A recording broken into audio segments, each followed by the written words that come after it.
Chapter 1 The Godly Term Plunder System. Has this Geistbrin been devoured? Thormthof this person's corpse has stilling Urslet Shekifera still a pulse. Clumsy fool, even dead, your rest still sticking up so high? Great Sheen, the southern heavenly gate. Bird demons, Jazzy battle zone. The corpse collecting team is cleaning up the battlefield, dragging ginormous skirts piled high with corpses. Among them, a still-breathing corpse groggily opensitses, revealing go in tough confusion and bewilderment in its clear gaze. Oh no, buddy, you're awake. Embarrassed, Black Nose withdrawshishin from Miss Bakutan chuckles awkwardly. Suchin feels intense pain all over his body, gritting his teeth whenever he moves. What the heck, where have I been thrown to know? He was originally a high school student in Blue Planet, a the peak of his physical and mental prowess. Unfortunately, he met with a dump truck and thorough Dan parachute instantly.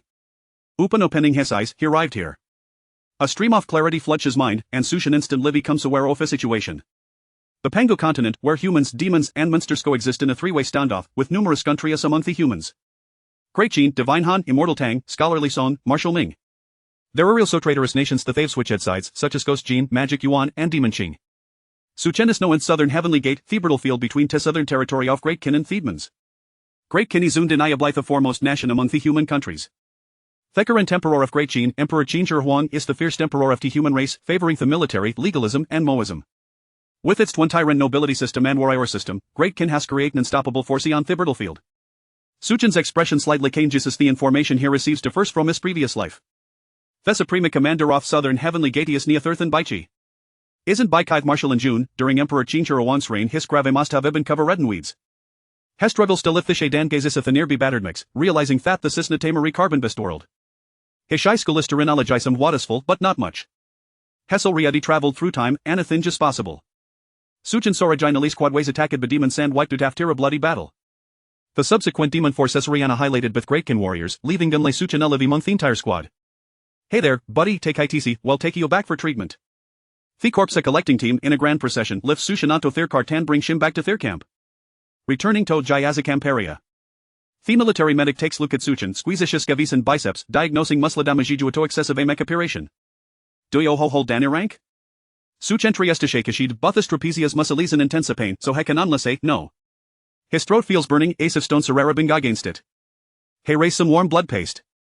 The medic grabs the largest jar from his belt and squeezes it up palms as a dark red pasta. Without further ado, Hestrup Suchin Kadanjai Veshame full bottom massage, ending with appetent Suchin ships. Rest for a day and Dolly be ready for battle. Lying there, Suchin immediately feels warmth spreading through his body, and is back to full strength after just 3 breaths. The war supervisor, who has been staring at him intently, immediately assigns Suchin to Amasel and Eoceanit. You're now the squadly drove teas losers, kill twat a month's form tomorrow. Suchin is shoved into a worn-out matchcock pipe in the military camp. Squad leader, fellow was strung off Great Kin military ladder. Note included in the formal military hierarchy, Butin D leading 4 subordinates. Lucan Gathis 4 dusty and disheveled subordinates, Ford Sorobleef Miss Fiskamato Suchin's mind.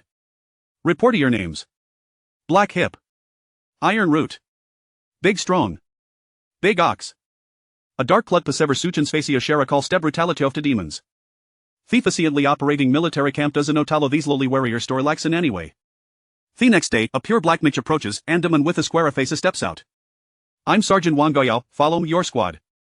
Suchin squaddy summoned and immediately leave us the Satito engage ein battle with the sergeant. Closing the cockpit off the old iron guard mech, Suchin suddenly discovers that his arm Sari full of strength, easily controlling this batchet up mech. Detecting southern heavenly gate battlefield, loading godly term plunder system.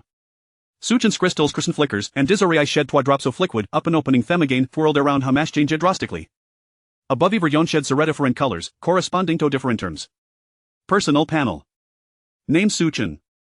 Profession mech pilot. Cultivation first stage earlistage of physical body first stage earlistage spirit. Martial arts Great Sheen body forging technique. Treasure first stage iron guard breaker. Terms unremarkable white, cannon fodder white. Unremarkable white your unremarkable represents 1 pro Wattenschen, ultimately falling on the battlefield. Cannon fodder white your mech is terrible, combined with the hour per operation, making Wisera cannon fodder. Suchin gains a detailed understanding of his new body. These terms represent this personal abilities, attributes, and characteristics, with different colors indicating different grades. Terms are divided in tonina color sandalvels. Black and white, green, blue, indigo, red, purple, silver, gold. Whitey terms serethimist common, possessed by everyone, and have ilmist no effect. Green and blue terms are relative libitor, corresponding to area raniki abilities and traits. Blue terms are extremely rare, and possessing any can make any light. Above that, red and purple terms are not some mething gordonary pli can possess. Such an instinctive thing so fafrace fromishes to Reichlas Crimson and Purplier Noble, and it seems to hold true in this new world as well. Such an squad merged with Sergeant Wang Jia squad to form a company. A glances around dances a vest expanse of white, with only a single green dot standing out prominently. Flattery green you can le perceive the hidden meanings of superiors, with the decado flatterer skills. Up and seeing this term, Suchan's eyelids scan felt but flutter. The best term in theen tyra company I send for flattery how are they supposed to fight to demons with these? Suchan's palm scan felt but sweat and heelshing. He begin store call themix operation, trying to perform some basic swing and gun coping actions. Everyone, enter the forest ahead. At Sergeant Wang Gaoyo's command, Suchan's back sweats, soaking his hurt. As the saying goes in romancy of three kingdoms never enter a forest. Imobi agam shavtot Suchan tobwary of ambusher shiting in the bushes. Thuwerns, Sergeant, Thephorus Dascover, and Thurakud bedemon bushes. Sergeant Wang Jaya's face shows dissatisfaction, due after being reminded, he'll surreal as this point. He turned shishid unfavorable toluka the review murarufti mech cockpit. Alright, you take a 12 pp and go in first to investigate, I'll follow behind you. Quickly. Suchan's face changes like layish whispers, big strong, big ox, let's go check it out with him. Chapter 2 Slaying the Demon Race. The green entry bird's eye appeared. Alright, exclaimed De Zhuang and Daniel in unison, maneuvering their mechs to follow closely behind Suchan. Furrowing his brow, Suchan cast a wary glance towards the small thicket. Perhaps it was the numerous gamers lurking in the grass that made him feel there might be an ambush hidden within. He recalled the triangular tactics from his extracurricular readings and surveyed the trio's armaments. The mechs crafted by the MO family were not the advanced war machines of his previous life but rather simple mechanisms of the MO school. They were capable of executing actions such as slashing, kicking, retreating, and jumping. Suchan's mech was equipped with a great sword arm and a large shield arm, offering a balance of offense and defense. The faded components of the mech indicated it was a makeshift assembly. De Zhuang's mech featured heavy fist arms, with the ends of the mech's arms resembling two massive iron weights. Daniel wielded dual sword arms, the sharp blades glinting ominously under the sunlight, sending chills down one's spine. Both of their mechs were considered superior among the shabby lot, as De Zhuang and Daniel, true to their names, possessed physiques that surpassed the average soldier, making it easier for them to control these mechs. You two, step back, one to the left and one to the right, maintaining a distance of 10 paces from me, commanded Suchan. De Zhuang focused on the upper left, while Daniel kept an eye on the upper right, remaining ever vigilant. Suchan maneuvered his mech to raise the shield while the greatsword remained still. All his strength was concentrated on controlling the shield. The three mechs advanced towards the thicket. As anticipated, no sooner had they entered the small grove than the concealed demon race could no longer suppress their urge to ambush. Without any warning, three sharp claws suddenly lunged out from the trees. With a swift motion, Suchan pulled the lever to raise his shield just in time, the claws scraping against it with a piercing sound, causing the mech to kneel heavily. Kill, he growled, muscles surging with immense power as he pressed down, the mech gradually rising to its feet. Daniel and De Zhuang quickly reacted, charging towards the birds perched in the trees. Die, you wretches! De Zhuang roared, his robust muscles bulging as the mech soared into the air. With a single punch, he shattered the leg of one bird demon. The wounded demon screeched in agony, flapping its wings in a desperate attempt to flee. The other two bird demons, thwarted in their surprise attack, also retreated, flapping their wings as they ascended from the treetops. Suchan lowered his shield and raised his sword, leaping out to pierce the abdomen of the crippled bird demon. Swinging the sword forward, the bird demon let out a shriek as blood gushed from its belly, crashing heavily to the ground. Casting his gaze towards a bird demon of considerable size nearby, Suchan felt a shiver run down his spine. He had never encountered a 3-meter-tall avian creature before. Kill! He struck down, severing the demon's head, finally allowing himself to breathe a sigh of relief. The entries detected were Bird's Eye Green, Demon Body White, and Scout White. Shall I plunder these entries? A thought stirred within Suchan as he meticulously examined the three entries. Bird's Eye Green, your dynamic vision is enhanced, allowing you to see mosquitoes and flies within 100 paces, akin to that of a bird demon. Demon Body White, your physical capabilities are augmented, comparable to that of a first-tier bird demon. Scout White, you are exceedingly vigilant, able to perceive subtle disturbances. Plunder. All three entries were commendable, particularly the Bird's Eye, which was a green entry that would greatly enhance Suchan's eyesight. As the plunder commenced, the entry Scout White transformed into Cautious White. Cautious White, you are exceedingly vigilant, capable of perceiving adverse situations. Following the plunder, a palpable shift enveloped Suchan, resulting in a dramatic transformation. First came the change in his physique. He progressed from the initial stage to the mid-stage of the first tier, his abdomen contracting slightly, and the contours of his body becoming more pronounced. Suchan felt confident that he could easily fell a cow now. Next came the enhancement of his vision. He could now discern the intricate vein patterns of leaves on trees within 100 paces. With the improvements in both his physique and vision, Suchan's control over the mech escalated to a new level. Conversely, he found nothing particularly remarkable about Cautious White. On this mission of slaying demons, I shall take credit as the primary contributor, with De Zhuang as my aide. Are there any objections? De Zhuang had none, for it was evident that Suchan had slain the bird demon while he had merely incapacitated its leg. Daniel also expressed no dissent, stating earnestly, I have no objections. It was I who reacted slowly, otherwise I would have certainly slain another bird demon. The trio cautiously exited the small grove, bearing the carcass of the bird having been ambushed upon entry. They remained oblivious to the number of demon beasts that lay deeper within, necessitating a cautious approach. Wang Gaoyao observed the returning trio, who bore the remains of a bird demon, his eyes glinting with keen interest. "Why have you retreated?" he barked. Su Chen replied coolly, "There are numerous bird demons lying in ambush within. Sending in a squad would be tantamount to courting death." Wang Gaoyao snorted dismissively, expressing his dissatisfaction. "If that is the case, then we shall take a detour. The patrol mission must be completed." The group pressed onward, circumventing the thicket. During their march, Wang Gaoyao deliberately lagged 2 steps behind, aligning with the pitch-black first-tier iron guard alongside the shabby mechs. "Su Chen, you two have a surname, let us speak plainly. This bird demon was originally bought by the squad leader, so you are free to make an offer." At his words, Su Chen's gaze sharpened, regarding Wang Gaoyao's proposition with disdain. He snorted coldly, 90 million Qin half-taels, do you possess that? Wang Gaoyao's expression froze. 90 million, he couldn't even muster 90,000. Anger and humiliation surged within him as he threatened Su Chen, "You are but a mere soldier. How dare you show such disrespect to an officer?" Su Chen could not help but let out a derisive laugh. What a joke! According to the laws of the Great Qin, a first-tier public officer may be appointed for slaying a first-tier beast. The bird demon was jointly slain by Dezhuang and me. I am the primary contributor. Should I slay another demon beast, I would ascend to the rank of public officer. Under the regulations of the South Skygate, a first-tier public officer may serve as a squad leader, commanding a squad. This is a tangible position of authority. Su Chen held Wang Gaoyao in contempt. One who must purchase a demon beast could hardly expect to achieve anything significant. The cunning schemes depicted in dramas were mere trifles compared to the grand ambitions of conquering cities or nations. Many soldiers of the South Skygate had risen through ranks by slaying beasts, with their centurion being a renowned soldier who had ascended to a third-tier title through the slaughter of demon races. Without any reservations, he boldly revealed Wang Gaoyao's unscrupulous intentions, inciting Dezhuang's discontent. Having recently earned a contribution, could one simply buy it away? Squad leader, I am the first to object. Indeed. I, Daniel, cannot acquiesce either. Iron Root and others echoed in agreement. They had come to the South Skygate not because they could not afford to live at home, but to earn a living and strive for glory. What nonsense about generals! The centurion was a solid example. Even if they had to settle for the position of a camp leader, how could they accept such an audacious demand? Moreover, that paltry sum was less than the reward for rank advancement. Faced with the exposure of his mercenary intentions, Wang Gaoyao was immediately filled with rage. His chest heaved violently as he glared at Su Chen with hostility, signaling to his old subordinates behind him. Equipped with deadly weapons, a murderous intent began to take shape. Wang Gaoyao, though somewhat unscrupulous, was a seasoned veteran from the battlefield, and now he harbored thoughts of seizing the spoils of war. While outright murder was out of the question, as a squad leader, he could employ some underhanded tactics to teach these green recruits the harsh realities of human malice. Chapter 3.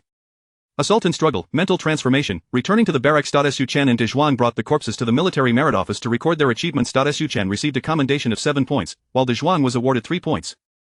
After logging their military merits, Su Chen and Dezhuang returned to their squad. Throughout the barracks, weathered mechs stood solemnly outside the grey tents. The tents were reserved for the lower-ranking officers of the squad leader level, while the mere cannon fodder had only the privilege of residing in the mech cabins. Su Chen collected his evening meal, which consisted of charred meat and 2 large flatbreads, and he devoured it heartily with the water from his pouch. The food was unpalatable, yet it was sufficient to stave off hunger.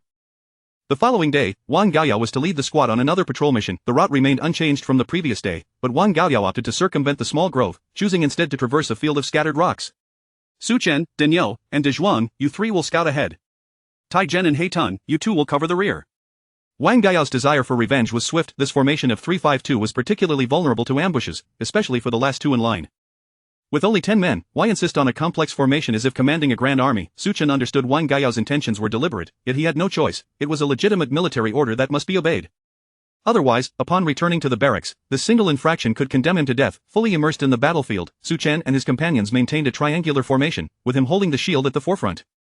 The rocky forest, a shattered expanse of stone trees, lay strewn with chaotic debris, while vertical stone pillars pierced the sky. In the open spaces, visibility was clear, yet the narrow areas obscured 70% of the view with stone columns.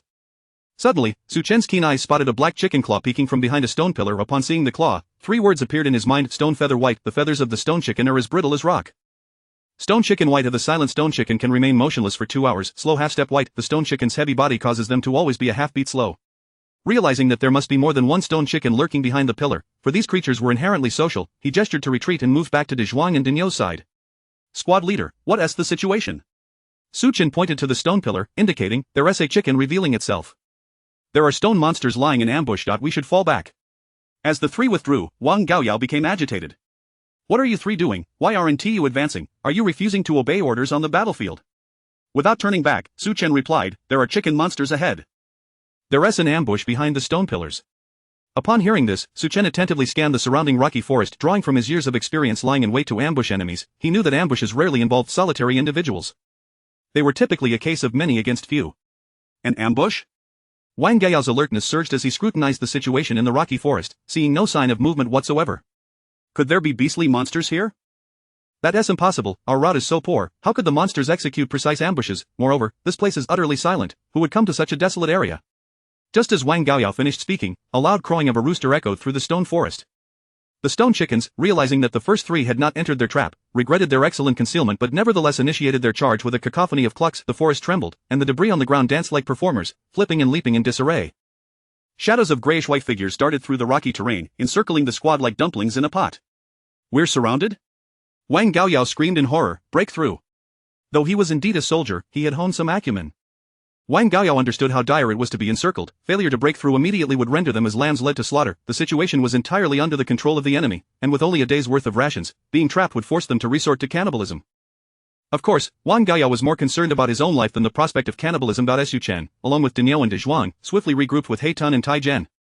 His keen eyes surveyed the area, quickly assessing the situation. The path ahead was fraught with twists and turns, the rocky forest presenting formidable obstacles. Entering it would turn them into easy targets for the stone chickens. The route of retreat was also barred, as the chickens continually blocked their return path. Thus, the only options for breaking free lay to the left or to the right. Opting for the right side, which led to the grove, was a gamble worth taking compared to the dangers of the rocky forest. In threes, He Tun and Tai Zhen will guard the rear. We yell break through to the right. Su Chen shouted, raising his shield and charging toward the right, the mech surging into the flock of chickens like a tempest. Daniel and De Zhuang followed closely, wildly swinging their mech arms and striking at the stone chickens. The chickens' defenses were weak, though their stone feathers appeared sturdy. They crumbled upon impact. I need those entries. Su Chen felt a pang of urgency. Without suitable entries to enhance his strength, his escape remained uncertain. Yet, the three entries from the stone chickens were utterly useless, merging into a burden instead. Suddenly, a white entry caught his eye, igniting his interest. Spiritual wisdom white. Your mental prowess surpasses that of ordinary chickens, granting you wisdom beyond your kin, which may render you an outsider. Plunder. The entry of spiritual wisdom integrated into Su Chen's being. He felt his body relax, as if a new realm opened within his mind, invigorating his spirit. With the infusion of the spiritual wisdom entry, Su Chen discerned the weak points for their escape and charged forward with Daniel and the others. Upon witnessing Su Chen's endeavor to break free, Wang Gaoyao's eyes sparkled with determination. Quick, follow them. As Su Chen raced to escape the stone forest, the ambush proved to be beyond imagination. Scattered stone chickens pursued them. However, they did not recklessly charge but rather maintained a close watch from behind. This is bad. There are scouts. How can we escape with them trailing us? Su Chen maneuvered the mech, kicking a stone. The chicken nimbly leaped aside, continuing to jump between the stones, fixated on the fleeing mech. Cluck, cluck, cluck. The chorus of clucking sent a shiver down Su Chen's spine. Soon, a large blackbird appeared in the sky, its wingspan measuring a yard, with dark feathers shimmering in the sunlight like a kaleidoscope. More and more blackbirds emerged, each bearing 3 entries, predominantly white and green. These avian creatures were notorious for their green entries. Elite among birds, we are in grave danger. Chapter 4. Forced to flee, late stage of first rank. The stone chicken is merely cannon fodder, far inferior to the great bird that Su Chen encountered in the grove when he secured his first blood. According to the laws of the Great Qin, slaying a stone chicken does not count as a military achievement. In terms of merit, a single stone chicken equates to merely 2 points, and one must eliminate 5 to earn a single merit point. However, exterminating an entire clan of stone chickens would certainly be regarded as a significant accomplishment. The newly emerged blackbirds, however, are different. They are the elite of avian kind, surpassing the bird demons encountered in the grove. Black eye white dynamic vision that exceeds that of a common bird, capable of detecting minute movements. Demon body white, your physical capabilities are enhanced to rival that of a first-rank bird demon's physique. Steel feather green and feathers as resilient as steel, comparable to first-rank metal. Black crows. Wang Gaoyao, who had chased after Su Chen, exclaimed in a state of panic upon spotting the blackbirds in the sky, a flicker of despair evident in his eyes. 7 black crows hovered ominously above, fixated on the 10 mechas below, poised to swoop down at any moment. Su Chen remained on high alert, barking orders, keep running, do not stop. He maneuvered the mecha to retreat behind Daniel and Dazhuang, positioning himself centrally to support the rear with Heighten and Tegan. The 5 swiftly dispersed, sprinting for their lives. Stop! Wang Gaoyao shouted, racing behind them. I command you to halt, return and support your squad leader. He gazed at the restless black crows above, a chill creeping down his spine. His frantic shouts failed to elicit any response. No one was willing to heed the orders of a foolish squad leader, especially with the black crows looming overhead. Stopping would mean certain danger. Moreover, with the only officer, Wang Gaoyao, in retreat, the others were not culpable for fleeing. If Wang Gaoyao were to halt and resolve to fight the black crows to the death, the actions of Su Chen's group could be construed as insubordination on the battlefield. But could Wang Gaoyao afford to stop? Absolutely not. Suddenly, the Black Crows took action, splitting into two groups. 3 flew toward Su Chen, while 4 headed for Wang Gaoyao. Su Chen's keen bird-like eyes had been monitoring the sky, and he promptly issued the command, 5 steps, stop, and counterattack. The mechas came to a halt within 5 steps, their strides varying but all within the designated distance. This exemplified the execution capabilities of the Great Qin soldiers. Su Chen immediately raised his shield and leapt in front of Haiten, using the massive shield to block the assault of the 3 Black Crows. Their sharp claws left white scratch marks on the shield. Haiten, paralyzed with fear, stood frozen in place. Seizing the opportunity, Dania's mecha roared to life, launching forward and swinging dual swords toward the sky. Merit! I want merit! The greatsword lunged at the Black Crows above. The clash of iron claws against the greatsword resonated across the battlefield, painting a breathtaking tableau of blood and falling Black Crows.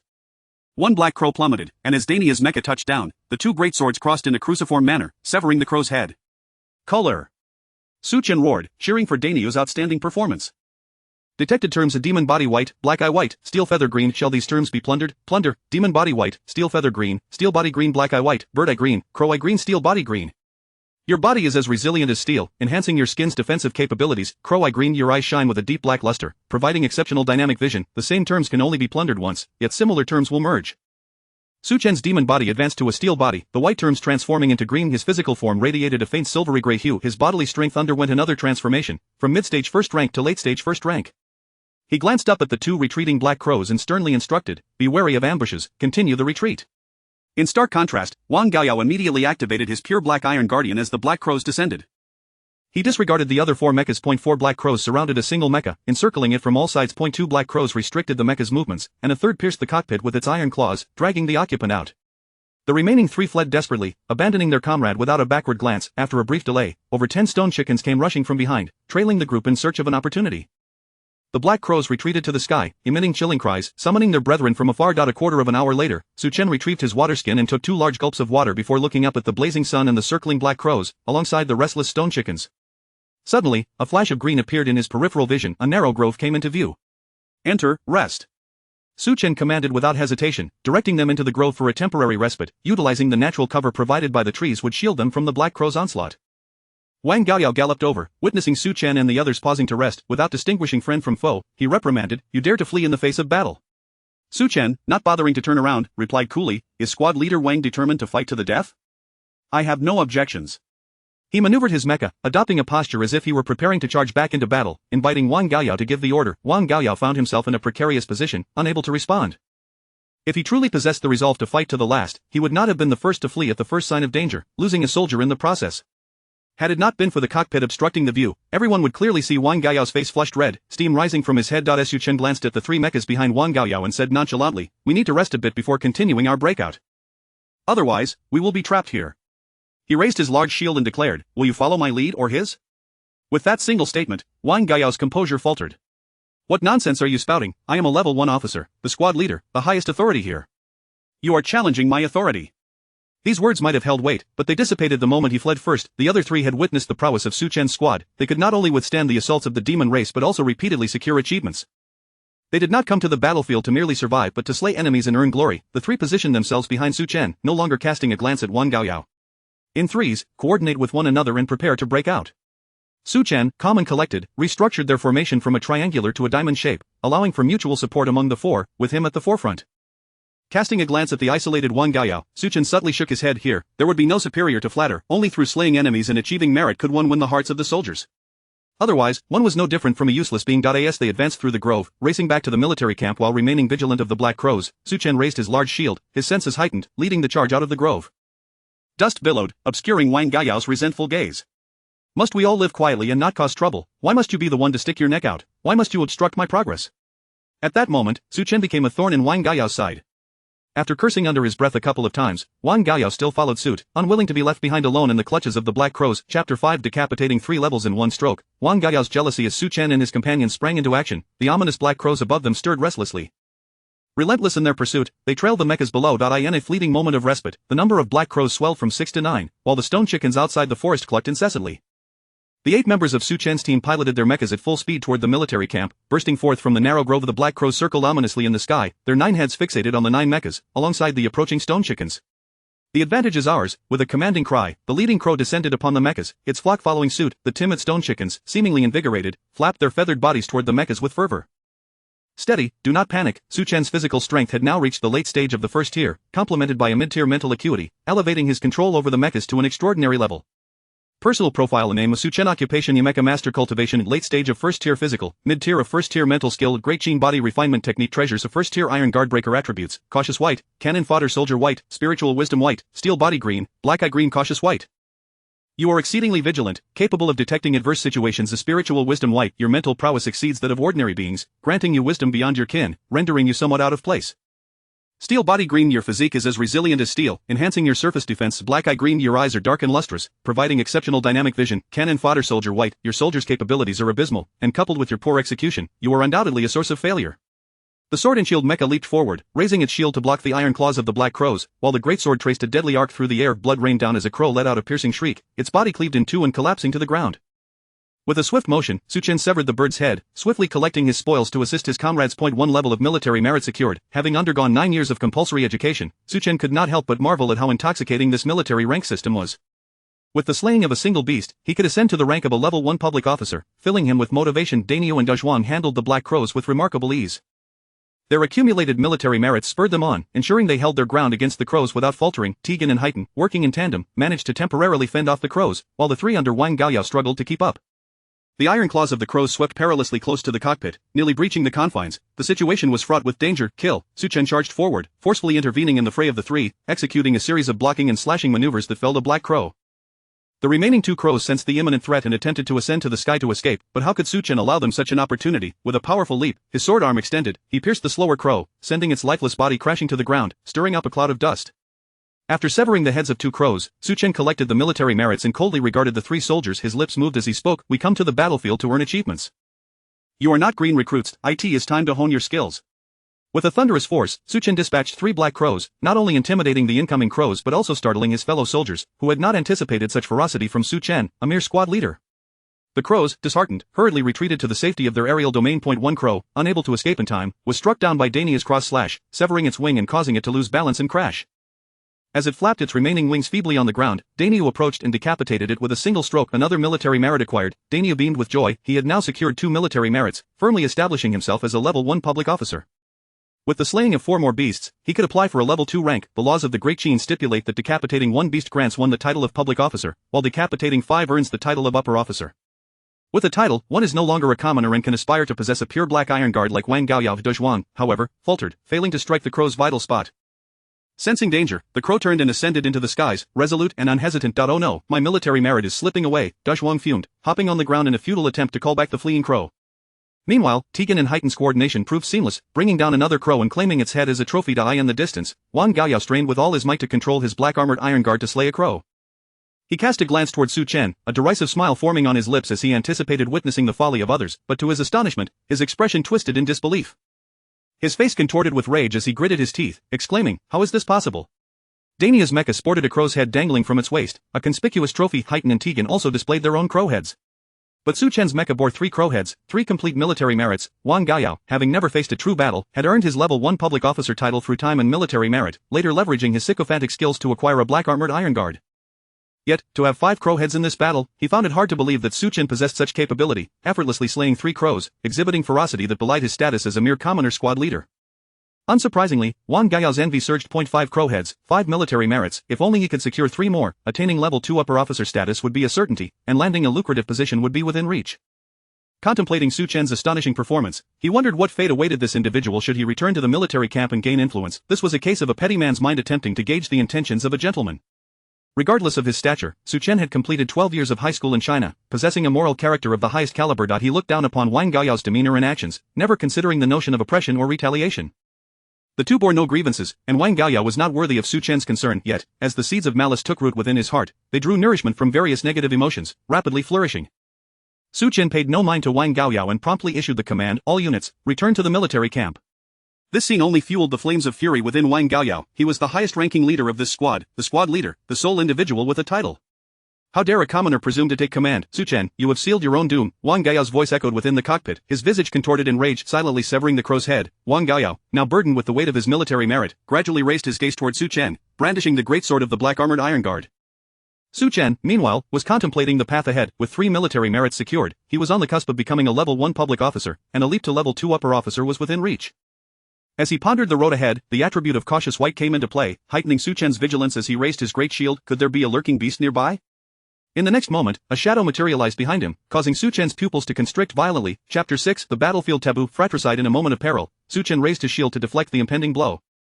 Yet, it was too late. Although Wang Gao's physical and mental prowess paled in comparison to Su Chen's, the exceptional performance of his black-armored iron guard proved formidable. Overwhelmed by negative emotions, Wang Gao had long cast aside the ironclad rules of the battlefield.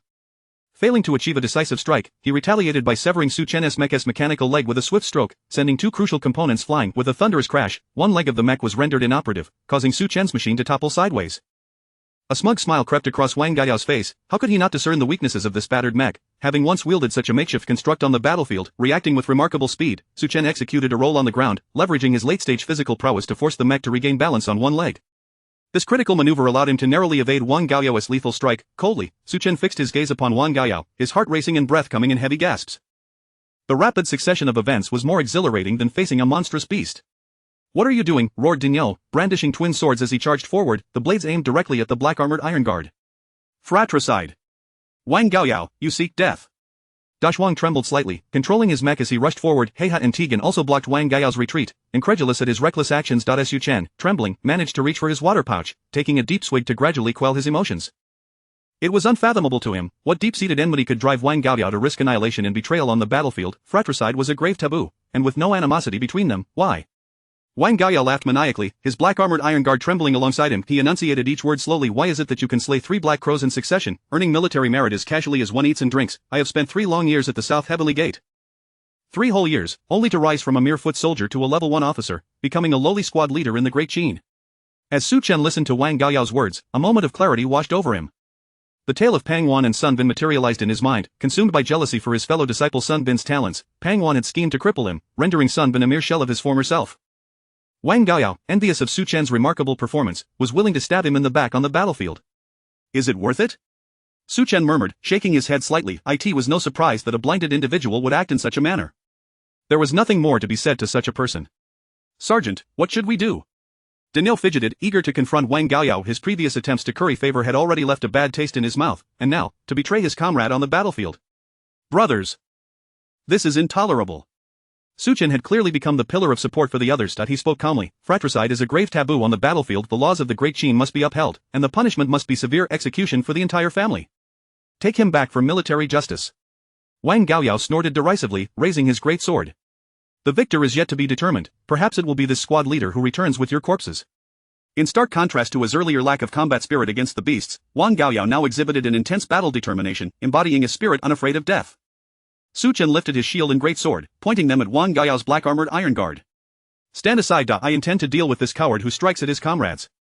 Seeing this, Tegan hastily advised, Sergeant, it's not worth it to engage with such trash.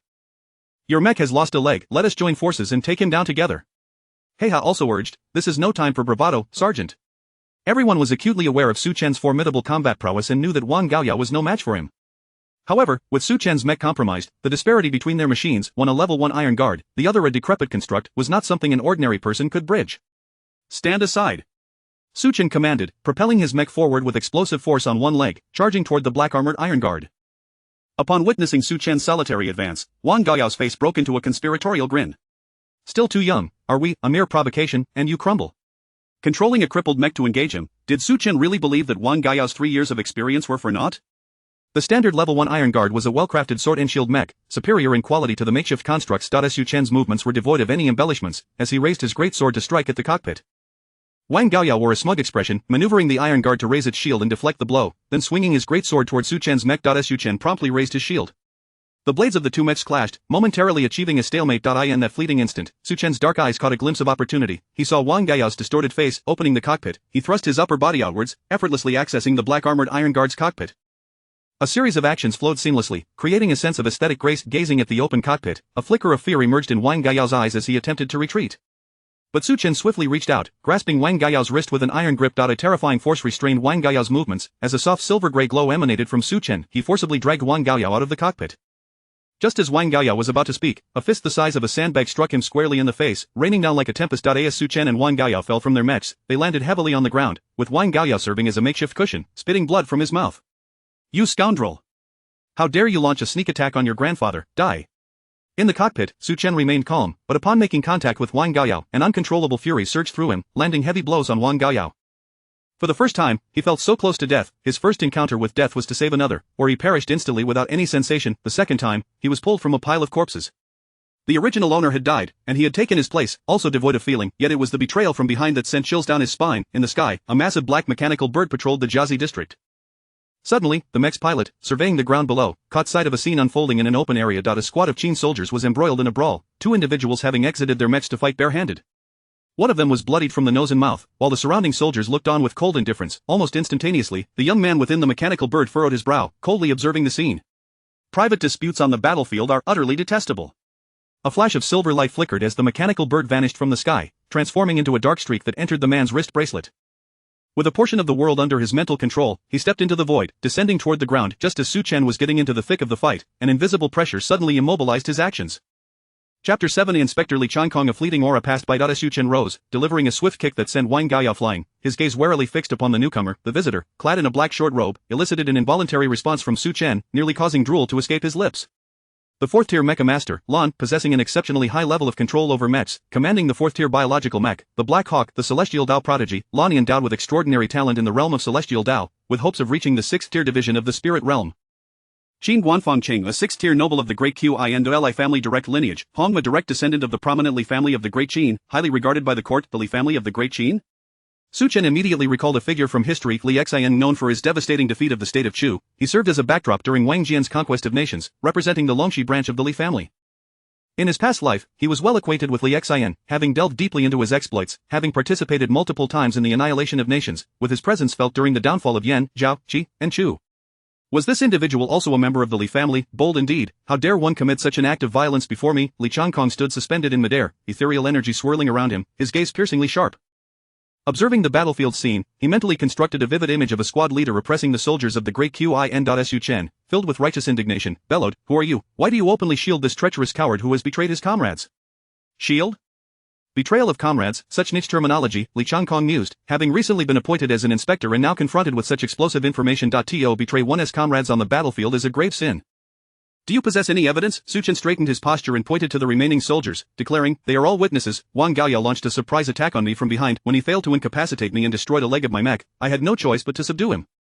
Li Changkong was once again taken aback.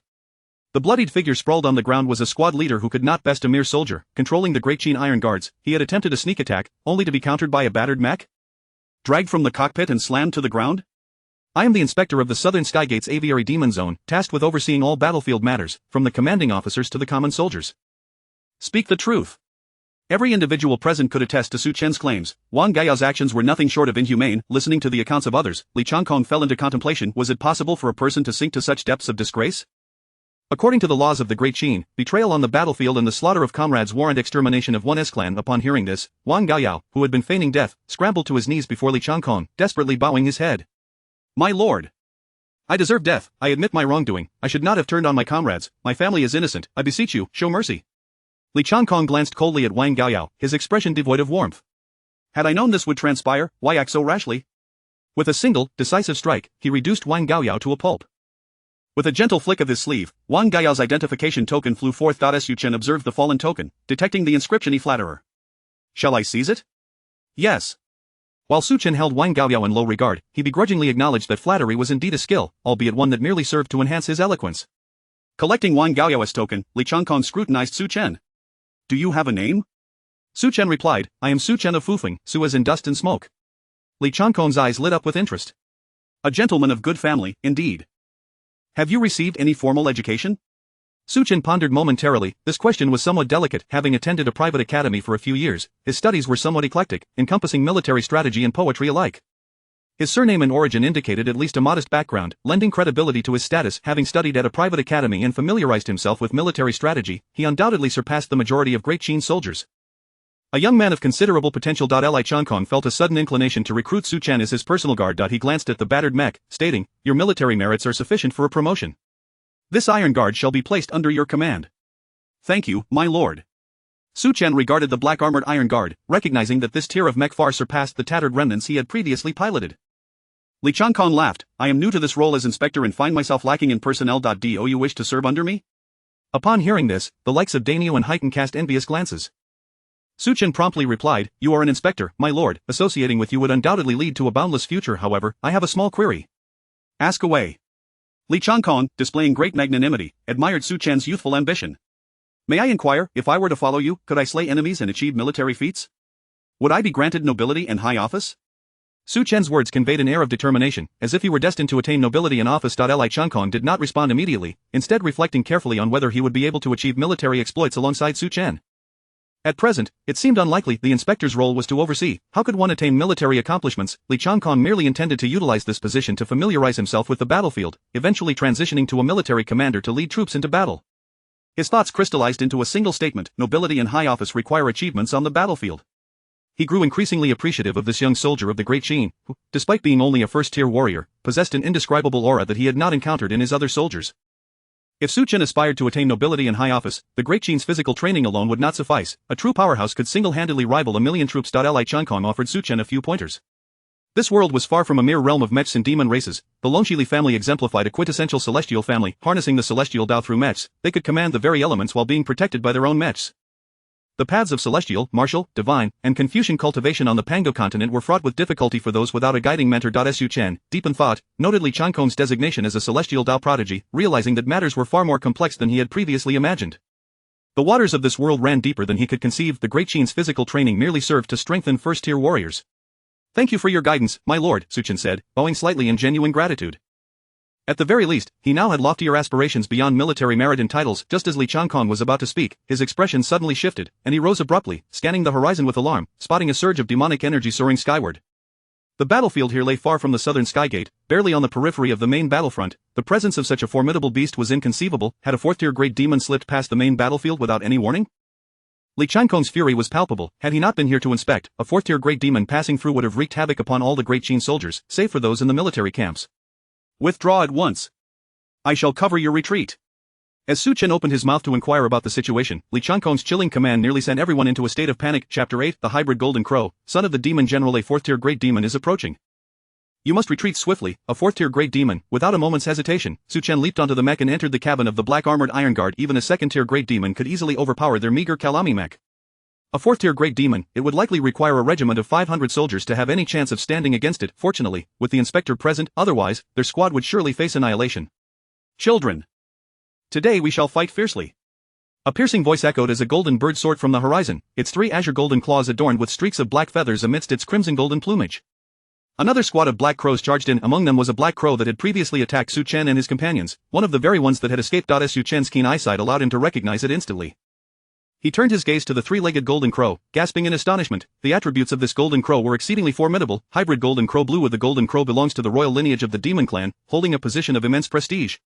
The bloodline of the hybrid golden crow enhances its flame-based demon magic. Golden crow chick blue, still considered a chick within the golden crow lineage, it can reach 7th tier upon maturity. Son of the demon general red.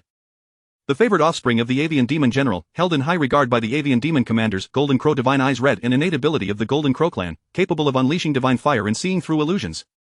For attributes, 2 blue and 2 red, even more resplendent than Li Changkong's attributes. However, the title of son of the demon general is merely a mark of status, akin to a noble title. It bears little significance in the chaos of battle. Su Chen and his companions fled as swiftly as they could. The situation had far exceeded their capabilities as mere soldiers, and remaining behind could very well lead to their demise. The hybrid golden crow screeched, "Do not let those iron men escape. All who dare to kill my demon kin must perish." Li Changkong's expression turned grave. If he could just hold off the hybrid golden crow, that would be the end for the golden crow. You have come to the wrong place, hybrid golden crow. Li Changkong declared, reaching into the void to grasp a gleaming golden spear, its cold light piercing the air for miles. The term hybrid incensed the golden crow, a lifelong wound. Golden crow true fire. It opened its beak and unleashed a torrent of roaring flames, igniting the heavens in a raging inferno, akin to a pride of fiery lions encircling Li Changkong. Li Changkong swung the golden spear, dispersing a portion of the flames. He formed a hand seal, amplifying the spear 100-fold, drawing upon the golden energy of the surroundings. Heavenly golden spear, setting sun. With a swift motion, he pointed his fingers at the golden crow, the spear brimming with lethal radiance, slicing toward the hybrid golden crow. Unfazed, the hybrid golden crow raised its azure golden claws, igniting two flames of gold to meet the attack head-on. Li Changkong's heart sank slightly. His golden technique had been thwarted, revealing the formidable resilience of this hybrid creature. Without hesitation, he summoned the fourth-tier biological mech, the Black Hawk, and commanded it to charge at the Golden Crow, the Qin soldiers. Their strength lies not only in individual prowess, the mechs crafted by the Mo family's ingenious engineering, unparalleled on the Pango continent, are the very foundation of the Qin state. The battle between the Golden Crow and Li Changkong drew the attention of the military camp, the Duwei of the Jiazi district opening his eyes, a divine aura emanating throughout the camp. A resounding voice echoed, "Where are my troops?" As the words fell, 1,000 second-tier emerald green mechs swiftly assembled. Second-tier mech warriors, the Duwei, with a hint of doubt in his eyes, commanded, 500 main forces, mobilize the troops. As the grand army surged forth, a faint azure light shimmered, coalescing around the Duwei and transforming into a vast azure banner. Su Chen and his companions, despite their haste, ultimately could not escape the encirclement of the Black Crows. At the forefront was a black crow, accompanied by a tailless black crow, its tail feathers sheared in prior combat.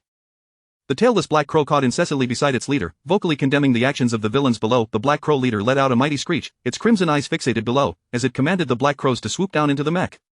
Stop 5 steps, and counterattack. Su Chen braced himself.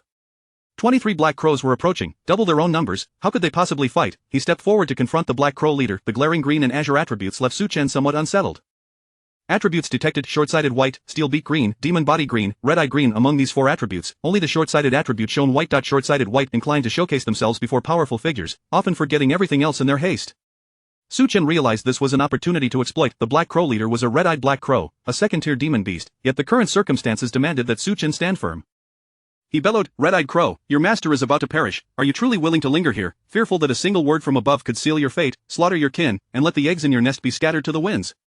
This proclamation enraged the black crow leader, which let out an indignant cry, lunging at Su Chen's mech.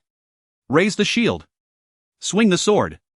With his current skills in tandem with the first-tier Iron Guard mech, Su Chen executed a fluid series of maneuvers to deflect the black crow leader's assault. Even so, the Iron Guard mech staggered back 2 paces, barely absorbing the force of the black crow leader's charge. A second-tier demon beast was indeed formidable. Despite the black crow's lightweight nature, Su Chen nearly found himself sent flying by a direct impact, a testament to the disparity in rankings. Think carefully. If the son of the demon general meets his end, what fate awaits you? Guess how I came to know of the Golden Crow's identity. These 2 statements nearly caused the Black Crow leader to plummet from the sky. It was a minor chief among the Black Crows in the Avian district, yet it had only just learned of the Golden Crow's status as the son of the demon general. The son of the demon general had stealthily arrived at the battlefield's edge, eager to indulge in human blood, and this minor chief could only acquiesce. But how did the opponent know of the Golden Lord's identity? Had a traitor revealed the son of the demon general's status, the Black Crow leader's mind was thrown into turmoil, its fighting spirit waning as it contemplated how to safeguard the Golden Crow's retreat. It soared into the air, maintaining a safe distance, glancing back at the battle involving the son of the demon general. A single glance nearly sent its soul fleeing. Li Changkong, piloting the 4th-tier mech, the Black Hawk, fought fearlessly in close quarters with the Golden Crow, unleashing the celestial arts of the Yuaning realm, brandishing the great golden spear in a wild frenzy against the Golden Crow. Celestial arts have always been synonymous with fragility. Demon kin can extinguish them at close range, but the Qin state was different. The Golden Crow fought and retreated, already contemplating escape, just as the Black Crow leader screeched an inquiry. Should we retreat? This question ignited the bloodlust within the Golden Crow chick. Chapter 9: Limitless Decimation. Second stage physique. As a scion of the Golden Crow royal lineage and the offspring of a demon lord, how could I retreat without a fight and tarnish the illustrious reputation of my kin? The hybrid Golden Crow's eyes blazed with golden radiance, flames of gold igniting its wings, scorching the heavens and the earth. People of the Great Qin, declare your names. Li Changkong, Inspector of the Great Qin. Li Changkong commanded the Black Hawk, his talons intertwining with those of the hybrid Golden. In a mere instant, they clashed hundreds of times. As the Golden Crow grew increasingly fervent in battle, the Black Crow leader felt an escalating urgency. Eager for quick gains, he realized that his greatest achievement thus far was merely escorting. Should the forces of Great Qin encircle him, even 10 of them would not suffice as offerings to the afterlife. Seizing the opportunity, Su Chen dispatched 2 Black Crows, alleviating some pressure on his team, all the while keeping a vigilant eye on the red-eyed Black Crow. The first-stage mechanized iron guards of the Great Qin were forged from mysterious iron, equipped with a shield on one side and a sword on the other, capable of both offense and defense. To pilot the mech, one must harness the physical form of the warrior to control its limbs, while the core energy of the iron guard is derived from a palm-sized essence stone. After undergoing modifications by the Mo family, this essence stone could provide a faint kinetic energy to the mech and absorb lunar and solar energies while at rest. Su Chen calculated the remaining energy of the iron guard. A standard mech had low consumption, but if he activated the core energy all at once, could he reach the red-eyed Black Crow? The cost of fully activating the core energy would render this iron guard immobile thereafter. A Black Crow, noticing Su Chen was unguarded, swooped in to attack, only to be met with a swift decapitation by Su Chen's sword. The red-eyed Black Crow, in a frenzy, sought to persuade the demon lord's son to retreat, yet the latter was now emboldened. With no other recourse, the red-eyed Black Crow could only unleash its wrath upon the human warriors below, opting to brutally slay them one by one instead of pursuing Su Chen. Yet Su Chen remained fixated on it. At the moment the red-eyed Black Crow dove toward the Black Guard, Su Chen made his move. He activated the mech's power button, slamming his palm onto it, causing the essence stone to shift from white to red in an instant. The first stage Iron Guard erupted with a thunderous roar, channeling the core energy. Su Chen's limbs surged with strength as he leapt 10 zhang high, intercepting the red-eyed Black Crow mid-flight. His massive black sword struck like a lance, piercing into the body of the red-eyed Black Crow. In its eyes, bewilderment and confusion emerged. How could a human leap so high? For these human mechs, a 3 zhang jump was already an extreme limit. How could he soar so? It could not comprehend, nor did it have time to ponder, letting out a final, desperate cry. The red-eyed Black Crow's body plummeted alongside the Iron Guard, crashing heavily to the ground. Su Chen locked eyes with the red-eyed Black Crow, sensing from the violent heaving of its chest that it was not yet dead. With a final surge of life, the red-eyed Black Crow raised its beak to pierce the mech's cockpit. Su Chen's obsidian eyes caught this slight movement, allowing him to evade the dying strike. He grinned savagely, gripping the crow's beak that had pierced the cockpit, and with the strength of steel, he forcefully broke the red-eyed Black Crow's beak. Acquisition of attributes: eager for quick gains, white, steel beak, green, demon body, green, red eyes, cyan. Aside from the eager pursuit of quick results, all attributes merged: steel beak, green, demon body, green, steel physique, green, jade-like form, cyan. Red eyes, cyan. Your physique is robust, possessing the potential to ascend to the jade-like realm. Jade-like form, cyan. Your dynamic vision is extraordinary, displaying different colors under varying states. A flash of crimson appeared in Su Chen's dark pupils, allowing him to perceive the general flow of blood within the red-eyed Black Crow's body. Simultaneously, his physique underwent a transformation. With a cacophony of cracking bones, Su Chen's skeletal structure expanded and strengthened, transitioning from a late first-stage physique to an early second-stage physique. He kicked open the cockpit cover, pushing aside the corpse of the red-eyed Black Crow as he crawled out of the mech. With a violent swing, he discarded the Iron Guard's massive sword, and standing upon the earth, he once again plunged into the battlefield, dragging the 3-meter-long sword behind him. The demise of the red-eyed Black Crow sent shockwaves through the Black Crows. With their leader dispatched, they became like headless flies, unsure of how to proceed. The esteemed Golden Crow was engaged in combat with the human warriors. The sight of their leader being slain by humans painted the situation in a grim light. Both human and demon forces were reinforcing their ranks. Now it was a matter of which side's reinforcements would arrive first. Su Chen sprinted nearby, shouting, "Open the cockpit, I wish to enter and take control. Corporal, come here." With a roar, the Black Guard retreated, while the others pressed forward to buy time. The morale of the Black Crows diminished significantly, providing the remaining warriors with a much-needed respite. Su Chen climbed atop the Black Guard's mech, taking command of the battered Iron Guard, leaping 4 zhang high to cleave down another Black Crow. The Black Guard behind him wore an expression of astonishment. "Corporal, how can you jump so high?" A first-stage mech typically maxed out at 3 zhang. He had previously leapt 10 zhang, and now could soar 4 or 5. Su Chen offered no further explanation, thinking that once you return to grasp a first-stage Iron Guard, you will understand why. The Black Guard pouted, his military achievements sufficient for the rank of first-level officer, yet acquiring a standard first-stage Iron Guard was no easy feat. The mastery of a second-stage physique over the mech, combined with Su Chen's current combat awareness, rendered the confrontation against the Black Crows a slaughter. On this front, the tide of battle swung heavily in favor of the humans.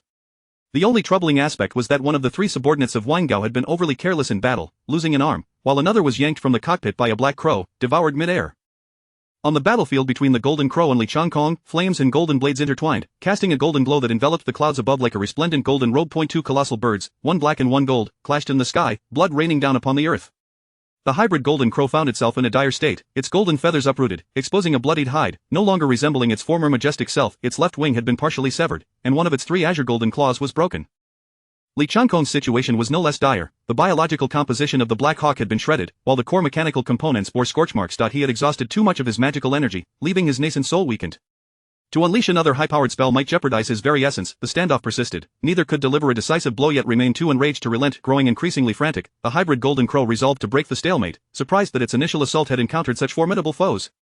Its eyes erupted with golden light, aimed at the Black Hawk. Amidst the golden flames surged a crimson hue, the aura of the Golden Crow inflating dramatically as it opened its beak, unleashing a black branch. Summoning the treasured relic of the Golden Crow clan, the ancient branch of the Fusong tree, bestowed upon it by its demon lord father as a protective talisman, the Golden Crow aimed to eliminate this human once and for all.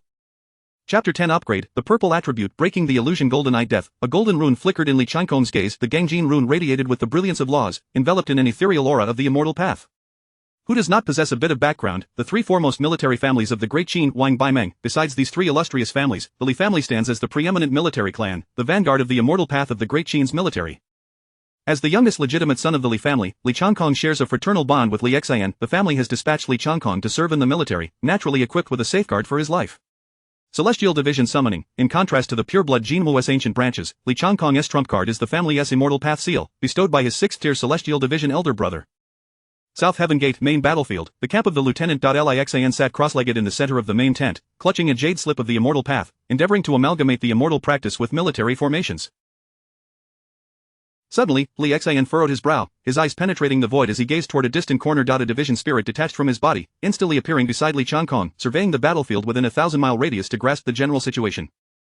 Eldest brother, quickly deal with that mixed-breed bird, Li Changkong's spirit surged. His brother Li Xian, being a 6th-tier division spirit, could easily overpower that mixed-breed bird even with a division. Li Xian raised his hand, unleashing a peculiar force. The burning blood flames of the mixed-breed Jinwu were extinguished in an instant, and the boiling vitality gradually cooled. Such a mixed-breed bird, if you cannot defeat it, then retreat and seclude yourself. Li Xian's division extinguished the mixed-breed Jinwu's battle intent in flames, reverting it from its frenzied state. In a mere moment, Su Chen caught sight of Li Xian's figure. Detected attributes: 1 Thought Demon Red, Defeated General Blue, Li Family Hero Red, 6th Tier Armored Master Red, Immortal Path Prodigy Purple.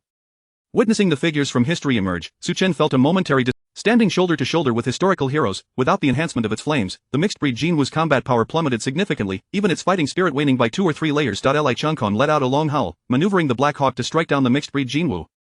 After 3 breaths, the Jinwu's wings were shredded, a collision of mechanical metal and flesh. On Su Chen's side, as he felled the Black Jinwu, under his enhancement, 6 individuals with 5 mechas withstood the Black Jinwu's collective assault and counterattacked. The boisterous Black Two laughed heartily. Lieutenant, we truly wreak havoc together. Su Chen chuckled as well, waving his hand. I've slain quite a few Black Jinwu, I'll share 2 military merits with you. Lieutenant is formidable. Black Two clapped in approval, the rank of a first-level public officer beckoning him. Turning his head, Su Chen caught sight of a golden bird plummeting from the heavens, its attributes sparkling brilliantly. The inspector has triumphed, let us go assist the commander. Sensing the opportunity, Su Chen rushed over. The attributes of this mixed-breed Jinwu were indeed exceptional: 2 reds and 2 blues, Dinyo, Dezhuang, Taijian, and another piloted their mechas to claim the spoils. Attributes were of utmost importance to Su Chen, yet others could not perceive them. They were more concerned with their own military merits. After beheading the bird, they hung its head at their waists and dashed toward Li Changkong. The mechas were drenched in the warm blood of their foes, the claw marks on their blades serving as testaments to their distinguished achievements. Detected attributes: mixed-breed Jinwu Blue, Jinwu Chick Blue, Son of the Beast King Red, Golden Eye of the Jinwu Red. Shall they merge? Mixed-breed Jinwu Blue with the Jinwu is of the demon royal lineage, holding a high status among the demon clan. The bloodline of the mixed-breed Jinwu enhances fire-based demon techniques. Jinwu Chick Blue with the Jinwu clan member is still a chick, reaching adulthood can attain 6th tier status. Son of the Beast King Red. The son of the commander of avian demon beasts, greatly favored by the avian demon king. Golden Eye of the Jinwu Red, a talent of the Jinwu clan, capable of unleashing divine fire and seeing through illusions. Su Chen surveyed the surroundings, contemplating. Aside from the son of the Beast King, I shall plunder everything. The son of the Beast King Red attribute holds no value. Even if merged, Su Chen would not become the son of the Beast King. Merging. Su Chen's heart surged with excitement. How often does one encounter such a significant opportunity? The battlefield is indeed a splendid place. Rarely do exceptional attributes drop without the need for personal effort. As the attributes reached their limit, they proceeded to merge and evolve. Scarlet Eye, Azure Jinwu, breaking the illusion. Golden Eye Purple. Su Chen gasped, gazing at the corpse of the mixed-breed Jinwu, his eyes transforming into the shape of the Jinwu. This Jinwu truly delivered. It yielded a purple attribute, breaking the illusion. Golden Eye Purple, your gaze can pierce through illusions, dreams, and disguises, granting the divine ability of breaking the illusion. Golden Light. Breaking the illusion. Golden Light releases golden light, allowing those illuminated to retain their sanity, with the golden light's range subject to mental influence. This is indeed an exceptional attribute. The ability to pierce through illusions and maintain clarity of mind is invaluable, along with the divine ability of breaking the illusion. Golden light. Maintaining clarity may seem ordinary. Who can consistently remain clear-headed? Wang Gao, in a moment of rashness, betrayed his comrades on the battlefield, only to be reduced to a pulp by Li Changkong's slap. The mixed-breed Jinwu, in a moment of folly, strayed to the edge of the South Heaven Gate battlefield, and met its demise. Sun Quan, in a moment of folly, personally led his troops, becoming merely a backdrop to Zhang Liao's formidable presence at Ziyujin. Rationality is crucial. The breaking the illusion golden light ability is more suited for battlefield applications, particularly in large-scale military engagements. The first attribute had already filled Su Chen with joy, the second attribute was still merging. Regaining his senses, Su Chen exited the cockpit, declaring, Lieutenant Su Chen reporting for duty. Li Changkong retracted the damaged Black Hawk, descending with a dispirited demeanor as he collected the Jinwu's corpse. Where are your iron guards? Observing Su Chen and Black Two emerging from the battered mecha, Li Changkong appeared somewhat astonished. By fortune, I broke through to the second tier and felled a red-eyed Black Jinwu with the activation of a primordial stone. My iron guards have been rendered ineffective. Su Chen had slightly employed a method of embellishment. He attributed the slaying of the red-eyed Black Jinwu to his physical breakthrough to the second tier, so as not to appear overly ostentatious. Second tier? Li Changkong sensed carefully, discovering a somewhat ephemeral aura emanating from Su Chen, clearly indicating a recent breakthrough. A battlefield breakthrough? Quite fortuitous. To be able to slay a red-eyed Black Jinwu, your proficiency in piloting the mecha is commendable. His complexion paled slightly as he scanned the individuals behind Su Chen, stating, You shall guard me. I shall meditate and recover. Li Changkong sat cross-legged on the spot, extracting a primordial stone, continuously drawing power from it. Su Chen hesitated. He had something important to convey but was unsure whether to speak up. Ultimately, steeling himself, Su Chen resolved to share, for achieving merit on the battlefield involves not only slaying foes but also the crucial role of intelligence and information. Esteemed Inspector, I possess a piece of news. I am uncertain whether it should be shared or withheld. Chapter 11 The Enhancement of Talent. The red trait Titanic form states Li Chunkong's nascent soul, nourished by the essence of the primordial stones, regained a flicker of vitality. Su Chen contemplated his choice of words and ultimately resolved to place the blame upon the deceased red-eyed black crow. During the struggle against the red-eyed black crow, as it lay dying, it astonishingly uttered a coherent phrase. A phrase? What did it say? Li Chunkong's spirit jolted. A second-tier red-eyed crow could articulate human speech. Its origins must be extraordinary, undoubtedly tied to this golden crow. It is well known that both the crow and raven tribes are lesser demon clans derived from the golden crow lineage. Son of the demon commander, flee swiftly. Slowly, Su Chen began to speak, utilizing the lifeless form of the red-eyed black crow to reveal the identity of the golden crow. He considered this information to be of paramount importance. The demise of a demon commander's offspring could potentially alter the dynamics of the battlefield. This was a significant achievement. The son of a demon commander? Li Chunkong appeared bewildered, scrutinizing the body within the spatial artifact once more. No matter how he looked at it, it was merely a scruffy bird. Pure golden crow feathers are resplendent gold, devoid of any mixed colors. Mixed feathers signify impure bloodline within the golden crow tribe. The son of the demon commander is a scruffy bird? Li Chunkong realized the gravity of the situation. It was not merely a matter of the hybrid golden crow's identity, but rather the fact that the son of the demon commander had perished. This news was of utmost importance. It must be relayed back to the main camp immediately. Li Chunkong gazed at Su Chen, nodding emphatically. This piece of information was crucial, a monumental contribution indeed. The demon race has 4 great demon commanders, whose ranks rival that of the grand generals of the Southern Heavenly Gate, possessing both high status and immense power.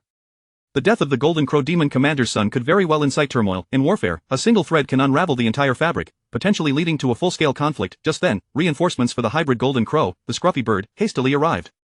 12 black crows circled above, surveying the human race below, too fearful to approach. Li Chunkong, having regained some vitality, raised his hand to obliterate these black crows. The black crows fell from the sky like dumplings, crashing to the ground and splattering into a pulpy mess, rendering them unrecognizable.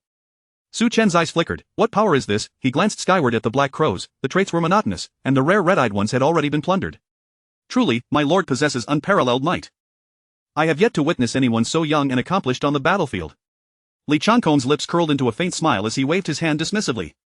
Unparalleled might is too grand a title. It is the martial uncle that truly deserves such a claim. I still have much ground to cover. Upon hearing Li Chunkong mention the martial uncle by Qi, Su Chen felt a surge of eagerness. May I inquire, my lord, what insights does one have regarding the path of cultivation? He suppressed his inner excitement, for this inquiry into the path of cultivation was indeed the crux of the matter. As for the martial uncle, Su Chen was confident that one day he would stand as a general of the Qin army, side by side with Bai Qi. Li Chunkong paused for a moment, lifting his gaze towards the sun. In the Panga continent, the south is home to the demon race, and the north harbors the demonic race. Our human race is besieged from both sides, thus we have opened numerous paths of cultivation for survival. There are 4 primary paths and over 10 minor ones. Su Chen's spirit surged. He finally began to grasp the cultivation paths of this world, the mysterious veil slowly lifting. The 4 primary paths are immortal, martial, divine, and Confucian. The immortal path is, of course, the path of immortal cultivation. Qi refining, foundation establishment, golden elixir, nascent soul. Li Chunkong is currently a practitioner at the 4th stage of the immortal path, the nascent soul realm. The martial path is a purely corporeal endeavor. Flesh, sinew, jade, and courage. The Confucian path, the scholar's path, flourished greatly during the Xiantang and Wuming eras, with the Confucian Song dynasty holding the highest regard for it. The stages include student, scholar, candidate, and Jin's High. Su Chen suddenly felt a twinge of confusion. He recalled historical records stating that the titles of student, scholar, and candidate were part of the imperial examination system. Indeed, those titles are part of the examination system. Both the Confucian Song and Xiantang dynasties employed them to select Confucian scholars, hence the nomenclature. Li Chunkong slowly elucidated the path of the divine. The divine path is an exceedingly arduous road. Su Chen, eager to learn, responded, the divine path? Divine beings? Not quite. Li Chunkong's eyes reflected a deep-seated wariness. The divine path is the cultivation of the heart. Since ancient times, the heart and spirit have been one. A master of the divine path is virtually invincible at the same tier.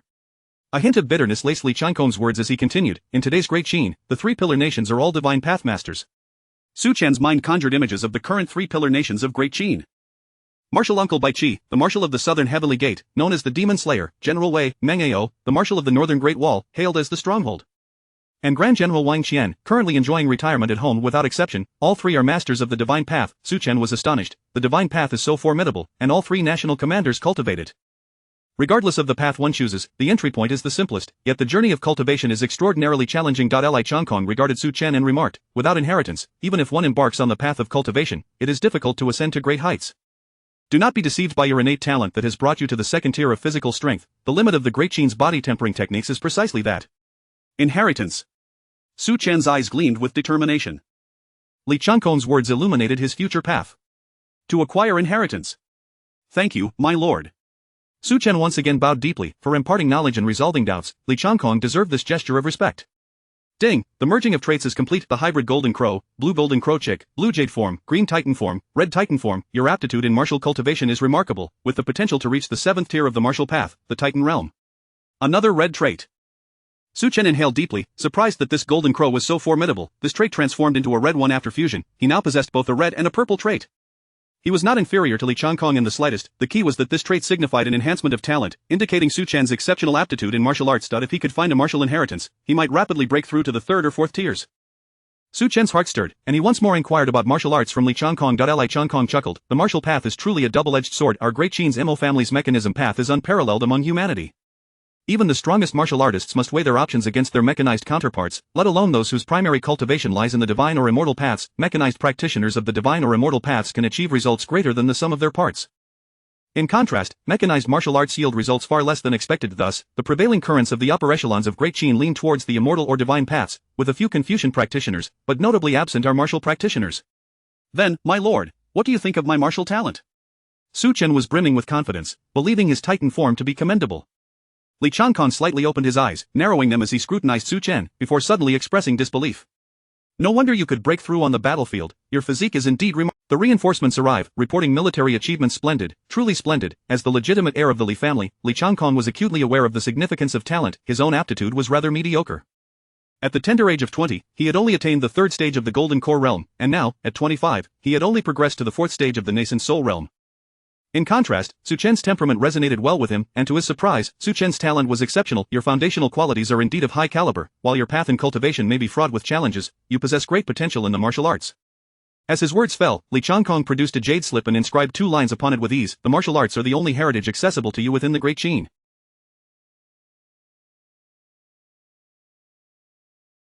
Military achievements can be exchanged for martial arts techniques, and these 2 techniques hail from the imperial family of Wu Ming. Without further elaboration, Li Chunkong handed the jade slip to Su Chen. Su Chen bowed again. Upon receiving the slip, he beheld the 2 techniques inscribed upon it, indestructible Vajra and subduing the dragon and tiger. After a brief interval, the commander of the military camp arrived with his troops in a grand procession. Inspector Li, where are the demon beasts? The commander, leading a 1,000-strong army, formed a military formation, the oppressive cloud stifling the very heavens. Commander Wang, the demon beasts have been vanquished, and I require your escort back. I have urgent matters to report to the main camp. Wang Yin nodded solemnly, turning to Su Chen and the others. Who are you? Su Chen stepped forward to reply, I am under the command of Captain Wang Gaoyao. Li Chunkong took over. I am conducting a routine inspection. Captain Wang Gaoyao has committed treachery on the battlefield and has been dealt with according to the law. He tossed Wang Gaoyao's insignia to Wang Yin. Commander Wang nodded, refraining from further comment, and signaled for Su Chen and the others to follow the main force back to the military camp. Li Chunkong hurried to the central military camp at the South Heavenly Gate, eager to report significant news. Meanwhile, Su Chen and his companions were assigned to the Jiazi military camp, where military achievements would be tallied. The military achievement officer noted, 17 heads of black crows slain, with 4 losses, that constitutes a small victory. What about the captain? The officer was quite pleased. They had monthly assessment standards, and the military camp's achievements needed to meet certain criteria. Otherwise, there would be inquiries, while the opposite would yield rewards. He instinctively assumed that this was an established squad within the Jiazi military camp, capable of achieving such a feat in the field. 17 heads slain, with 4 fatalities, yielding a net gain of 13 military achievements. The captain has been executed for treachery on the battlefield? The officer could hardly believe his ears. Treachery on the battlefield, that is a crime that annihilates clans. He inquired further, meticulously recording the accounts of Su Chen and his companions, becoming increasingly incredulous. You broke through to the 2nd stage on the battlefield and killed a 2nd stage demon beast? The officer suspected Su Chen was boasting. Unfazed, Su Chen produced the severed head of the red-eyed black crow and placed it upon the officer's desk. Upon learning that Su Chen had activated the mecha's energy to launch a surprise attack on the beast, the officer shook his head in disbelief, documenting the details. You lot truly seek glory at the cost of your lives. Very well, all is recorded. Once verified, you shall all be first-level public soldiers. Su Chen's contributions were the most significant. With both his realm and qualifications in order, a captaincy was inevitable for him.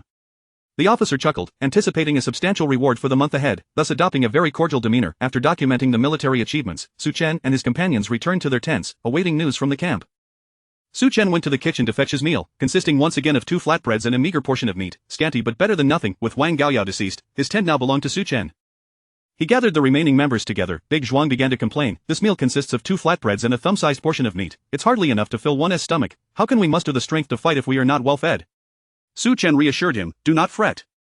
The treatment for first-level public soldiers is far superior, with an additional 10 taels of rice per day. Furthermore, once I ascend to captain, I can procure a demon beast for the brothers. Everything on the battlefield is considered spoils of war. The heads of demon beasts count towards military achievements, and their corpses serve as sources of sustenance, collected by specialized retrieval teams.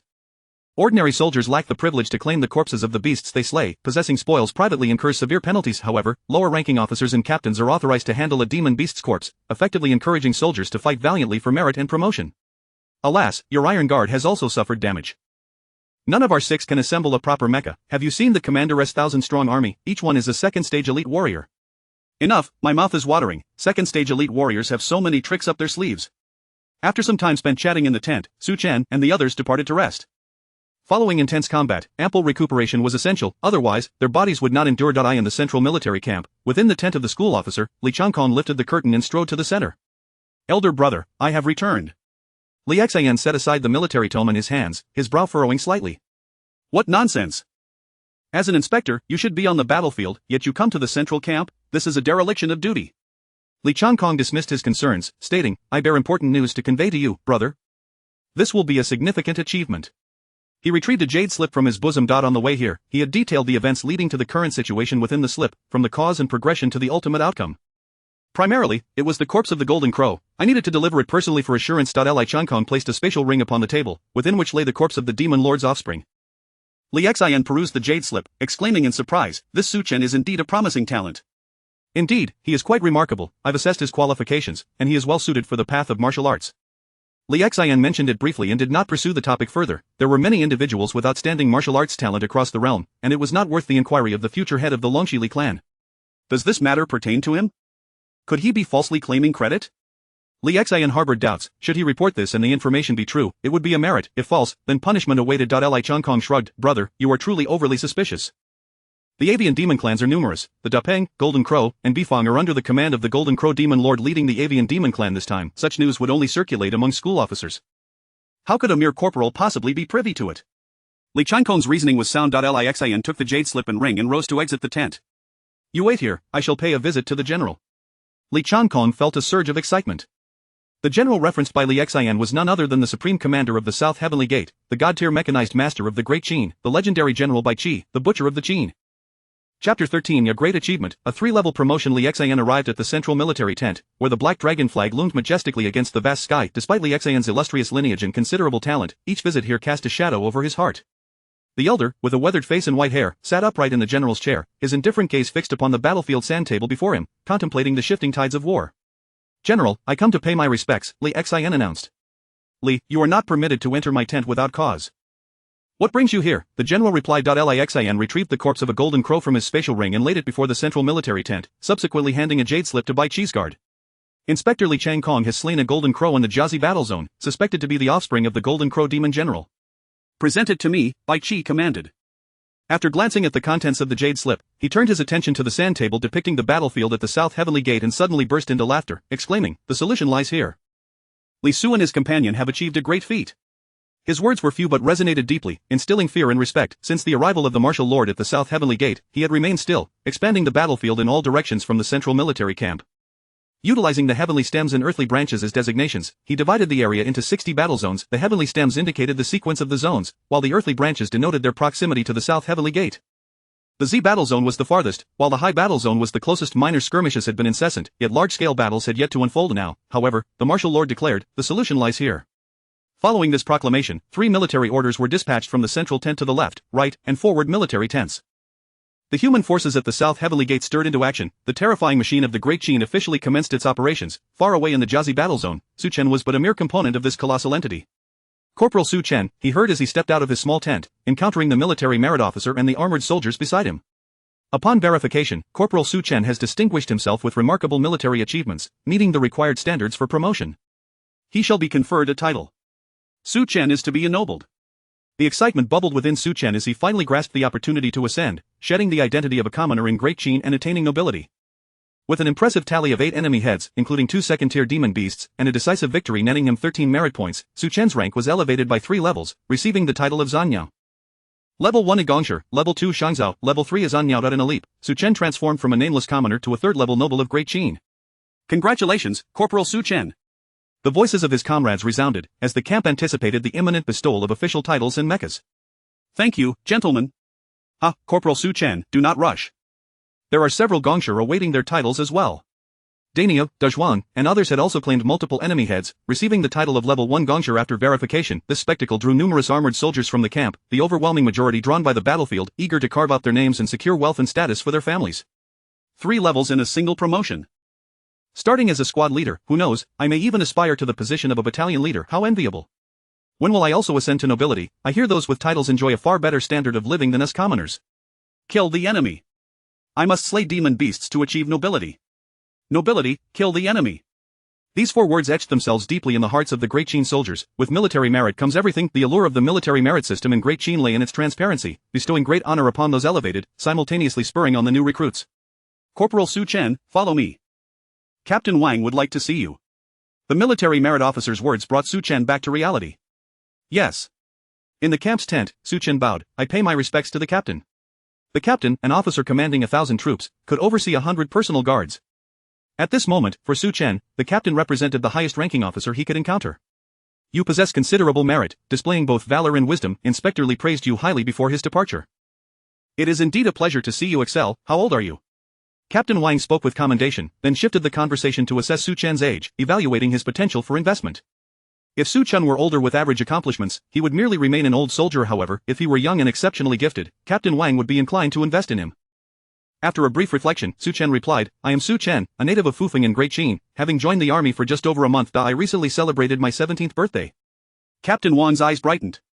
This was a promising candidate worthy of investment. You are indeed young and talented, he remarked, gesturing to his guards to present a thick tome of beast hide before Su Chen. This is Great Qin's military merit exchange ledger. As a third-level noble, you are entitled to select a cultivation method from within. Captain Wang deliberately turned the ledger to a specific page. Golden Spear Qi Refinement Technique. Su Chen raised an eyebrow. Was this a test? Alas, he had no interest in the celestial path of Qi refinement. Captain, I wish to select the Dragon Subduing and Tiger Taming Technique. Captain Wang was slightly taken aback. The average person would not know of this martial art, indicating Su Chen had received guidance from someone knowledgeable. The scion of the Li family had indeed imparted much information. He paused momentarily, feigning concern. The Golden Spear Qi Refinement Technique is an excellent method, perfectly suited to our Great Qin mechas, sweeping across the battlefield. Are you not tempted? A flame ignited in Su Chen's gaze as he resolutely replied, in response to the esteemed captain, I have heard Inspector Li mention that our human race has 4 great paths. Celestial, divine, martial, and scholarly. All 3 pillars of our Great Qin are practitioners of the divine path, therefore, my heart yearns for it. Captain Wang furrowed his brow slightly. This young man harbored such grand ambitions, seeking divine path techniques? Such things could hardly be found here. Even he, as a captain, possessed only a fragment of a divine scripture. Su Chen was aiming too high. However, Su Chen's subsequent words brought a smile to Captain Wang's face. I am suited for martial cultivation, aspiring to the divine path of the pillar nations. Thus, I shall lay my foundation in martial arts and seek the divine path. I only request the martial technique, Dragon Subduing and Tiger Taming. Excellent. Captain Wang smiled faintly, instructing his guards to procure this technique and assist Su Chen to his feet. A true man harbors great ambitions, yet must also remain grounded. The Dragon Subduing and Tiger Taming technique is the finest martial art you may exchange for. To seek better techniques, one must earn merit on the battlefield and seek the Emperor's favor. This has always been the path of Great Qin. In days gone by, the martial lord had also risen from the ranks, ultimately becoming a pillar of Great Qin. Su Chen understood that Captain Wang was extending goodwill. Otherwise, even if he knew of the Dragon Subduing and Tiger Taming technique, it would be challenging to obtain it in a short span. The process of reporting and review would require considerable time. Captain Wang's arrangement to have his guards handle the matter would naturally expedite the process, avoiding unnecessary red tape. One must not forget the well digger when drinking water. Su Chen kept the captain's admonition in mind. Captain Wang was taken aback, silently reflecting, one must not forget the well digger. His smile deepened. For someone who could articulate such thoughts was worth the investment. Chapter 14 The Decree of the God of Death, strive to achieve in no time. Su Chen acquired the first volume of the martial arts technique Subduing Dragon and Vanquishing Tiger. This volume documented the initial 3 stages of martial cultivation. Flesh, sinew, and bone, ultimately leading to the pristine stage of jade. The path of cultivation extends from the 1st to the 9th stage, beyond which lie the sacred and divine tiers. Each distinct path of cultivation bears its own nomenclature for these realms. Within the confines of his tent, Su Chen diligently memorized the entirety of Subduing Dragon and Vanquishing Tiger in a single day, marveling at its exquisite brilliance. The first stage of subduing dragon and vanquishing tiger pertains to flesh, a stage Su Chen had already surpassed. The second stage involves sinew and bone, and Su Chen's physique was precisely at this juncture. The essence of cultivating subduing dragon and vanquishing tiger lies in mastering the dragon post and tiger post. The successful execution of these two stances cultivates the sinews of a dragon and the bones of a tiger. Inferior techniques merely exhaust one's innate potential, while intermediate techniques unlock latent capabilities. Superior techniques, however, reverse one's innate limitations. Subduing dragon and vanquishing tiger is indeed a superior technique. Even an ordinary person, upon cultivating it, would exhibit remarkable martial talent after developing sinews akin to a dragon and bones akin to a tiger. Wang Yun specifically instructed Su Chen to practice daily in the tent, elucidating the profound principles of subduing dragon and vanquishing tiger. He also provided exquisite beast blood ointments to aid Su Chen in his training. Is the captain both a master of celestial and martial arts? Wang Yun nodded with a smile, affirming that possessing an additional path of cultivation brings greater vitality to the battlefield. My celestial cultivation has reached the fourth stage of the nascent soul, having exhausted all my potential, thus I have had to resume my martial cultivation, currently standing at the third stage of pristine jade. Individuals like Captain, who are endowed with both talent and diligence, are indeed rare within the ranks. Su Chen secretly admired him, and Wang Yun felt a sense of pride in his heart. Soon after, Li Qiankong hurried from the central army camp, bearing excellent news. Upon arriving at the Jiazi army camp, he found Su Chen practicing his stances under Captain Wang's guidance, recognizing it as an investment from Wang Yun. Director Li, how did the central army camp respond? Wang Yun, suppressing his mirth, inquired earnestly about the matter at hand. Li Qiankong produced a military order from his bosom. It appointed him as the deputy captain of the Jiazi army camp, commanding Captain Wang Yun of the Jiazi battle zone to mobilize the troops forthwith. Then, Li Qiankong turned to Su Chen, speaking with gravitas. Su Chen. Su Chen immediately ceased his practice, standing as straight as a pole. The command from the Grand General left Su Chen momentarily dazed. The decree of the God of Death, by Qi? You are to strive for greatness. In an instant, Su Chen felt invigorated. The encouragement from the Duke of Martial Peace was more effective than any reward. It was akin to a parched field being nourished by refreshing rain. As a captivating light sparkled in Su Chen's eyes, Wang Yun sighed. The encouragement from the Duke of Martial Peace is indeed a blessing for you, young one. Soon, the Jiazi army camp sprang into action, and the army formally set forth. Su Chen swiftly rose to the position of a camp leader. According to the military regulations of the Great Qin, a camp leader commands 50 soldiers and may have 5 personal guards. With his official title and designation, Su Chen promptly promoted the 5 individuals who had shared in his trials and tribulations to serve as his personal guards at Daniu, Dezhuang, Heitun, Taizhen, and Dezhu. Dezhu had previously followed Wang Gaoyao and survived through fierce battles. Now holding the rank of a level 1 officer with his new status, Su Chen wasted no time in recruiting soldiers. Similar to Wang Gaoyao's previous cohort, he could summon 5 squads to serve as his subordinates. Dezhu, you are one of the veterans here. Do you know about the corpse collection team? Dezhu, with a simple demeanor, scratched his head and replied, the corpse collection team? Those are the ones who have offended someone and been assigned there. The collectors earn no military achievements and thus cannot be promoted, nor can they retire. Fleeing from battle is a grave offense, and they can only squander their time in the corpse collection team. Su Chen nodded, though he did not dwell on it. Given his current relationships with Li Qiankong and Wang Yun, there were only 2 individuals within the entire camp, both of whom held the rank of 500, and 1000 commanders who surpassed him slightly. The remaining camp leaders were mostly of equal rank. Su Chen gazed at the 3 squads and 1 team he had already recruited, leading his personal guards toward the corpse collection team. Stop. The corpse collection team was part of the camp's logistics, responsible for retrieving bodies and clearing the battlefield, a thankless and exhausting task. Every time they returned from an outing, they were subjected to body searches to prevent smuggling. I am camp leader Su Chen, here to recruit soldiers for the army. Is there anyone here named Heibai? I require him for my squad. The logistics personnel were momentarily taken aback. Was someone really coming to recruit from the corpse collection team? Heibai was quickly located, recognized by a prominent black birthmark on his nose, which had earned him the name. At that moment, Heibai and his companions were engaged in light-hearted banter, as they were on a day off from their duty of battlefield cleanup. Heibai, you are indeed fortunate. A camp leader has come to recruit you. What? Heibai exclaimed, excitedly grasping the hand of the messenger. Are you certain someone is here to recruit us? The members of his squad were equally ecstatic. Having languished in their current position without military achievements, they had no hope of promotion or advancement. Now, an opportunity to escape the corpse collection team had arisen. Brothers, the day of our liberation has arrived. He was somewhat taken aback. Big brother, is that you? Heibai hesitated to acknowledge him, having noticed Su Chen's insignia and waist token of the former denoted a 3rd-level noble rank, while the latter signified Su Chen's position as camp leader. The young man he had pulled from the pile of corpses had ascended 3 ranks in just a few days, from a mere soldier to camp leader? Indeed, it is I. I must extend my gratitude to you, Heibai, for rescuing me from the pile of corpses that day. I have since achieved some military merit and risen to the position of camp leader. Are you willing to join me in battle? Heibai was overwhelmed with excitement. I am willing. No one understood better than he the torment of being in the corpse collection team, watching others earn military achievements and promotions while he silently hauled bodies. The soldiers of the Great Qin sought glory on the battlefield, striving for rank and honor, to secure wealth and progeny. Squad leader Heibai to respond. Yes. Heibai's squad swiftly fell into formation. A camp leader possesses an independent tent and is a cornerstone of grassroots military prowess, commanding 50 elite soldiers of the Great Qin. Before long, the military orders from Captain Wanyan reached every corner of the camp. The camp mobilized in units, advancing 1,000 miles southward. As each camp leader summoned their respective troops to depart in an orderly fashion, the remaining scattered squads of soldiers followed the camp's movement, with meticulous coordination. Some camps escorted the logistical supplies, others were tasked with reconnaissance, while yet others were designated to breach the territory of the demon tribe. Su Chen's camp was assigned the mission of clearing the path. As the army advances, I, the camp leader, have been appointed to lead the charge. Opportunities for merit and accomplishment lie ahead, let us proceed. Ready for war, Su Chen gathered provisions and fresh water, climbing into his new dark green mecha. As he maneuvered the standard second-tier mecha, Su Chen gazed toward the dawn on the horizon and issued the command for the army. All units, advance. Chapter 15.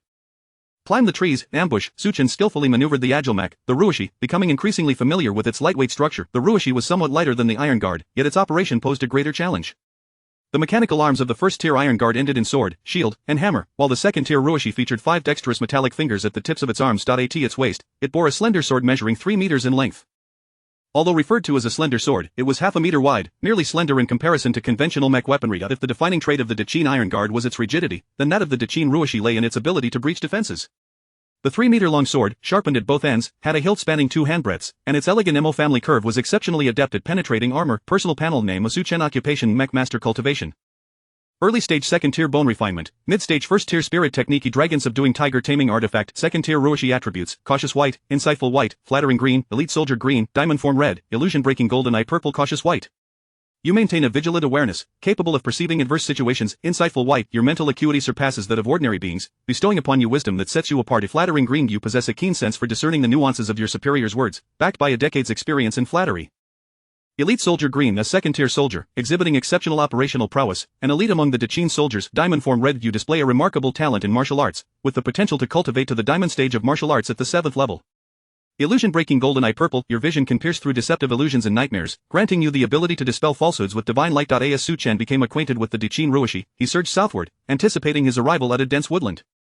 We traversed 1,000 miles, passing through this small thicket before ascending a mountain. His eyes glimmered with golden light as they scanned the woods ahead. Clearly, no demon kin resided in this area. He detected not a single attribute. The demon kin's camouflage could not possibly leave no trace, suggesting they held the upper hand. All units, organized in groups of 3, entered the forest to search for beasts. He charged headlong into the thicket, his dark green mech gripping its blade, watchful for any impending ambush. Report: no signs of demon beasts. None here either. Su Chen raised his head, surveying the towering trees nearby, perfect for ambushes. After a moment's contemplation, he issued a military command: all personnel, ascend the trees. Ascend the trees? What sort of command is this? The dark green mech sheathed its blade at its waist and swiftly climbed a sturdy tree, soaring to its crown. Others, though puzzled, complied without question. Military orders broke no descent. 50 mechs selected their respective trees, twisting and turning as they reached the treetops. This was an ideal spot for an ambush. Had I been a demon kin, I would undoubtedly station my forces here. Realization dawned upon the burly soldier in the adjacent tree. So we are crouching here to ambush the approaching flying beasts? Su Chen nodded, delivering his final directive: all personnel, conceal yourselves and remain silent. Await my command to strike. A stick of incense later, over 20 dragon sparrows soared from the horizon, their upper wings adorned with colorful scales, their lower wings cloaked in feathers. The forest below stirred as more than 20 iron-headed ostriches ambled into the woods, seeking the cover of thick underbrush. A squad of soldiers perched in the trees observed the ostriches' movements with clarity. Su Chen remained still, biding his time for the dragon sparrows to descend. As a scion of the dragon lineage, the dragon sparrow clan was often overlooked among avian demon kin, frequently relegated to the role of cannon fodder. Yet, the combat prowess of the dragon sparrows was indisputable. Their hardened scales and sharp claws could puncture a mech's cabin with a single strike. The leader of the dragon sparrows screeched, commanding all the sparrows to hide, as they dispersed to seek refuge among the tree crowns. Su Chen fixed his gaze on the leader, and at the moment of explosive power, he roared with fury. Kill! 50 mechs launched like arrows from a bow, leaping into action, their 3-meter swords brandished. The Daqin Ruishi, wielding its blade, darted to the front of the dragon sparrow leader, piercing it cleanly through. With a swift motion, the dark green left hand grasped the neck of the dragon sparrow leader. One bird and one mech plummeted heavily to the ground. Observing the fallen attributes, Su Chen hesitated not, as the dark green mech shot into the nearby underbrush. Blood splattered upon the great tree, the vivid red underbrush bearing witness to the slaughter. A quarter of an hour later, the battle concluded. The casualty ratio stood at 0 to 40-2. Su Chen severed the head of the dragon sparrow, suspending it from the back of his mech, and strode into the depths of the forest. Clean up the battlefield, in groups of 3, advance. Heibai gazed at Su Chen's departing figure, unable to suppress a sigh. A born commander. De Zhuang, passing by Heibai, chuckled, indeed. A capable warrior ensures a steady flow of military merit. Who wouldn't admire such a superior? Heibai glanced at the two bird heads dangling from the mech, a blissful smile gracing his face. Just 3 more heads would elevate him to rank 2. The spoils from his first day out were indeed bountiful. Following this ambush, the morale of Su Chen's soldiers soared, leaving one behind to report back to the camp. The rest marched forth, brimming with pride toward their distant destination. Detected plunderable attributes: timid as a mouse white, scaled feather white, dragon descendant green, exceptional stamina green. Shall we plunder? Su Chen surveyed the attributes dropped by the dragon sparrows and ostriches, acquiring merely an exceptional stamina green. An hour later, the corpse retrieval team swiftly arrived to clean the battlefield, envy glinting in their eyes as they surveyed the fallen demon beasts. This represented substantial military merit. Suddenly, the team leader let out a soft exclamation, realizing the number of corpses did not align with the report from the soldier who had sent word. The reporting soldier maintained a stern expression, stating, "Our commander has retained 5 dragon sparrows. One cannot march into battle on an empty stomach. Once you tally the spoils, I shall rejoin the unit." Upon finishing his declaration, the soldier hastened toward the direction Su Chen and the others had taken. The vast hills stretched endlessly as they crossed a small slope, revealing yet another verdant hillock. A babbling brook meandered through the valley, flowing eastward. By the riverside, dozens of soldiers reclined against the hill. Su Chen commanded everyone to fill their canteens with fresh water before indulging in a refreshing wash. He briefly splashed water on his face and seized a moment to practice the dragon-subduing tiger taming stance by the riverbank. "Commander! Are you practicing martial arts stances?" "Indeed, it's the stance from the Wuming region. You all must master the stances to achieve merit and rank, otherwise, you will struggle to control the second-tier Daqin Ruishi." Su Chen had barely stood in the stance for a brief time when the vigilant soldiers suddenly signaled an alarm. The sound of heavy swords clashing echoed thrice. The soldiers in the brook froze instantaneously, their actions halted, and in the next moment, they leaped into their mechs, sealing the cabins and entering combat mode. Chapter 16: Encounter with the Wolf Pack and Massacre. The dark green mech surged forth without hesitation. Su Chen gazed into the distance, narrowing his eyes slightly. It was a pack of wolves. The vigilant iron guards swiftly retreated to Su Chen's side. "Captain, should we engage or retreat?" Despite being formidable even among the beastly races of the land, the wolf pack posed a significant challenge. Their coordination was impeccable. The organization of the human race stands unparalleled on the continent, enabling them to resist both the beast and demon factions, yet the wolves' teamwork was equally formidable. In a one-on-one confrontation, the Qin soldiers would have a 9 out of 10 chance of decapitating a wolf demon with a single strike. However, once the wolves banded together, their synergy rivaled that of seasoned veterans, inflicting severe damage upon the soldiers. Form the formation. Yuanyang formation. Shield bearers, hold your ground.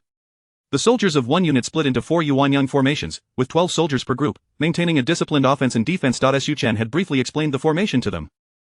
Its principle was straightforward, relying on the collaboration between soldiers to engage in battle, particularly suited for skirmishes of smaller scale. A wolf's howl echoed across the wilderness, causing the pack to disperse, subtly adopting a posture of encirclement. Su Chen's gaze swept over the wolves, his eyes glinting with golden light. Divine technique, breaking the illusionary golden light. The faint golden glow was barely noticeable in broad daylight, yet the soldiers within the mech remained composed, undeterred by the spreading wolves. 70 wolf demons, nothing to fear. If they dare to scatter, we shall charge in and take them down one by one. Detected entries: endurance white, fangs and claws green, wolf pack blue. Wolf pack blue. When the number of gathered wolves exceeds 10, all attributes increase by 10. Upon seeing the wolf pack's entry, Su Chen felt a weight in his heart. He hadn't anticipated that even a first-tier wolf demon would possess a blue entry, especially a rare collective attribute. An all-encompassing enhancement. No wonder the wolf packs were notorious on the battlefield. It was unimaginable what terrifying scenes would unfold when thousands of them converged. This entry, he had to have it. Leading the charge at the forefront, Su Chen propelled the 4 Yuanyang formations towards the wolf pack. With a resounding howl, the wolves lunged at the mech battalion. There was no need for communication. The clash of blades against flesh erupted, mingling blood and shattered components. Bolstered by the breaking the illusionary golden light, all soldiers retained their rationality, undeterred by the wolves' proximity, their hearts aflame with the desire for military merit. The dark green Qin soldiers moved as if in an uninhabited realm. The 3-meter-long blades danced between the mech's hands like fluttering butterflies, reaping the lives of the wolf demons. Copper-headed, iron-brained, tofu-wasted, was a phrase Su Chen recalled vividly from his memory of the detected plunderable entries: endurance white, fangs and claws green, wolf pack blue. Shall we plunder? Yes, Su Chen plundered endurance white and wolf pack blue, discarding fangs and claws green. The human race's combat did not rely on claws. That entry was unnecessary. Endurance white grants exceptional stamina, while endurance strong blue, your endurance far exceeds that of ordinary individuals, and your remarkable willpower allows your actions to surpass the norm by double.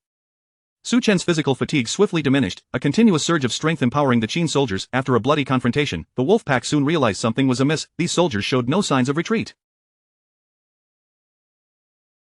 Despite losing several mechs, they remained closely coordinated, unleashing havoc upon the wolves. This was a stark contrast to their previous encounters with other soldiers. With over 30 wolf demons slain, the cost was merely 7 mechs lost, a casualty ratio of 1 to 4 that was hard for the wolf leader to accept, prompting a strategic withdrawal.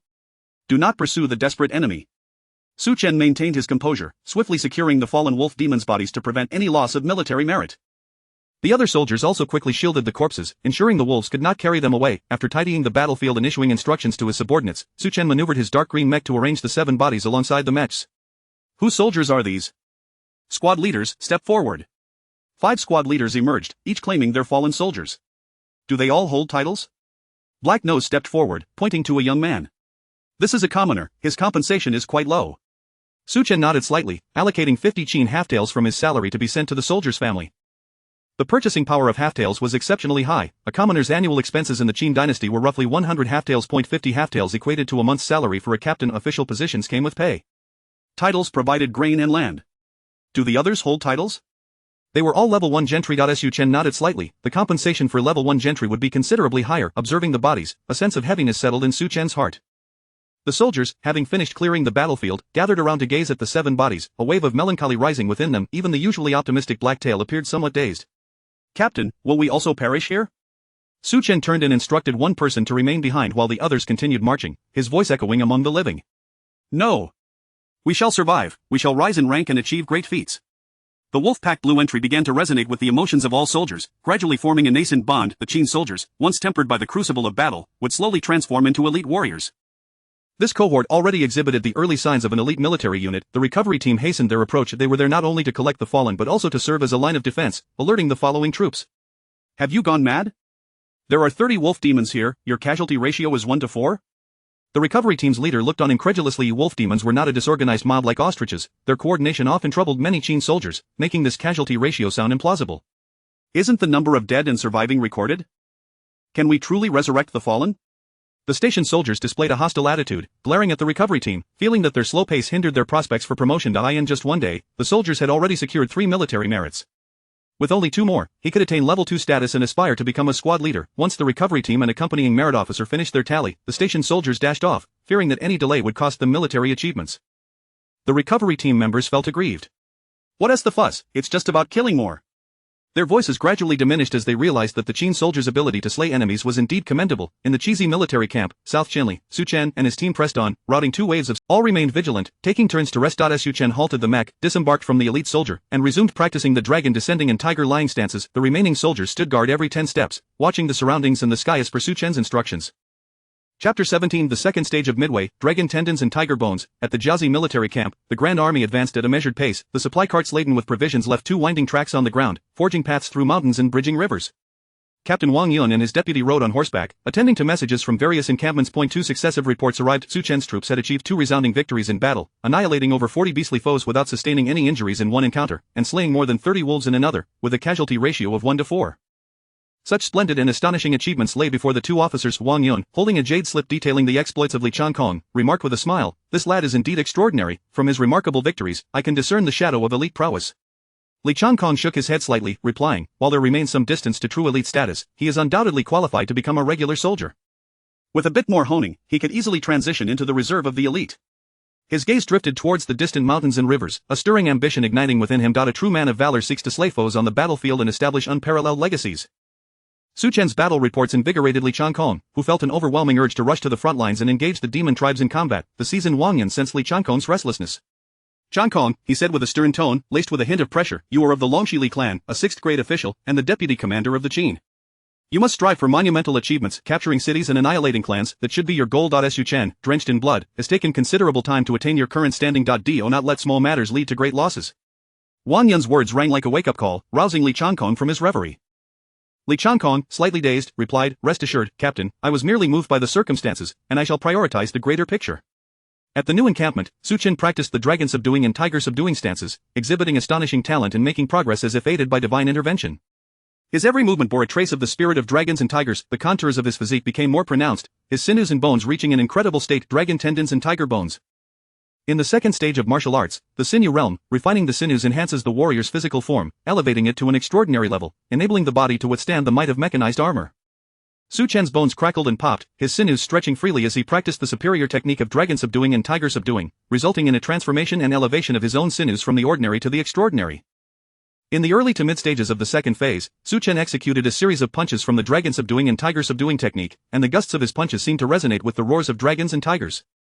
The technique emphasized that the sinew realm offered a prime opportunity for transformation. Robust sinews would allow the martial artist to endure greater impacts and unleash maximum power. Su Chen, having understood from his previous life that the effects of force are reciprocal, knew that a martial master delivering a punch would also bear 70% of the force themselves.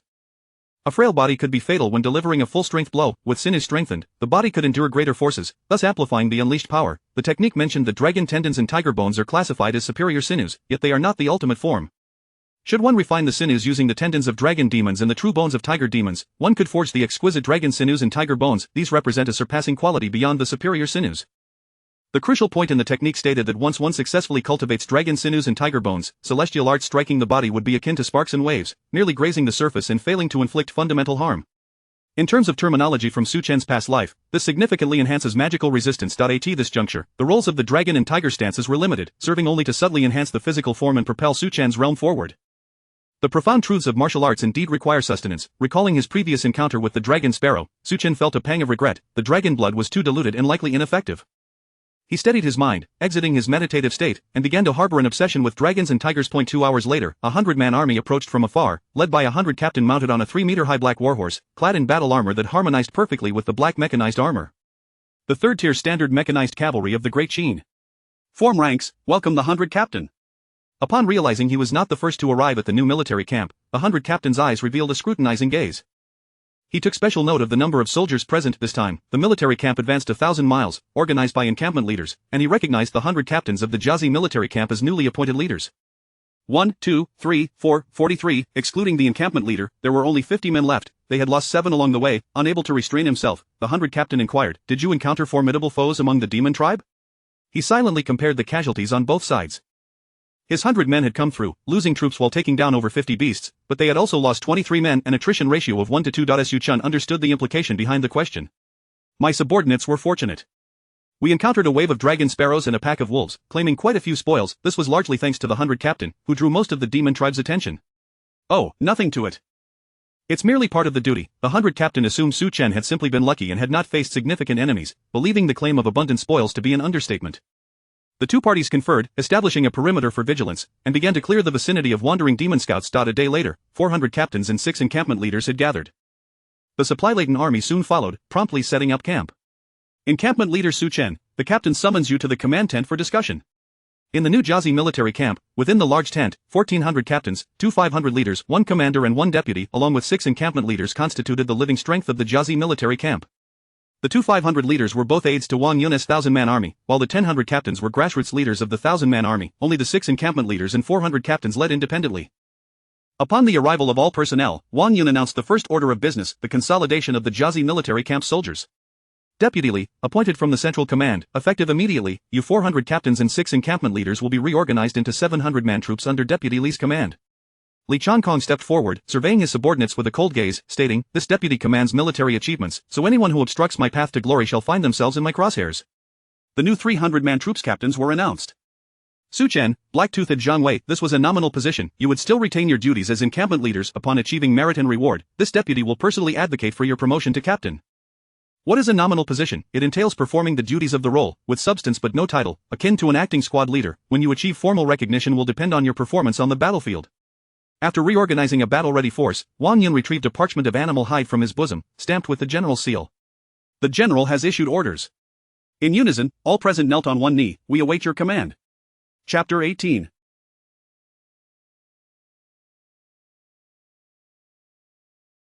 The decree of the demon god, a full-scale war begins. From this day forth, we shall sweep through the demon clan, with the newly established military camp as our core, advancing southward for 100 miles.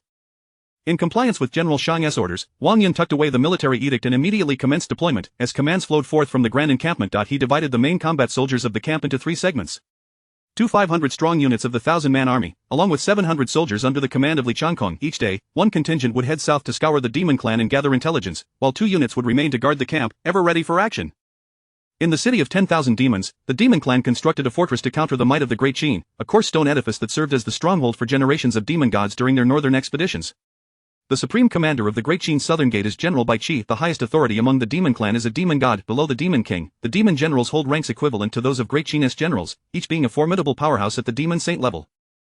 The son of one such demon general met his demise at the fringes of the battlefield against the human race. The supreme commander of the avian demons, the Golden Crow Demon Saint, instantly became a laughingstock in the city of 10,000 demons. Particularly, the nickname Muttbird spread from the human race to the city, with rumors circulating that the deceased Golden Crow was not even of the Demon Saint lineage. This incensed the Golden Crow Demon Saint, who vowed to march his army toward the southern gate. In the hall of 10,000 demons, the leaders of the 5 major demon clans, avians, terrestrial beasts, marine creatures, insectoids, and scale armor, gathered in assembly of the avian demon general, the Golden Crow Demon Saint, passionately called for an offensive against the southern gate. The terrestrial beast demon general, the pig demon saint, scoffed derisively, questioning the might of such an army. With your flock of birds, a few volleys would bring you down, and yet you speak of an assault on the southern gate? The Golden Crow Demon Saint, gritting his teeth, retorted, and you terrestrial beasts, were you not the ones left toothless by mechanized forces? It is you who boasted your invincibility, howling each time. The marine and insectoid demon generals remain silent. The demon clan shares borders with several human nations, and their offensive strategies naturally vary. With the marine and insectoid the scale armor demon general, the Pandalan demon saint, frowned slightly and admonished, silence, must you bicker before the arrival of the demon god? If you have the guts, step outside and settle it. The Golden Crow Demon Saint and the pig demon saint fell silent. A robust figure appeared at the forefront, with crystalline dragon horns signifying his noble lineage as a member of the Celestial Dragon Empire. The commander of the Demon Clan's Northern Expeditionary Forces, the demon god Aofe, addressed the assembly. Are you all simply foolishly idle? Look here. Aofe gestured to the central sand table, where the layout of the battlefield at the southern gate was laid bare before the demon saints. In the span of 3 days, the human forces have advanced 1,000 miles, now lying right beneath our noses. If they strive a bit harder, their blades will pierce the city of 10,000 demons. The distance between the city of 10,000 demons and the southern gate spans 10,000 miles. For powerful beings at the saint level and above, that distance can be traversed in the blink of an eye. Tearing through space itself at the actual depth of engagement between the demon and human armies is merely 3,000 miles, a dangerously close proximity. Suddenly, the pig demon saint spoke up. I have a plan that will lead these humans to their own misfortune. Pray tell, Aofe replied, nodding with approval at the pig demon saint's astuteness. The pig demon saint pointed towards the army at the southern gate, noting that there were only 60 small military camps, posing little threat. The real danger lay elsewhere. We shall strike with the terrestrial beasts and avians at the forefront, while the marine and insectoid clans engage in a coordinated frontal assault, deliberately leaving a gap on the flank. He indicated a strategically advantageous terrain, clearly having devised a plan in advance. Should we reveal this flaw, any eager commander on the opposing side will not let such an opportunity slip away. The Pandalan Demon Saint proposed sending a formidable force to ambush at this location, effectively severing a limb from the human army. Aofe commended the pig demon saint, acknowledging him as the wise strategist of the demon clan. We shall proceed as per your counsel, the Golden Crow. You are to work in concert with the pig demon saint, and do not disrupt our northern expedition. The Golden Crow complied, though with a hint of reluctance, not daring to defy the demon god. Aofe's orders resonated throughout the battlefield, invigorating the entire demon clan as they rallied together to launch an assault against the humans to the north. At that moment, the 60 military camps played a pivotal role. The demon forces continued to converge, forming a vast horde, their ominous aura gathering ominously in the southern expanse. The 60 camps, housing over 100,000 soldiers, resembled an impenetrable web, ensnaring the smaller factions of the demon army that dared to approach. In the New Jazi military camp, Li Changkong led his 700 soldiers, dispatching a group of sparrow demons with ease, akin to slicing through vegetables. Su Chen was among them, a formidable second-tier sharp warrior, his blade tearing through the flesh of the demons, staining the earth beneath him crimson. As the battlefield was cleared, Li Changkong summoned his 700 captains. The demon clan has declared full-scale war. The orders from above are to hold the line for 10 days, and then to reorganize and strike from the flanks, disrupting the demon. Li Changkong signaled a maneuver to flank the demon forces from behind. Su Chen's heart raced at the implication. With 12 camps consolidating their forces, they could potentially muster around 20,000 troops. The 60 camps would transform into 5 units of 20,000 soldiers, launching a coordinated assault against the rear of the demon army. The strategy was indeed clever. The demons could not afford to split their forces. To divide too thinly would result in annihilation. To divide too heavily would expose them to danger on the front lines. Li Changkong sighed, remarking, in large-scale operations, it is the doctrine of warfare that governs the battlefield. Individual prowess pales in comparison.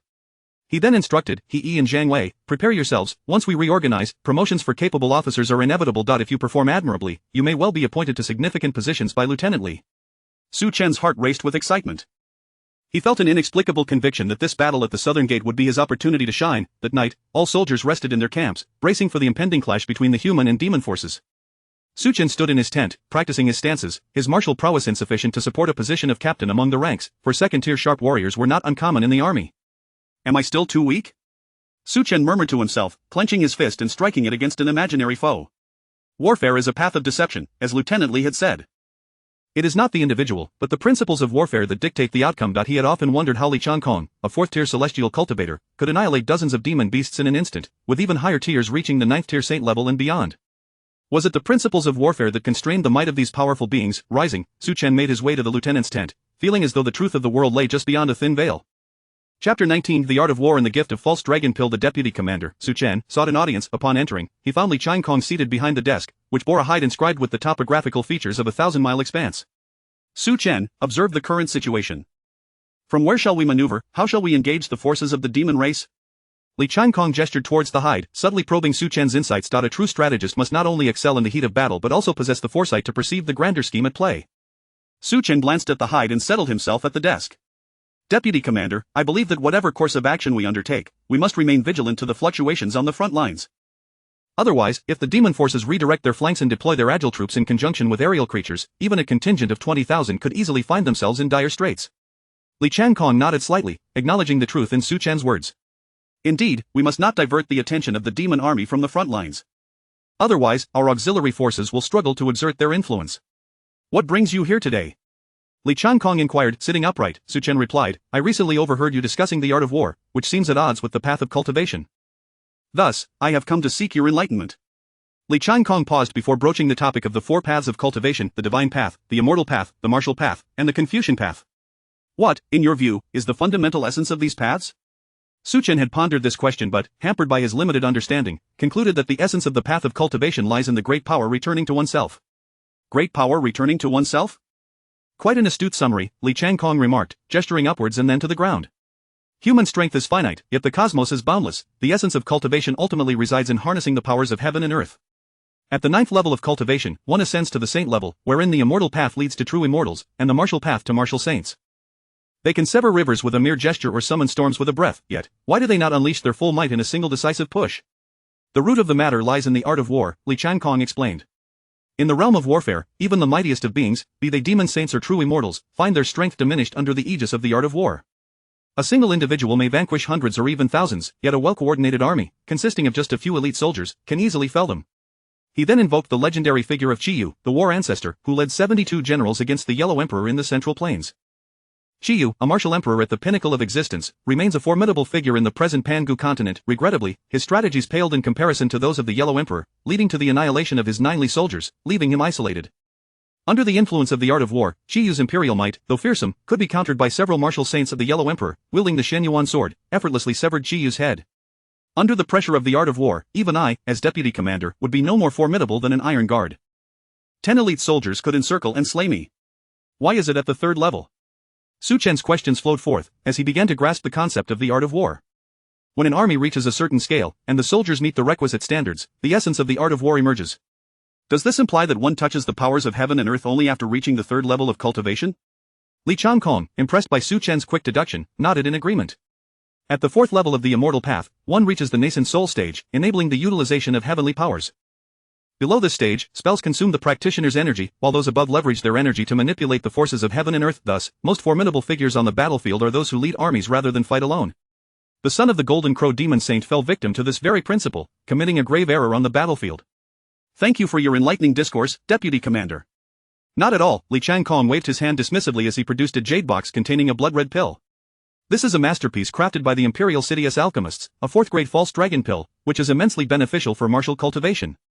Su Chen, overwhelmed with excitement, felt immense gratitude towards Li Qiankong for his guidance and support in selecting techniques, promoting him to a leader, and now bestowing upon him a precious pill. This false dragon pill is made from the blood of dragon-type beasts, combined with various potent herbs, and will aid you in breaking through to the jade purity realm. Su Chen recognized the critical importance of such a pill. Every enhancement on the battlefield is a capital for survival and a foundation for achieving merit. He accepted the false dragon pill with sincerity, expressing his gratitude. Haha, it's merely a pill. If it helps cultivate a talented general for the Qin, I shall consider myself a true mentor of the age. Li Qiankong yearned to achieve great deeds upon arriving on the battlefield. Yet, the minor skirmishes rendered him unable to showcase his abilities. In contrast, his elder brother, Li Xian, would soon descend from the skies, commanding an army of 20,000. Thus, Li Qiankong found solace in nurturing Su Chen, observing his progression from a squad leader to a platoon leader and now a company commander. He felt a profound sense of satisfaction. He began to understand why the elders of his family often gravitated towards the youth, finding comfort and fulfillment in witnessing their growth. Very well, it is getting late, you should return and rest.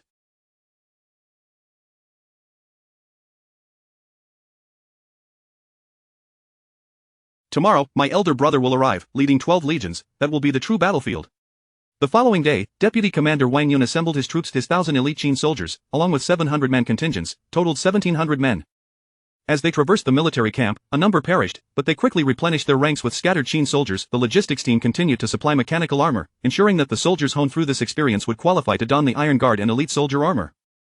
In Su Chen's contingent, he surveyed the scene and inquired of Tai Zhen, "Have you all exchanged for martial techniques?" "Yes, we have. However, our contributions were insufficient." Later, the military achievement officer informed us that there was a technique called the Great Demon Subduing Fist, and that is what we have obtained. "The Great Demon Subduing Fist, I have indeed heard of it," Su Chen recalled, having been captivated by Jin Yong's martial arts novels during his youth. "Zhou Badong once employed the Great Demon Subduing Fist against Yang Guo. Then let us diligently practice. I possess a small jar of beast blood ointment, a gift from the deputy commander. You should mix it with your ointments to avoid harming your bodies. Make haste to break through to the second level. The logistics team is preparing to supply mechanical armor." As Su Chen produced a small jar of beast blood ointment, he was about to pass it to Daniel when both he and De Zhuang experienced consecutive breakthroughs in their auras. De Zhuang, rubbing his bald head, chuckled, "Company commander, I no longer require it." "Neither do I." Su Chen smiled as he handed the beast blood ointment to Tai Zhen, reminding his personal guards and Heibai to not neglect their martial cultivation.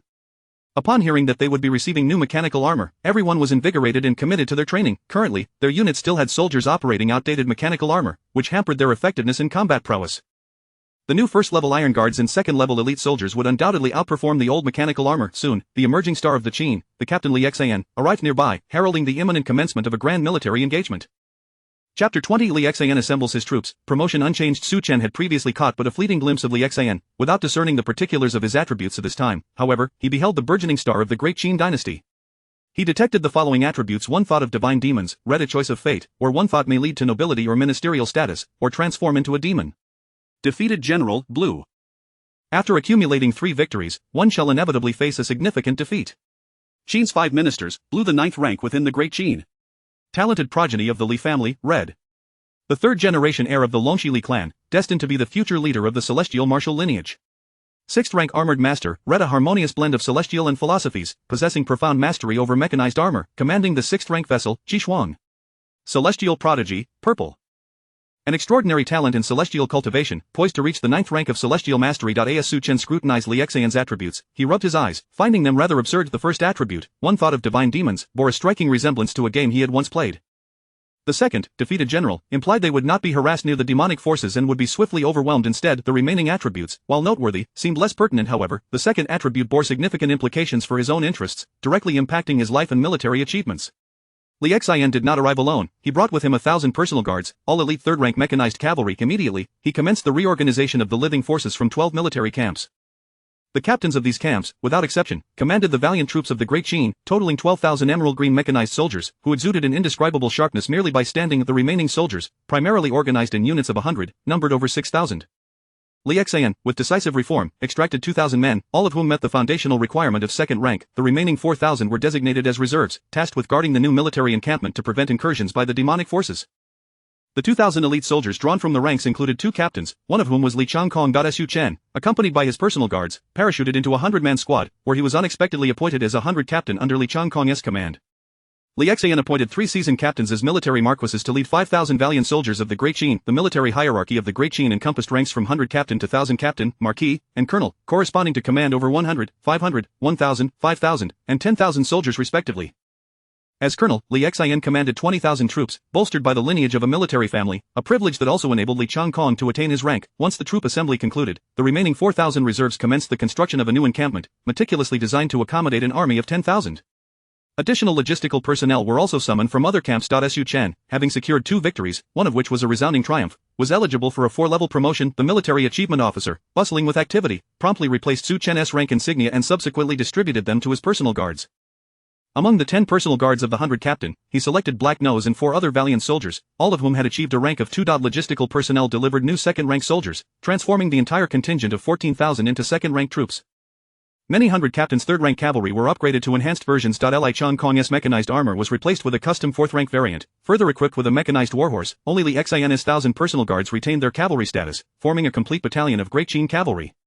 The tamed warhorses of the Great Qin typically saw action only in minor skirmishes or against northern demonic forces. Large-scale confrontations near the southern Skygate predominantly employed mechanized warhorses, primarily to guard against potential betrayals by the battlefield's demonic steeds. In the colonel's tent, 3 military marquises and 14 captains arrived in succession, all mid-level officers crucial to Li Xian's command. Upon the assembly of all officers, Li Xian made his intentions clear. This colonel does not intend to divide our forces in the conventional manner into front, middle, rear, and flanks. While that may be prudent, we are not confronting the demonic army head-on. Not we are the valiant warriors of the Great Qin, clad in armor and wielding sharp blades, and thus my objective lies here. On the map, the main forces of both sides had begun their movements, poised for confrontation between the city of 10,000 demons and the southern skygate. The demons had emulated the Great Qin's strategic encampment network, establishing numerous camps nearby to counter the Great Qin's coordinated offensive. The easternmost contingent faced the challenge of circumventing the left flank of the demonic army without detection. Li Xian indicated the demonic encampment at Giant Frog Rock.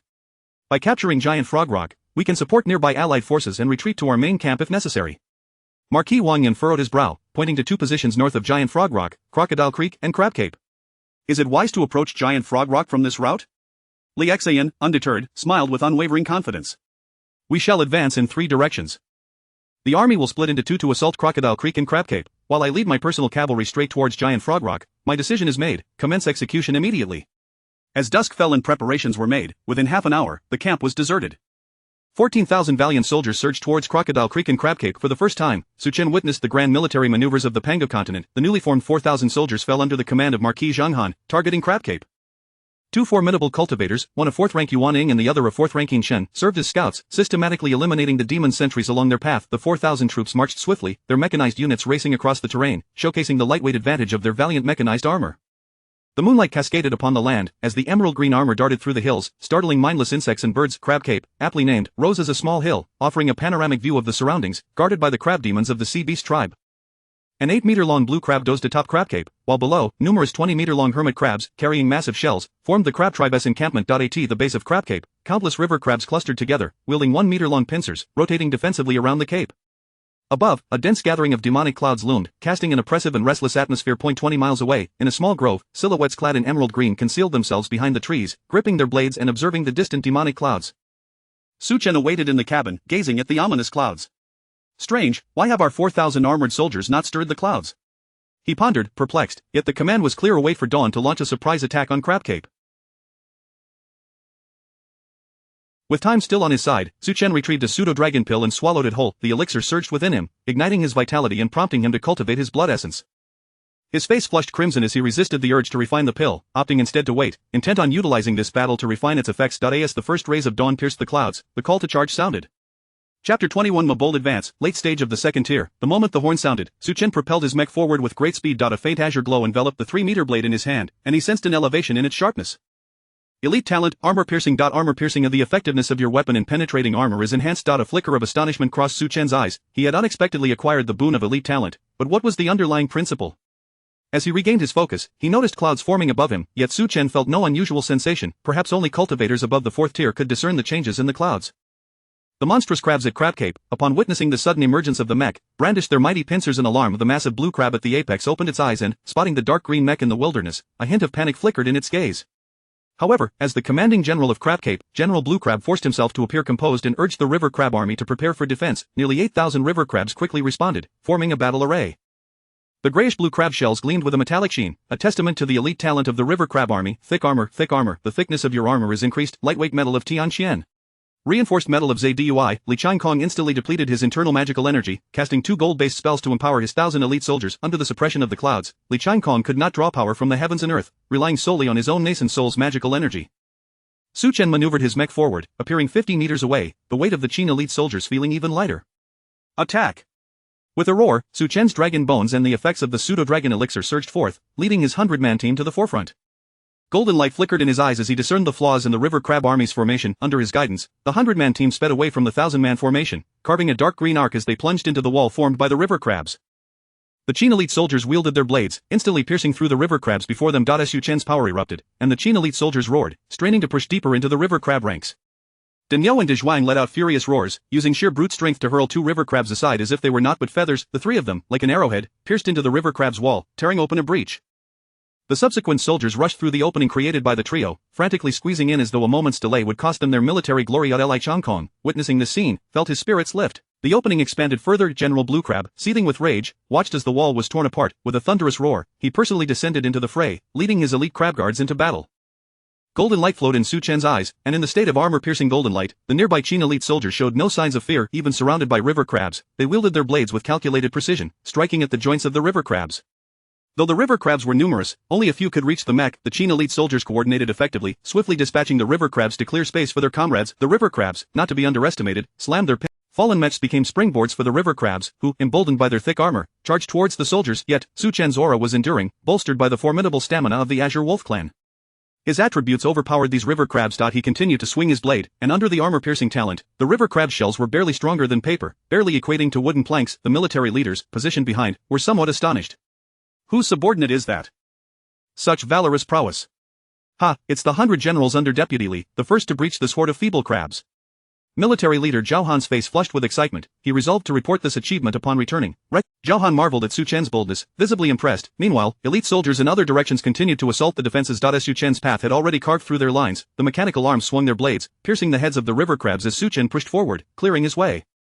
Suddenly, the area ahead opened up, and he stood atop Crab Cape after breaching their defenses. The elixir of the pseudo-dragon infused with his vitality, and within the cockpit, Su Chen felt invigorated, his aura growing even stronger. Mid-stage of the second-tier muscle realm, late stage of the second-tier muscle realm. Su Chen surveyed his surroundings and spotted the charging General Blue Crab. Detecting the attributes, rampant white, thick green, mighty blue, Crab General Blue, Su Chen's body instinctively trembled. Empowered by the armor-piercing golden light, his mind was exceptionally clear. Without a moment's hesitation, Su Chen let out a growl. Kill. He resolutely led his elite guards into the fray. There was no retreat, only advance. Should they fall back, the Qin elite soldiers following through the breach would surely become trapped. Su Chen unleashed the full extent of his dragon-subduing and tiger-dominating technique, charging toward General Blue Crab with his blade. The instant the blade met the massive pincers, Su Chen felt the immense power of a great demon, and in the next moment, he released his grip on the blade as the mech was sent flying by the crushing force. The violent energy sent the blade spiraling into the river crab army, skewering two of the river crabs together. Grab hold of his pincers. Su Chen lunged forward, seizing one of the giant pincers, exerting every ounce of strength to subdue it. Daniao, De Zhuang, and Tai Zhen each leaped onto General Blue Crab's pincers, grappling tightly. Damn mechs! General Blue Crab seethed with fury, sensing the frail bodies beneath the mech. He was indignant that a dignified crab general, a fourth-tier great demon, was being subdued by mere ants. With a violent shake of his crab body, Su Chen and the mechs were flung away. Just as he prepared to eliminate these mechs, a fourth-tier Qin elite soldier stood defiantly before him, swinging a sharp blade. The blade glinted coldly in the sunlight, the dark green metallic sheen slicing through the blue armor. General Blue Crab's pincers fell to the ground with a thud as Li Changkong continued to strike, severing the crab general's legs one by one. At Crab Cape, General Blue Crab was captured alive. Su Chen stood his mech upright, pulling up his guards one by one, and shouted down below. The Blue Crab has been captured. Li Changkong thrust his blade into the cracks of the crab shell, lifting General Blue Crab high. Upon seeing their general captured, the remaining river crabs illustrated the saying, when the tree falls, the monkeys scatter, abandoning their positions to flee in droves towards the south, showing no inclination to fight. Excellent. Military leader Zhao Han ascended Crab Cape. What shall we call this 100 general? Su Chen opened the cockpit, declaring, I am Su Chen, one of the 100 generals under Deputy Li. Zhao Han nodded in satisfaction. I shall commend Deputy Li and General Su for their merits. Chapter 22. A triumph at Giant Frog Rock reporting military achievements, establishing a legacy. A smile graced Su Chen's lips, yet a moment later, a headache began to brew. This was already a victory, yet according to Li Xian's entries, for every 3 victories, there must be 1 defeat. Victory and defeat are commonplace in warfare, but there exists a distinction between different types of defeats. During his high school years, Su Chen studied the Battle of Changping Dai. In the early phases of this battle, Lian Pa steadfastly held the line but was ultimately defeated by the Qin army. However, Lian Pa had no intention of engaging in battle, executing a strategic retreat to Changping. Though it was a defeat, casualties were minimal. Midway through the Battle of Changping, Zhao Kuo assumed command, while Qin General Wang He feigned retreat. This defeat was similarly a premeditated withdrawal, ensuring that the army did not collapse in disarray during the retreat. These were mere minor defeats, inconsequential to the overall war effort, yet Zhao Kuo, in his overconfidence, ordered a full-scale pursuit of the Qin forces, only to have his army's retreat cut off by a contingent of 20,000 elite Qin soldiers. This defeat resulted in the annihilation of 400,000 young men of Zhao Sun Tzu's art of war. States in warfare: encircle the enemy when you have 10-fold strength, attack when you have 5-fold, divide when you have twice as many, engage when you are equal, retreat when you are outnumbered, and avoid confrontation when you are at a disadvantage. Sun Wu suggests that one should only consider encirclement when outnumbering the enemy 10-fold. Zhao Kuo, however, seemingly disregarded this wisdom, leading to a catastrophic outcome with his forces at parity. Perhaps Sun Wu never anticipated such folly from a commander of a great nation. Consequently, Zhao was rendered incapable of contending with Qin, with the subsequent defense of Handan only inflicting significant casualties on the Qin forces through stubborn resistance. If it were merely a minor defeat, following Li Xian would pose no issue. After all, what battle is devoid of setbacks? However, if it were a major defeat, Su Chen could scarcely fathom the loss of life it would entail. The various battles chronicled in high school history vividly illustrate the brutal and harrowing nature of significant defeats. Through his understanding of the Battle of Chongping, Su Chen truly grasped the profound meaning behind the phrase "an incompetent general can doom an entire army." He began to contemplate an escape route, as he could not entrust his fate to the unknowns of potential defeat. After capturing General Qingxie, the troops commenced the task of clearing the battlefield. Su Chen, accompanied by his 100-man contingent, ignited bonfires and began roasting river crabs after a brief preparation. Engaging in small-scale skirmishes is entirely different from waging war with larger forces. Having conquered Crab Cape, they needed to swiftly restore their combat capabilities in preparation for the next encounter. As he surveyed his surroundings, he noticed an abundance of discarded white entries, yet none were of any use. Su Chen's greatest desire was to acquire the immense strength and thick armor of General Qingxie, but alas, the general remained a captive. His continued existence was a pity. Order from the captain: assemble a giant frog rock. Order from the captain: assemble a giant frog rock. Order from the captain: assemble a giant frog rock. The military command was relayed thrice, and the elite soldiers of the Qin began to gather. Su Chen seized 2 large claws from the river crabs, leaped into the mech chamber, and casually nibbled on some crab meat before discarding it. Iron Root felt a twinge of regret. Such a bounty of crab meat was too precious to waste. Su Chen glanced at the crabs roasting by the bonfire. With so many demon creatures present on the battlefield, meat was never in short supply, and everyone cast aside their crab legs. Assemble to giant frog rock. Out of 1,000 iron cavalry, only 993 remained. At the cost of 7 fallen Qin cavalrymen, Li Xian secured giant frog rock, creating a breach on the flank of the demon army. What of Crocodile Creek and Crab Cape? What were the casualties? Li Xian was confident that both locations would undoubtedly be captured. His primary concern was the number of casualties. If the losses were too great, even seizing 3 demon camps would yield no glory. Reporting to the captain. Crocodile Creek suffered a loss of 1,300 elite soldiers. Commander Su Chen achieved a significant feat in leading the charge, and both Commander Li Changkong and Commander Su Chen, along with their personal guards, captured the crab demon general. Li Xian nodded slightly, a smile unconsciously forming at the corners of his mouth. His younger brother was beginning to make a name for himself on the battlefield, capturing a demon general in his first battle. Although the achievement was of lesser value, merely taking down a small demon camp, capturing an enemy general was still a commendable feat. Furthermore, the name Su Chen was not new to Li Xian. And what of Crocodile Creek? The personal guard hesitated before revealing the casualties from that front. Crocodile Creek suffered 2,216 elite Qin soldiers. What? Li Xian erupted in fury, fully aware of the difficulty in breaching Crocodile Creek, which is why he had dispatched 2 complete battalions to that location. Crab Cape had only received 1 battalion, and that was an incomplete force of 4,000 men. Why such a heavy loss? The defending demons at Crocodile Creek were of the Scale Armor tribe. Due to their amphibious nature, they had a host of demon allies in the water at this time. A contingent of 2,000 from the Toad Demon tribe had assisted in defending Crocodile Creek, catching the main army off guard. Enough, victory and defeat are common in warfare. Quickly compile the battle reports and present them to the central camp. That crab demon should be disposed of on the spot. The body can be sent to the central camp. Orders were issued in succession. With Li Xian's command delivered in haste, Su Chen rejoiced. With the crab general dealt with, his entries would drop, right for Su Chen to plunder and merge. Detection of plunderable entries. Mighty Blue, Thick Armor Green, Thick Armor White, Rampant White. Would you like to plunder? Plunder Mighty Blue, Thick Armor Green, and Thick Armor White. Merging entries. Thick Armor Green and Thick Armor White merge into Copper Skin Green. Copper Skin Green. Your skin is as resilient as fine copper, capable of withstanding weapons of the same tier. Upon merging the entries, Su Chen's skin took on a bronze hue, glistening with a faint metallic sheen. His strength underwent a dramatic transformation. Su Chen attempted to unleash his power, instantly reaching the level enhanced by Li Changkong's martial arts. Now my physical form is akin to that of a dragon's sinew and a tiger's bone, with copper skin and iron bones, capable of engaging in combat with demon beasts. He was certain that if he were to encounter the crab general once more under the pressure of cloud energy, he would at least be able to withstand a blow. Under the pressure of cloud energy, close combat maximizes the advantages of martial arts, yet, the disparity between tiers is immense. Relying on various entry enhancements, Su Chen could barely endure a strike from the crab general. After receiving that blow, he would be left without any fighting capability. Yet he needed to swiftly advance to the 3rd tier. Under the pressure of cloud energy, a 3rd tier physical form would be sufficient to contend with a 4th tier demon beast. Taking a deep breath, Su Chen joined the army as they surged toward Giant Frog Rock. Upon reaching Giant Frog Rock, Su Chen's eyes were met with a dazzling array of entries. White, white, white, green, green, blue. Oh, there are blue entries here. A 5-meter-long blue giant frog lay on its back on the rocks, its belly exposed, with a blue entry, a green entry, and 3 white entries scattered nearby. Su Chen deduced that this blue frog was the leader of Giant Frog Rock. Once the army had gathered, they set up camp to rest. Li Xian convened officers of the rank of commander and above for a meeting. After the fierce battle, the soldiers were physically and mentally exhausted. Only rewards and military honors could invigorate the Qin soldiers. Order from the captain to roast and cook the giant frog to reward the troops. Without hesitation, Su Chen rushed toward the blue frog beside the other frogs, accompanied by his personal guards. Chapter 23 Fusion of Attributes. Sword against Iron Cavalry. Detected plunderable talents. Master of Force Blue, Bouncing Expert Green, Slippery Skin Green. Master of Force Blue. Your body possesses exceptional flexibility, allowing you to dissipate 50% of force. Bouncing Expert Green. Your jumping ability is extraordinary, enabling you to leap 100 meters high and travel a mile in distance. Slippery Skin Green. Your skin is incredibly slick, making it difficult to grasp.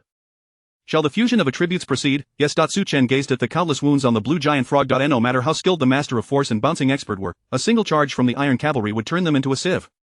Jumping is not flying, and dissipation does not equate to immunity. The attribute fusion commenced swiftly, resulting in a significant integration of Su Chen's abilities. Slippery Copper Skin Blue. Your skin is as resilient as fine copper, and as slick as ice. In an instant, Su Chen felt as if his body had just emerged from a refreshing bath. He was utterly slick, and when he tentatively rubbed his hands together, he discovered an almost negligible friction between them. It was akin to caressing the surface of a frozen river in winter. Exquisitely slippery. A Master of Force Red. Your mastery over strength is akin to that of a Grandmaster. Your endurance, elasticity, and explosive power are all unparalleled. Almost instantaneously, Su Chen underwent a metamorphosis. His steps upon the foliage left no trace, his movements as light as a breeze, seemingly as if he had never been there. Su Chen's control over strength reached its zenith.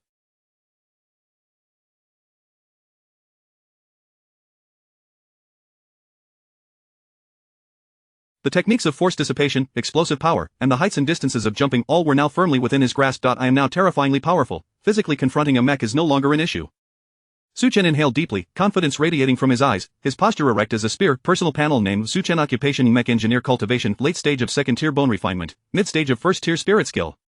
Subduing dragon and tiger treasures. 2nd tier sharp soldier attributes, cautious white, insightful white, elite soldier green, slippery copper skin blue, wolf pack blue, master of strength red, diamond form red, illusion breaking golden eye purple, cautious white. You are exceedingly vigilant, capable of perceiving unfavorable situations. Insightful white. Your mental acuity surpasses that of ordinary beings, endowing you with wisdom that may render you an outsider. Elite soldier green. 2nd tier soldier, proficient in operations, an elite level Qin soldier. Wolf pack blue. When a pack of wolves gathers in number greater than 10, all attributes increase by 10. Slippery copper skin blue. Your skin is as resilient as fine copper, and as slick as ice. Master of Strength Red. Your command over strength is akin to that of a Grandmaster. Your endurance, elasticity, and explosive power are all top tier. Diamond Form Red. You possess remarkable talent in martial arts cultivation, with the potential to reach the 7th tier Diamond Realm. Illusion Breaking Golden Eye Purple. Your gaze can pierce through illusions, uncovering the truth and granting you the divine ability to dispel illusions with golden light. Halt. 2 Qin Iron Cavalrymen, mounted on mechanized steeds, brandish their long spears to block Su Chen's path. Your frog beasts are over there. Behind the Iron Cavalry stood a plump green frog and a solitary blue frog. The direction pointed out by the cavalry indicated a noticeably slimmer green frog, evidently a basic frog soldier, lacking the robust meatiness of its blue counterpart. Su Chen called out, "The blue giant frog belongs to the captain, but can we not consume the green giant frog?" Desire to feast upon the green giant frog. The Qin Iron Cavalry, upon noticing Su Chen's 4th level insignia, softened their tone slightly. "Very well, you may take a green giant frog if you can defeat me." "Then let it be so." Su Chen gestured for the others to step back, creating ample space. 1 Iron Cavalryman rode forth on a mechanized warhorse, his gaze fixed intently upon Su Chen as he brandished his spear. "I do not use my size to intimidate the small. You may strike first." Su Chen chuckled softly, "Then I shall not hold back." Surrounding them were hundreds of elite Qin soldiers, observing the clash between the elite soldier and the Iron Cavalry. In the military, everything is determined by strength. What constitutes strength, experience, military achievements, rank, and position. The ultimate measure of strength, of course, lies in combat prowess. The dark green elite soldier unsheathed his blade, propelling himself forward in an instant, leaving behind a fleeting shadow. The Iron Cavalryman was taken aback, swinging his spear upon contact with the blade. It felt as though the spear had plunged into cotton, leaving him frustrated and powerless. In the next moment, an immense force surged from the blade, sending the Iron Cavalryman's spear flying. The dark green mech propelled itself once more, executing a peculiar arc as it closed in on the mechanized steed. With a swift motion, Su Chen clamped his legs around the neck of the mechanized horse. In a fluid motion, he sprang forth, positioning his blade near the cockpit. Victory was evident. "I concede." The Iron Cavalryman readily admitted defeat. In terms of strength, skills, and mech control, he was no match for this elite soldier. Su Chen leaped back, signaling Dinyo to retrieve a green giant frog. "What are you doing? Are you inciting a rebellion? Disperse, disperse." After the meeting, Captain Li Xian hosted a feast for the various captains and military leaders, preparing the blue giant frog. Coincidentally, Su Chen and the Iron Cavalry had just engaged in a friendly match. Li Xian observed everything keenly. He turned to Li Changkong. "Is that your 100-man commander, Su Chen?" Li Changkong nodded subtly. "Indeed, that is Su Chen, who breached the Crab clan's defenses at Crab Cape." Nearby, the captains cast envious glances, wondering why their ranks lacked such a valiant commander. Dinyo and Dezhuang lifted a green giant frog, eagerly heading towards the riverbank to prepare it for slaughter. He Dun and Bai set up a large pot, pouring in fresh water to commence the cooking of the frog. Tai Zhen and Dezhu hurriedly gathered firewood. The other squads feasted upon green giant frogs, while their 100-man unit indulged in the green giant frog, also preparing a smaller green frog.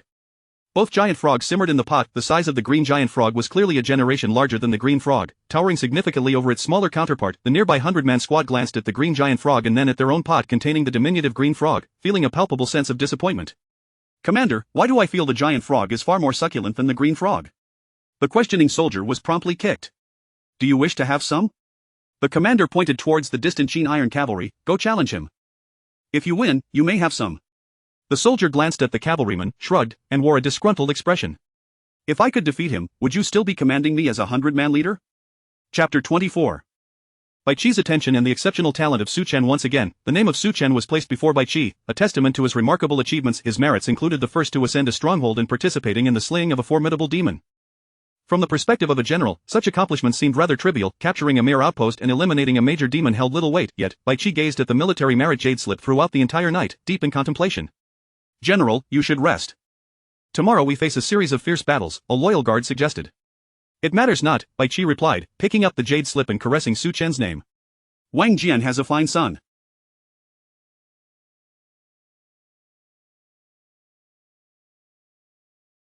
Wang Ben possesses extraordinary military talent and is destined to be the foremost figure of the Qin in the future. However, there lies a cunning adversary before us, a challenge not to be underestimated.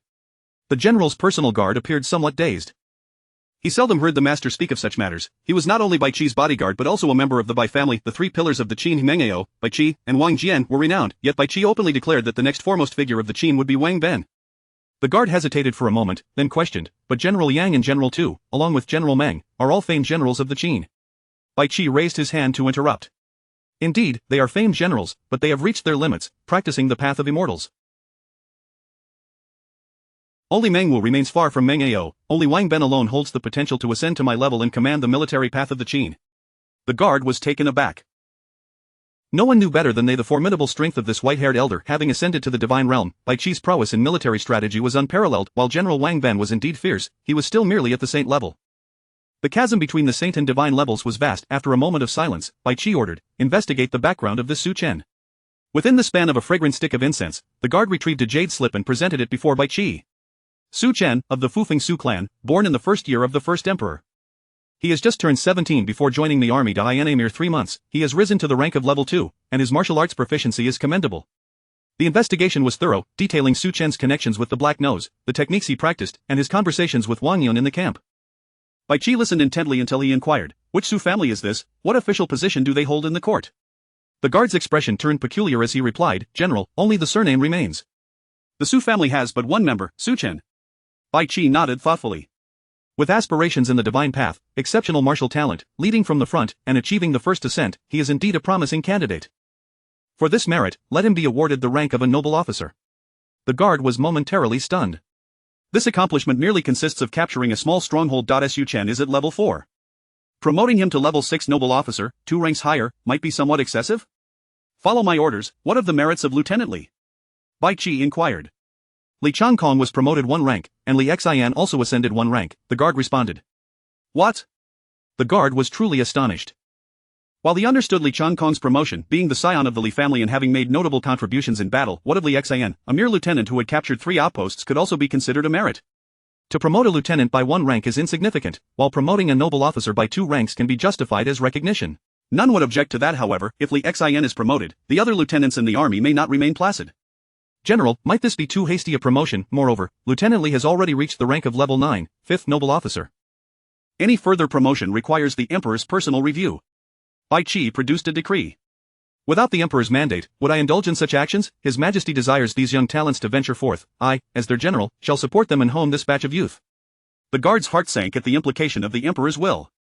The current emperor displayed an excessive fondness for the young. Li Xian, at merely 30, had already become a left minister, commanding an army as a lieutenant. The Bai family guard fell silent, seemingly understanding why the general was so focused on Su Chen. The new generation of the Meng family, the Wang family, and the Li family had already begun to shine, yet the Bai family, aside from the family head, had no one capable of shouldering the great banner. At the Great Frog Rock, Li Xian awaited. He anticipated the rewards from the central military camp and the opportunity for the next battle. Once the rewards from the central military camp arrived, the morale of the entire army would undoubtedly surge. When the chance for the next battle emerged, his elite Qin soldiers could pounce upon the demon race like tigers and leopards, tearing off a piece of their flesh. In the lieutenant's tent, Su Chen engaged in a heartfelt discussion with Li Changkong. Lieutenant, could you enlighten me?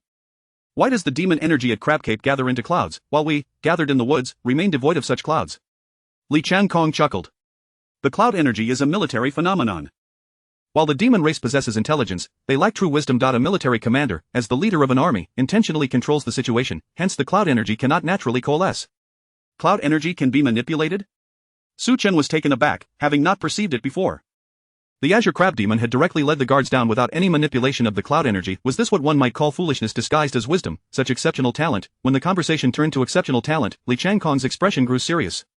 The foundation of exceptional talent stems from the overall quality of a legion. Once the Qin Iron Guards exceed 1,000 in number, cloud energy will manifest, yet true talent is rare. The reason the Qin elite can condense into talent is that their foundational quality meets the standard, from which the talent of the elite emerges. What is the distinction between the Qin elite and the Qin Iron Guards? Su Chen inquired. A level 1 Iron Guard serves as both sword and shield, capable of offense and defense. A level 2 elite is akin to a sharp blade, an epitome of piercing sharpness, capable of penetrating all. When we command the Qin elite, gathering together to form a grand army, our collective conviction enhances our ability to break through defenses. Su Chen nodded slightly, realizing that once the quality of the elite reached a certain level, a legion's talent would emerge. Suddenly, he recalled the main battlefield. Were the forces on the main battlefield merely the Qin Iron Cavalry? Li Changkong laughed.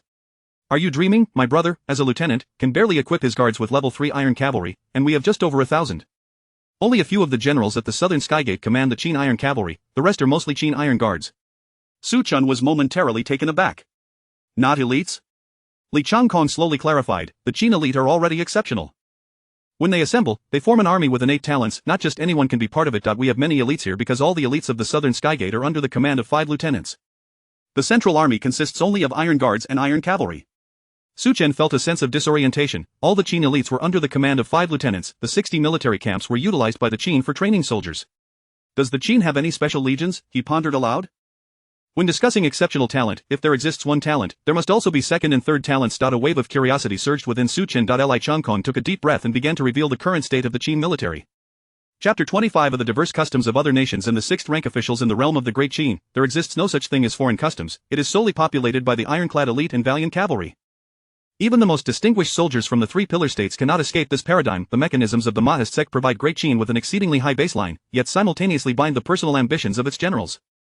Only military luminaries like Wang Jian and Bai Qi can dance with shackles on their feet, carving out legendary reputations. What of the other nations? Su Chen pondered upon the foreign lands. In his recollection, apart from Great Qin, the Pango continent also boasted the Han, Jin, Tang, Song, Yuan, Ming, and Qing dynasties, reminiscent of the illustrious epics of Huaxia in his past life, albeit with a somewhat jumbled timeline. When discussing other nations, Li Changkong remarked, the Han is quite commendable. I have heard that there are 2 pillars of the empire, one of whom is remarkably young. The great Tang is also impressive, with a figure renowned as a god of war, a master of military strategy. However, when it came to the Confucian Song, Li Changkong showed little interest, describing it as an eccentric nation that solely cultivates Confucianism while neglecting martial prowess. The demonic Yuan and the monstrous Qing are indeed a disgrace to our human race, consorting with the demon and monster tribes. Su Chen felt a flicker of curiosity as to why Li Changkong did not mention the Ming. What of the Ming? Upon mentioning the Ming, Li Changkong appeared somewhat awkward, unable to comprehend the prevailing ethos there. The atmosphere of the Ming is quite unique. On one hand, they fiercely combat the Qing, establishing a nation through martial valor, with reports of Ming soldiers being fearlessly valiant. On the other hand, the Ming royal family is numerous, with Confucian scholars holding sway over governance. Li Changkong felt an indescribable sense of peculiarity. Shouldn't a nation founded on martial arts be capable of overpowering Confucian scholars? Moreover, the number of Ming royalty exceeds that of court officials. Li Changkong could only conclude that he was bewildered by the unfamiliarity, having never set foot in the Ming, only hearing about it from envoys. Listening to Li Changkong recount the portraits of other great nations stirred a sense of longing within Su Chen. Arriving at the Pango continent, he yearned to explore the historical figures depicted in books. The day following the bestowal of titles, he hastened to take up his duties. A great battle inevitably warranted substantial rewards. Among the 100 generals, Su Chen, having achieved the first merit, was elevated by 2 ranks to become a 6th rank official. Gratefully accepting the honor, he received the insignia of a 6th rank official. He was somewhat taken aback by the unprecedented elevation, which seemed almost miraculous. The other 100 generals were equally astonished, as most of them had only been promoted by a single rank. Some faced severe losses among their ranks and nearly received a serious reprimand. Once again, Su Chen emerged as the most distinguished among the 100 generals. Li Changkong's merits also ascended by 1 rank, now making him a 7th rank official. Unbeknownst to him, the gap between their ranks had diminished to a mere 1. Li Changkong reflected with deep emotion. Upon their first meeting, there had been a 6-rank disparity, with Su Chen still a commoner. Now, in the blink of an eye, Su Chen had ascended to a 6th rank official. While he remained a mere 7th rank, the anticipated accolades were still in the realm of speculation when an extraordinary announcement was made. The young and valiant Captain Li Xian, having achieved notable victories, was promoted in rank. He was granted the title of Left Minister. As the proclamation echoed through the hall, an eerie silence enveloped the crowd. Left Minister. While the number of 9th rank and 5th rank officials was not scarce, some seasoned commanders present held the rank of 5th Minister. However, the title of Left Minister represented an entirely different echelon. Should a Left Minister enter the imperial capital of Xianyang, they would have the privilege to take a seat in the Grand Court. The military titles of Great Qin are few and far between. The higher echelons, such as the Grand Minister and the Left Minister, are typically occupied by ministers of the 3 dukes and 9 ministers. The Left Minister, being the 10th rank within Great Qin, is. Yet, the fact that Li Xian is exceedingly young, barely 30, marks him as a representative of the younger generation. Li Xian himself was taken aback, never expecting to be conferred the title of Left Minister. The conquest of the giant Frog Rock was relatively effortless, given that his cavalry were elite troops and he himself was at the 6th stage of the Celestial Dao. However, the bestowal of the Left Minister title required the Emperor's endorsement. This accolade is a testament to the Emperor's trust and support. Li Xian felt a momentary daze, his gaze gradually solidifying, as the shackles of his cultivation realm began to loosen. His mastery of the Celestial Dao finally advanced. At that moment, his 2 manifestations merged with his true self, and a divine light appeared above Li Xian's head. Congratulations to Captain Li. He has progressed in the Celestial Dao, reaching the upper 3rd stage. The official began the commendation. The army collectively offered their congratulations. Congratulations, Captain Li, on your advancement in the Celestial Dao to the upper 3rd stage. Li Xian opened his eyes, a sharp golden light emanating from them, marking his advancement to the 7th stage of the Celestial Dao. The upper 3rd stage represents a critical watershed. True commanders who ascend to this level can, under the auspices of military might, manipulate certain forces of heaven and earth, unlike those at the 4th, 5th, and 6th stages, who are often suppressed by the clouds without any ability to resist. This is also a vital asset for a capable general. Li Chongkong was then summoned to a meeting. With the confidence of the newly appointed Left Minister Li Xian soaring, he boldly declared, "Ladies and gentlemen, please take your seats. Our next target lies here." Li Xian, emboldened and determined, set his sights on the logistical support of the demonic army. The demonic forces and the Great Qin army were at a stalemate on the front lines. The logistics needed to be transported from the city of 10,000 demons to the front lines, with several critical junctures along the way. Li Xian aimed to launch an assault on the demonic army's logistical node at the Armadillo Valley. General Wang Yun furrowed his brow. The last attack on Crocodile Creek had resulted in significant losses due to erroneous intelligence, with over 3,500 elite soldiers perishing and hundreds of armored troops wounded. The soldiers capable of engaging in battle and operating the war machines had effectively depleted one entire army, leaving only 2 remaining in their formation. They currently had nearly 10,000 elite soldiers of Great Qin. The general who had previously allied with Wang Yun had been demoted to the rank of captain. Now, the only 2 generals under Li Xian's command were Zhao Han and Wang Yun. Captain Li, I have no objections to the offensive on the Armadillo Valley, but a detailed strategy must be presented. How many enemy combatants are there? What is the plan of attack? If a comprehensive strategy cannot be outlined, I cannot rashly commit the army, otherwise, we risk incurring severe losses again. Li Xian smiled silently and produced a jade tablet. His personal guard handed the tablet to Wang Yun. After reviewing its contents, Wang Yun's eyes gleamed with insight as he exclaimed, "We must seize this opportunity, time waits for no one." The jade tablet was circulated among the various captains, and within the tent, there was a unified resolve to conquer the Armadillo Valley. Su Chen diligently honed his foundational skills. His current status still felt somewhat lacking, though his military achievements and rank as a 6th rank official were commendable. Serving as a commander of 500 seemed a waste of talent. However, at the 2nd stage of martial arts, in the late phase of the bone refinement realm, he felt slightly inadequate for the role of a 500 commander. 2 days later, as dawn broke, sunlight spilled over the disarrayed temporary encampment, now devoid of life. Su Chen guided the elite soldiers of Great Qin as they leapt through the mountains. After a grueling day and night march, they finally arrived at the Armadillo Valley under the cover of night. At a certain cliff, with a commanding order, all the elite soldiers of Great Qin commenced their ascent. Chapter 26. The night raid on Pangolin Valley. The steep cliffs loomed almost perpendicularly to the ground. Once they scaled this precipice, they would gain a vantage point from which to dive into Pangolin Valley, catching their adversaries unawares. Su Chen was somewhat astonished that they had managed to press on to this location, indicating that the intelligence from the Great Qin was remarkably effective, having ascertained the positions of the demonic forces stationed along the route without detection. They had even identified the optimal location for their ambush. It could be said that the rear of the demonic forces was utterly vacant. Ascend with the ropes first. Upon this command, 100 commanders began their ascent of the cliff. With the enhancement of the Master of Strength, Su Chen exhibited a meticulous control over his power, positioning himself nearly parallel to the ground. It appeared perilously thrilling, as if he might plummet at any moment. Yet, the emerald-hued mech deftly adjusted its orientation on the cliff, swiftly surging upwards. Suddenly, one of the commanders, for reasons unknown, misstepped on a stone ledge of the mech, along with a scattering of loose stones, tumbled downwards. Su Chen heard the commotion. The emerald mech executed a backflip, diving headlong below. With a deft touch of its toes against the cliff face, he quickly reached the side of the unfortunate commander. The mech's massive hand grasped the arm of the commander, and with a sudden burst of strength, Su Chen maneuvered the mech to pivot vertically against the cliff wall. The commander's mech was flung towards the precipice. Realizing what was happening, the commander swiftly regained control of his strength and direction, anchoring himself against the cliff face. In a matter of breaths, Su Chen's mech passed by, a faint sound emanating from the cockpit. Be careful, thank you, the rescued commander murmured softly, watching Su Chen's retreating silhouette. Falling from such a height would surely result in death, but with the mech's cushioning, survival was assured, albeit with the risk of severe injury. Losing combat capability was trivial, causing a significant disruption to the night raid was a grave offense. On the cliff, Li Xian observed the scene with a slight frown, disconcerted by such a basic blunder.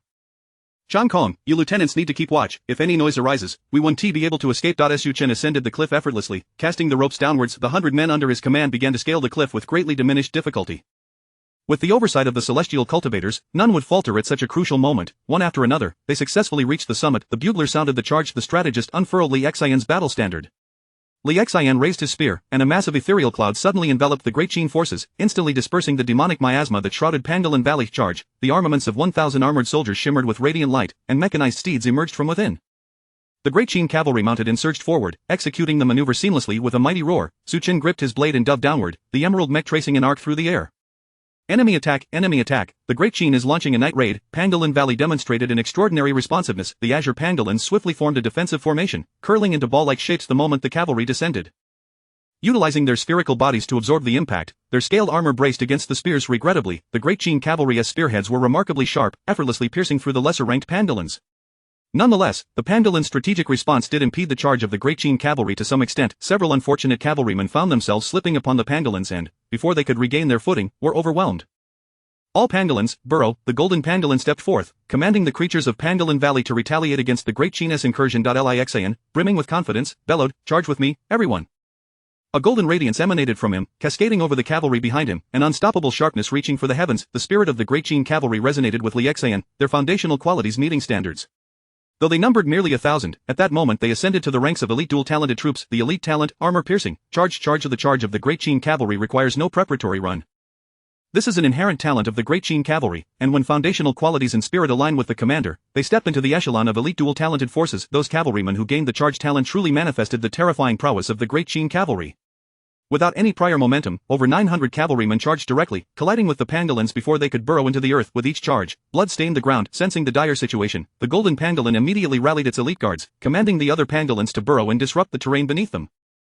The emerald-hued Great Qin soldiers also plunged into the fray. Over 10,000 Great Qin soldiers, endowed with the armor-piercing talent, shattered the formation of the pangolins. Su Chen led 100 elite soldiers, swiftly heading towards the valley's exit. His battlefield instincts were remarkably keen. By blocking the exit, he aimed to confine the pangolins in this location. They only needed to stall for a brief period, and the enemy reinforcements would be significantly delayed, allowing them to expand their gains. Daniel and Dezhuang, take 200 men to block the exit, the rest follow me to slay, Su Chen commanded, piloting the emerald mech, finally utilizing the prowess of the master of strength on the battlefield. The keen blade precisely sliced through the soft underbelly of the pangolins. Under his command, the Great Qin soldiers moved like graceful dancers in the night, striking vital points from various cunning angles. The exit of Pangolin Valley transformed into a bloody slaughterhouse. His soldiers vied for glory, striving to slay one more beast and accumulate additional military merit. Within a brief span of tea time, Su Chen secured control over the valley's exit. The cavalry continued their charge, while Li Xian became increasingly frenzied. The golden pangolin had bought precious time for its kin, disrupting the nearby terrain, creating numerous pits akin to caltrops. Regaining composure, he scoffed, "Let us see how your cavalry can charge. You may charge without distance, but you cannot disregard the pits beneath your feet." Though the mechanized steeds felt no pain, a single stumble could lead to a fall, trampling them beneath the hooves of other cavalrymen. A slight smirk played on Li Xian's lips. Even if they could not charge, he could still annihilate you all. Zhao Han and Wang Yan split up for action. The former dashed toward the warehouse. They could not transport the supplies away, but they certainly would not leave anything behind for the demonic forces. Wang Yun, after slaying a batch of beasts, headed straight for the golden pangolin with his elite guards. "Lieutenant, dismount and face the enemy." The pits were now set. A cavalry charge would be a reckless sacrifice. Li Xian roared. This was his first battle after ascending to the 7th tier, and the first battle for his elite guards to step into the realm of dual talents. How could he dismount like this? Dismounted cavalrymen were hardly cavalrymen at all. All troops, charge. This time, Li Xian charged directly at the golden pangolin, his spear beckoning the clouds, stirring a portion of the celestial forces. The celestial gold spear, the spear tip radiated with 3 zhang of golden light, thrusting heavily toward the golden pangolin. The golden pangolin's expression turned grave, its dorsal scales shimmering with resplendent golden light, illuminating the entire valley.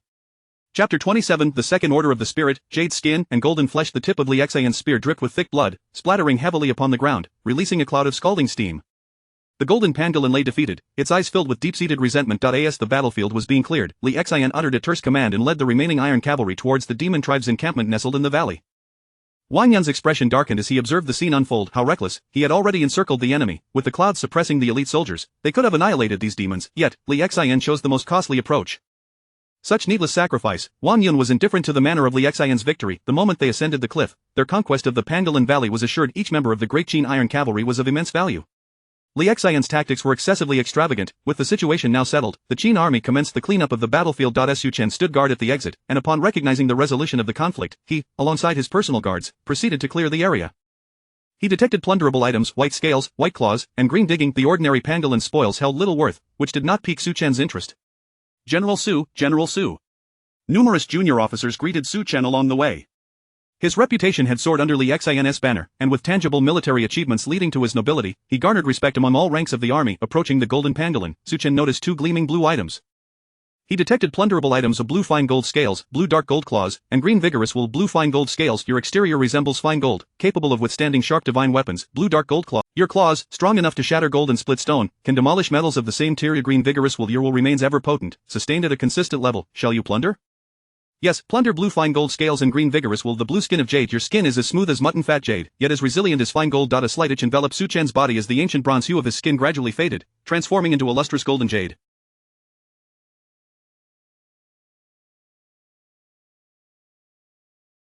Looking down at his skin, Su Chen found it hard to believe. Was it not akin to skin as delicate as congealed fat? Simultaneously, bolstered by the vigorous wool, Su Chen experienced a breakthrough in his mental prowess. Mid-level first-order spirit to early second-order spirit, his mental strength had also ascended. Su Chen furrowed his brow, not out of displeasure at the breakthrough, but rather due to the arduous nature of such advancements. His martial cultivation approached the third order while his spirit barely reached the second order. The relevant items were exceedingly rare. After collecting the items, Su Chen made his way to the valley's main camp. Li Changkong emerged from the tent with a grim countenance. Su Chen, come with me to gather firewood. Su Chen, accompanied by De Zhuang and Dinyo, followed, while the others returned to rally more personnel. Captain, what is the situation? Are we burning the camp? Yes, Li Changkong replied, his mood equally grim. The Pangolin Valley held ample supplies, yet regrettably, they could not carry them all. They needed to depart before dawn, traveling light and leaving behind food and equipment, while collecting a substantial amount of valuable cultivation items. The remaining supplies would be set ablaze. Su Chen nodded slightly. Burning them is wise, it prevents leaving anything for the demon tribe. What are your next steps, Captain Li? First, we shall retreat to recuperate. The losses in this battle have been significant. Li Changkong's thoughts were visibly disturbed. Wang Yun and Li Xian were embroiled in a fierce argument within the tent, with Zhao Han subtly aligning himself with Wang Yun. Both generals reproached Li Xian for his reckless behavior. Clearly, there were better choices available, yet he opted for the one with the greatest losses. They had successfully ambushed, yet now engaged head-on. What was the purpose of the night raid? The crux of the matter was the loss of over 300 iron cavalry. If it had been the Great Qin elite soldiers, losing 3,000 would have elicited applause from both generals. Dismantling a demon supply station would have been a monumental achievement. However, the loss of 300 Great Qin iron cavalry was catastrophic. Each soldier was a third-order veteran, seasoned on the battlefield, and represented a significant investment from the Great Qin. Li Xian, however, remained unfazed, believing that if victory was attainable, why retreat? Conversely, this battle had elevated his personal guards to elite status, and losing 300 Great Qin iron cavalry could easily be replenished. The disagreement escalated without resolution. An hour passed, the flames raged fiercely in the Pangolin Valley, consuming all supplies and equipment. The news of the Great Qin's triumph spread swiftly among both the human and demon tribes. The morale of the human side surged. Li Xian's reputation for valor resonated throughout the southern skygate, heralding the rise of a new star within the Great Qin. On the contrary, the demon tribe's reaction was starkly different. In the Hall of 10,000 Demons, the demon god Ao Fei coldly surveyed the 5 demon saints before him. Among them was the highest leader of the Pangolin tribe, the demon saint of the Scale clan, who felt a chilling dread within. This was a grave misstep on the part of my Pangolin tribe. I, Golden Claw, am willing to accept punishment. Golden Claw was the title of the Pangolin demon saint. The pig demon saint, standing nearby, sought to alleviate the tension. Demon god, do not be angry. Li Xian is a prominent figure from the Great Qin's military ranks, a leader of the youth faction. Such performance is to be expected. Hearing this, Ao Fei calmed slightly, yet spoke sternly. What I demand is a strategy to break the enemy. A lone force dares to disrupt our demon tribe from behind. How audacious! The pig demon saint responded with a chuckle. Demon god, fear not, I have a plan. Do you already have a strategy? Ao Fei, he intends to cultivate generals for the Great Qin through this. I have already dispatched a squad of elite demons, aiming to severely cripple this contingent of armored soldiers in the east. When the Great Qin seeks to cultivate generals, they will inevitably merge these two contingents, led by the illustrious Li Xian, with youthful vigor and 2 successive achievements. Should he accomplish yet another great feat, a flaw may be revealed. Ao Fei was elated. The previous flaw had been left for this very purpose. The pig demon saint proved to be the wise strategist of the demon tribe, and the matter was now entirely in his hands. By the way, which clan did you send to cripple the Great Qin armored soldiers? A glint of cold light flickered in the pig demon saint's eyes as he replied, Tiger Dominator. Ao Fei felt reassured. The Tiger Dominator was of imperial lineage, a distinguished leader of the terrestrial beast demon tribe, echoing the formidable legacy of his ancestor, the White Tiger Demon Emperor. At the Southern Skygate, one contained Li Xian's battle report, another held Wang Yun's accusations, and the last was a commendation from Xianyang. Li Xian's contributions in this battle were undeniable, with his gains far exceeding his losses. Yet, Wang Yun unreservedly pointed out his reckless conduct on the battlefield. Upon receiving the news of Li Xian's achievements, Xianyang promptly recognized and rewarded him with a promotion. Chapter 28, yet another promotion. Report, Captain Xian Shang has encountered the elite of the demon race, resulting in the loss of 3,000 soldiers and a retreat to the camp. Dismissed. Upon receiving the news, Bai Qi was not taken aback. The demon race would not allow a free hand. 5 battalions were causing havoc from the flanks. Each of the 5 captains commanded around 20,000 soldiers, a formidable force when united. The remnants of Captain Xian Shang's troops merged under Captain Li Xian's command. Which elite unit did they encounter among the demon race? The bodyguard replied, the Tiger Leopard army of the Beastly clan, led by the Tiger clan's outstanding warrior, Hubba Tian. The elite of the Tiger clan, the trump card of the Beastly clan. It appears that the commanding officer is still that pig demon. Bai Qi felt a headache upon seeing the jade tablet on the table. He was reluctant to promote Li Xian. This lad has been advancing a bit too swiftly. His aggressive style of action makes him susceptible to traps. The pig demon saint of the demon race is a rare creature capable of mobilizing vast armies in clouds.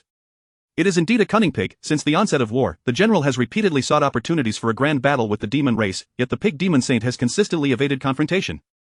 Both Bai Qi and the pig demon saint understand that once war breaks out, the army stationed at the southern gate, under Bai Qi's command, will undoubtedly hold the demon army's central forces at bay. At that point, Bai Qi's involvement would be unnecessary. His 2 subordinate generals, Wang Ban and Yang Duana, would instinctively charge forth to dismantle the demon army. The disparity in combat capabilities between both sides is immense. The demon race's advantage lies in sheer numbers and a multitude of commanders, enabling a relentless war of attrition. Currently, the main battlefield sees the demon army avoiding the sharp edge of Bai Qi's forces, opting instead for unit-based skirmishes to wage a legion-style battle, with the intent of exhausting the Qin's military strength. As for why they do not fully disperse, the answer is simple. Differing scales of legions yield varying effects of cloud mobilization. Should the demon race dare to break apart their hundreds of thousands of soldiers, Bai Qi would boldly advance into the city of 10,000 demons. With an insufficiently scaled demon army, Bai Qi could annihilate as many as he faced. Proceed, bestow Captain Li Xian with the title of Right Senior Clerk. Additionally, send 3 individuals to notify Generals Meng Tian, Wang Li, and Bai Tang to exercise caution. Bai Qi's bodyguard was puzzled as to why His Majesty held Li Xian in such high regard. As mentioned earlier, titles beyond that of Left Senior Clerk must be personally approved by His Majesty. The Emperor's favor seems excessive. General, it is unheard of for a soldier to gain a title after a single battle. Typically, such honors are bestowed following a grand conflict's conclusion, with military achievements reported and accolades awarded thereafter. It is rare to hear of a general being elevated after just one fight, akin to the Emperor's own son. Bai Qi cast a glance at him and sighed. Titles for battles will become more frequent in the future. Previously, they were scarce due to the abundance of stellar generals in the Qin, particularly figures like the martial lord Wang Jin and Meng Ao, masters of military strategy. Among the core faction, there were leaders like Wang Ben, Yang Duana, and Tu Sui Meng Wu. However, the current representatives of the younger generation, such as Meng Tian of the Meng family, Wang Li of the Wang family, and Li Xian of the Li family, have yet to command elite forces. As for Bai Tang of the Bai family, it is unnecessary to mention, he merely secured a captaincy through Bai Qi's connections. The military aristocracy is waning. This is not just a problem for the Bai family, but for the Qin as a whole. The first emperor is eager to elevate Li Xian to establish a leader among the younger military aristocracy and cultivate the next generation of military masters in the Qin. Unfortunately, Bai Qi believes Li Xian lacks the requisite capabilities. The path of celestial and military arts is destined to struggle in the Qin. How did Su Qin perform in this battle? The bodyguard quickly presented Wang Yun's jade tablet. According to the report from General Wang Yun, Su Qin possesses remarkable talent in martial arts, traversing cliffs as if on level ground. Upon entering the Pangolin Valley, Su Qin wasted no time and rushed straight for the exit, securing the valley's egress. Bai Qi nodded slightly. The most harmonious combination of military strategy lies between the divine and martial arts, inherently at odds with Confucian principles. The optimal fusion of celestial and military arts is more prevalent in neighboring Han. A keen battlefield intuition is a fundamental quality for any commander. Swiftly blocking the exit and cutting off the demon's retreat indicates that Su Qin's talent in military arts is commendable. Further assessment is warranted. Under the name of Wang Yun, send him along. Hu Dan understood. After the significant victory in Pangolin Valley, Li Xian hastened back to the camp. It was a brutal engagement. The losses among the Qin's elite were minimal, but his personal cavalry suffered considerable casualties. Fortunately, the army had reassigned Captain Xian Shang's troops to his command, allowing Li Xian to consolidate control. You have some promising soldiers, integrate them into my personal guard. Li Xian was quite domineering, directly demanding troops from Xian Shang. Starting with the Qin cavalry. Xian Shang's expression soured. Aside from my personal guard, feel free to take anyone else you fancy. Whether they choose to follow you is their own concern. Li Xian eagerly awaited this response, dispatching his personal guard to recruit soldiers, replenishing his cavalry. This time, you were far too disorganized. 12,000 elite Qin soldiers, along with 1,000 cavalry, were routed by a legion of 5,000 demons. Xian Shang was evidently still brooding over this. He had no intention of arguing with Li Xian. Defeat is defeat, however. He did not plan to coddle the XIN either. My battalion may have faltered, but I faced a dual-talented elite, a whole army of dual talents. XIN Shang cast a sidelong glance at Li XIN, muttering. Picking on the soft persimmon, I could achieve merit as well. Ha, my personal guard has already ascended to dual talent. What fear do we have of a mere 5,000 dual-talented demons? The might of the Qin cavalry is not something just any riffraff can test. As the two conversed, the reward officer arrived. Captain Li XIN, having achieved a resounding victory in Pangolin Valley and secured countless spoils, is specially awarded the title of Right Senior Clerk. XIN Shang could no longer remain seated. On what grounds? The news spread throughout the army, and the soldiers began to murmur. This was indeed good news. When the commander is honored, the military achievements of the soldiers beneath him will also receive acknowledgement. Su Chen and Li Changkong were enjoying tea in the tent. Deputy Li, Captain XIN requests all captains to convene in the main tent for an important discussion. Li Changkong's expression shifted slightly.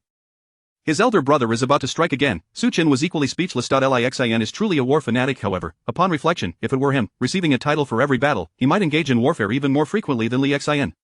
Who does not crave military merit and titles? Please hold on, General Su, this is the intention of our deputy Wang. A soldier presented Su Chen with a jade box. The box's seal bore the inscription Long Hu Dan in bold characters. Su Chen's heart soared with joy. This is a premium elixir. Please extend my gratitude to Deputy Wang. Upon receiving the elixir, Su Chen could hardly wait to return to his tent. As he opened the jade box, a rich aura of vitality emanated forth. The ingredients of this Long Hu Dan are undoubtedly extraordinary. He consumed the elixir, and with the dragon subduing and tiger subduing stances, the vitality coursing through him surged like an unending river. With a resounding boom, Su Chen's cultivation and innate talent experienced a significant enhancement. Chapter 29, the third stage of the pure jade realm. Ascending to 500 masters, Su Chen's countenance flushed, and beads of sweat, resembling pearls, cascaded down. His skin, akin to golden jade, exuded the warmth of mutton fat jade, with a complexion as smooth as congealed fat and a physique reminiscent of unrefined jade. He had reached the third stage of the pure jade realm. Simultaneously, his sinews and bones underwent a metamorphosis. The dragon tendons and tiger bones experienced further transformation, validating the principles of the dragon subduing and tiger taming techniques. This represented the pinnacle of sinew transformation, the highest standard of the second stage of martial arts. Su Chen contemplated the method mentioned in the dragon subduing and tiger taming, realizing that the dragon tiger pill was indeed concocted from the essence of dragons and tigers. This was a tremendous boon. At this critical juncture, Su Chen ascended to the third stage of the pure jade realm. He would no longer be hindered by the implicit rules of cultivation that obstructed his path to advancement. With his rank, serving as a 500 master was more than sufficient. However, he had previously been limited to the second stage of martial arts. With his deficiencies in cultivation rectified, Su Chen promptly reported this news. He sought a higher official position. Being a 100 general no longer sufficed, as only the rank of 500 master would allow him to truly showcase his abilities. To his astonishment, the messenger was a personal guard of Li XIN. General Su, the colonel intends to assign you as a personal guard. Would you be willing to accompany the colonel into battle? Su Chen fell silent, calmly responding to the visitor. He acknowledged that serving under the colonel was no different than following him into the fray. He graciously declined the offer to become a personal guard. Personal guard. Such a term bore significant weight. It represented a close subordinate relationship. Li XIN would invest wholeheartedly in nurturing his personal guards. Each was a vital member of his inner circle. A personal guard was expected to shield the commander from harm, akin to a household retainer. However, it also signified a severance of the path to advancement. No commander would willingly entrust their personal guards to lead a separate detachment, neither would anyone favor appointing another's personal guard as a commanding officer. The roles of personal guard and deputy commander were entirely distinct. From a developmental perspective, being a personal guard was less advantageous than serving as a close bodyguard. Li XIN was not a destined ruler, and Su Chen could not align himself with him. Furthermore, the reputation of Li XIN's defeated army was too outrageous. It was difficult to fathom how many personal guards had perished under his command. Once Li XIN's personal guard departed, Su Chen summoned his own guards.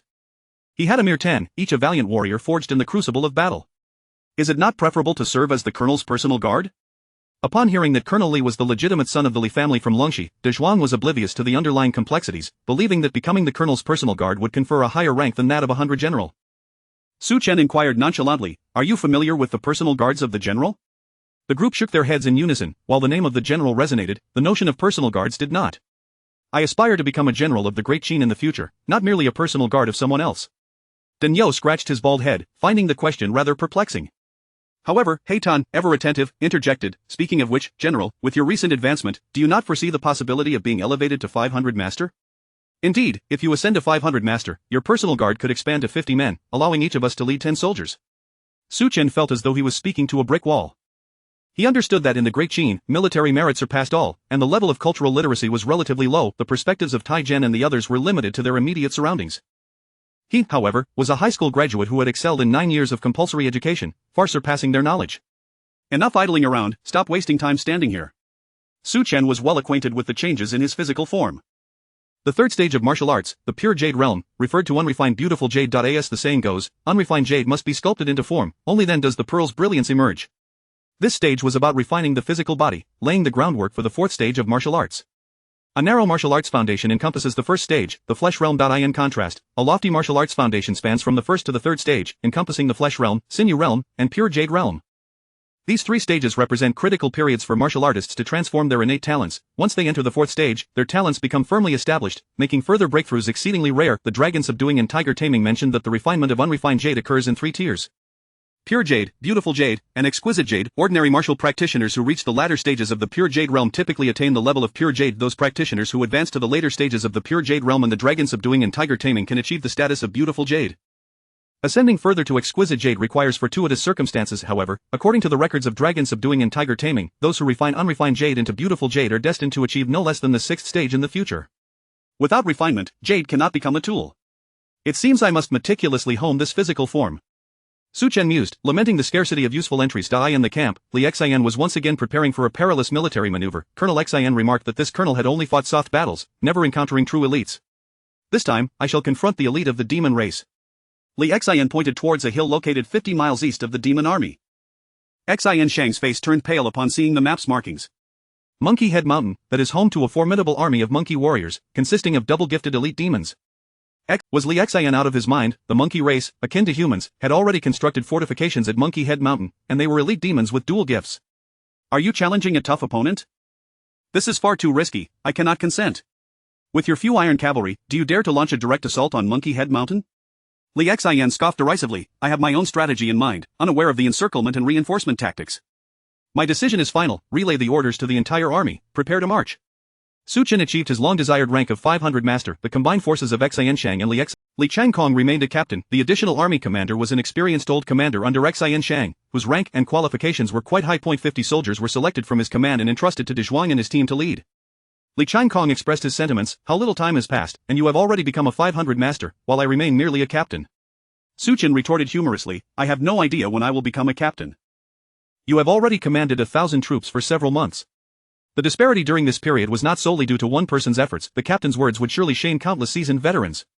Li Changkong sighed softly, without responding to Su Chen. Having been on the battlefield for several months, his rank had seen some elevation, and he had indeed achieved some military merits.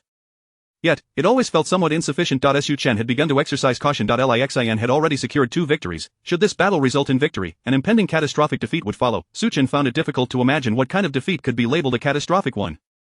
Colonel Xian Shang had been defeated by the elite demons, resulting in the loss of nearly 3,000 soldiers. When the two forces clashed, sensing the unfavorable tide, Colonel Xian Shang had promptly retreated, avoiding any entanglement with the enemy. Yet, it was still deemed a catastrophic defeat. A shadow of foreboding enveloped Su Chen. He did not wish to be ensnared in such a fate, as a single misstep could lead to his demise on the battlefield. Chapter 30 Encirclement and Assistance. The doomed canine tribe. With a heart full of trepidation, Su Chen followed the army to a secluded valley. Scattered around the periphery of the valley were a few white dove scouts. At the entrance, a snarling hyena prowled menacingly. Upon witnessing the dust cloud stirred by the mechanized army, the brown hyena let out a piercing cry and frantically howled into the valley. The cacophony of barks from the hyenas echoed throughout the valley. 3 lieutenants, block the exits. The unique terrain of the Hyena Valley featured 3 distinct entrances. The 3 lieutenants, upon receiving their orders, led 1,000 armored soldiers to seal off the exits. The essence of encirclement and assistance lies in the strategy of surrounding without immediate assault. Li Xian and Xian Shang each commanded their own guards, stationed at the critical juncture between Monkey Head Mountain and Hyena Valley, the most suitable location for a surprise attack. The remaining 10,000 elite soldiers of the Qin dynasty dispersed among the trees flanking the road. Su Chen, alongside Li Changkong, positioned themselves at one of the exits of Hyena Valley. They detected the following attributes: pack of dogs, green, weakness exploitation, green, and cunning, white. The pack of dogs attribute grants a 5 increase to all attributes for a group of hyenas. Weakness exploitation allows the hyenas to instinctively target the weak, inducing panic in their chosen victims. Cunning indicates the hyena's exceptional slyness and inherent suspicion. The attributes associated with the hyenas were rather lackluster. While these attributes significantly enhanced the hyena's cooperative capabilities, Su Chen observed that only one attribute, pack of dogs, was of any use to him. This attribute could be fused with the wolf pack attribute to provide a modest enhancement to his troops' combat effectiveness.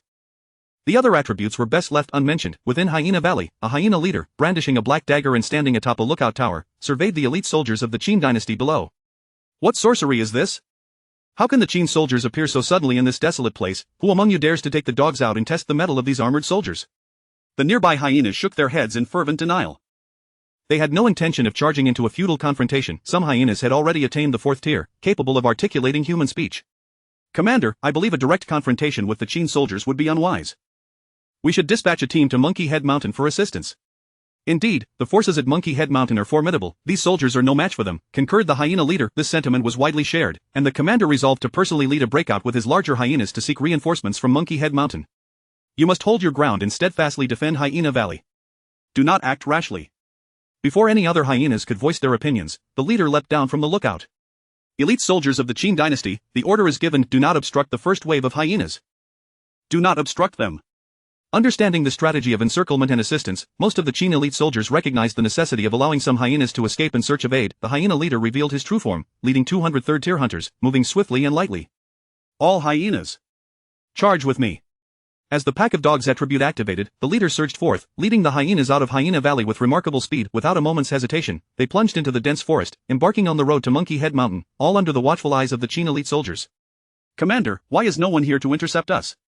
Fool, the hyena leader scolded his subordinate as they raced onward. Isn't it better that no one is blocking our path? Do you wish to perish in the valley? But, if no one is attacking the valley, won't we encounter an ambush on our way to Monkey Head Mountain? Nonsense, that's obvious, the leader snapped, exasperated. Even a fool can see there's something amiss. But does it matter? As long as I escape the impending doom of encirclement, I care not for the risks of ambush. With this thought, the hyena leader reiterated, once we reach Monkey Head Mountain, we shall proceed to Wolf King Valley. If the monkeys are willing to assist, let them come on their own. If not, we shall head directly to Wolf King Valley. The great hyenas all nodded in agreement, resolute in their understanding. They would not return, come what may. At Monkey Head Mountain, a gray-furred giant monkey lounged at the entrance of the stronghold, casually devouring a succulent peach. Ah, a peach after a meal is worth more than a grand demon king, the giant monkey mused, licking the juice off his fingers, reclining contentedly, his tail coiling around a large iron rod as he prepared for a nap.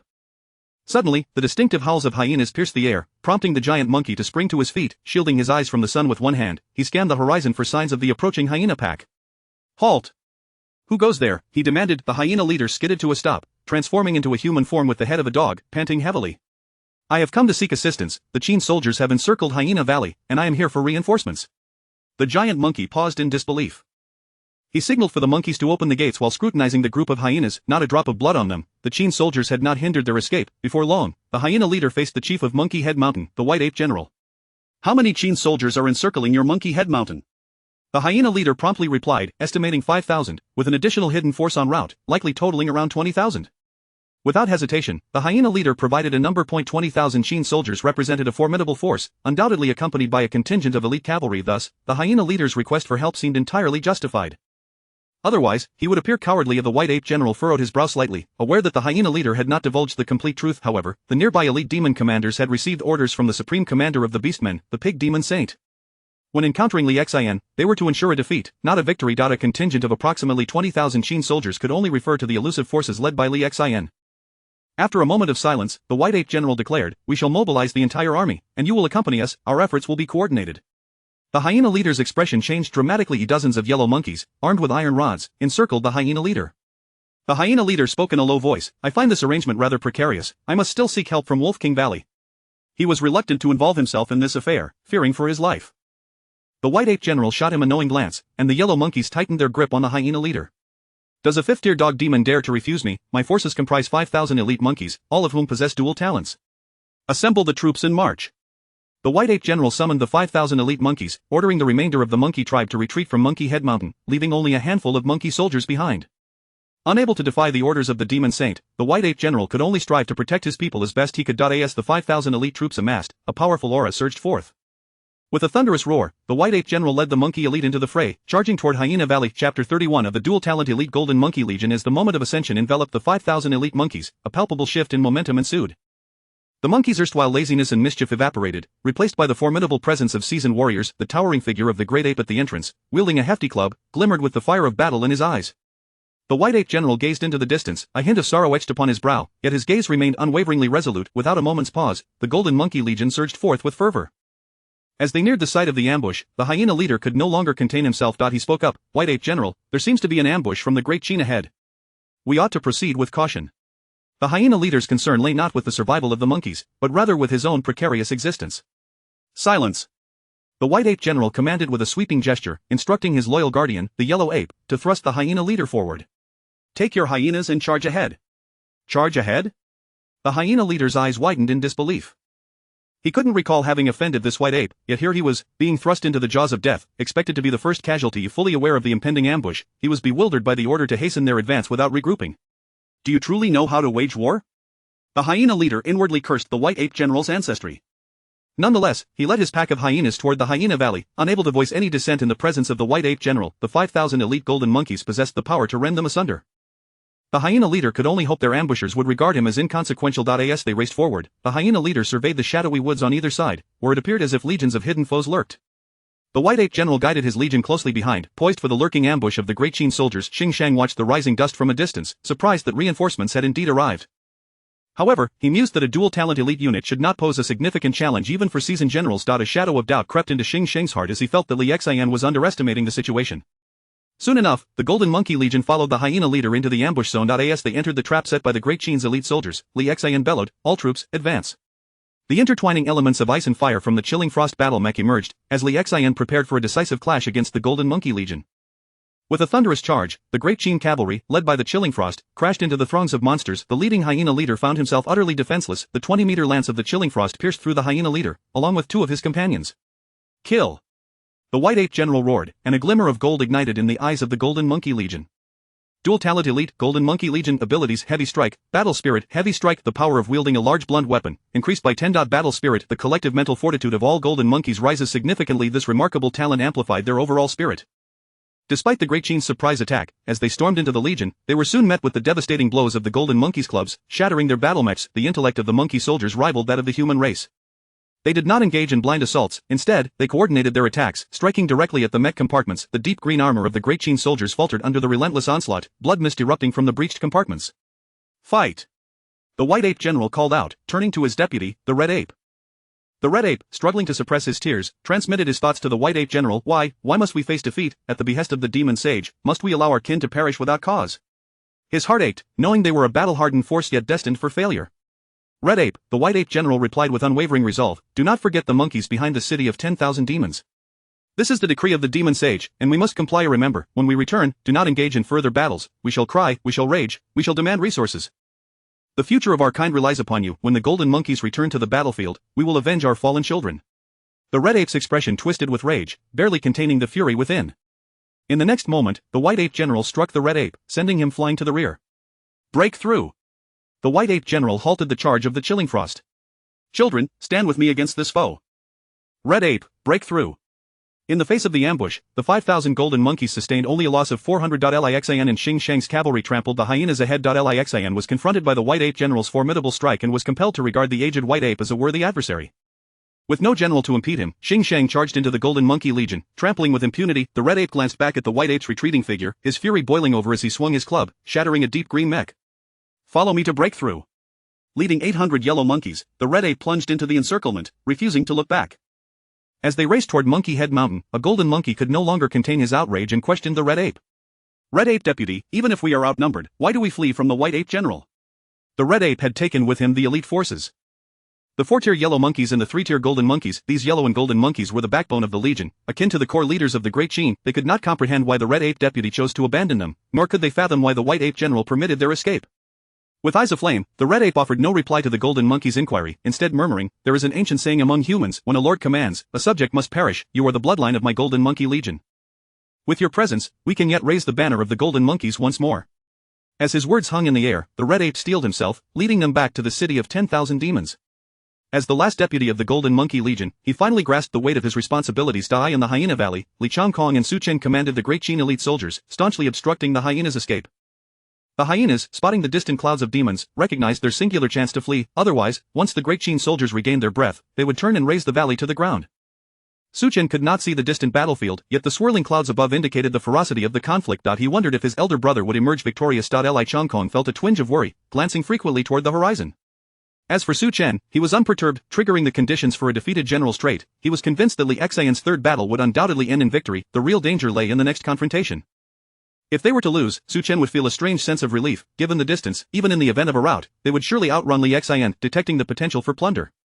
Pack of dogs green, bully weak green, cunning white. Will you plunder? Plunder. Pack of dogs green. Among the many traits, this one proved useful. However, it was ultimately a tasteless endeavor, a mere chicken rib. As he seized this trait, the tremors of the earth grew increasingly intense. A contingent of cavalry returned. Chapter 32, a resounding victory. The purple talent of battle will a resounding triumph. Lieutenant Lee has achieved a magnificent victory. He has decimated over 4,000 golden monkey troops, with only a few hundred remnants managing to escape. The cavalry brings forth joyous tidings. The hyenas in the valley are utterly despondent. Stand aside, this lieutenant shall purge this pack of hyenas. Riding the mechanized war steed Frostfire, Lee Xian charges forth. His countenance is a tapestry of joy and sorrow, yet predominantly illuminated by elation and brilliance. A grand victory, leading over 1,000 of the Qin Iron Cavalry. Lee Xian has annihilated an elite force with dual talents under ambush conditions. At this moment, the sense of achievement swelling within Lee Xian is unparalleled. No one understands the weight of obliterating a dual-talented elite force better than this scion of a military lineage. Even with the advantage of ambush, his dual-talented guards were still outnumbered by the enemy. The only source of vexation for Lee Xian is that his troops have been nearly depleted. From the 1,000 guards, only 300 remain, as the old white ape led his troops in a relentless slaughter. Out of the 12,000 Qin elite soldiers ambushed, 4,000 have perished, not counting the injured who are no longer fit for battle. The cost has been exceedingly grave, yet the rewards are immensely bountiful. Lee Xian, accompanied by the remaining 300 guards, plunges into the hyena valley, slaughtering the hyena demon clan in a sweeping manner. The remnants of his frustration are vented, leaving only pride and honor. Long Kong, take them to clean up the aftermath. That formidable white ape must be brought back intact. It shall be my merit. Lee Xian, brimming with vitality, gazes intently. His ambitions now extend beyond merely the perimeter of the demon army, casting his sights upon the entire battlefield of the southern heavenly gate. Su Chen follows Li Chang Kong onto the battlefield, witnessing a plethora of dropped items strewn across the ground. Detecting mergeable items: elite soldier green, elite cavalry blue, agile white. Among the array of plunderable items, Su Chen spots a striking purple hue. That vibrant purple item stands out remarkably. A purple item. Until now, Su Chen possessed only one purple item, gifted by the son of the demon saint. Beside the purple item, there are two others. One blue and the other red. Undoubtedly, these items have been dropped by the white ape. The white ape, pierced through the chest, clutches a golden staff tightly, his gaze filled with unyielding ambition and a hint of sorrow. Su Chen is moved by the residual emotions of the fallen general. The demise of a 7th-tier demon general does not yield an ordinary corpse, leaving behind the resonance of his former essence. Detecting mergeable items: Battle Will Purple, Demon General Red, Leader Blue of Battle Will Purple, an indomitable combat spirit that transcends limits, embodying the unwavering resolve of a colossal demon. Demon General Red, a true demon general who has stepped into the realm of military prowess, commanding a dual-talented elite force. Leader Blue, the leader of the Monkey Clan, prioritizing the interests of his kin above all else. Shall I plunder and merge? Yes. Su Chen inhales sharply. This description is something he has yet to witness on Lee Xian. A colossal demon who has entered the realm of military prowess, the commander of a dual-talented elite force, and one with indomitable spirit. But how could such a formidable demon fall here? Based on the data, the white ape general should not have perished here. At the very least, breaking through should not have been an issue. Unbeknownst to him, the pig demon saint had issued orders that all elite demon generals encountering Lee Xian must suffer catastrophic defeats, gifting Lee Xian a grand victory. The objective was to gather the scattered troops harassing the demon army, for the pig demon saint aimed to ensnare them all at once. Yet, Su Chen has begun to sense an extraordinary undertone. A troop of such formidable strength, led by a terrifying demon general. While it would be reasonable for Lee Xian to suffer a defeat, he has, contrary to expectations, emerged victorious. Could it be that Lee Xian is a once-in-a-millennium military talent? Nonsense. If it were by qi, Su Chen would undoubtedly believe it is also entirely reasonable for Wang Jian to triumph against the strong. But Lee Xian, historical records from the previous life, along with Lee Xian's current attributes, suggest that he could not possibly reach the level of a pillar of the Qin state. In the fusion of attributes: a demon general red, leader blue, wolf pack green, dog pack born talent red, battle will purple, flourishing will green, battle will purple, born talent red. You have stepped into the threshold of military prowess, possessing the potential to become a renowned general of the era. Battle will purple, your combat spirit is unwaveringly firm, capable of inspiring your subordinates and attaining the divine ability of battle frenzy. Divine ability of battle frenzy. Battle frenzy, you can enter a state of combat, during which all attributes are enhanced and can inspire others. Inspire. An unfamiliar term indeed. However, Su Chen swiftly comprehends the extraordinary nature of this attribute. This necessitates mentioning the born talent attribute. The born talent attribute comprises two parts: the immediate effect of stepping into the threshold of military prowess and the potential future limit of becoming a renowned general.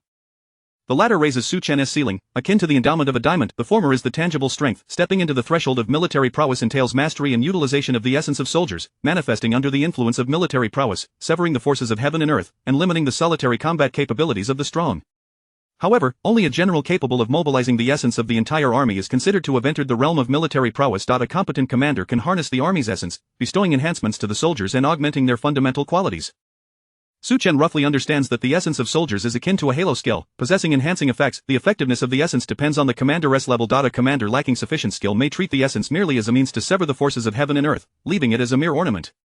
Inspire. From point to plane, the light in the darkness is but a point, yet it illuminates a portion of the area. The combat spirit is my own, but the soldiers under my command will be inspired by my spirit, enhancing their own combat will.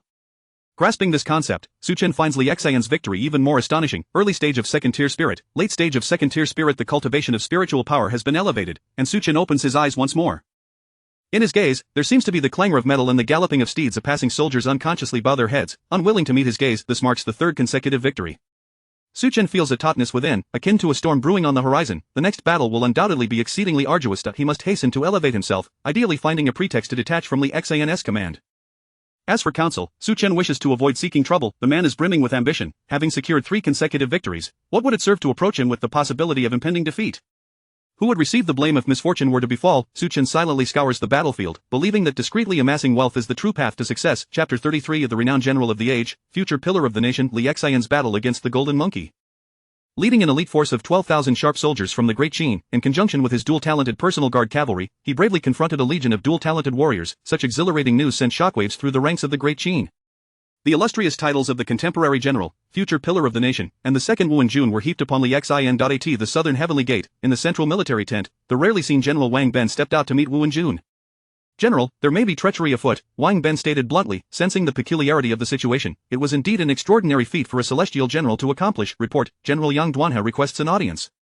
Report, General Chang Kuai requests an audience. Please, have a seat. Yang Duanhe and Chang Kuai entered the main camp, their brows furrowed, and first paid their respects to the general and Wang Ben. After taking their seats, they exchanged glances. You have come here primarily regarding Li Xian, Yang Duanhe said delicately. Li Xian has achieved merit in slaying generals. Would it not be better to send him back to the imperial capital to receive his rewards? Bai Qi remained silent, while Wang Ben shot a frustrated look at Yang Duanhe. The battle at the southern heavenly gate is not yet concluded. Can you truly hastily dismiss a young officer who has repeatedly proven himself?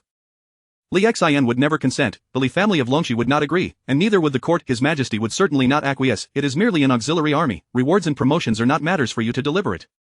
Return to your camp. Should you be attacked by the demon forces, I shall hold you accountable. Bai Qi coldly dismissed the 3 men at the personal guards. Were somewhat perplexed. General, why do the other generals not trust Lieutenant Li? Bai Qi raised his hand to silence the guard's words and retorted, can you, as a commander, contend with General Chang Kuai? General Chang Kuai is a seasoned veteran, commanding an entire army. How can he be compared to you? The same logic applies here. The Golden Monkey Legion is not some trivial demon force that Li Xian can easily dispatch. What is a public strategy? This is a public strategy, summoned by Tang, Meng Tian, Wang Li, and Xian Shang back at once. The remaining auxiliary forces are to retreat and prepare to hand over command to Li Xian. Bai Qi remained silent. Wang Ben and the others had overlooked one crucial fact. They were leaders at the southern heavenly gate, facing the formidable demon army. Li Xian's fate was of no concern to them. Whether the enemy is foolish or overconfident, on the battlefield, it is always the victor who reigns supreme. Only those who survive the slaughter can stand at the pinnacle of the Great Qin's military hierarchy. To perish on the battlefield is to be deemed incompetent. Die in the city of 10,000 demons. The Golden Crow Demon Saint mercilessly mocked the Pig Demon Saint. An elite legion, when placed on the front lines, would undoubtedly serve as a sharp spearhead. Yet, you choose to employ such a brazen strategy. Now, the Golden Monkey Legion has suffered near total annihilation, while the Monkey Demon Saints behind are in an uproar, inadvertently allowing a human to flaunt his might. The demon god Ao Fei observed from the sidelines, remaining silent. However, he required a justification to persuade the Monkey Demon Saints stationed at the rear. This Golden Monkey troop was among the few elite dual-talented forces within the Monkey clan. The Pig Demon Saint ignored the Golden Crow Demon Saint and earnestly explained his tactics to Ao Fei. Our advantage as demons lies in our sheer numbers and multitude of commanders, while the Great Qin excels in military discipline and large-scale warfare.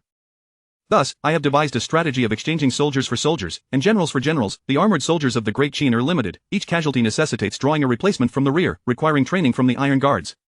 The resources for the Great Qin's machines are also finite, demanding a constant supply of ores, incurring enormous expenses. The Pig Demon Saint sought to exhaust the Great Qin through this strategy, while simultaneously employing a simple yet audacious ploy. Is it not said that Li Xian is the rising star of the Great Qin? I shall stoke the flames for you. To utterly decimated dual-talented elite force, regardless of how it is achieved, would it not be intimidating?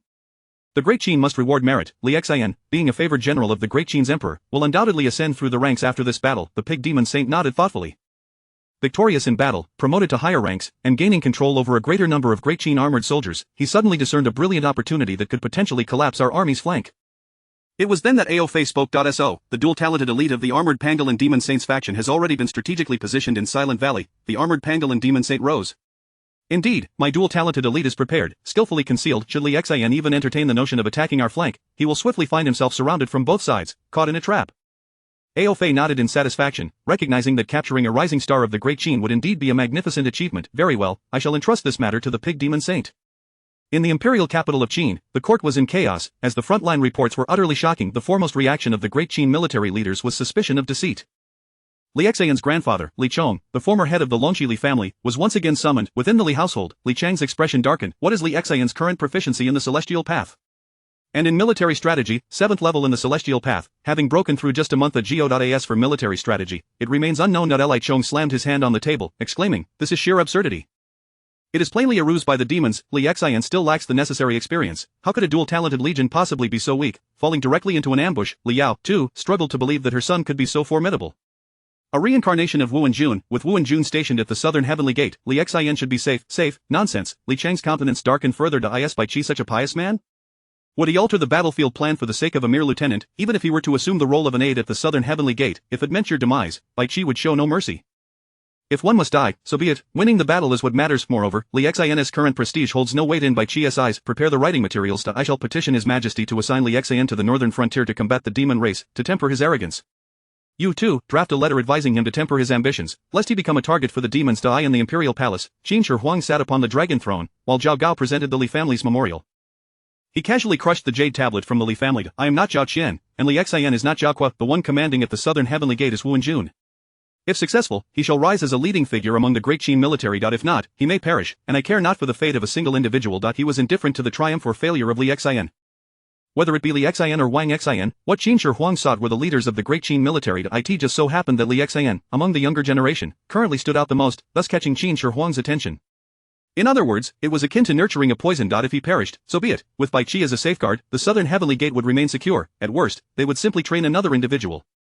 What Qin Shi Huang desired were pillars of the great Qin like Bai Qi and Wang Jian. He would bestow a reward of a myriad of gold, confer titles, and promote him to a subordinate general. Zhao Gao respectfully withdrew, drafting the decree. Chapter 34. Wang Yun, did I present a piece of he sure by? The news reached the southern heavenly gate, causing an uproar among the troops. Lieutenant Li Xian was promoted 3 ranks, ascending from the 11th to the 14th nobility, with a leap of 2 ranks in between.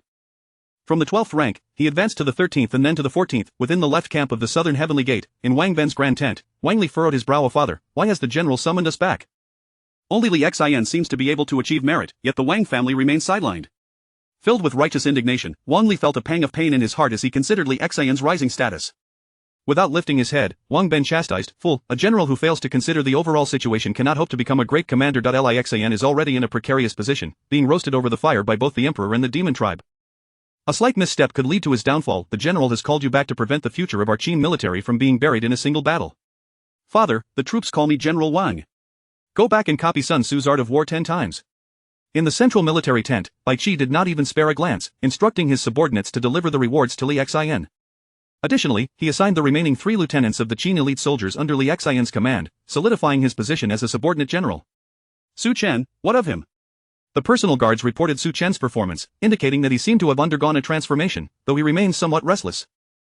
What does somewhat restless imply? Bai Qi did not favor such a description. Actions speak louder than words. Reporting such conjectural terms is often the work of treacherous advisors. The military report suggested that Su Chen appeared to harbor thoughts of detaching from the army, frequently observing retreat routes and even leading troops to scout the terrain. Bai Qi relaxed his brow. What does restless mean? This clearly indicates a keen battlefield instinct. Sensing a crisis under Li Xian's command, should he be summoned under some pretext to leave? No need. Bai Qi dismissed this notion. His disciple is destined to carve a path through mountains of corpses and seas of blood. Such minor setbacks would not deter him. Only the worthy may claim the title of his disciple. In the name of Wang Yun, a piece of exquisite jade was bestowed upon Su Chen. The polishing of the body in the realm of raw jade is a critical step. Bai Qi retrieved a flawless piece of jade from his spatial ring. Upon seeing it, the personal guards gasped, "General, this is the Emperor's gift, the finest jade in the realm." It is merely a piece of jade. Bai Qi waved his hand, signaling for the Yishur Bai to be delivered. On the battlefield at the southern heavenly gate, to the east, the camp was undergoing intensive repairs. The elite soldiers under the 3 lieutenants were all placed under Li Xian's command. Li Xian had ascended from lieutenant to the ranks of general. In the Qin, 500 main officers are considered low-ranking, while a lieutenant commanding 1,000 men is regarded as mid-ranking. Lieutenants command 10,000 troops, seemingly substantial, yet they too are merely mid-ranking officers. Meng Tian, Bai Tang, and Wang Li, the 3 rising stars of the Qin's premier military families, could only attain the rank of lieutenant without significant military achievements. However, Li Xian had entered the ranks of top military officers. Generals of the Qin are exceedingly rare, capable of leading their own troops into battle and commanding vast armies. Currently, only 3 of the great pillar states possess such generals, who serve as supreme commanders of the 3 armies. Wang Ben, Yang Duan, and Shang Quan are all subordinate generals at the command level. Presently, there are these 3 generals at the southern heavenly gate, leading the front, left, and right armies. Now, a new subordinate general, Li Xian, has emerged. With the gathering of his elite soldiers, he commands a force of 40,000, rivaling a subordinate general on the front lines. At this moment, Li Xian undoubtedly stands at the pinnacle of his life. He reorganized the army and promoted the backbone of the military. As a subordinate general, he now commands 40,000 troops, leaving numerous official positions unfilled. 40,000 soldiers translate to 4 lieutenants, with additional military ranks available, meaning many official positions have become vacant. Li Xian focused on elevating the soldiers under his command. Zhao Han and Wang Yun swiftly ascended to the rank of lieutenant. Li Changkong's qualifications were marginal, barely qualifying for the rank of military marquis, commanding 5,000 armored soldiers. Consequently, Su Chen's military position also rose significantly, leaping from 500 to become a lieutenant, leading 1,000 armored soldiers. Truly, on the battlefield, military merit and ranks ascend rapidly with a larger number. The rank of lieutenant loses its value. 40,000 armored soldiers translate to 4 lieutenants, 8 military marquises, and a staggering 40 lieutenants. Li Xian utilized his expertise, summoning all lieutenants and military marquises for a grand council. The morale within the army soared. Who wouldn't want to earn military merit by following Li Xian? Yet, Su Chen remained cautious, ordering De Zhuang and Diniu to select personal guards, ensuring they possessed formidable strength. The lieutenant had 100 personal guards. The outcome, whether life or death, now depended on the capabilities of these 100 armored soldiers. Initially indifferent, Su Chen opened a corner of the wooden box and was immediately struck with a sense of astonishment. An exquisite piece of jade. Upon seeing this jade, Su Chen felt that his raw jade realm was on the verge of reaching the level of jade exquisite. But how could such a fine jade be possessed by Lieutenant Wang Yun? Could it be casually gifted? A jolt of shock coursed through his heart as he looked at the messenger, scrutinizing the inscription. He detected the inscription at 6th rank Armored Master Red, God of Death's Personal Guard Purple. Upon reading the words God of Death's Personal Guard, Su Chen's mind was momentarily bewildered. Was this jade bestowed upon him by the God of Death, by Qi? But why? Su Chen's imagination began to run wild. Could it be that the martial peace lord recognized his extraordinary potential and wished to take him as a disciple? The personal guards remained unaware of their exposure. However, Su Chen had already gleaned the implications from the inscription, a storm brewing within him, his eyes glimmering with intensity. The God of Death bestows jade, surely he sees potential in me. I, Su Chen, shall undoubtedly not disappoint the martial peace lord. Sun Wu, by Han, one of the 4 saints of military strategy, by Qi, is paying attention to him. How could Su Chen not be thrilled? Bai Qi is indeed one of his idols. No, the martial peace lord is one of the 4 saints of military strategy, a being of divine prowess above the 9th rank in this world. How could he possibly overlook the precarious situation Li Xian finds himself in? The principle of arrogance leading to defeat is well understood by the martial peace lord. He fell into silence, sensing something amiss. Perhaps Bai Qi had already discerned the situation but chose not to intervene. Clutching the world's finest T-shirt by, Su Chen began to harbor suspicions. This piece of jade is not easily obtainable. With a long sigh, Su Chen commenced his self-cultivation. In the raw jade realm, self-polishing is paramount. The finest polishing material is the highest grade jade. Yet, how precious is high-grade jade? Su Chen initially intended to exchange military merit for it. Who would have thought that the martial peace lord would send him a piece of jade of such exceptional quality? A single glance revealed its immense value. Su Chen understood he must seize every opportunity for enhancement. The next battle would undoubtedly be a harrowing one. It is unimaginable how the 40,000 elite soldiers of the Qin would suffer a crushing defeat. The effectively Xin's title as the defeated general is about to take effect.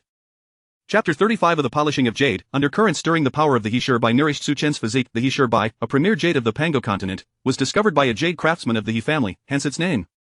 Over time, it became synonymous with the highest quality jade. This exquisite gem is unrivaled in the Pango continent. Nothing surpasses the He Bai in terms of elegance. Su Chen's body exuded a soft, radiant glow akin to that of mutton fat jade. Jade-like elegance. Early stage of the Third Realm Rough Jade. Late stage of the Third Realm Rough Jade. Personal panel name Su Chen. Occupation Mecha Engineer. Cultivation. Late stage of the Third Realm Rough Jade. Late stage of the Second Realm Spirit Techniques. Subduing dragons and tigers. Treasures. Third Realm Sharp Soldiers. Attributes cautious and prudent. White. You are exceedingly vigilant and can detect adverse situations. Lingering wisdom. White. Your mental acuity transcends the norm, endowing you with wisdom that sets you apart from your kin. Elite Soldier. Blue. A third-tier soldier, skilled in operation, an elite of the Qin army. Jade-like skin of golden texture. Blue. Your skin is as smooth as mutton fat jade and as resilient as refined gold. Master of Strength. Red. Your command over strength resembles that of a master. Your endurance, elasticity, and explosive power are all top tier. Diamond-like stature. Red. You possess exceptional talent in martial arts, with the potential to reach the diamond realm of the 7th stage. Innate generalship. Red. You have crossed the threshold into the realm of military strategy, bearing the potential to become a renowned general of your time. Indomitable will to battle. Purple. Your fighting spirit is unwavering, capable of inspiring your subordinates and invoking a fervor in battle. Golden eyes of perception. Purple. Your gaze can pierce through illusions and deceptive dreams, granting you the divine ability to dispel falsehoods. The brilliance in Su Chen's eyes transformed into a refined jade radiance, shimmering with a subtle golden glow. He felt an overwhelming strength coursing through him. Daniel, come in, strike me with your sword. Daniel's eyes widened in disbelief, thinking that Su Chen had lost his mind. Captain, should we not speak less? Su Chen shed his robes, his body glimmering with jade hues. I have mastered the 3rd stage of martial arts. Withstanding your sword is a trivial matter. Very well. Daniel rubbed his bald head and commanded the Qin sharp soldier, striking toward Su Chen with a sword. Clang, Su Chen's arm, as smooth as mutton fat jade, shattered the blade in Dinyo's hand. This scene left Di Zhuang and the others astounded. This exemplified the caliber of advanced martial arts. A physical body capable of withstanding blades could surely contend with ferocious beasts. Di Zhuang's face lit up with excitement. As Su Chen shot him a glance, quickly fetch another blade. If you wish to emulate this captain, you must at least achieve the 4th stage of martial arts. Having grasped the strength of his own physique, Su Chen felt emboldened. Yet, he lamented the inability to harness the clouds, otherwise, his power would ascend even further. He had already crossed the threshold into military strategy. Regrettably, the 1,000 soldiers led by the captain were still insufficient. At least 3,000 Qin-sharp soldiers were needed to summon the clouds for Su Chen's control. Moreover, the indomitable will to battle's fervor and the golden eyes of perception's brilliance were two expansive divine abilities, one igniting fighting spirit and the other maintaining clarity of mind. Captain Su, General Li requests your presence. Very well, I shall attend shortly. Upon arriving at General Li Qiankong's tent, Su Chen observed a hint of worry etched on Li's face. Why this concern, General? What is your next move? Li Qiankong spoke in a grave tone. My elder brother has gone mad. He intends to attack the flank of the demon army. Our forces lack cohesion, and any elite unit akin to the Golden Monkey Legion could shatter our 40,000 troops. The role of elite troops is to charge the enemy and then divide the battlefield. An uncoordinated army can easily be defeated, thus testing a general's command skills. Yet, Li Xian has never led an army of 40,000. This is no simple matter of leading a charge, ambush, or stealth attack. One must possess a certain level of organizational and strategic ability. Li Qiankong sighed deeply. As a subordinate general, my brother commands 40,000 troops, but improper command can lead to swift defeat. Anyone who has perused military texts knows this truth. Commanding an army is entirely different from commanding it well. Wang Jian, a pillar of the Great Qin, a master of military affairs, effortlessly commanded hundreds of thousands of troops. Yet the result, Wang Ben displayed the prowess of a renowned general, while Wang Jian returned home to enjoy retirement. With the military talisman returned to the court, even commanding 10,000 troops became a challenge. Due to his rank, Li Xian was granted the authority to command 40,000 troops. However, can he truly direct them with precision? Even Li Qiankong, his own brother, harbored doubts. The cautionary tale of Zhao Kuolun large those embroiled in the fray are often blinded to the truth, while onlookers see clearly. Su Chen succinctly articulated the reality. Li Xian has repeatedly achieved military accolades, having decimated the Golden Monkey Legion. His confidence and prestige are at their zenith. Li Qiankong sighed. The situation is far better than with Zhao Kuo. The general is on our side. Then, Li Qiankong revealed a piece of good news. My elder brother intends to split the forces into 2.1 contingent will circle around Moyen Valley to strike the flank of the demon army. If successful, it could greatly demoralize them. The other will navigate from Moyen Valley to Qingshui River, encircling the enemy from both sides.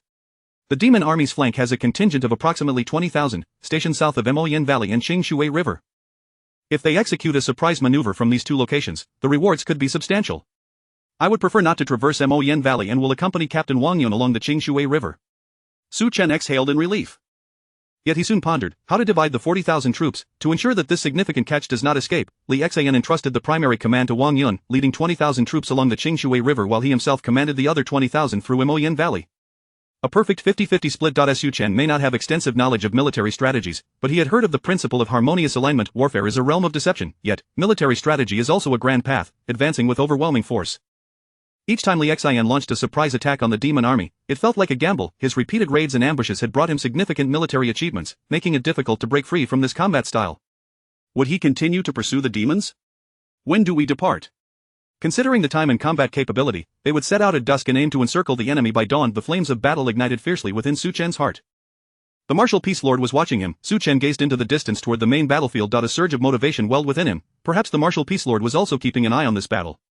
Clenching his fists, grand ambition surged in Su Chen's heart. A true man born in this world cannot languish in mediocrity for long. Chapter 36, The division of forces encounters obstacles. As dusk descended, the clamor of battle once again erupted. Su Chen entered the newly acquired third-tier mech, the Qin Ruishi, inhaling deeply to stretch his limbs. The cockpit of the third-tier mech enveloped him with a profound sense of security, amplifying the physical prowess of its pilot to the utmost. With my foundational understanding of martial strategy, I possess two additional halo-like abilities. If I can command the army's momentum, I may prove no less formidable than others. The essence of my martial path is the crux of this notion. I did not discern this from figures like Li Xian or Wang Yun. It was only in the presence of General Bai Yuan, a commander endowed with dual talents, that I glimpsed the relevant principles of martial strategy. In terms of pure martial prowess, Li Xian pales in comparison to me. Su Chen brimmed with confidence, yet he required an opportune moment. The usurpation of military authority is a cardinal sin, one that no officer would tolerate within their ranks. However, rising to the occasion in times of peril presents an entirely different narrative. Of the army, clad in dark green, surged through the night. The cold moonlight bathed the earth, while distant mountains lay sprawled like colossal beasts. As the moon reached its zenith, ominous clouds drifted in from afar, obscuring the moon's glow, and a ferocious wind suddenly swept through. The mountain winds howled, and the forest surged. For those above the 4th tier, the darkened night posed no hindrance, their vision was greatly enhanced, rendering the night as bright as day. Su Chen remained unaffected, his breaking illusion golden eyes and elite ocular technique illuminating the night as if it were midday. Yet for the Qin Ruoshi, the oppressive darkness significantly impacted them. Most were at the 2nd tier of martial arts, relying on their physical prowess, and the night cast a considerable shadow over their abilities. Captain, shall we summon the celestial cultivators to disperse the clouds above? Wang Yan slightly shook his head. The night facilitates our advance. Once we reach the Qingshui River, we shall disperse the clouds and then charge forth to breach the enemy lines. Despite his disdain for Li Xian's tactics, following orders was imperative. Moreover, Wang Yun had accumulated substantial military achievements and held a degree of respect for Li Xian in warfare. The ability to secure victories is the ultimate principle. In the latter half of the night, the Grand Army arrived at the Qingshui River, where a meandering stream flowed from the mountains, initially southward before veering westward. The point where the river turned was a narrow valley. Beyond this valley lay gently rolling hills, offering no impediments as they advanced straight towards the 20,000-strong army of the demon race. Disperse the clouds, the celestial cultivators within the ranks cast their spells, striving to forcefully scatter the ominous clouds. Suddenly, Li Changkong's expression shifted dramatically. There was an unseen force within the clouds, pulling them back and preventing their dispersion. The clouds bore ominous signs. It seemed the demon race was manipulating the clouds to shroud the moonlight. Wang Yun's countenance turned grim as he drew his long blade, commanding, "All troops, stand guard." The river roared, sending up thousands of splashes as menacing crocodile demons rose, standing upright and fixating their gaze upon the Qin soldiers. Wang Yun's heart sank. The adversaries were all 2nd-tier crocodile demons, clearly prepared for an ambush. He turned pale, recalling Li Xian's 20,000 troops, realizing that the Valley of Silence was far more suitable for an ambush than the Qingshui River. All forces, break through. Wang Yun forced himself to suppress his fear, refusing to dwell on the potential outcome of this battle, leading his personal guards forward. However, the demon race's preparations extended far beyond.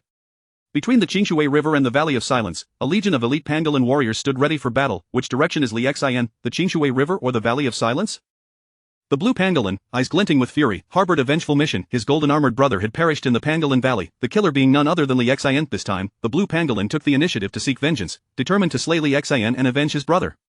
To avenge, a pangolin rolled in from the distance. Li Xian was in the Valley of Silence, while Wang Yun was at the Qingshui River. Their forces split in two. The blue armored general rejoiced, knowing that the Valley of Silence offered superior terrain compared to the Qingshui River.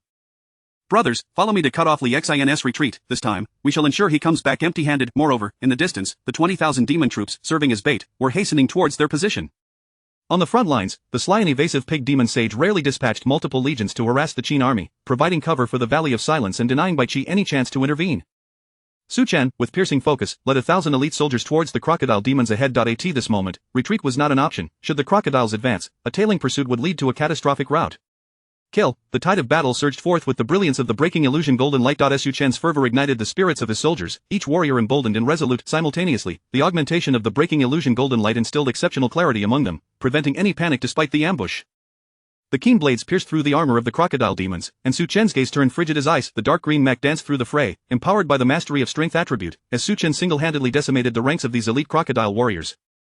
These were no ordinary foes, boss. We can't hold on much longer. There's a tough nut here. Under the momentum of the martial spirits, the impact of the fierce generals remained significant. If the ferocious general led his personal guards into a charge, the consequences of failing to withstand such an onslaught would result in the army being scattered and cut down.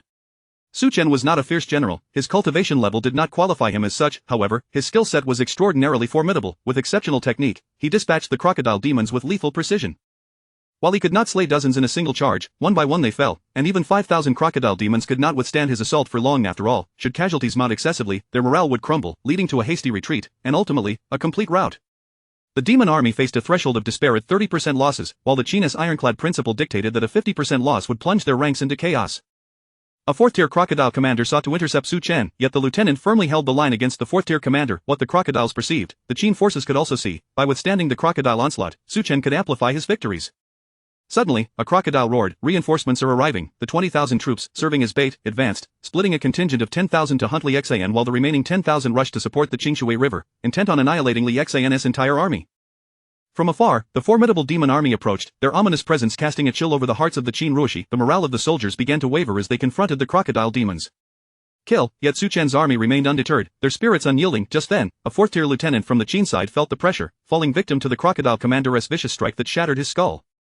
The cockpit crumpled inward as the mech crashed heavily to the ground. The crocodile commander bellowed, rallying his warriors to eliminate Su Chen. Unfazed, Su Chen continued to maneuver, fighting and strategizing. "General, block his advance," he called out to Li Changkong for assistance. The 4th-tier demon was oppressive under the cloud cover but remained formidable. The 3rd-tier mech and the raw strength of a novice could hardly withstand such a foe. Then, Su Chen turned to Wang Yun, desperately shouting, "Lieutenant, grant me command over the army's momentum." Chapter 37 Commanding the troops, Cloud Energy, breaking the enemy. Li Changkong swiftly drew his sword with a flick of his wrist, halting the advance of the leader of the Crocodile clan. Upon hearing Su Chen's words, a fleeting look of astonishment crossed his face. Fortunately, Su Chen's breaking illusions golden light and the rationality aura continued to exert their effects. This momentary bewilderment did not hinder Li Changkong's combat prowess. Wang Yun's expression also shifted dramatically. Seizing power on the battlefield was a grave taboo, yet the fact that Su Chen was favored by the Generalissimo caused Wang Yun to waver.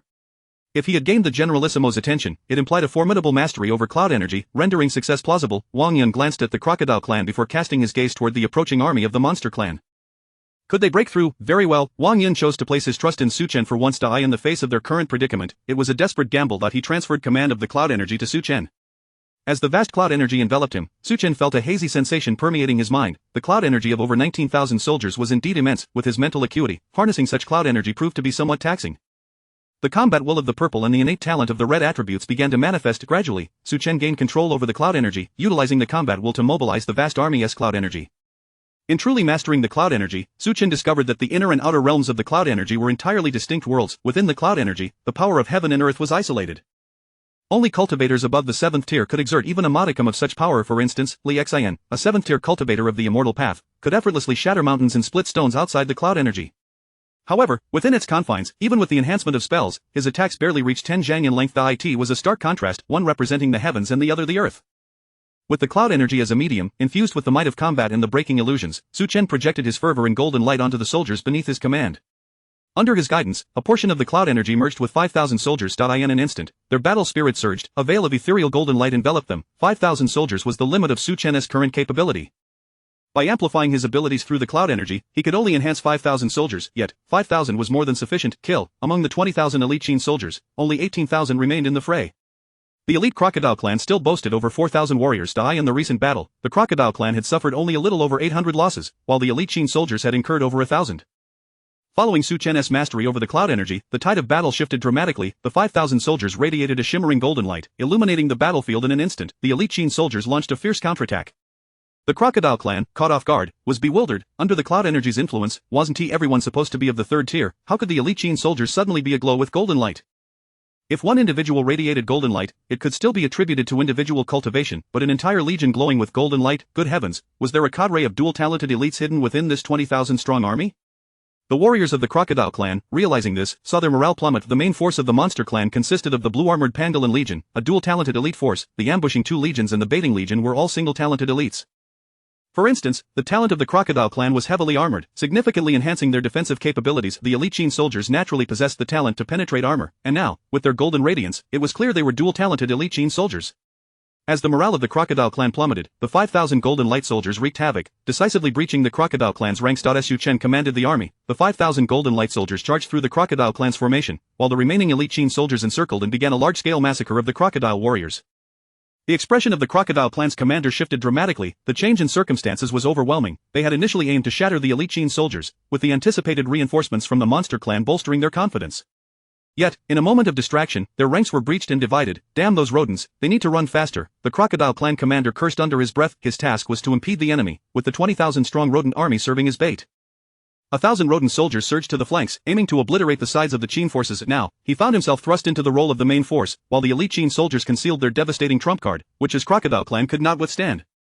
The rodent reinforcements, halt, halt, halt, I command you to stop. The rodent general, the tabby mouse, squinted at the battlefield. The Crocodile clan was being encircled. The elite Qin soldiers had them completely surrounded, and breaking free was nearly impossible.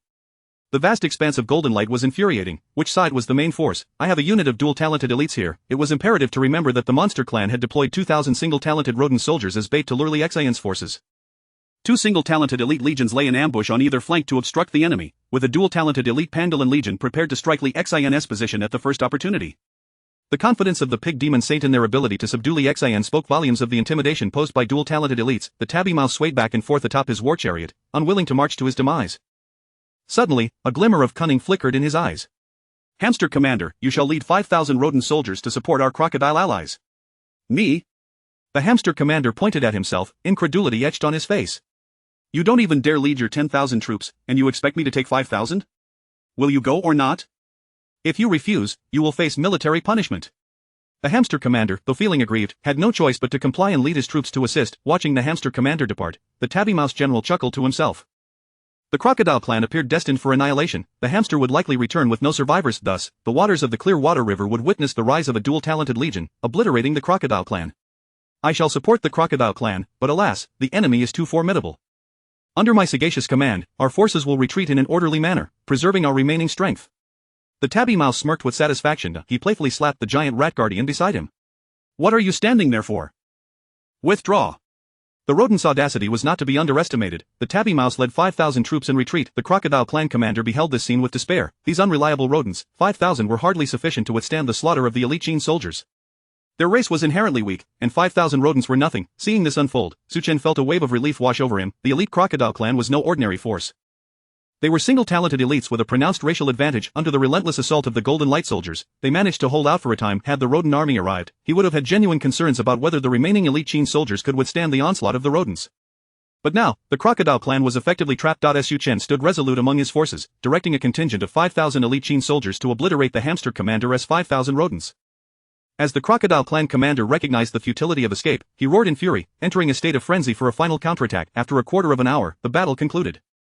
The hamster commander abandoned over 1,000 rodents and fled in disarray. The crocodile clan was utterly vanquished. Su Chen's expression darkened. The crocodile clan's desperate last stand inflicted significant losses on the elite Qin soldiers.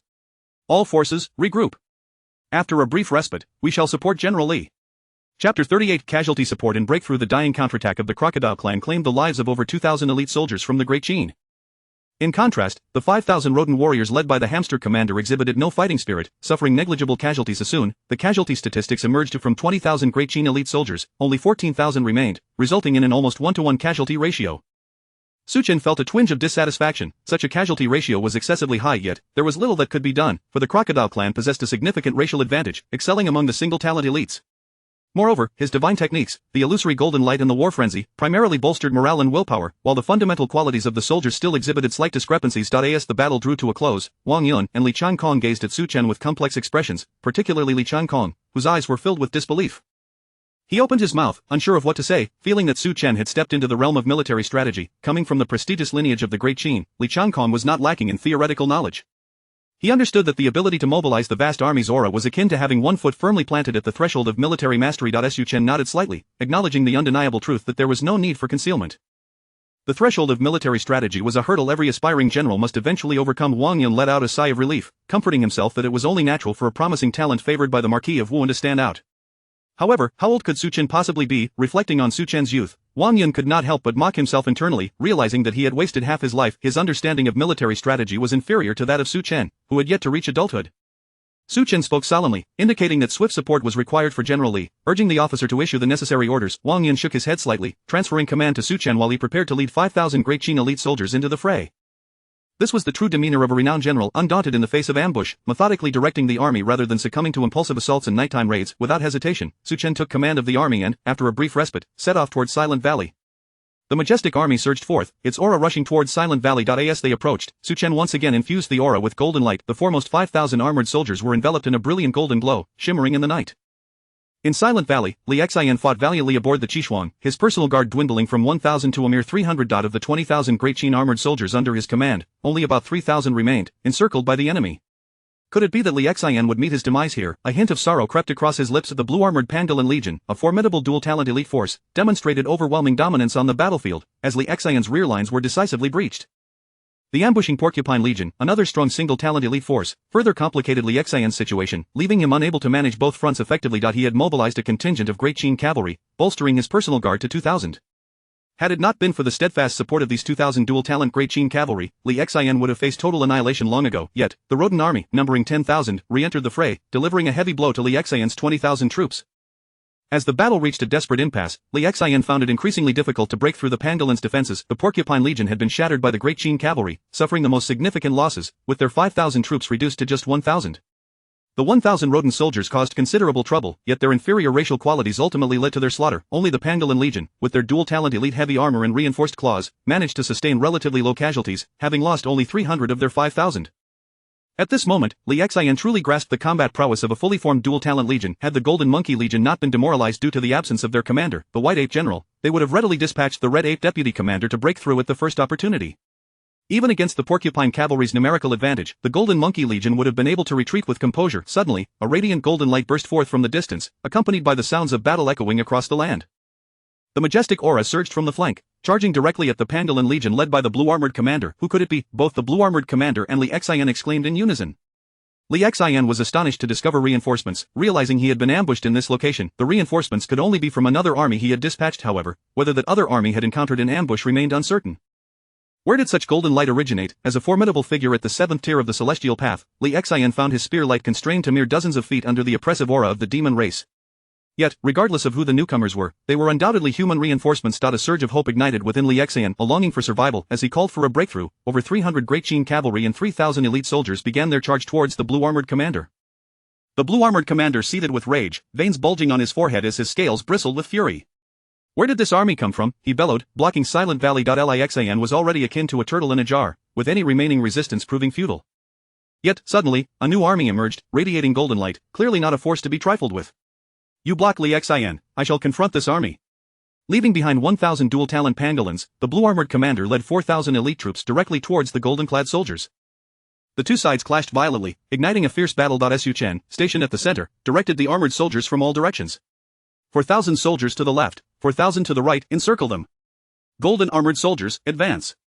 Su Chen's strategy was sound. The problem lay in the fact that the foundational qualities of this contingent of Great Qin elite soldiers paled in comparison to those of the blue-armored legion. Although the morale and rationality of the 5,000 golden armored soldiers were at their peak, they were ultimately torn apart by the Pangolin's claws, with the Great Qin forces nearly collapsing under the pressure. Several military lords fought desperately to hold the line, supported by the flanking forces. The front line was barely holding firm. Ha, so this is the famed elite of the Great Qin. Turns out they are nothing but a facade. The blue-armored commander grinned, his claws shredding through the mech of a Great Qin military lord, forcibly extracting him from within. Su Chen's heart sank to the depths of despair. This was a 7th-tier demon general, capable of exerting significant power even under the pressure of the aura. A fierce general was needed to withstand such might. But apart from Li Xian, this army had no other 7th-tier cultivators. Officer Wang Yun had only recently ascended to the 5th tier of martial arts, while another officer was at the 6th tier, a disparity that could not withstand the pressures of combat. General Li, you must break through swiftly. Su Chen shouted. He then directed the left and right flanks of Great Qin elite soldiers to support Li Xian. The golden armored soldiers fought while retreating, creating ample space for Li Xian's escape from Silent Valley. Thinking of fleeing? The blue-armored commander roared, turning to lead his 4,000 pangolins to block Li Xian's retreat. Initially believing they faced a formidable force threatening his rear, the blue-armored commander now found it only a waste of time. Confirming that the army behind posed no threat, he continued to pursue Li Xian, driven by a vendetta that demanded blood for blood. Chapter 39, A Glimmer of Hope, a thought of divine and demonic. As the blue-armored forces retreated, Su Chen immediately led his troops to press forward. He aimed to provide Li Xian with an opportunity to break free. Kill. Li Xian was consumed by a bloodlust. This was his sole chance. Failure would mean his demise here. Heavenly Dry, the spear of Zhuanghao pointed skyward, as all of Li Xian's magical power coalesced within it. At this moment, the conviction of the 300 mighty Qin cavalry fused with Li Xian's own spirit. In his moment of desperation, Li Xian shattered the gates of the military path, emerging as a true commander. At this instant, the hearts and minds of the commander and his soldiers united, and Li Xian's eyes radiated a brilliant crimson and icy blue, heralding the birth of his legion's innate talent. Legion talent, a thought of divine and demonic. In an instant, one could either plummet into the abyss or wield godly might. Li Xian's spirit transcended his previous limits, confronting his own capabilities. Legion talent, stepping through the gates of the military path, the commander and the soldiers' convictions harmonized, while the elite talent manifested the foundational qualities of the soldiers. The legion talent served as a hallmark of a commander. A leader endowed with legion talent could rightfully be hailed as a renowned general of the age, a legacy worthy of remembrance. Crimson and frost enveloped the 300 iron cavalry in an instant as Li Xian wielded Zhuanghao, piercing through the defenses of the armored pangolins. The demonic form of the Qin cavalry roared in unison, brandishing their long spears as they charged toward the blue-armored pangolin army. The blue-armored leader let out a piercing howl. Behind him, the pangolins formed a shield formation. Yet it was in vain. They were still pierced by the Qin cavalry in their demonic state. The blue armor's visage twisted in fury. Could Li Xian truly break through the encirclement? Kill. Wielding his massive blue claws, the blue-armored leader led his legion into the fray, unafraid. Although it appeared that their defenses had been breached, dozens of pangolins had also perished. Su Chen observed keenly. Li Xian's legion talent, combined with the Qin cavalry, was incredibly formidable, yet their numbers were too few. The core lay in the elite attributes of the dual talents, with the legion talent merely embellishing their might. Surrounded by the blue-armored forces, the 300 Qin cavalry faced dire straits. General Li, it is time to retreat. The entire army must cover General Li's withdrawal. Su Chen commanded the troops to protect Li Xian's retreat. The blue-armored leader, seething with rage, ordered the remaining 1,000 hedgehogs to launch an attack, once more leading his troops into the fray. It must be noted that the fighting prowess of a dual-talent battalion was overwhelming. Lixan glanced back at Su Chen silently. He led his personal guard, fighting and retreating simultaneously. The hedgehogs, compelled to charge, raised their tails and launched their back needles at the Qin elite. In a flurry, the Qin elite fell in droves. Su Chen's countenance darkened as he organized the retreat. Upon Lixan's return to the ranks, he immediately bestowed upon him the breaking illusion golden light. A dual-talent cavalry, even with only 300 soldiers, was sufficient to withstand the blue-armored onslaught. The army would not be scattered. Continuously manipulating the clouds, he infused his breaking illusion golden light, bestowing enhancements upon the soldiers at the forefront. As time passed, Su Chen could no longer bear the strain, his mind becoming a muddled mess. The pain was excruciating. Retreat, Su Chen shouted, transferring command of the clouds to Lixan. Both sides had already stepped into the gates of the military path, and there was a subtle connection between them. Su Chen realized his body could no longer endure the high-intensity maneuvers and promptly relinquished command to prevent the army from collapsing due to lack of leadership. Lixan took control of the clouds, glanced toward the blue armor's direction, and led the army in retreat. The blue-armored leader, relentless, swore to slay Lixan, persistently pursuing the rear of the Qin forces. Fortunately, with the blessing of his legion talent, Lixan fought while retreating, harboring no thoughts of lingering in battle. Lixan, you spineless coward, have the audacity to fight me to the death. Come, let us clash fiercely, you waste of space. To require assistance in battle, you truly are a complete failure. The blue-armored leader incessantly hurled insults, attempting to rattle Lixan's resolve. However, this tactic was destined to fail. Lixan moved like the wind, holding off the blue armor for a moment before retreating to rejoin his army, devoid of any desire for a decisive confrontation. In the central camp, Bai Qi, Wang Ben, Yang Duan, Chang Kuo, and Li Chong convened. General, how fares Xin? Li Chang's expression was fraught with anxiety. Lixan was the most distinguished scion of the Li family, destined to bear the family's burdens in the future. Should Lixan perish on the battlefield, the Li clan would struggle for a century to regain their standing, potentially even regressing in power. Bai Qi paid no heed to Li Chong, quietly savoring his tea. He awaited news, not of Lixan, but of Su Chen. In comparison to a scion of the Li family, he cared more for his successor. Bai Qi resolved that if Su Chen could survive such dire circumstances, he would take him as a closed-door disciple, passing on the legacy of the Bai family's military lineage. If he fell in this battle, he would simply seek another candidate. The life and death of a leader were trivially inconsequential. Meanwhile, Li Chong anxiously awaited news. He had rushed from the imperial capital overnight to witness Lixan once again risking his life, launching a surprise attack against a formidable demon army. One misstep could lead to disaster. As dawn broke, painting the sky, the sun rose from the east. A scout rushed in with news. Report, General Li's remnants are approaching our forces, and the pursuing demons have retreated. The blue-armored leader had pursued relentlessly throughout the night. Following a wide arc, they arrived at the main battlefield. The Qin camp was clearly visible, and even the blue armor, despite his bravery, dared not continue the chase. The elite of dual talents in his command could manage against Lixan, yet they would surely fall to the Qin army in mere moments. The matters of life and death, along with deep-seated hatred, remained clear to the blue armor. Hearing this, Li Chong breathed a sigh of relief. As long as he was alive, that was what mattered. Victory or defeat was merely a part of warfare. As long as Lixan lived, military achievements would eventually follow. Bai Qi raised his hand, commanding, relay my orders. The army shall retreat 2,000 miles, set up camp, and remain vigilant against demon ambushes. Understood. Wang Ben and the others immediately set out to convey Bai Qi's orders. The three armies withdrew 2,000 miles. Promotions were granted, and the rank of right general was conferred, commanding 40,000 elite Qin soldiers. They returned from the disastrous battle at Moyan Valley. Had it not been for Su Chen's timely reinforcement, Lixan would have met his demise. It was only due to Su Chen's arrival that Lixan found a glimmer of hope and awakened his legion talent, a thought of divine and demonic, during the breakout. The sun hung high in the sky, casting its golden rays upon the earth as the remnants of the army returned. Out of 40,000 who set out, only a mere 3,000 remained. The blue armor continued to pursue relentlessly, causing the army to suffer heavy losses. The war horses halted outside the camp. Lixan dismounted, retrieving Zhuanghao, and approached Su Chen. He bowed deeply. Your grace saved my life. Xin shall never forget. Su Chen stepped out of the mech, assisting Lixan to his feet. We are comrades, who could stand by and watch a comrade in peril. Please rise, General. The two locked eyes. Lixan's gaze was complex, filled with myriad emotions. Su Chen's expression was composed. He accepted the gesture. The brilliance of the sun fell upon Su Chen, radiant and resplendent as it had been the previous night. Chapter 40 of the Li family's gratitude. The name of Su Chen, the remnants of the army regrouped, set aside, over 3,000 elite soldiers of the Great Qin, forged through blood and battle. Under ordinary circumstances, had Lixan returned in defeat, these battle-hardened warriors would have been swiftly redistributed among the various legions as their backbone. As the saying goes, those who survive multiple battles are indeed the elite. In accordance with the orders of the Supreme General, the subordinate generals Lixan, the captain Wang Yun, and the commander Su Chen convened in the grand tent for a meeting. As Su Chen and the others were summoned into the military tent, Li Changkong gazed at the army's encampment from afar, letting out a soft sigh, his eyes reflecting a hint of bewilderment. Military achievements, was that truly what he desired? Inside the central command tent, as Su Chen stepped in, an invisible pressure enveloped him. The scrutinizing gazes felt as heavy as a 1,000-pound bell, weighing down upon his heart. He came to a profound realization of the truth behind the phrase that a person's gaze carries weight. The eyes of the four great Qin generals fell upon him, and despite the brilliance of his illusionary golden light, his body trembled slightly. Wang Ben, Yang Duan, Chang Kuai, and the recently arrived Li Chong, all without exception, were formidable beings of the 9th tier and above. Defeated General Li Xian pays his respects to the Supreme General. Captain Wang Yun pays his respects to the Supreme General. Commander Su Chen pays his respects to the Supreme General. Rise, came the voice of Bai Chi from above. As Su Chen stood, he beheld the silver-haired elder seated in the commanding chair. The wrinkles of age could scarcely conceal the overwhelming aura of lethal intent that emanated from him. His piercing gaze struck deep into the soul. Merely exchanging glances made Su Chen's heart feel as though it might explode. The Great Qin's martial peace lord, commander of the southern heavenly gate, the god of slaughter, Bai Chi, a true being of divine tier. The words flashed before him: a demon slayer gold, commander of the southern heavenly gate silver, divine tier armorer silver, god of slaughter silver, head of the Bai family purple, glorious title shimmering in gold and silver. This was the formidable strength of the Great Qin's three pillars. Su Chen's heart raced. This was one of his historical idols. Among the illustrious figures of Great Qin, his foremost admiration lay with Qin Shi Huang, followed closely by the god of slaughter Bai Chi and the renowned general Wang Jian. Li Xian, defeated at Moyen Valley, suffered a loss of 37,000 troops. It was indeed a rare and significant defeat for our Great Qin. With a thud, Li Xian knelt, declaring, the defeated general Li Xian willingly accepts punishment. Li Chong remained silent, observing with a detached demeanor. With Bai Chi presiding over the matter, there was no place for him to interject. Bai Chi spoke calmly. Rise, His Majesty has decreed your return to the imperial capital. Merits and demerits shall be adjudicated by the court. He cast a glance at Li Chong, who immediately understood. Rising to lead Li Xian away, Captain Wang Yun, you have contributed to the victory in battle and supported the main general, yet the losses were excessive.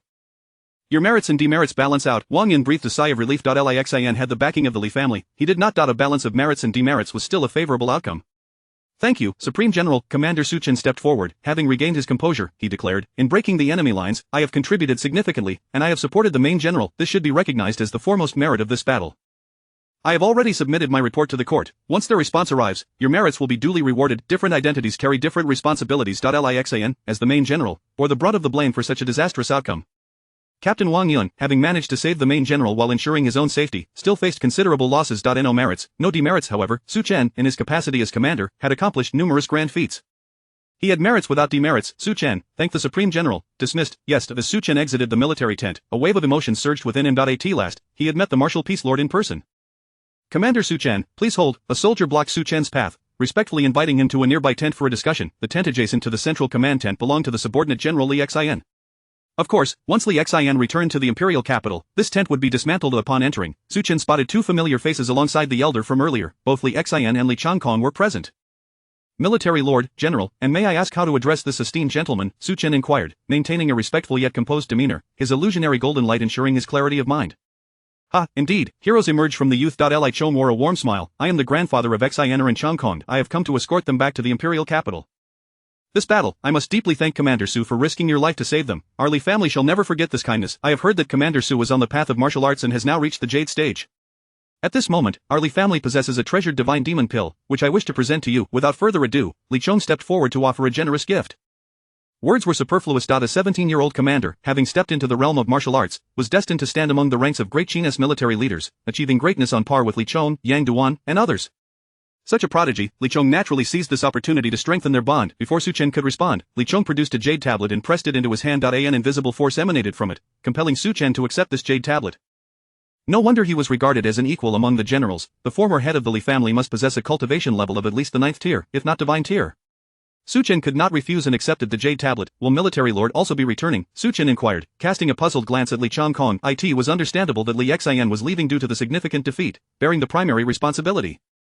Yet, as a military lord, Wang Yun's merits and demerits balanced out. Li Changkong might still gain some credit. Why then was he departing? A smile crossed Li Changkong's face as he explained to Su Chen, the military camp is not suitable for me. I initially believed that arriving on the battlefield would allow me to achieve great feats, only to discover that war is ruthless, and I do not adapt well to such brutality. It would be better to return and delve into the path of immortality. Perhaps I too can become a master of a great path. Li Changkong expressed no hesitation. He felt this place was not meant for him. He needed to pursue a path that was more fitting for himself. Su Chen could only accept this reality. Each person has their own aspirations. Li Changkong could choose to enter or retreat, and even if he did not achieve merit on the battlefield, he remained a direct descendant of the Li family, with countless resources and connections. For Su Chen, however, his only opportunity for advancement lay on the battlefield. I wish the military lord finds his path soon. Before long, Li Chong led Li Xian and Changkong away. Su Chen returned to his tent, gathering his loyal guards to practice during his free time. In the imperial capital of Great Qin, the battle report from the southern heavenly gate lay on the desk. Su Chen's name resonated for the first time within the court. The detailed report of the battle at Moyen Valley had already returned. Qin Shi Huang stroked the jade slip, a faint smile gracing his lips. Su Chen, at 17, steps into the martial path and saves Li Xian, and furthermore, he possesses a golden light technique that can enhance his subordinates, seemingly a legion talent. No wonder the martial peace lord sought to commend him personally. The emperor had always been generous with rewards for young commanders. Chapter 41. A promotion to the third rank. The demon god is enraged. Commander Su Chen received the imperial decree. Su Chen, the valiant and youthful commander, well versed in military strategy, had earned merit in the battle at Silent Valley.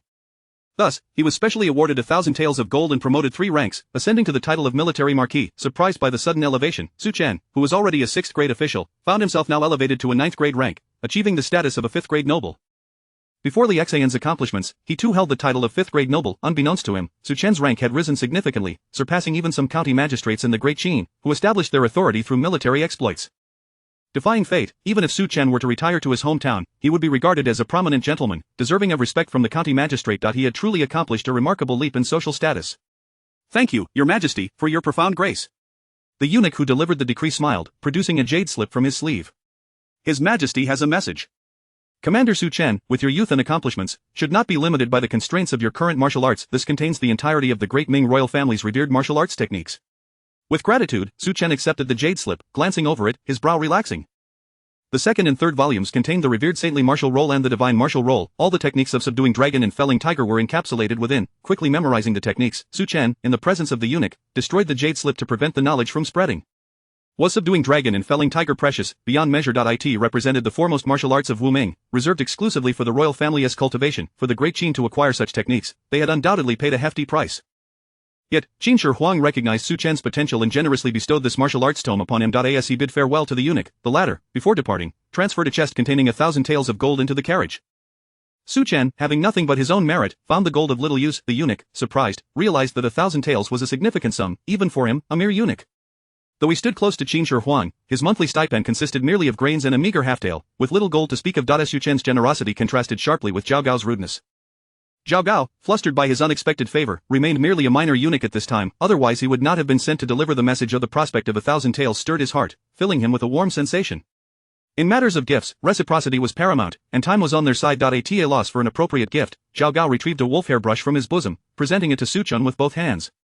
A gift worth 1,000 taels, I can only offer you this brush. Su Chen maintained a calm demeanor, though a storm of emotions surged within him. Initially, he had hoped to cultivate a rapport with the palace eunuchs, thereby securing a foothold within the court. He wished to have allies who could carry messages on his behalf. However, he had inadvertently pricked the pride of the foremost eunuch of the Great Qin.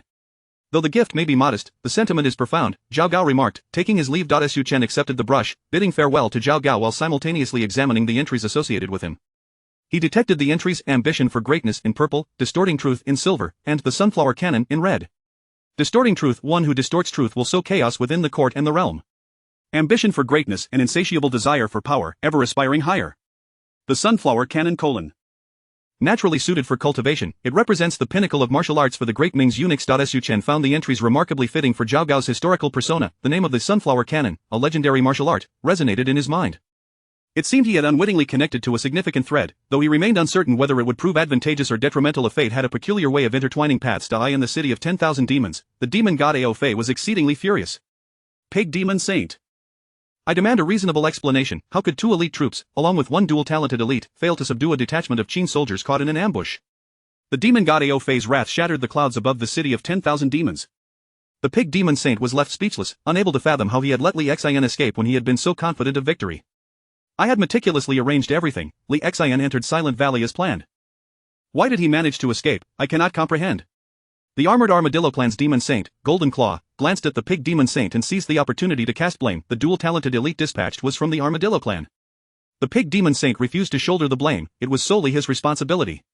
Do not attempt to shift the blame, pig demon saint. Golden Claw stated firmly, addressing the demon god Ao Fei.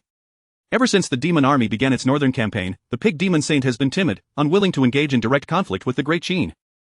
With an army of 800,000, how could we not capture the southern sky gate? Yet, the pig demon saint employed a strategy of attrition, granting the Qin opportunities to launch repeated strikes against our forces. Golden Claw cast a disparaging glance at the pig demon saint, declaring, "You shall bear this burden." At that moment, the Golden Crow demon saint seized the chance to add fuel to the fire.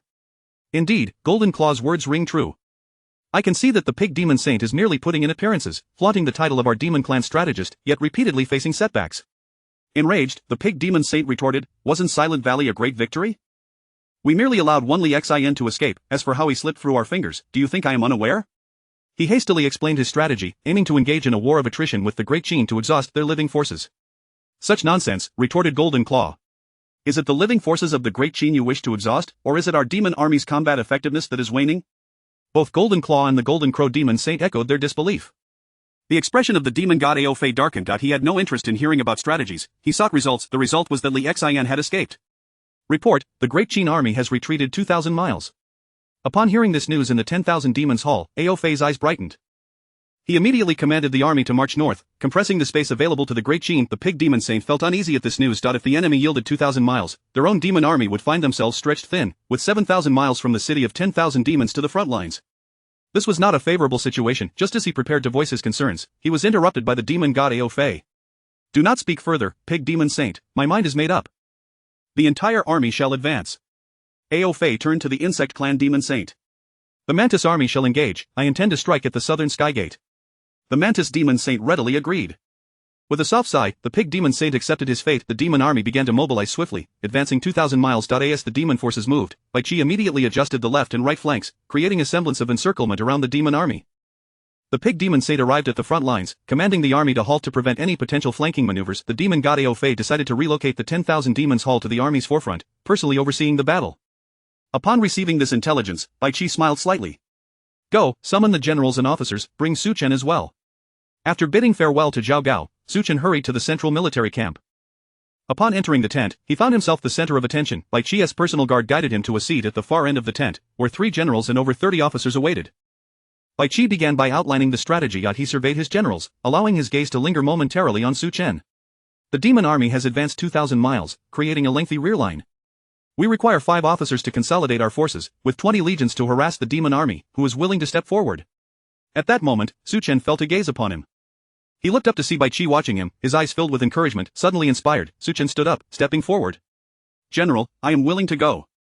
Chapter 42 Independent Command, 4th stage of martial arts. As Su Chen's voice faded, numerous gazes converged upon him. The captains were oblivious to the events that had transpired in Silent Valley. However, one thing was abundantly clear to them. It was this young man who had rescued Li Xian. The notion seemed almost fantastical. What caliber was Li Xian? He stood at the 7th tier of the Celestial Path, renowned for his martial exploits, with his personal guard having ascended to the ranks of dual-talented elites. On the day of their return from defeat, they had witnessed Li Xian's guards, emerging from a sea of blood, exuding an entirely different aura of elite prowess. They were undeniably formidable. The elite that Li Xian faced was no less powerful. For Su Chen to have rescued Li Xian, he must possess remarkable skills. The specifics of his abilities, however, remained a mystery to them. Very well. If military Marquis Su Chen is willing to lead, who else will step forward to command troops? Meng Tian stepped forth, speaking in a deep voice, reporting to the general. Meng Tian is willing to go. Meng Tian? Su Chen glanced sideways at the man beside him. A robust figure with a square jaw, he appeared to be in his 30s, radiating a formidable presence. He seemed to be at the 6th tier. Upon reviewing Meng Tian's credentials, the following details emerged. Silver of the Great Wall Guardian, adept at defense rather than offense, standing sentinel at the Great Wall, enhancing martial prowess. Silver of the Divine Path Prodigy. A prodigy on the path of the divine, with aspirations of achieving the holy divine realm. Blue of the 6th tier Mecha Master, a 6th tier Mecha Master, controlling the 6th tier mech, Radiant Glory. Purple of the Meng brothers. A prominent family in the Qin dynasty, the Meng brothers are destined to be the future heads of the Meng clan. Magnificent, absolutely splendid. Meng Tian's credentials aligned perfectly with Su Chen's impression. The current Meng Tian, akin to Li Xian, found himself in a period of awkwardness. The second in command of the younger generation, he hailed from a distinguished lineage. Of the generals of the Qin dynasty could be roughly categorized into 3 tiers based on their era. Old renowned generals, exemplified by Bai Qi, Wang Jian, and Meng Ao. Core generals, represented by Wang Ben, Meng Wu, and Yang Duanhe. Young and promising, with illustrious backgrounds yet lacking the capability to command armies. Li Xian, Meng Tian, and Wang Li all belonged to this category. Su Chen was approximately a decade younger than Li Xian, yet not so much as to be considered the next generation, thus placing him in the youthful faction. Currently, the younger generation lacked a towering figure to emerge. No previously, in the face of despair, Li Xian had ignited his latent potential, awakening the army's innate talents, already showing signs of becoming a leader among the younger generation. But that was merely a hint. Had it not been for the catastrophic defeat in Silent Valley, Li Xian might have firmly established himself as the leader of the 3rd generation of the Qin dynasty's military aristocracy. As it stands, the future remains uncertain. Prepare for 3 days of military assembly. You two shall each command 10,000 troops, dividing into 4 paths to harass the demon forces. Bai Qi unabashedly allocated 10,000 men to Su Chen. The responsibilities of a military marquis typically entailed commanding 5,000, thus, a force of 10,000 was already an overreach. The soldiers in the camp were not fools, they discerned the underlying implications. The general placed considerable importance on Su Chen. Su Chen and Meng Tian departed the military camp, each selecting their elite troops in preparation for the forthcoming expedition in 3 days. The 3,000 warriors from the blood-soaked battle in Silent Valley were directly appointed by Su Chen. Among the surviving 3,000 soldiers, aside from Li Xian's personal guards whom he had taken with him, the rest were seasoned veterans of the blood-soaked conflict.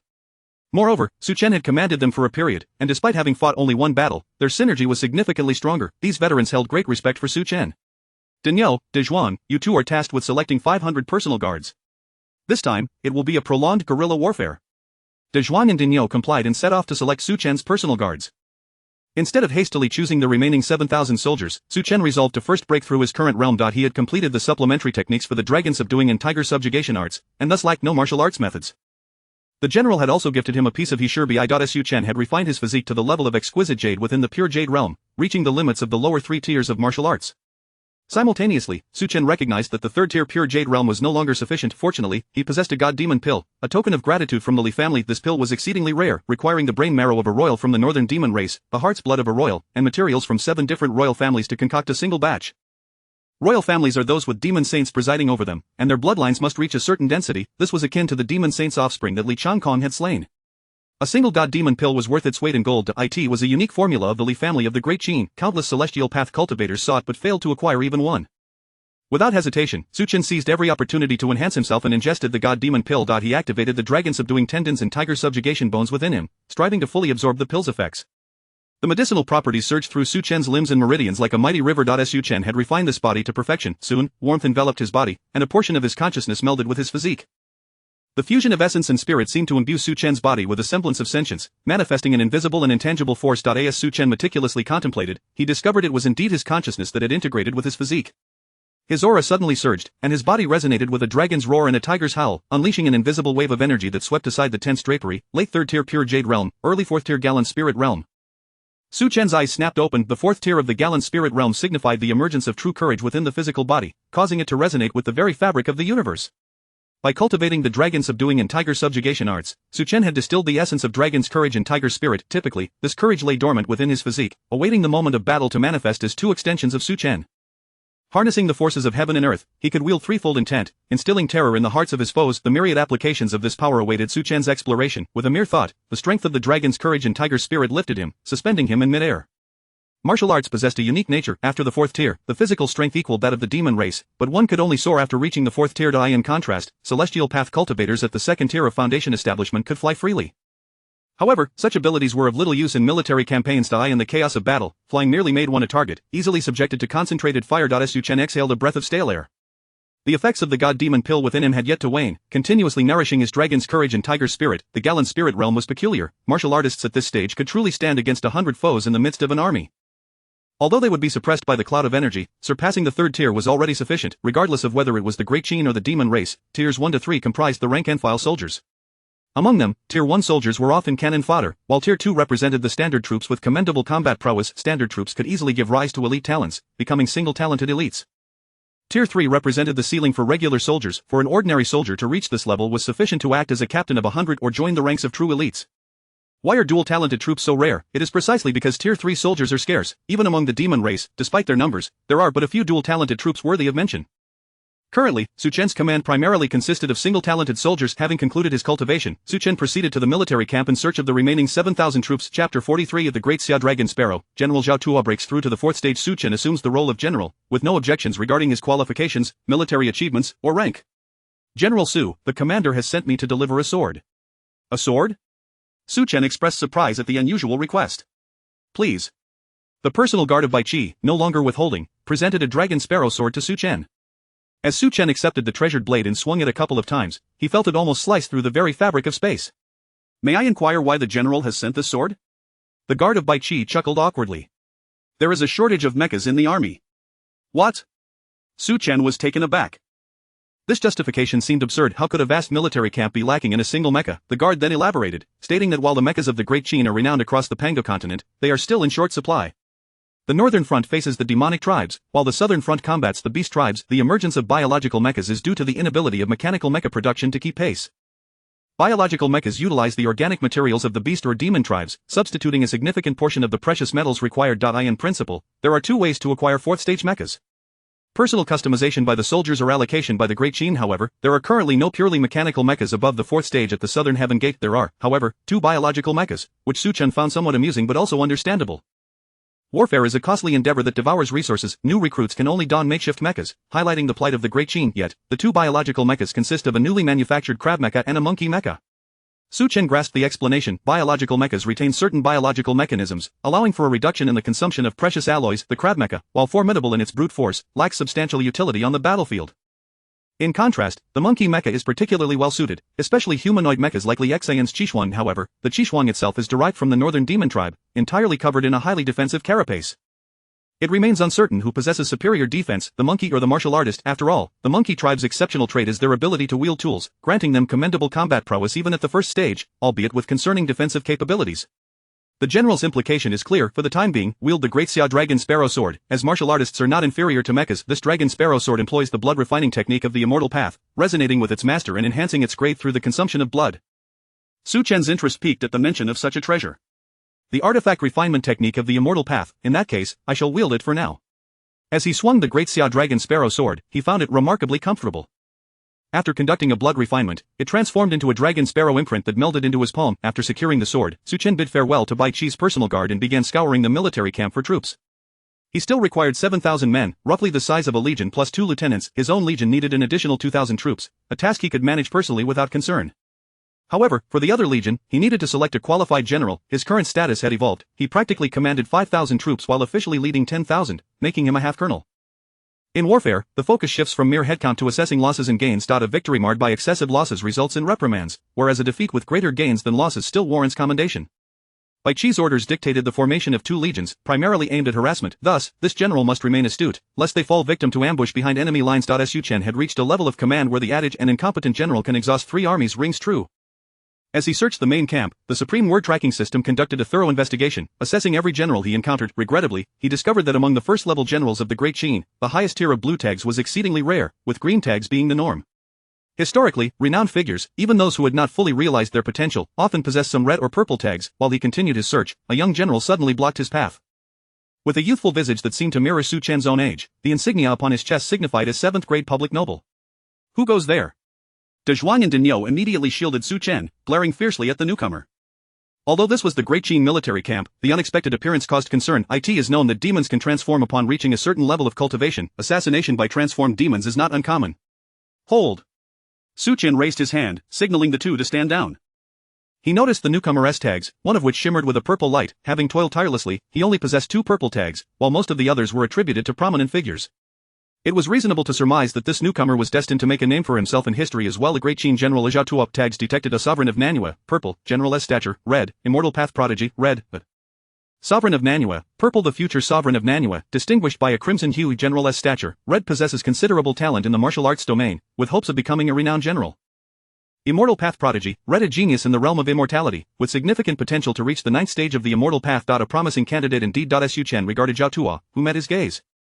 Zhao Tuo took the initiative to speak. General Su, I have heard you are to lead troops into battle. I wish to accompany you. Su Chen paused, recalling that historical records indicated Zhao Tuo hailed from Hangshan County, the former territory of the Zhao Kingdom.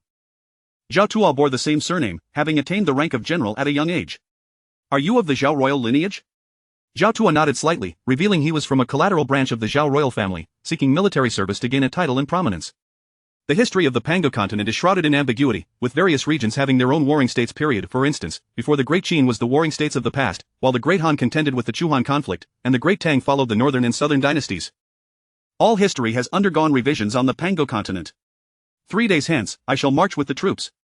Zhao Tuo harbored ambition, wishing to attain a title through valor on the battlefield. Advancement in rank is inextricably linked to warfare. Hence, he sought connections and indirectly gathered information to request Su Chen's companionship. Upon returning to the military camp, Su Chen turned to Daniel, advising his comrades to practice diligently over the next 3 days without becoming complacent. Daniel chuckled. Of course, the brothers are eager to achieve merit. Ensure your cultivation does not lag behind. Strive to break through to the 3rd stage as soon as possible.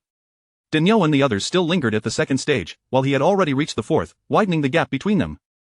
The elite cavalry of the Martial Safety Commander, comprising 10,000, were all 3rd-stage Great Qin Iron Cavalry. The leading personal guards were even 6th-stage cultivators, each capable of serving as a general in their own right.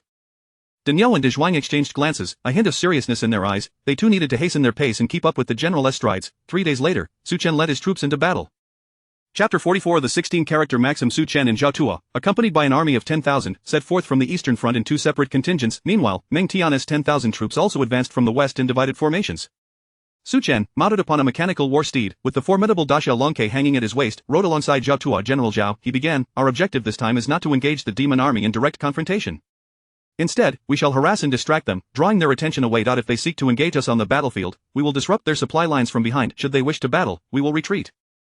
Remember, do not become enamored with combat, lest we fall into the same trap as the conflict at Moyen Valley. Zhao Tuo felt a tightening in his chest, taking Su Chen's sage advice to heart. The battle at Moyen Valley had become a cautionary tale among the generals of the Qin, emphasizing the perils of overreaching ambition in warfare. Observing Zhao Tuo's youthful inexperience, Su Chen imparted another piece of wisdom. I possess a maxim for victory that I shall share with you, General Zhao. Sitting up straighter, Zhao Tuo implored Su Chen for his counsel. When the enemy advances, we retreat. When the enemy halts, we disturb. When the enemy tires, we strike. When the enemy retreats, we pursue, Su Chen declared with solemnity. Mastering this 16-character maxim will ensure our expedition is devoid of peril. As Zhao Tuo contemplated these four phrases, growing increasingly convinced of their profound wisdom, recognizing their embodiment of the true principles of military strategy.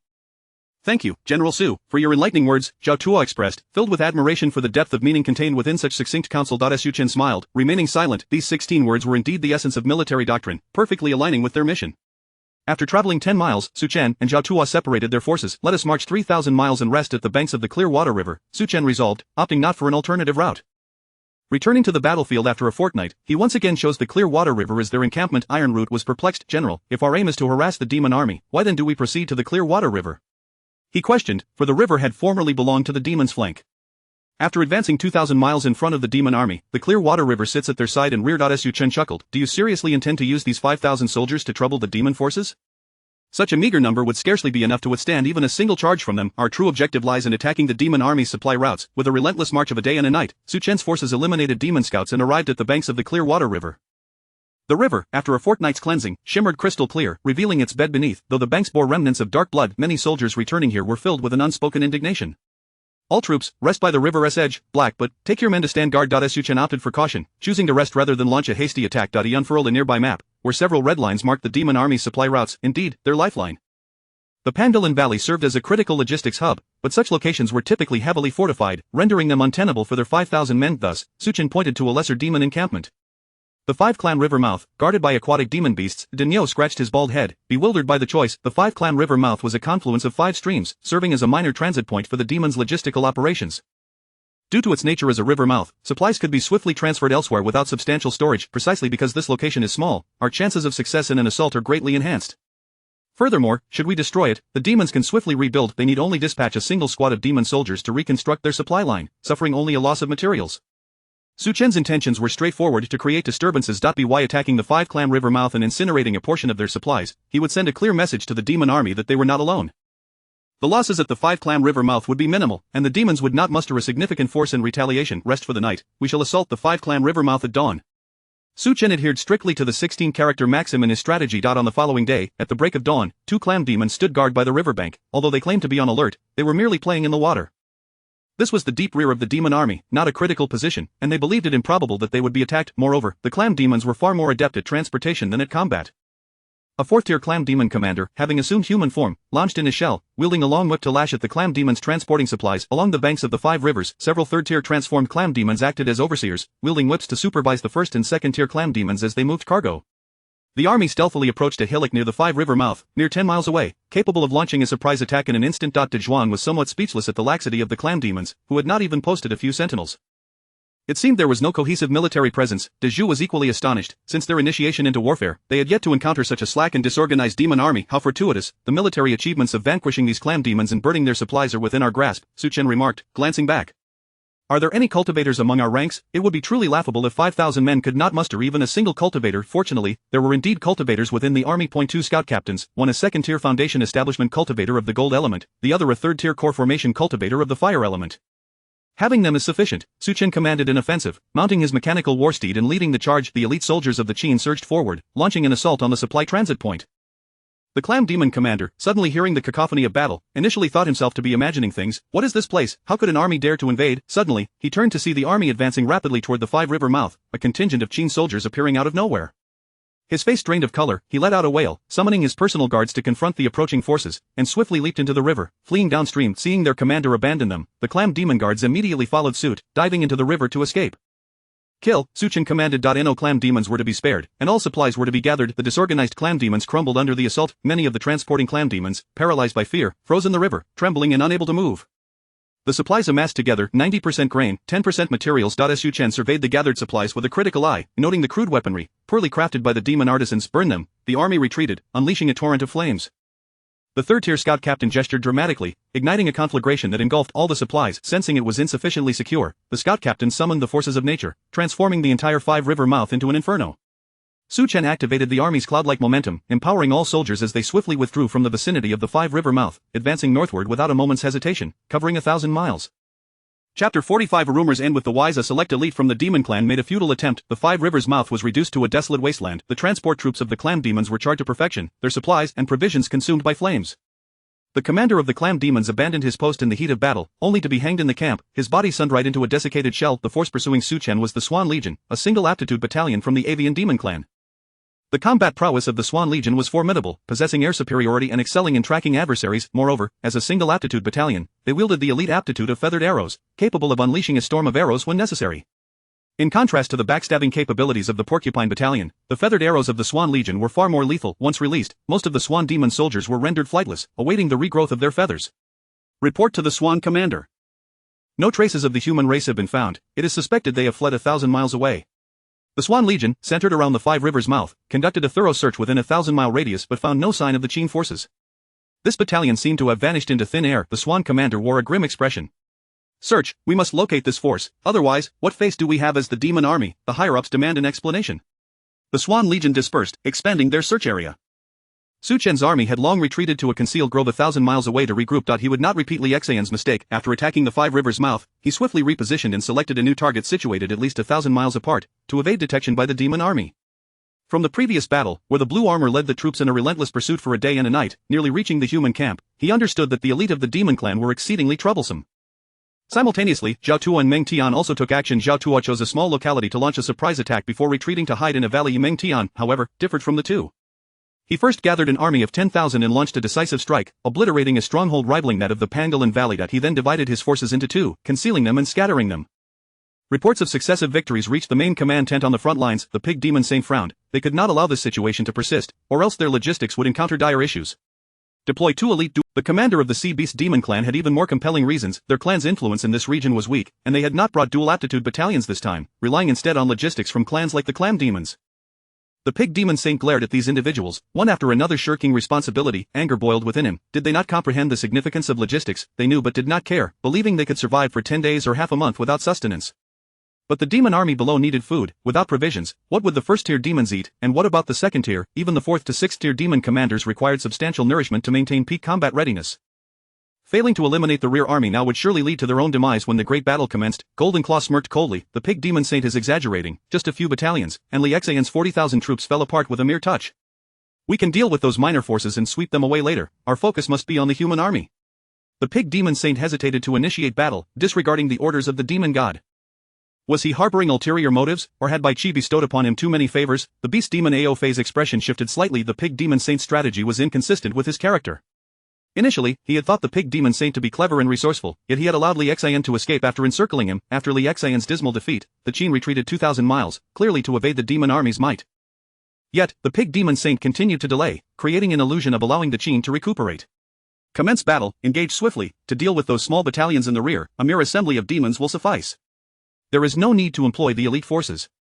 The pig demon Saint wished to speak further, but Ao Fei unleashed the pressure of the demon god, silencing all his words. The pig demon Saint's complexion darkened. Acting rashly would only lead to falling into the Qin schemes, these fools who relied on their bloodlines for their positions. At that moment, a hearty laugh erupted from Bai Qi's camp. The pig demon Saint, by allowing the Qin to breathe, is truly a commendable general of the demon clan. The fox demon Saint, decisive and cunning, remarked, if the fox demon Saint were to command the troops, our Qin would be in peril. Bai Qi's two statements swept through the entire Qin camp like a whirlwind. The demon spies quickly reported back to the central command tent. Ao Fei paced within the tent, glancing towards his trusted aides, the Golden Crow demon Saint and Golden Claw. How does the fox demon Saint compare to the pig demon Saint? Golden Claw immediately concurred. It is a fact that the pig demon Saint has been hesitant since taking command. The Qin's recuperation is also a fact. The previous Fox Demon Saint was a strategic genius, having led numerous campaigns against the Qin, Han, Ming, and Tang, achieving remarkable feats. The current Fox Demon Saint is the direct descendant of the former, reportedly having decisively defeated his predecessor in military exercises. Since the last Fox Demon Saint's passing, the current one has yet to seize an opportunity to showcase his talents. Now is the perfect time to invite him back into the fray. Golden Claw and the Pig Demon Saint had completely fallen out. As long as he could take advantage of the situation, Golden Claw would not hold back. The Golden Crow Demon also supported Golden Claw, believing that the current northern expedition still required the Fox Demon Saint to lead the army. The Pig Demon Saint had grown old, lacking the courage to bear great responsibilities. Seeing his two confidants speak thus, the demon god Aofe made up his mind to summon the Fox Demon Saint from the rear.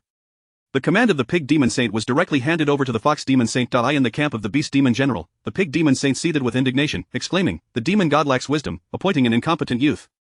Our demon army is in grave danger."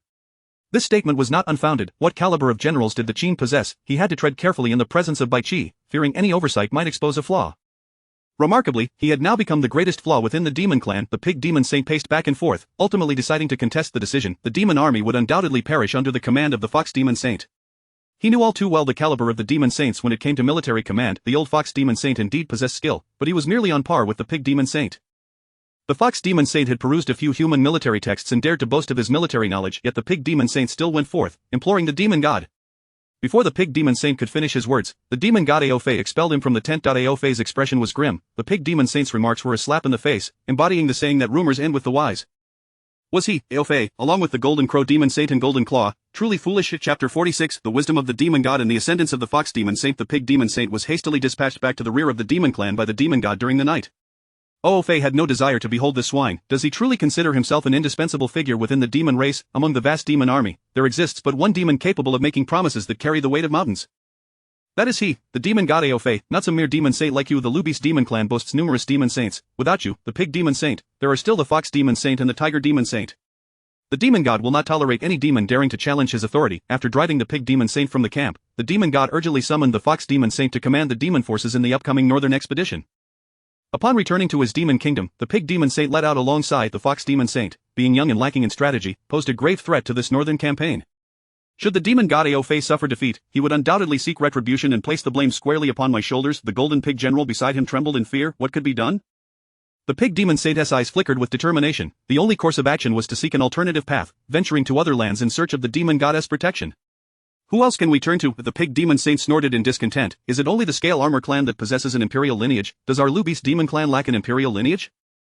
The demon god of the nine-headed lion, who sought to attack the Tang dynasty, had long extended an invitation to me. Were it not for my lingering ambitions to breach the southern heavenly gate of the Great Qin, would I have humiliated myself beneath the Scale Armor clan? The Golden Pig General's eyes darted as he pondered. What do you imply? The Pig Demon Saint snorted. Let us seek the nine-headed lion goddess alliance and march against the Tang dynasty, free from that dragon's disdain. Returning from the front lines, the Pig Demon Saint swiftly relocated his kingdom, moving from the south of the Great Qin to the south of the Tang dynasty. This was partly due to a profound disillusionment with the Dragon clan and partly to avoid future retribution. The Pig Demon Saint's departure prompted the Golden Claw and Golden Crow Demon Saints to embellish the tale, leading the demon god Aofe to feel increasingly vindicated in his decisions. The Pig Demon Saint was nothing more than a gluttonous fool. The Fox Demon Saint, on the other hand, proved to be far more reliable. A Fox Demon Saint has arrived. The demon god Aofe rejoiced and personally went out to welcome the Fox Demon Saint. The Fox Demon Saint, trailing a nine-colored fox tail and adorned with a holy seal upon her brow, exuded an elegance that surpassed that of the Pig Demon Saint 1,000-fold. With the Fox Demon Saint commanding the army, how could one be concerned about breaching the Great Qin? The Fox Demon Saint smiled gently and bowed to the demon god. The Pig Demon Saint is but a figure seeking fame, while my Fox clan is renowned for its sagacity, with a long history of glorious achievements. With my presence overseeing the army, we shall surely break through the southern heavenly gate and advance without hindrance. The demon god Aofe reflected. With the Fox Demon Saint, what do I have to fear? That day, a grand banquet was held in the demon camp to welcome the Fox Demon Saint. Within the central tent, Bai Qi recognized the opportune moment and commanded, "Send forth my orders. Instruct Meng Tian and Su Chen to withdraw the troops back to the camp. 3 days hence, the army would retreat to the southern heavenly gate and hold their ground." Upon the issuance of this command, Su Chen immediately led the army back. He felt a twinge of curiosity as to why Bai Qi wished to retreat to the southern heavenly gate, relinquishing vast territories. Suddenly, Su Chen recalled something, as if he had caught a glimpse of the thoughts of the martial peace duke. Although the demon army could directly besiege the city, the southern heavenly gate was a bastion of copper and iron, fortified by military might and clouds, far from easy to assault. The demon army had stretched their lines too thin. Should a surprise force emerge from the rear of the demon army, they would be compelled to fall back. However, at the front, the southern heavenly gate was under the command of the martial peace duke, leading the army to launch a counterattack. The demon army would find itself besieged from both sides and would undoubtedly face defeat, yet, this strategy posed a challenge, requiring a general to lead the army first. One must instill a sense of threat within the demon ranks. Second, they must withstand the initial wave of the demon army's counteroffensive until Bai Chi's forces could emerge to confront the enemy. Su Chen had pieced together most of the plan due to historical precedents of luring foes into traps and then striking from both flanks. The most renowned instance was Bai Chi's annihilation of the Zhao army at Changping, where he feigned defeat to draw out the entire force of Zhao, only to have the retreat cut off by an elite cavalry unit. From that point on, they became fish in a barrel, and now, Bai Chi had not engaged in a single hard-fought battle but had retreated directly from 5,000 li to the southern heavenly gate, which was decidedly uncharacteristic of this legendary butcher. Thus, Su Chen suspected this was a ruse. He planned to join forces with Zhao Tuo and march straight towards the Great Qin's camp. Meanwhile, in the demon army's central tent, the Golden Claw first offered the Fox Demon Saint high praise. Truly, you are the sage of the Fox clan. Upon your arrival, the Great Qin army retreated 3,000 li, shrinking back into the southern heavenly gate. His words, though humbly phrased, were received with great satisfaction by the Fox Demon Saint. In the Fox Demon Saint's view, how should our demon army proceed with the offensive? The demon god Ao Fei inquired about the Fox Demon Saint's perspective. His aim was the northern expedition, yet how to breach the formidable southern heavenly gate would depend on the Fox Demon Saint's execution. With unwavering confidence, the Fox Demon Saint declared, I have already devised a general strategy prior to my arrival. The Mantis Demon Saint's forces excel in siege tactics, while the Golden Crow Demon Saint's army can threaten the city from the skies. Subsequently, the Bull clan will assault the city gates. As their elite dual-talented warriors are prepared, the Golden Claw's direct forces will tunnel underground to infiltrate the southern heavenly gate. We need not launch a direct attack, we only need to undermine the foundation of the southern heavenly gate. With this, we shall seize the moment to assault the southern heavenly gate. The Fox Demon Saint appeared self-assured. Our demon clan possesses abundant elite forces. It shall be a simple feat to dismantle the Great Qin. The Pig Demon Saint, in my eyes, is merely a relic of the past. Indeed, the Fox Demon Saint is the sage of our demon clan. Wherefore, all thanks to the wisdom of the demon god. Indeed, the demon god is truly wise. The atmosphere within the demon camp was harmonious, utterly oblivious to the gravity of the impending crisis. Su Chen and Meng Tian's forces returned to the military encampment. Bai Chi ordered the entire army to retreat. However, this retreat was a staggered and premeditated maneuver. The second in command on the southern heavenly gate battlefield, Wang Ben, was the first to re-enter the gate, leading 10,000 elite Qin cavalry and 40,000 skilled soldiers. Upon entering the southern heavenly gate, they immediately split their forces. Wang Ben led his personal guard of cavalry on a detour to the east to attack the demon-slaying mountain, while the 40,000 skilled soldiers traversed directly through the demon-slaying mountain. Bai Chi personally led the main army to retreat into the southern heavenly gate. Su Chen, riding his mechanical warhorse, felt the rhythm of the saddle beneath him as he beheld the mighty southern heavenly gate of the Great Qin. The towering, obsidian gates loomed high, with massive crossbows poised atop, their bolts measuring a full yard in diameter, resembling a fierce black dragon. The gate's nails were the size of houses, and the intricate runes upon it pulsed with a crimson and frosty aura. The southern heavenly gate particularly invigorating. Zhao Tuo expressed a hint of longing in his gaze. Such a grand gate was beyond human capabilities. It was said that its construction had involved no fewer than 10 celestial-level cultivators of the ninth stage. Without the pressure of the clouds, could it withstand a strike from a demon saint? Su Chen gazed at the imposing gate and posed this question. Chapter 47 of Bai Chi's instruction, enlightenment dawned a matter of grave concern, equally piercing. Zhao Tu shook his head slightly. The formidable might of the heavens and earth cannot be obstructed by mere fortifications. Regardless of the sect, any cultivator who reaches a profound level can shatter mountains and alter rivers. Without the oppressive force of the grand army, the demon sage could reveal their true form and, with a single strike, obliterate this mighty fortress. A faint smile appeared on Su Chen's face as he spoke softly. Thus, even a formidable figure of the demon god level must bow before the supremacy of military might. The way of the soldier is the preeminent path of the Pango continent. He realized the greatness of the military doctrine. Were it not for this doctrine's existence, it would be difficult to fathom the strength of the celestial, martial, scholarly, and divine powers, as well as the unchecked advance of the demon and beast tribes. The presence of military clouds enables humanity to truly stand atop the Pango continent. Zhao Tuo was rendered speechless. He too acknowledged this truth and found himself unable to refute it. The military is of paramount importance to the nation, a matter of life and death, a path of existence and extinction. It must not be overlooked. The foremost military strategist of humanity, the sage of war, Sun Wu, had long expounded upon the merits and dangers of the military doctrine in his treatises. The Grand Army entered the southern heavenly gate. Bai Chi, commanding the war chariot, arrived at the training grounds and promptly began to assign commanders.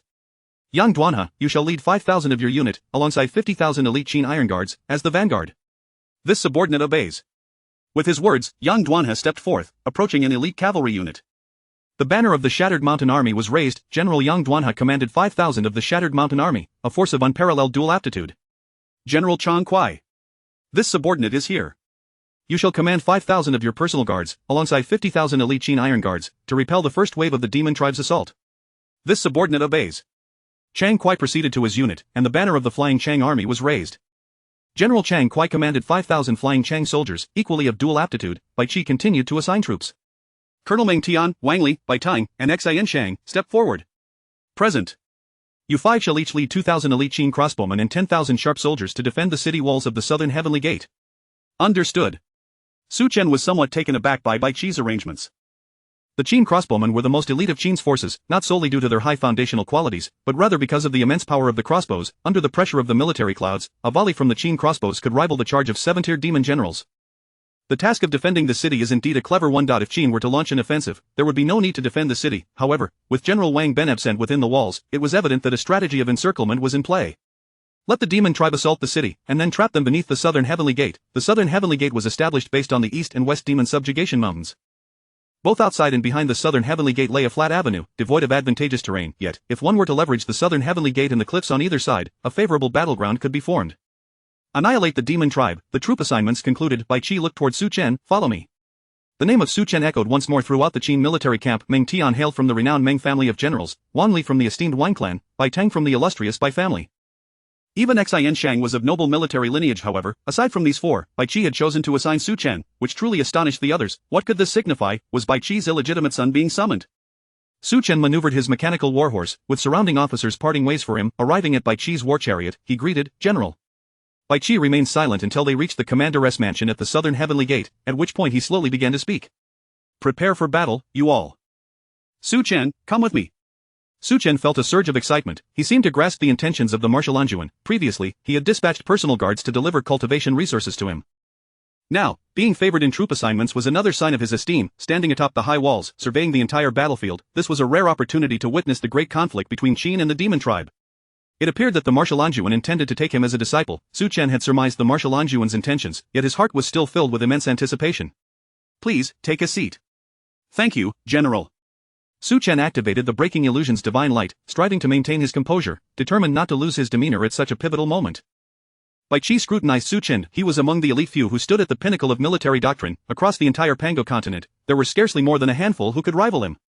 He immediately discerned Su Chen's extraordinary potential. Not only had he crossed the threshold of military doctrine, but he also possessed an exceptionally high aptitude for the divine path. This general does not favor cryptic speech. Let us be direct. The Wang, Meng, and Li families all have successors, yet my Bai family has none.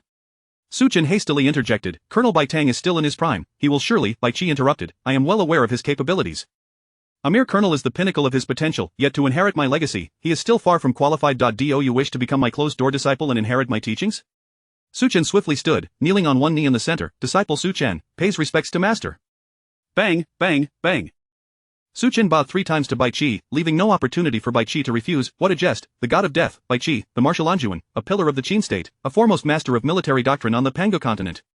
Su Chen could not possibly decline, nor could he find a reason to refuse. A solemn expression adorned Bai Qi's face, giving way to a faint smile. Rise. I have never been fond of ostentation. Since you have become my disciple, I have the obligation to teach you the military doctrine. However, prior to that, you must cultivate the divine path. What do you perceive the great paths of the Pango continent to be? This was a test of Su Chen's perspective. A true commander must gaze upon the vast Pango continent, not be fixated on a single soldier or weapon. Su Chen recalled what Li Kong had once said about the 4 great paths and the countless minor paths. Yet now it seemed that the might of military doctrine was not inferior to that of the celestial, martial, divine, or scholarly paths. Disciple knows of the celestial, martial, divine, and scholarly paths, while the others are but whispers in my ear. The moists, legalists, and yin-yangists also exist on the Pango continent, but I do not understand them and thus would not dare to show off in front of Master Bai Qi. All paths under heaven are distinct. The way of immortality seeks longevity, the way of martial arts pursues strength, the way of divinity seeks clarity, and the way of scholarship nurtures vitality. Each of these 4 paths has its merits. However, none of them can directly point to the great path. Bai Qi's words were astonishing. The celestial, martial, divine, and scholarly paths cannot directly point to the great path. The path of cultivation is, in essence, a manifestation of the great path. The progenitor of the celestial path, Laozi, established Taoism, realizing the way of nature. The celestial path is merely a manifestation of Laozi's natural way. Those who tread the celestial path cannot directly point to the great path. The scholarly path is a manifestation of Confucius's great path, which is fundamentally the way of education. In the same vein, the progenitor of the martial path is Zhang Shang, a founding hero of the Western Zhou. Zhang Shang himself did not pursue the martial path but rather carved out a different avenue. Chapter 48 Bai Qi takes a disciple, the divine path of killing and refining the spirit. The 6 strategies of the martial king Zhang Shang elucidate the art of strategy, which extends into the cultivation of martial arts. As for the divine path that Bai Qi is currently practicing, its originator is none other than the war ancestor Qiyu. In ancient times, the Yellow Emperor and Qiyu competed for supremacy over the Central Plains, leading Qiyu to establish the martial path, which in turn gave rise to the divine path. The martial path was indeed initiated by Qiyu. Su Chen found himself somewhat astonished. If that were the case, how could he have faced defeat? Bai Qi shook his head in denial, explaining that this martial path is not merely about martial prowess. Qiyu's martial path pertains to the way of weaponry, laying the foundations for the ancient weaponry path, from which the divine path emerged. The martial path remains limitless to this day. The Sage of War, Sun Wu, is merely one of the great masters of the martial path, yet he has not reached its pinnacle throughout history. Countless masters have emerged in the martial path, yet none have truly attained the stature of a master of the way. Does my master tread the martial path? Su Chen suddenly inquired, curious whether Bai Qi himself followed this path. If the martial path has yet to reveal a master akin to Laozi or Confucius, what then is the path that Bai Qi pursues? It is not, Bai Qi continued, speaking of the ceiling of every path. Each path possesses its own limits, ranging from the first to the 9th tier, the holy tier, and the divine tier. The divine tier stands as the ultimate ceiling of all great paths. Beyond it lies the imperial tier, a realm that transcends the ceiling, comparable to the realms of Laozi, Confucius, and the emperors of history. I have reached the ceiling in both the martial and divine paths, Bai Qi stated. However, the martial path knows no bounds, and the divine path is merely a byproduct. Neither is the path I seek. Bai Qi's eyes narrowed slightly. The path I pursue is the way of killing. A chill coursed through Su Chen's heart. Could this truly be the infamous god of killing, Bai Qi? He walks the path of the god of killing. In the future, to inherit your master's legacy, you must discover your own path. However, before that, you must cultivate both the divine and martial paths, drawing connections to find your own way. Su Chen remained perplexed. Were all the emperors of history truly at the imperial tier? He keenly noted that the realms of historical emperors aligned with those of Laozi and Confucius, both at the imperial tier. Bai Qi once again refuted this notion, elucidating the underlying reasons. The emperors of history walk the imperial path, aligning with heaven and earth, governing the populace. Thus, the upper limit of the imperial path is the imperial tier, yet it possesses no lower limit. For instance, my Qin Shi Huang, in the imperial path, stands shoulder to shoulder with the 3 sovereigns and 5 emperors, a genuine imperial tier figure. Conversely, the emperors of the Confucian Song dynasty fall short in the imperial path, barely achieving the standard of the holy tier. The imperial path indeed varies in elevation. After Bai Qi's insightful guidance, Su Chen experienced an epiphany, gaining a clearer understanding of the entire Pango continent. The great paths do not differentiate in superiority. It solely depends on how far an individual can traverse. Bai Qi rose, gesturing towards Su Chen with a pointed finger. In that instant, Su Chen felt as though he were amidst 1,000 troops, the clamor of battle echoing in the heavens. An indescribable intent to kill drifted through the battlefield's firmament, overlooking the multitude below. The intent transformed into a slaughtering blade, descending from the heavens to extinguish the life force of all present on the battlefield. The overwhelming aura of slaughter assailed Su Chen's will, refining his spirit. The killing and refining the spirit reached the late 2nd tier, with the spirit at the early 3rd tier of the heart and mind realm. The divine path at the 3rd tier. At that moment, Su Chen's will underwent a metamorphosis, and his spirit was significantly tempered. He officially stepped onto the path of divine cultivation, entering the 3rd tier of the heart and mind realm. The dragon's courage and tiger's spirit emanated from Su Chen, resonating with the essence of dragons and tigers. This is the killing and refining the spirit of my master. The cultivation of the divine path emphasizes clarity of heart and self-awareness, enabling one to find the guiding spirit. Return to prepare for battle. Su Chen's consciousness still lingered in a daze. His spirit and will had ascended a level. He had also embarked on the divine path, catching a glimpse of his master Bai Qi's way of killing, his consciousness stirred by Bai Qi's overwhelming intent. After all, he stood as a being who had reached the ceiling. His direct teachings would greatly benefit Su Chen's divine cultivation. Having digested this vivid mental imagery, Su Chen's divine cultivation could advance even further. He departed from the commander's residence and immediately called upon his trusted guards to prepare for the defense of the city. Zhao Tuo, as anticipated, visited once more. During his previous sortie, Zhao Tuo had achieved considerable military merit, yet promotion remained a distant prospect. This time, Zhao Tuo returned not empty-handed. He brought a unique Thunderfire body-tempering pill from the Zhao royal family, a precious 6th-tier elixir capable of propelling a 5th-tier martial artist to the 6th tier. Su Chen readily accepted the Thunderfire body-tempering pill, acquiescing to Zhao Tuo's request. After all, he was a historical figure of significance. Having such a military officer defend the city was far more reassuring than others. After bidding farewell to Zhao Tuo, Su Chen perused his personal attributes.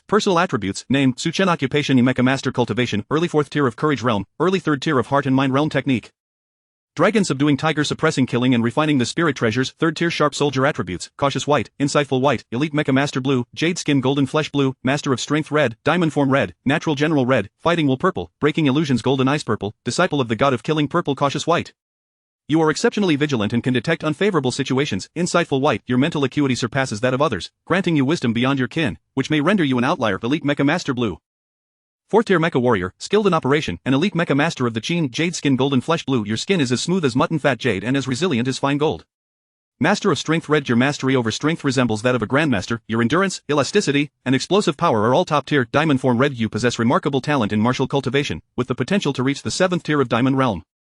Natural general red, you have crossed the threshold of the martial path, with the potential to become a renowned general of the age. Fighting will purple, your fighting will is unwavering, capable of inspiring your subordinates and gaining the divine ability of the fighting frenzy. Breaking Illusions Golden Eyes Purple, your gaze can pierce through illusions, nightmarish disguises, and obtain the divine ability of Breaking Illusions Golden Light. Disciple of the God of Killing Purple, as a disciple of the God of Killing by Qi, you represent the Bai family of generals, with a bright future ahead. Chapter 49, The Disciple of the God of Death. The great Qin in turmoil. Su Chen gazed at his status panel. The transformation of elite soldiers into elite generals was evidently a result of his cultivation advancement. His martial arts had ascended to the fourth stage, the realm of bravery, no longer relegated to the ranks of mere cannon fodder and common soldiers. This marked a qualitative shift. Another significant change was Su Chen's identity. Titled Disciple of the God of Death. This alteration in status not only elevated Su Chen but also represented his inaugural step into the upper echelons of the Great Qin nobility. The societal structure of the Great Qin comprises three classes: nobility, commoners, and the peasantry. The former unequivocally holds dominion over the realm. Figures such as Li Xian, Meng Tian, Zhao Tuo, and Bai Qi are all esteemed nobles of the Great Qin. Now, as Bai Qi's direct disciple, Su Chen is recognized as the potential successor to Bai Qi's legacy, poised to inherit his resources and connections in due course. Previously, Su Chen's rank of a 9th-level minister merely placed him among the commoners, specifically as a landowner possessing houses and fields, yet still falling short of the noble standard, which necessitates being a prominent family within a county. This change in identity ensures that Su Chen will navigate the Great Qin with ease, enjoying privileges akin to those of the legitimate heirs of illustrious families such as Li Xian, Meng Tian, and Wang Li. The news of Bai Qi taking on a disciple swiftly spread from the southern heavenly gate, reverberating throughout the great Qin.at. The southern heavenly gate, Yang Duanhe and Shang Kuai were not surprised. The Bai family lacked a pillar of support, necessitating that Wu Wenjun, Bai Qi, secure a successor. Without this, the Bai family's decline was inevitable, and Wu Wenjun's resources and connections would dissipate. Upon returning to the camp, Zhao Tuo felt a sense of relief that he had not anticipated Su Chen becoming Wu Wenjun's disciple. Fortunately, he had bestowed a precious elixir upon him, initially believing Su Chen to be a mere military talent worth befriending, only to discover that he had become a disciple of Wu Wenjun. This was a surefire investment. After mulling over the matter, Zhao Tuo took up his pen and composed a letter to the Zhao clan, requesting a greater allocation of resources. His rationale was compelling. He and Su Chen were friends. In the imperial capital of the Great Qin, both the military aristocracy and noble families were stirred by the implications of Bai Qi's decision to take on a disciple.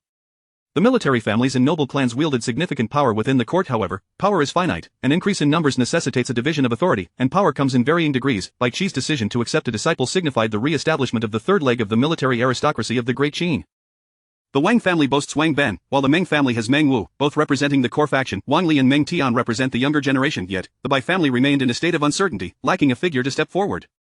The Li family had initially sought to capitalize on the Bai family's decline, aiming to ascend to the pinnacle of the Great Qin's military aristocracy following Bai Qi's retirement. However, with Bai Qi's decision to take on a disciple, the Bai family's void of successors was seamlessly addressed. Within the military families, the Meng and Wang clans remained unperturbed, as they were among the top military families of the Great Qin, assured of their legacies. Yet, other military families and officials grew anxious. The Li family was poised to replace the Bai family and become one of the three premier military families of the Great Qin. With Bai Qi aging, the southern heavenly gate was likely his final battleground, and there was no successor in sight. This was the Li family's most promising generation. Now, with Su Chen emerging unexpectedly to inherit Wu Wenjun Bai Qi's mantle, the Li family's hopes had been halved. The other half had already been extinguished during Li Xian's disastrous defeat in Moyin Valley. Other officials were similarly anxious. If the Bai family remained steadfast and the Li family did not ascend, how could their offspring achieve greatness? Some officials of the Great Qin, such as Chancellor Feng Jie and Court Minister Li Si, relied on their formidable capabilities to serve as high-ranking officials. For instance, Court Minister Li Si, a formidable figure of the legalist school, found his son lacking in similar prowess. To ensure that his son, Li Yu, could inherit the family legacy and maintain the Li family's standing, the best course of action was to enlist in the military. Military achievements would secure Li Yu a position within the court. The foundation of a noble family often lies in generations of power consolidation. Now that the Li family was not rising, and the military families retained their authority, how could Li Si's son claim a place in the court? Bai Qi's slightest actions at the southern heavenly gate sent shockwaves through the Great Qin court, yet, no one dared to voice their concerns. Wu Wenjun Bai Qi, as the commander of the southern heavenly gate, prioritized the defense against the demonic army, relegating all other matters to the periphery. In the Li residence, Court Minister Li Si scrutinized the news from the southern heavenly gate, his brow furrowed in deep concern. The path he had envisioned for Li Yu now seemed obstructed. The repercussions of Bai Qi taking on a disciple were akin to the earlier retirement of Wang Jian. Had it not been for Wang Ben stepping forward, the Wang family's influence in the court could have diminished significantly. While Wang Jian held substantial sway within the military, such influence wanes with time, eroded by the passage of generations. It appeared that an alternate path must be pursued. Perhaps courting Princess Shine would be viable? Compared to the retired Wang Jian, Bai Qi remained commanding troops, and though his influence was not at its zenith, it still overshadowed that of any other individual, including the other pillar of state, Meng Ao. Li Si could foresee that regardless of the outcome of the southern heavenly gates battle, Bai Qi would ultimately relinquish all official titles and surrender his command. The fate of a general inevitably leads to the shedding of armor and a return to agrarian life. Perhaps those in the celestial path might achieve longevity, but celestial leaders are as fragile as paper before divine commanders. To date, no celestial military family within the Great Qin had risen to prominence. It seems that only Princess Shang remains a viable option. The political structure of the Great Qin differs from that of other regions of Pango continent. There has never been a prohibition against marrying a princess and holding an official position. On the contrary, it serves as a shortcut to nobility, provided one possesses the merit to attract the princess's attention or receives a royal decree for marriage. Coincidentally, Liu has a capable father in the form of the future chancellor of the Great Qin, Li Si. Amidst the stirrings within the military families and the agitation among officials, the political currents of the Great Qin swirled with unseen tides, yet, Emperor Shi was exceedingly pleased with Bai Qi's decision to accept a disciple. Wu Enjun's choice of Su Chen as his protege indicated that Su Chen was indeed a military talent. Although the emperor was unaware of Su Chen's innate abilities, he recognized Wu Enjun's esteemed position in military affairs. A chosen disciple is destined to become a renowned general. Ing Zhang sought to ascertain Su Chen's lineage, finding it to be that of a proper gentleman from a respectable family, with a clean background and a talent for military strategy, which piqued his interest. Balancing power is an essential lesson for any ruler. The military families of the Great Qin are rather peculiar. The older generation is increasingly formidable, while the core faction continues to produce strong figures, yet the younger generation seems to be faltering. On one hand, he wished for the military families to flourish, on the other, he did not want to witness the Bai, Wang, and Meng families monopolizing the military, otherwise, he would not have harbored such high hopes for Li Xian. Unfortunately, Li Xian failed to seize the opportunity, and the Li family did not exhibit the ambition to rival the Meng and Wang families. Ironically, it was Su Chen, a successor to Bai Qi, who was not from the Bai family. Should this individual enter the royal family, a balance of power among the military families could indeed be achieved. Ing Zheng envisioned forming a new equilibrium, but alas, no one had stepped forward until Su Chen appeared. He conceived a new strategy to draw Su Chen into the royal clan's camp, thereby establishing a balance within the military families and simultaneously strengthening the Great Qin's royal lineage. At 17 or 18 years of age, he was at the prime age for marriage. Chapter 50 of the Battle of the Southern Heavenly Gate. The realm of the Great Qin dynasty appeared tranquil, yet beneath the surface, tumultuous currents swirled. These clandestine machinations bore no influence on the unfolding conflict at the Southern Heavenly Gate. Under the command of the Fox Demon Saint, the army of the demon race surged forth, eager to launch their assault on the Southern Heavenly Gate. The four great demon clans united in their onslaught. The Scaled Armor clan, led by the Golden Claw Demon Saint, took the lead, directing his contingent of pangolin demons to commence tunneling. Of the Avian Demon clan, under the leadership of the Golden Crow Demon Saint, sent forth the Fire Raven, Azure Eagle, and Swan among other avian demons to attack the battlements of the Southern Heavenly Gate. The Fox Demon Saint personally commanded the terrestrial beasts, directing the dual-gifted Barbarian Bull Legion to mount a frontal assault on the gate. The Mantis Demon Saint led his legion of mantises in a relentless charge towards the towering gates, incessantly scaling the formidable structure. Hundreds of thousands of demon troops surged forward, their ranks a magnificent sight, as beams of light ascended from the demon army. Su Chen stood resolutely atop the Southern Heavenly Gate, the colossal edifice towering above, surveying the demon forces below. The Great Qin crossbowmen swiftly took their positions, adjusting their mechanisms to target the skies. Everyone assumed a cautious stance, vigilant against the aerial demon threats and those scaling the walls, ready for battle. At Su Chen's command, a soft golden radiance enveloped him. This golden glow spread across the battlements, sharpening the focus of the Great Qin soldiers, who braced themselves for the impending clash. The formation was activated. Crossbowmen, prepare. Bai Qi's voice boomed like thunder, resonating throughout the Southern Heavenly Gate. The crossbowmen hastily prepared their next bolt, the massive projectiles resembling towering trees, as the crossbowmen, encased in ironclad exoskeletons, struggled to lift them. Suddenly, the formation atop the Southern Heavenly Gate sprang to life. The celestial array inscribed upon the gate released flames and frost, striking at the encroaching mantises. Frost and fire intertwined, and many mantises, unable to withstand the scorching flames and biting cold during their ascent, plummeted from the gates, reduced to mere pulp upon impact. A resounding roar echoed across the battlefield. The commander of the Barbarian Bull Legion revealed his true form, a ninth-tier demon general, transforming into a towering behemoth of a bull. Behind him, his legion of bulls also assumed their true forms, their sizes suddenly diminishing. As the Barbarian Bull Legion formed ranks, a silver glow emanated from the demon clouds above, cascading down upon each bull. This silver luminescence signified the manifestation of their dual gifts, representing the elite of the battlefield. The dual gifts of the Barbarian Bull Legion encompassed immense strength and the ability to charge. The further their charge extended, the more formidable their momentum and power became. Bai Qi's voice resonated beside Su Chen. Su Chen was somewhat taken aback. Did his master still have time to teach him? A live demonstration of military strategy. This was a mere cloud pressure on the bulls, otherwise, a single bull general could easily breach the Southern Heavenly Gate. Su Chen's heart tightened. This was the extraordinary nature of military strategy. The celestial martial scholars, embodying both divine and scholarly prowess, could channel the power of heaven and earth, granting them the strength to shatter mountains. However, military strategy directly severed the connection to heavenly power, rendering one's capabilities and rank significantly diminished. Similarly, if a celestial formation could harness the power of heaven and earth, it could annihilate countless demons. Yet, under the cloud pressure, the celestial formation could only spread broadly, posing a threat to mere cannon fodder. Bai Qi's consciousness swiftly surveyed the battlefield, issuing a second command. General Yang, disrupt the charge of that bull, and while you're at it, bring me that golden claw pangolin. Yes.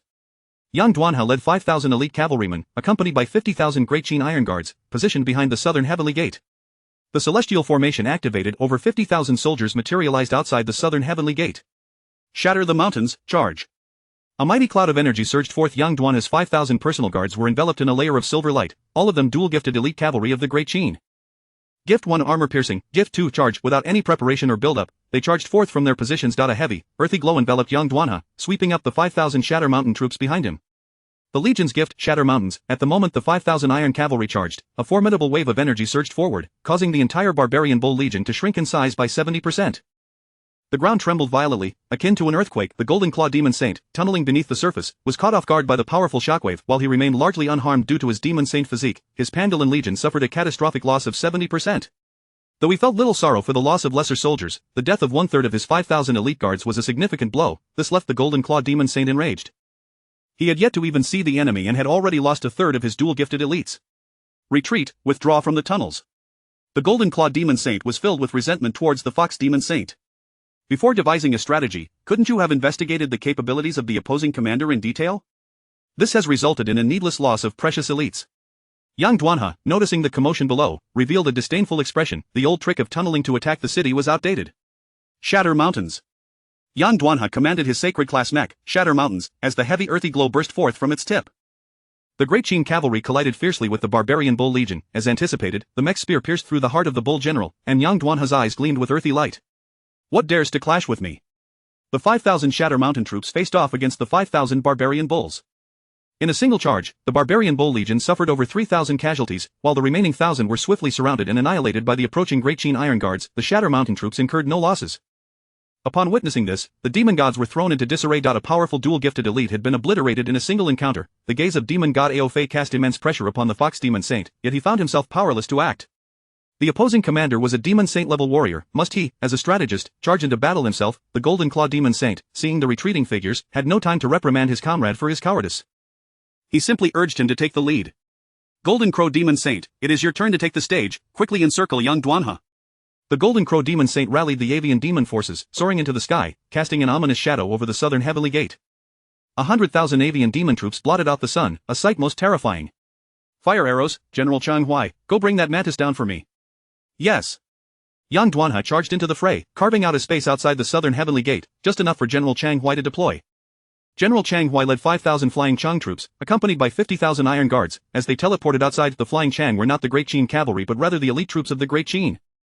All were third-tier elite soldiers of the Great Qin, dual-gifted. Gift 1 Armor Piercing, Gift 2 Agility. The 50,000 iron guards swiftly advanced, engaging in fierce combat against the terrestrial beasts of the demon race.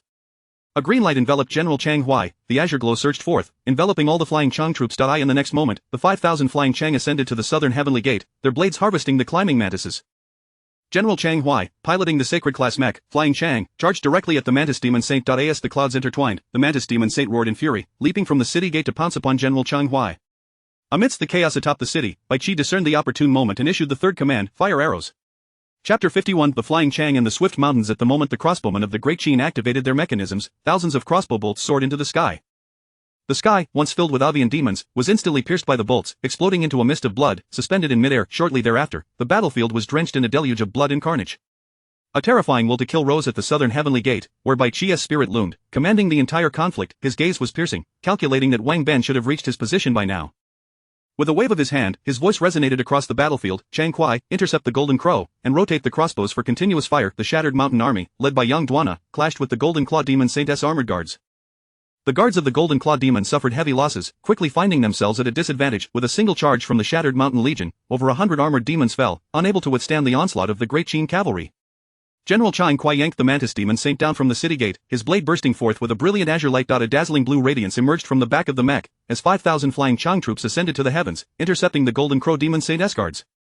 Some mantises and avian demons breached the blockade, reaching the parapets of the southern heavenly gate. Su Chen, Meng Tian, and others swiftly engaged in battle, clashing with the demon horde. The Mantis Demon Saint roared, intent on continuing his ascent. As a demon saint, if he could reach the city gate, the formidable defenses behind the southern heavenly gate would be within his grasp. Just then, a roaring torrent echoed across the battlefield. Wang Ben had arrived, commanding his sacred great mech, the Azure Gale. Wang Ben closed his eyes to feel the winds of the world. Upon reopening them, a flash of blue light erupted, swiftly enveloping the 10,000 Great Qin cavalry behind him. Wind, a great wind, the 10,000 Great Qin cavalry surged forth, as swift as the gale, as unstoppable as the raging waters, charging from beyond the horizon. The howling winds resonated with the heartbeat of the Great Qin cavalry. A legion talent, swift as the wind. Wang Ben's martial talent was unique among the vanguard faction, lauded by Bai Qi as a potential pillar of the next generation of Great Qin. A renowned general, the effect of being swift as the wind translated to unparalleled speed, allowing him to traverse the battlefield with ease, striking like a tempest. At this moment, the veteran general led his 10,000 cavalry, sweeping through the rear of the demon army like a tempest. The 50,000 Great Qin Iron Guards, clad entirely in black mechs, surged from the horizon, their dark forms reflecting a menacing aura. Wang Ben led his 10,000 cavalry into the rear of the demon army. The unprepared demon forces were overwhelmed by his charge, collapsing under the unstoppable momentum, their rear completely shattered. Damn it, the demon god Ao Fei seethed with rage, realizing that their demon army had been outflanked by Wang Ben. How dare the Great Qin split their forces? The Fox Demon Saint, grim-faced, remained silent, urgently recalling the Mantis Demon Saint to organize a counterattack for the rear. The Mantis Demon Saint was utterly speechless. With no one obstructing him, he could have entered the southern heavenly gate, allowing the Mantis demons to flood into the city, and now he was being ordered back. What an imbecile! Yet, the Mantis Demon Saint dared not disobey, for without the demon god's command, they were bound to heed the Fox Demon Saint's directives. Wang Ben rampaged through the ranks of the demon army, where no one could withstand the onslaught of his 10,000 cavalry, effortlessly charging, dividing, and striking again. Demon god Ao Fei, consumed by fury, yearned to lead the Dragon Clan's elite Dragon Lizard Legion to personally annihilate Wang Ben's forces. However, Bai Qi's presence at the southern heavenly gate kept him in check. The Dragon Lizard Legion was meant to confront Bai Qi's iron cavalry. Aside from him, none could stand against Bai Qi's elite guards. The mention of the Fox Demon Saint alone instilled immense psychological pressure. The Flying Chang Legion had successfully held back the Golden Crow Legion, preventing the avian demons from leveraging their advantages, while the lethality of the Great Qin crossbow bolts could not be underestimated. Yang Duanhai's Shattered Mountain Legion caught him off guard, reducing the Golden Claw Demon Saint's plans to rubble, having his guards in the process, and now, with Wang Ben encircling from the flanks, he was trampling the demon army's rear with reckless abandon. Fortunately, the Mantis Demon Saint managed to return in time, leading his guards to mount a defense, slightly stanching Wang Ben's charge. Yet, the collapse of the demon army's rear was nearly a matter of time. Cold sweat dripped from the Fox Demon Saint's brow as he gazed up at the southern heavenly gate, where a weary figure stood, surveying the battlefield. To retreat or to advance? Retreat, how to retreat? Advance, how to advance? Bai Qi's elite guards had yet to move, the enemy would not allow him to withdraw freely. A misstep and retreat would turn their forces into a rout. From the southern heavenly gate to the city of 10,000 demons, no beast would survive to return or advance. The moment the Mantis Demon Saint withdrew from the city gate, the Fox Demon Saint regretted his decision. Perhaps he should have been more resolute. Maybe they could have breached the southern heavenly gate, allowing them to regroup and deal with Wang Ben at their leisure. Bai Qi observed Wang Ben wreaking havoc in the demon army's rear, fully aware that victory was certain. The only question remained how to achieve that victory. A Pyrrhic victory was still a victory, a decisive victory was also a victory, and annihilating the demon forces constituted a victory as well. Atop the southern heavenly gate, Su Chen wielded the Daxia Dragon Sparrow Blade, channeling the Legion's cloud energy to enhance his strikes, cleaving through a mantis demon with each stroke. As a dual cultivator of martial prowess and divine might, Su Chen could contend with 6th-tier demons under the cloud energy's augmentation. Moreover, he possessed the will to battle and the halo of the breaking illusion's golden light. Su Chen swung his blade, severing the neck of a swan, his gaze sweeping across the southern heavenly gate below, where countless loot items fell to the ground. White, green, blue, red, and purple items scattered about, the purple items belonging to the fallen bull general. Detection of plunderable items. A bull-less might. Purple. Will you plunder? Yes. Without losing focus, Su Chen merely plundered the purple item of bull-less might. Item fusion. Master of Strength. Red. Bull-less might. Purple. Master of Strength signifies the ultimate mastery over power, while the bull-less might represents unparalleled strength, the might of a 9th-tier demon beast. As these two items fused, Su Chen transformed into a master of strength. A warm current surged within him, his power continuously augmenting, enhancing his fundamental attributes. With a roar like a dragon and a growl like a tiger, Su Chen struck, severing the arms of a 5th-tier mantis demon. The dragon's grit and tiger's ferocity emerged behind him, a phantasmal figure gradually materializing behind them, grasping hold of the dragon and tiger, the power to subdue dragons and tigers. Supreme martial aptitude, diamond body. Red, martial sovereign S form. Purple, martial sovereign S form. Purple, your martial talent is extraordinary, with the potential to reach the 9th-tier martial sovereign realm. Plundering an item from a 9th-tier demon general caused Su Chen's martial physique to undergo a transformation. His martial aptitude experienced a qualitative leap. Su Chen could hardly fathom the riches he would reap should a demon saint fall in this battle. Soon, his thoughts would turn into reality. Chapter 52. The Killing Goddess Vanguard versus the Dragon Goddess Vanguard. In Su Chen's hands, the great Xia Dragon Sparrow reveled in the blood of demons. A faint bloodlight enveloped the blade, as if it had come to life, its quality continuously ascending. His gaze was filled with various attributes. Any living creature bearing the mark of the demon race met its demise in an instant. Suddenly, the entire battlefield was engulfed in silence, an invisible force spreading like wildfire. A stillness of slaughter and death prevailed. Countless negative emotions surged through the South Heaven Gate, permeating the thick clouds of military aura to the demon army. Behind the South Heaven Gate, 10,000 white tie cavalry stood ready for battle. Bai Qi, his expression grave, donned his divine class battle armor. The Sentinel God, the 4 celestial beasts Azure Dragon, White Tiger, Vermilion Bird, and Black Tortoise were summoned. The White Tiger, known as the Sentinel God, resided in the west, wielding the power of slaughter. As the formation's brilliance illuminated the battlefield, Bai Qi commanded the Sentinel God, leading his 10,000 vanguard into the fray.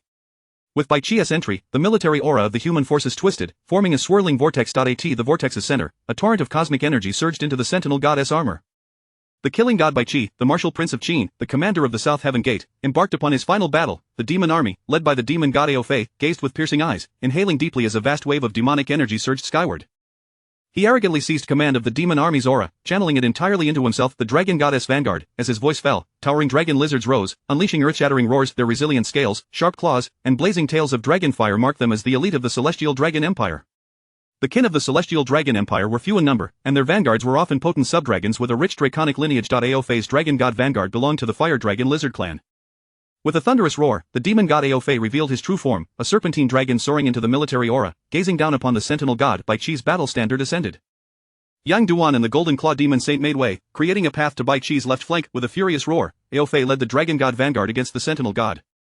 In an instant, a resplendent golden radiance erupted before the South Heaven Gate. This spectacle captured the attention of many human demons. The copper glow signified single talent elites, silver for dual talent elites, and gold for the formidable triple talent elites. Dragon God Vanguard Triple Talent Elite Talent 1 Defense Enhancement. Your dragon lizard's defenses are fortified, rendering ordinary arrows ineffective. Talent 2 Strength Enhancement. Your dragon lizard's strength is amplified, capable of tearing apart 4th tier martial artists. Talent 3 Might of the Dragon God. Under the Dragon God's blessing, the Dragon God Vanguard cannot perish, their battles are ceaseless. A terrifying triple elite legion. The first two talents alone signify that this Dragon God Vanguard, on average, can tear apart 4th tier demon beasts in a state of military aura, having honed their physical forms to perfection.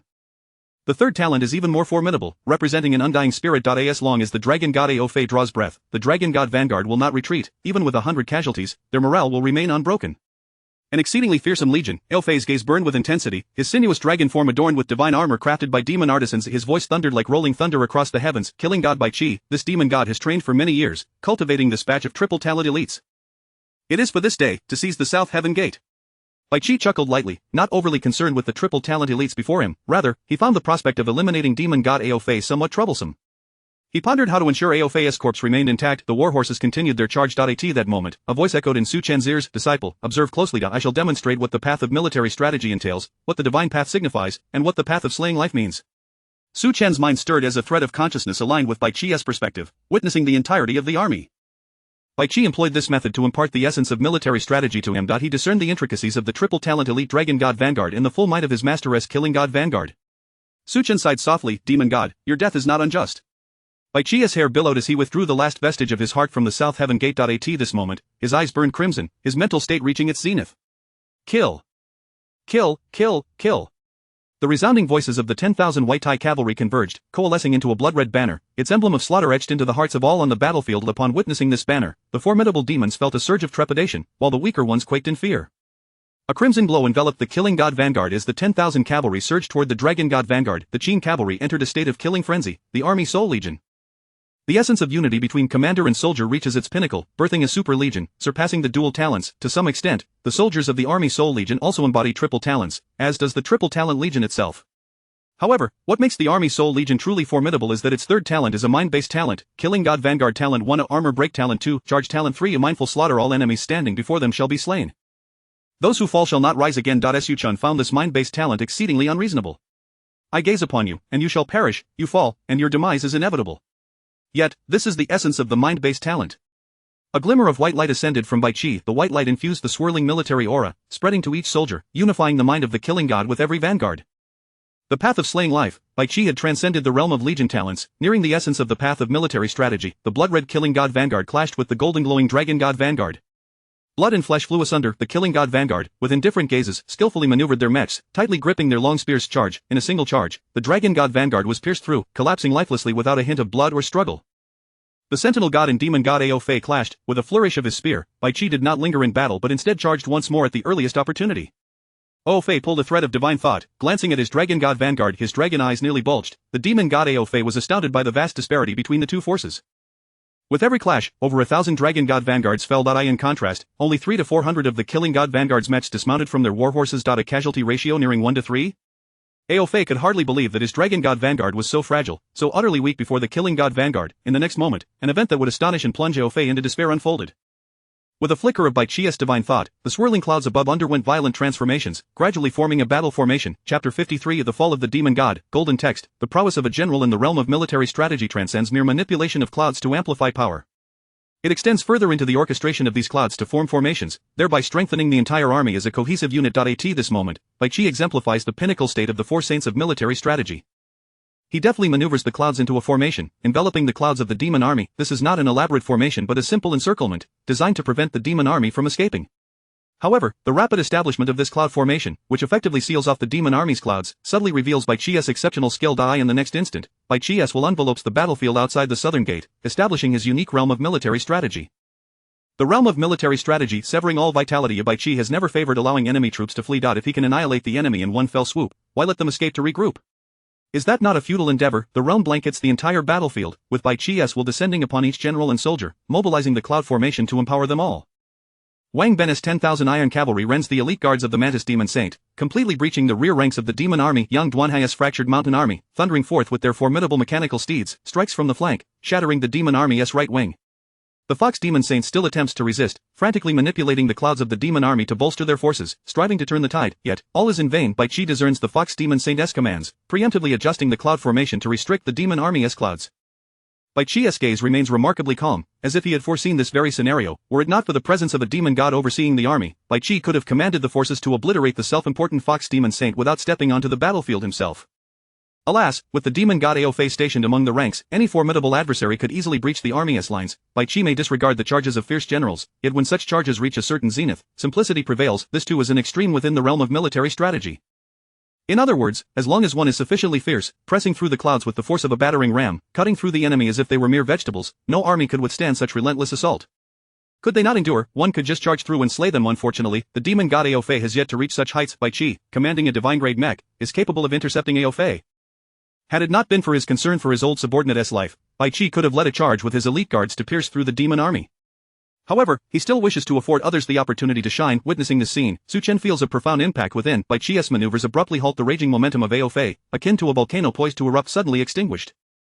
The demon army finds itself ensnared in a stalemate. Generals Wang Ben and Yang Duanhe lead their troops into the fray, crashing through the formation of the demon army. The demon horde transforms into a flock of lambs awaiting slaughter, a chaotic mass. Yet, the terrain here is advantageous, directly facing the southern gate, flanked by cliffs, with Wang Ben's 50,000 iron guards sealing the rear. The demon forces are now trapped like fish in a barrel, unable to escape. Su Chen lets out a soft sigh, not out of pity for the demons, but from uncertainty about when he might reach such heights himself. The Fox Demon Saint has completely abandoned resistance, leading his elite guards in a desperate attempt to break through. Yet, with the game already won, how could they allow such a significant achievement to slip away? After repeated failures to breach the encirclement, the Fox Demon Saint stares blankly at the disarrayed demon army. He attempts to rally some of the demons, but they no longer heed him. Regardless of his status as a demon saint, their morale has utterly collapsed. Had there been an escape route, and had they been able to overpower the Fox Demon Saint's elite guards, this group of demons might have swiftly dispatched this foolish fox. The demon god Ao Fei gazes down at the scene below, his heart chilling to the core. An insurmountable despair envelopes him. He looks up at Bai Chi, having overestimated the combat strength of his elite guards while underestimating the might of the Qin dynasty. He had not anticipated that the opposing side could solely rely on military strategy to confine his forces. Even in a charge, the dragon goddess guards fell short against the killing goddess elite. Ao Fei lets out a long howl, his unwilling roar resonating through the heavens, as he violently lashes out with his dragon tail in a desperate gamble. The watchman god raises his spear to block this tail strike. Bai Chi coughs violently twice, his brow furrowing. This dragon truly is ungrateful. He had initially wished to allow his opponent to linger a bit longer, and now, however, such considerations seem entirely unnecessary. Bai Chi suddenly unleashes the killing goddess blade, honed over many years, as a blade of intent as dark as blood erupts from his brow. The cloud formation swiftly shifts direction, striving to suppress the demon god Ao Fei. Taken by surprise, Ao Fei is struck by the killing goddess blade, unleashing the essence of the heavenly dragoness divine will in an attempt to withstand this lethal blow. Yet, under the myriad influences of the military realm and cloud formation, the essence of mindless slaughter directly annihilates Ao Fei's spirit. Within the army, without a commander to lead? Without mobilizing the clouds, no matter how many demon gods appear, Bai Chi shall slay them all. The twisted corpses of demon gods cascade from the clouds, bereft of divine power and cloud support, swiftly compressed to a mere 10,000 meters.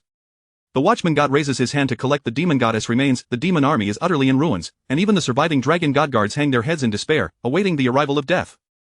On the city walls, Su Chen gazes at the distant shimmering golden and silver text, his heart racing uncontrollably, detecting plunderable text. Heavenly Dragon Imperial Clan Gold, Heavenly Dragoness Might Gold, Demon God Silver, True Dragoness Body Silver, Reckless and Dim-Witted Blue.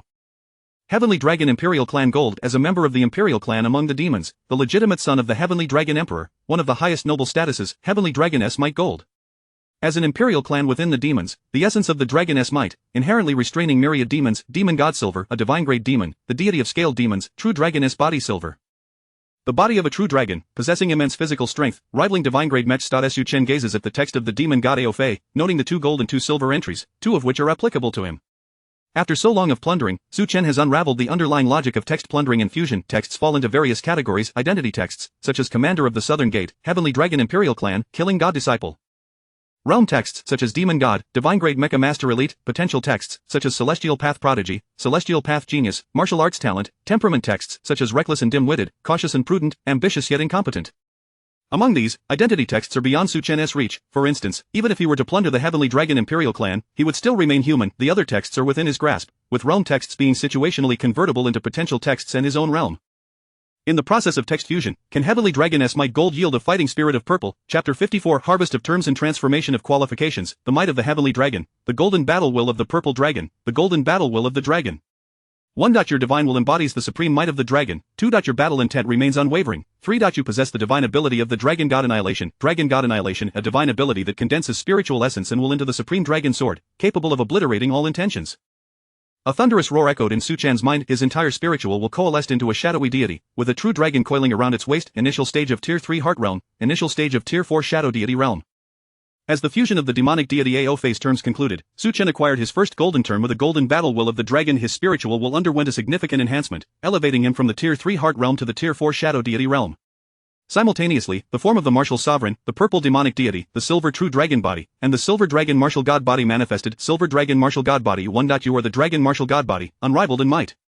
2. You have the potential to ascend to the divine tier in martial arts, embodying the form of a martial god. 3. You gain the divine ability of dragon martial / the aura emanating from Su Chen surged once more, propelling him from the initial stage of Tier 4 martial realm to the initial stage of Tier 5 external realm. His physique transcended, his body akin to tempered steel, surpassing the mechanical fiends of the same tier. Su Chen sensed the power of heaven and earth nearby, ready to harness it at will, forming an external realm spanning 1,000 miles. However, under the suppression of the cloud pressure, this external realm might only extend to a mere 10 feet. The dragon martial god body possesses both the martial physique and martial aptitude, rendering the path of martial cultivation unimpeded. The golden battle will of the dragon, a unique divine aura, proves effective in the realm of weaponry and combat. As the demonic deity fell, Su Chen ascended. The demise of the demonic deity gifted him with 2 exquisite terms.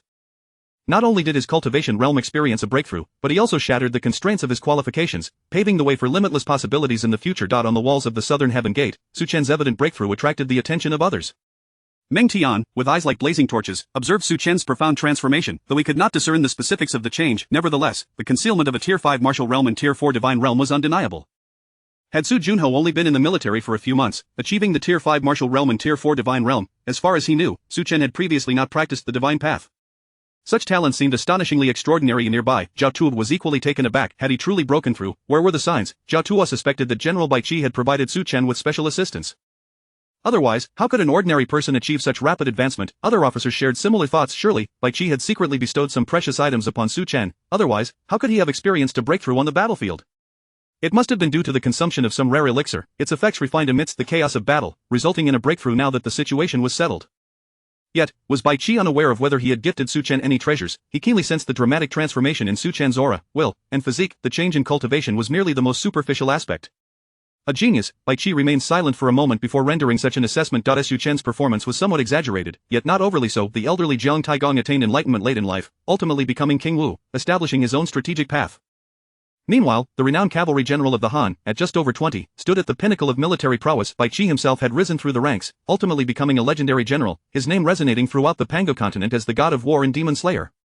Bai Qi felt he had a rare eye for talent, discovering such a uniquely gifted disciple. The battle at the southern heaven gate reached its climax. Wang Ben's Gale Legion, Yang Duan's Shattering Mountain Legion, and Chang Ku's Flying Chang Legion, along with 200,000 iron guards, swept through the battlefield repeatedly.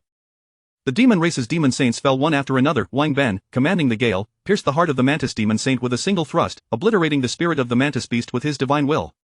The peculiarity of the divine path lies in its ability to annihilate the spirit. Once that is achieved, death is irrevocable. The blood regeneration of a martial sage or the reincarnation of a true immortal cannot take effect once the spirit is erased.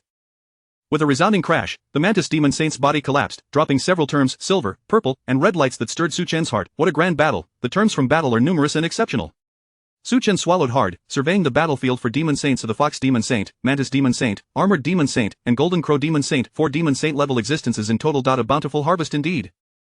He gazed at the terms of the Mantis Demon Saint, his heart fluttering slightly. Could it be such a remarkable term? Su Chen temporarily elevated his standards for term plundering to red. Only red terms would do. He dismissed all blue and green terms beneath that. Detected plunderable terms: Mimetic Holy Garment, silver, Demon Saint, silver, Keen Nerves, purple, Colossal Strength, blue. Compared to the demon deity, the terms of the Mantis Demon Saint were significantly weaker. Yet, they retained their extraordinary allure, having previously integrated the colossal strength term. It could not be plundered again, just one term from the demon saint sufficed, as it belonged to the same category as the demon deity's terms. The mimetic holy garment and keen nerves, these two terms are exceptionally rare. Plundering terms: a mimetic holy garment, silver, keen nerves, purple. Terms: plundering infusion in progress, mimetic holy garment, silver, keen nerves, purple, cautious and astute, white spirit wisdom, white mimetic nerves, silver, dot. Mimetic nerves, silver 1. You can disguise your aura and form, making you hard to detect among the same tier. 2. You possess acute perception of danger. 3. You gain the divine ability of mimetic manifestation.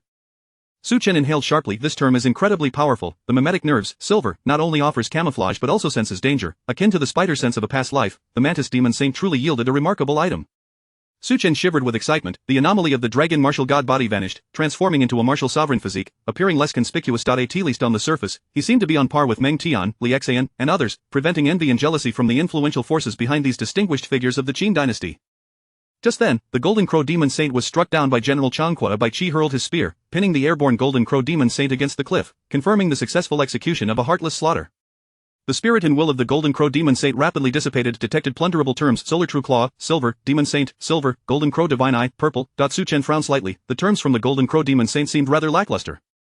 He had already integrated the Golden Crow Divine Eye, possessing the broken illusion Golden Eye. Only the Solar True Claw remained, a top-tier silver term. However, the description seemed rather absurd, didn't it? Chapter 55. All entries above purple. The true claw of the sun, or the third claw of the Golden Crow, embodying the true essence of the sun. Can this object truly plunder? Su-Chen remained skeptical.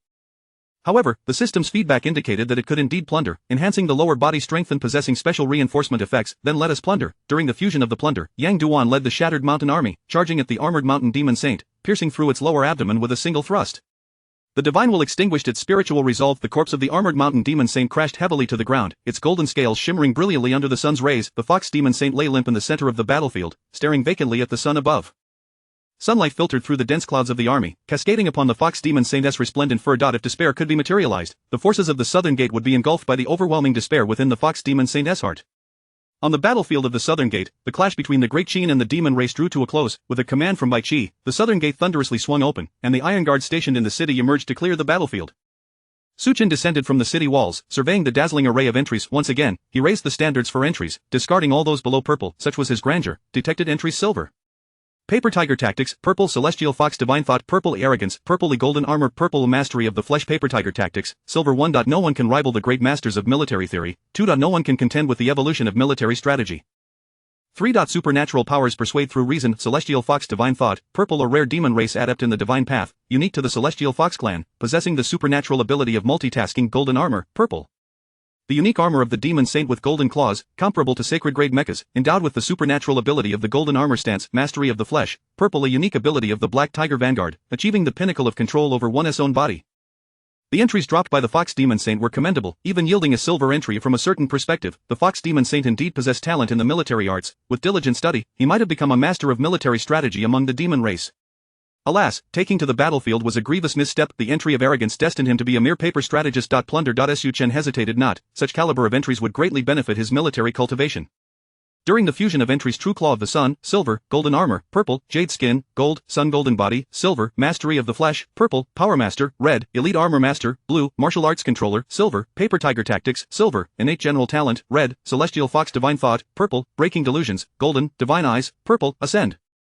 Such an ascent, a silver radiance enveloped Su-Chen's body, the emergence of the Sun Golden Body greatly enhancing certain attributes. The Dragon Martial Divine Body represented his physical constitution. The Sun Golden Body, silver, signified that Su-Chen's physical form had reached its zenith, with unparalleled recovery, defense, and regeneration capabilities. The Martial Arts Controller, silver, indicated that Su-Chen's martial skills had attained perfection, embodying supreme mastery, effortless in lifting heavy loads. A massive cauldron felt as light as a needle in his grasp. Conversely, a needle in Su-Chen's hand weighed as heavily as a massive hammer. In one moment, his body surged forward to shatter the void, and in the next, he came to an immediate halt. Personal panel name: Su-Chen, profession Mecha Master, cultivation level, initial phase of 5th stage in external scene, initial phase of 4th stage in spirit realm, techniques: subduing dragons and tigers, killing and refining the divine treasures.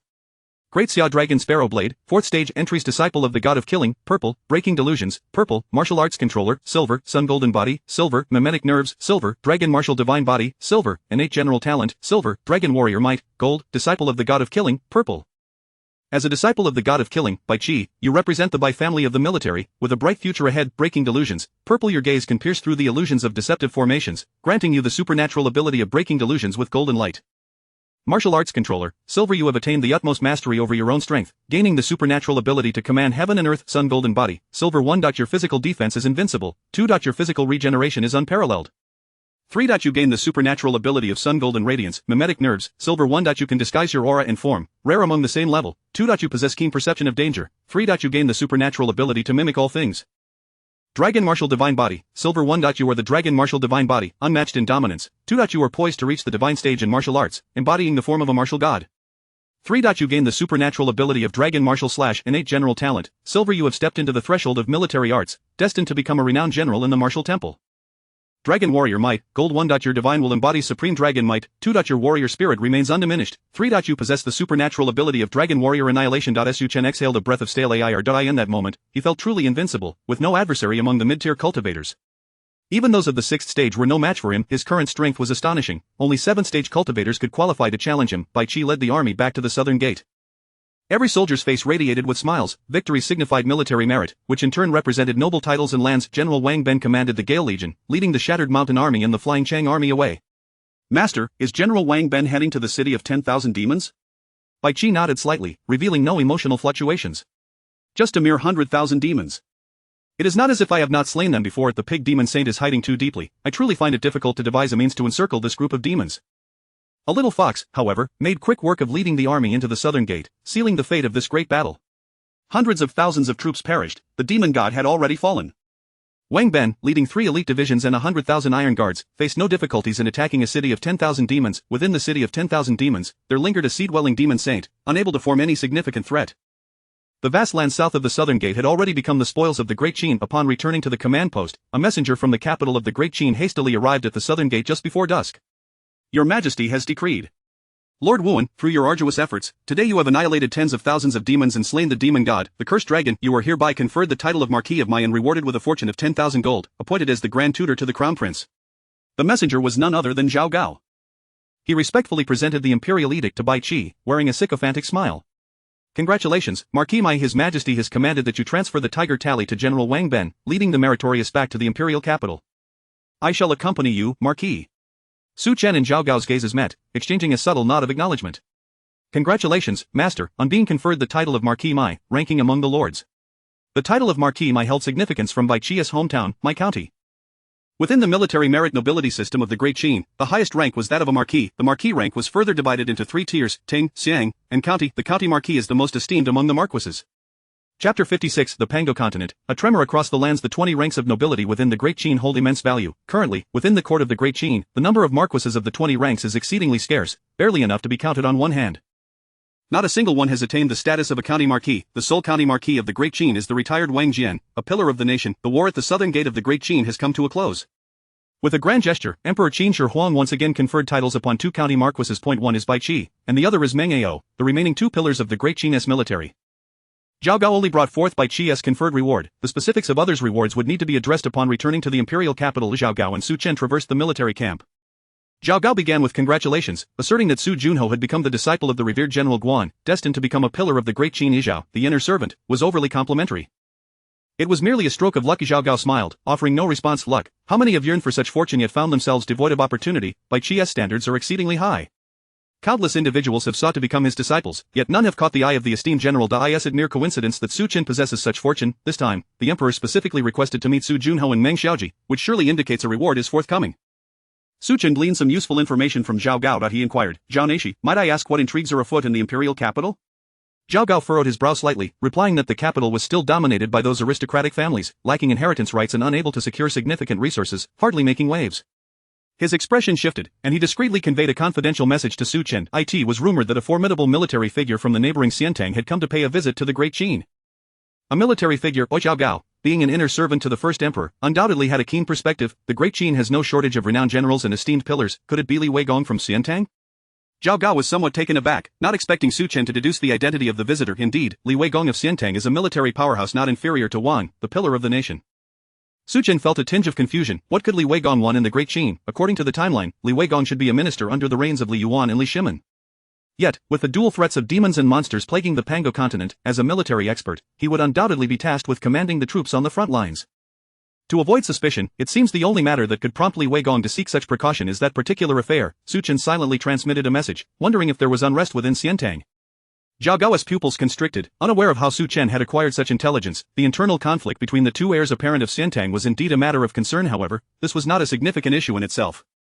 The crux of the problem lay with the second prince, a celebrated hero of Xiantang, and the emperor's intention to confer the title of General of Heavenly Strategy upon him. This alone was not a substantial problem. The true issue was the emperor's confusion regarding the succession. While he intended to pass the throne to the second prince, the first prince was still the crown prince, thereby creating a conflict. Zhao Gao nodded slightly, indicating that Su Chen spoke rightly. As Su Chen's heart trembled slightly, he had not anticipated that Xiantang on the Pango continent was entangled in such complexities. The demon clan. On the Star of Scales and Armor, within the Celestial Dragon Imperial Palace, the voice of the Celestial Dragon Emperor echoed throughout the palace. Ing Zhang, I demand blood for blood from your great Qin. The death of my son shall not go unpunished. The demon clan hails from the starry void beyond the Pango continent. Each of the 5 demon clans possesses its own ancestral star, which serves as the foundation for their invasion of the Pango continent. Xiantanji Ai in the south, at the 9-headed Lion Mountain, the pig demon saint let out 2 grunts, a look of incredulity gracing his face. Truly, it was exceedingly foolish for the army to charge headlong into battle with the great Qin without considering their own capabilities. Fortunately, I, the old pig, was swift enough to escape, otherwise, I would have been captured by that old celestial dragon to be used as a sacrificial offering. The 9-headed lion god laughed heartily, declaring the scaled clan to be a bunch of imbeciles. And what of that foolish fox? Just because he has read a couple of military treatises, he believes himself to be a significant figure. Little do they know, it is the likes of the pig demon saint who are the true sages of our demon clan.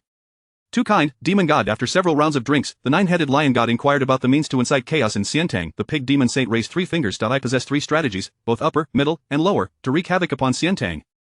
Pray, enlighten me on your upper strategy. The pig demon saint smiled with satisfaction. The upper strategy involves countless demons dispersing into smaller units, infiltrating the territory of Xiantang, waiting for the opportune moment to wreak havoc. How strong can an army be? If we scatter, how many demons can they possibly kill? Moreover, our demon clan, upon reaching the 3rd tier, can transform and disguise ourselves as bandits, wreaking havoc in a localized area, thereby weakening Xiantang's strength. This is the strategy of chaos in warfare. The 9-headed lion god's eyes sparkled with delight. Brilliant, truly brilliant. The household registration system of the Great Qin is far too meticulous for such a plan to be feasible, yet it would work wonders in Xiantang.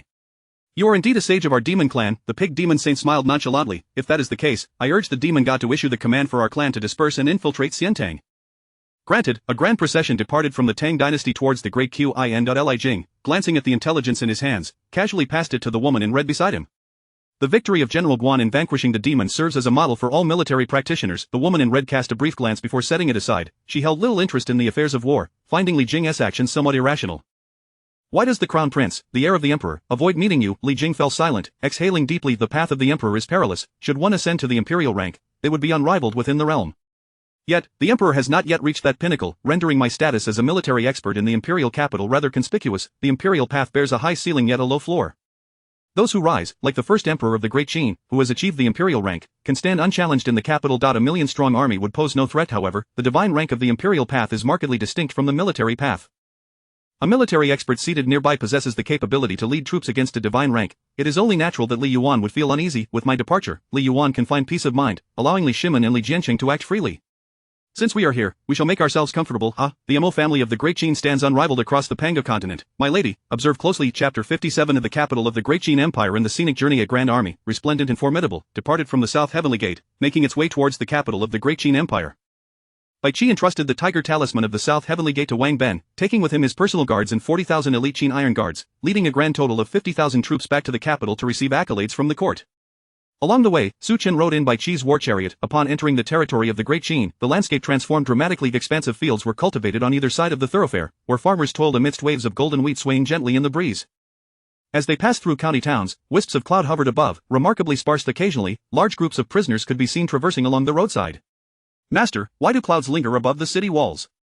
The formation of clouds essentially reflects the fundamental quality manifesting through the art of war. The common folk within the county cannot possibly possess a foundational quality comparable to that of soldiers, and the number of cultivators among them is exceedingly few. The art of war suppresses the cities. This is the law of our Great Qin. The county magistrate wields the seal, gathering the dissipated spirit and vitality of the populace, while the county captain commands a portion of the county's troops. The amalgamation of these two creates the clouds. Even in the face of calamities wrought by demonic tribes, under the suppression of these clouds, they cannot amount to a significant threat. The county captain can easily quell them. The county system not only facilitates the governance of the populace but also serves as a precaution against the upheaval of nearby noble clans.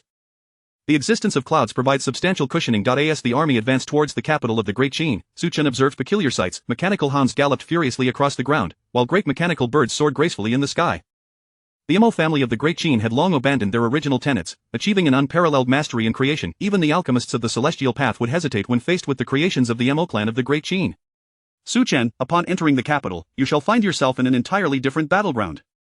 Your innate talent in the art of war will allow you to thrive in the Great Qin, yet mere talent in the art of war alone will not suffice for you to reach the pinnacle, Bai Qi cautioned Su Chen.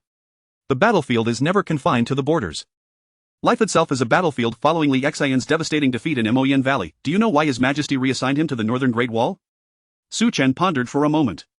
Victory and defeat are commonplace in warfare.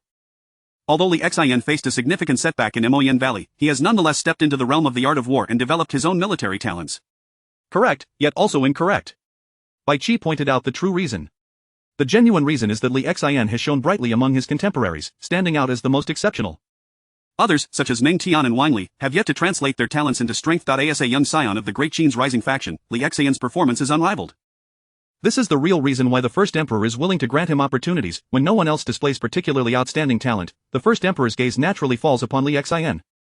As for the younger generation beneath the rising faction, you, Jia Tuo, and Li Yurinshao are merely part of the youthful cohort, yet you do not qualify as the next generation.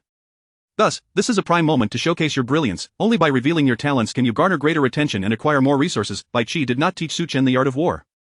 The strategies and principles of commanding troops can be gleaned from military texts. To truly grow into a renowned general, one must engage in combat on the battlefield. Once removed from the battlefield, one must contemplate the political landscape of the court and navigate the treacherous waters of court power struggles. Bai Qi had initially held little interest in such matters. He was a solitary figure, with no promising disciples or worthy successors from the Bai family. He had no intention of involving himself in politics. However, now that Bai Qi had taken on a disciple, he could not help but consider Su Chen's future and prospects, necessitating his involvement in the murky affairs of the court. He needed to prepare Su Chen for the darkness of the court and the intricacies of political maneuvering to prevent him from being ensnared by others. In the court, distinctions between civil and military are irrelevant.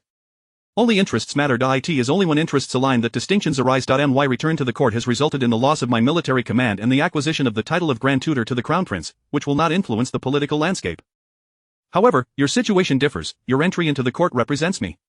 Wang Jian and Meng Ao had stepped down, and now Wang Ben and Meng Wu would ascend to inherit their political legacy. With both of them stationed at the front lines, Meng Tian, Meng Yi, and Wang Li would naturally occupy the political stage as extensions of their influence. The difference for Su Chen lies in the fact that Bai Qi had previously been unconcerned with court affairs. Bai Qi was a solitary minister, standing in the court. No one dared to disregard him. However, for Su Chen, that effect would be significantly diminished. I have secured a formidable supporter for you. Upon entering the capital, you should first pay him a visit. Thereafter, there will be voices in the court advocating for you. Su Chen was somewhat perplexed. May I inquire as to which noble is this? Bai Qi shook his head and revealed the identity of his old friend, one who was no less than a noble in stature. The Mo family's matrix master, Xiang Li Qian. Su Chen was taken aback. The Mo family's standing in the Great Qin was self-evident. While the Mo family did not participate in court affairs, it did not imply that their influence was diminished. On the contrary, as a crucial component of the Great Qin's military, the Mo family was held in high regard. However, their governance philosophy was ineffective within the Great Qin, precisely because they had abandoned the philosophy of governance. The Mo family thrived in the Great Qin. If Su Chen could gain the support of the Great Qin's matrix master, he would be born into an invincible position within the court. Even though the Mo family did not engage in political affairs, their mere presence served as an invisible deterrent. As they approached the capital of the Great Qin, the towering city walls were adorned with the Mo family's mechanical creations. The Great Qin iron guards patrolled in mechanized armor, while mechanical hounds stood vigilant atop the city walls, and the carriages entering and exiting the gates were drawn by mechanical oxen and horses. This left Su Chen momentarily awestruck. The development of the Mo family's machinery surpassed his wildest imagination. Bai Qi led a cadre of officers into the capital, while the bulk of the army remained outside to receive their rewards. As Su Chen strolled through the streets, he observed a child fiddling with a three-wheeled mechanical cart. Approximately 1 meter in length, the child sat atop the cart, and with a flicker of blue light, it zipped into an alleyway and vanished from sight. General Wuan has returned victorious. General Wuan has returned triumphant, a great victory at the South Heavenly Gate. Is that truly General Wuan? He appears nothing like the fearsome demon of legend. A multitude of officers entered the capital, drawing the attention of the city's populace. Military achievements were a source of pride for the people of the Great Qin, one of the few topics of discussion among them. Aside from gossiping about palace secrets and the Mo family's latest inventions, the military affairs at the frontiers were also popular subjects. On either side of the streets of the Great Qin stood imposing black dragon-patterned pillars, each adorned with spheres containing white essence stones. This too was one of the Mo family's inventions, the essence stone streetlights. These operated on the same energy source as the mechanized armor. Su Chen was amazed. The mechanical innovations of the Mo family in the Great Qin capital provided him with a deeper appreciation for their power. As the officers paraded through the Great Qin capital, they proceeded down 12 streets. Thereafter, they would return to their respective homes, awaiting the next day's court assembly. As dusk descended, Bai Qi led Su Chen towards the residence of his old friend, to pay a visit to this esteemed matrix master of the Great Qin Mo family. Chapter 58 The Mo family's mechanisms, the arts of machinery at Xiangli Mansion. Bai Qi's carriage came to a halt in front of the estate. The coachman respectfully retrieved a wooden stool. Before Bai Qi could alight from the carriage, the doorman hurried off to deliver news. The guards at the estate, displaying keen awareness, opened the grand doors of Xiangli Mansion to welcome the esteemed Lord of Wuan. Su Chen followed Bai Qi into the residence. Upon returning to the imperial capital, you have come to my estate at once. It must be for your disciple, remarked an elderly man with flowing white hair, barefoot as he emerged from within the mansion. His dark robe was adorned with a belt of pure gold, intricately designed with colorful phoenix patterns, showcasing an exceptional level of craftsmanship. Concealed within his white locks was a glimmer of azure light, and an indigo hairpin hinted at a subtle aura of danger. Xiangli Qian, the contemporary head of the Xiangli clan and the foremost expert in the Mo family's mechanisms. Why waste time with idle chatter? I have returned. Will you not offer me a cup of wine? He commanded. Kuner, fetch the finest devil's blood wine. I intend to revel with Lord Wuan until we are inebriated. In the drawing room, Su Chen occupied the subordinate position beside Bai Qi. Opposite him sat a young man of similar age, Xiangli Kuan, the son of Xiangli Qian. Bai Qi and Xiangli Qian engaged in jovial discourse, with Bai Qi stating, I shall not beat around the bush. Su Chen is my cherished disciple. I can no longer involve myself in court affairs, and Su Chen, being young, will require your support. Xiangli Qian sighed softly. He was well aware that Bai Qi possessed the capability. However, he could not meddle in court matters. A general of the highest caliber in the Qin dynasty, his influence within the court was immense, and to further extend his reach into that realm would be tantamount to courting death. Leave this matter to me. Although I hold no official position, I can certainly approach His Majesty without hindrance. The confidence of the foremost mechanical expert of the Great Qin bolstered Xiangli Qian's resolve. Su Chen regarded Xiangli Qian, who, upon inspection, revealed a lavish array of titles. Mo family mechanic, silver. Divine mechanic, silver, head of the Xiangli clan, purple. The title of Mo family mechanic denoted the contemporary master of the Mo family's mechanisms, while the divine mechanic title indicated a creator of divine-level mechanisms, showcasing significant prowess. Xiangli Qian's titles were equally impressive, as he himself was a divine mechanic of the Great Qin. The formidable mechanical guardian known as the Sentinel of Divine Kings had originated from Xiangli Qian's skilled hands. After several rounds of wine, Xiangli Qian took Bai Qi to inspect his latest mechanical creation. Xiangli Kuan moved closer to Su Chen. Xiangli clan, Xiangli Kun. Su Chen. The mechas on the front lines are all crafted by the Mo family. Their mutual flattery continued. I in the mechanism chamber of the Xiangli clan, a small warship hovered upon the mechanism platform, constructed from various mechanical components. Xiangli Qian, brimming with enthusiasm, remarked that this warship was entirely fashioned from metals below the third tier and featured 12 crossbows, set to enter mass production within a year. Bai Qi furrowed his brow. Is this the warship customized by Wu Ming? Indeed, Wu Ming has commissioned 1,000 mechanical warships, and this is the first. Once they complete the trials and settle the remaining payment, our mechanisms will officially commence operations. Su Chen leaned in for a closer look. It was a standard warship, its prow equipped with ramming spikes suitable for direct battlefield engagement. The sides of the vessel were armed with Great Qin crossbows. Could we not replace the crossbows with cannons? I have heard that Wu Ming possesses cannons. Xiangli Qian glanced at Su Chen, surprised that he had knowledge of cannons. There are reasons for the choices made. The range of cannons is inferior to that of crossbows, and their power is likewise lacking. Furthermore, do you believe that cannons do not require energy, that shells do not demand metal, superior metals and elemental stones cannot be loaded onto ships, crossbows can be fired using mere branches? In that moment, Su Chen grasped the complexity of the issue. His previous thoughts had been overly simplistic. Xiangli Qian, intrigued by Su Chen, recognized his potential, given that he was the cherished disciple of an old friend and had already distinguished himself on the battlefield, earning a name within the Great Qin. Xiangli Qian observed the ornate weapon at Su Chen's waist, the Dasha Dragon Sparrow, and retrieved a longsword from his spatial artifact.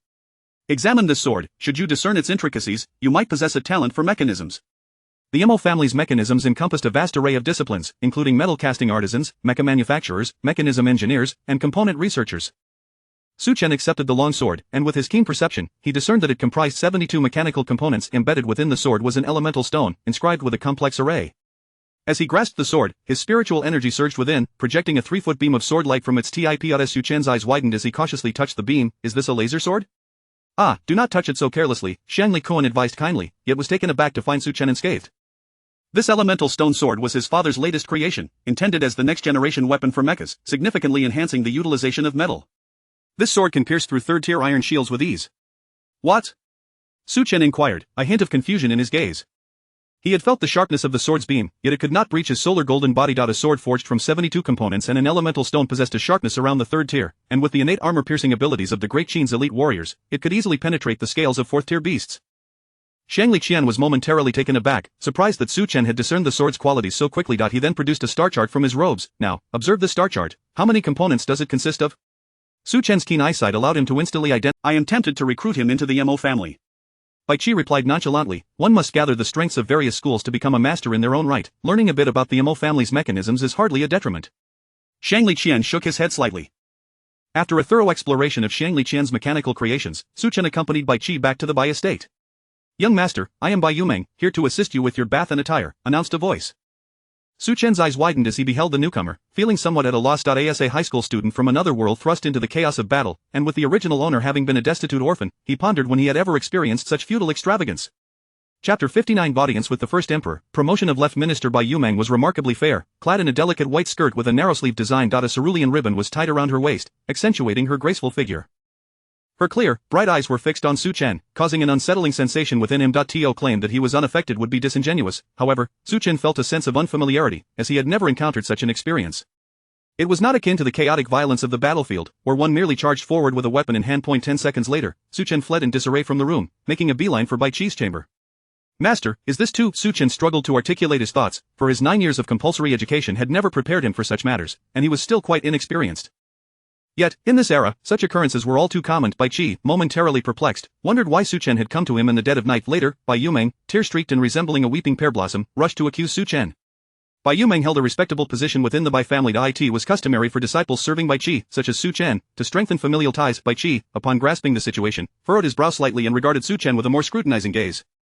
I seem to have forgotten that you come from humble beginnings, lacking the education typical of noble families. One must indulge in such experiences, yet do not become overly enamored.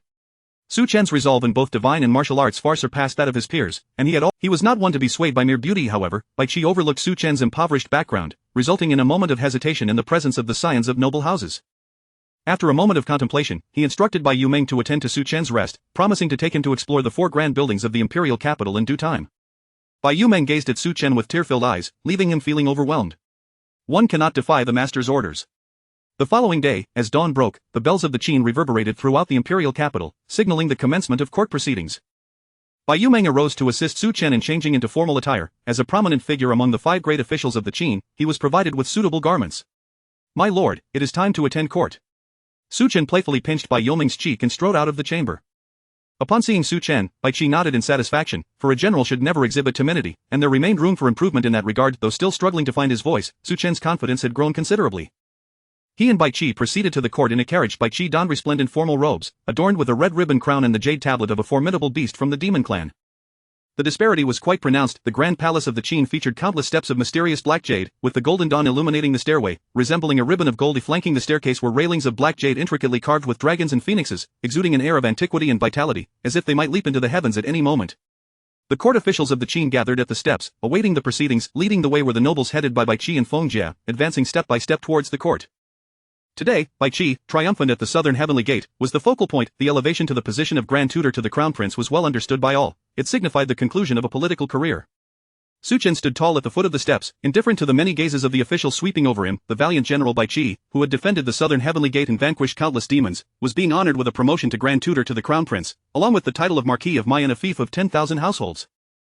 Voices from the court echoed down the steps, revealing the envious glances of countless guards and officials. Among the ranks of nobles, the esteemed county marquis was the highest tier within the 20-grade title system.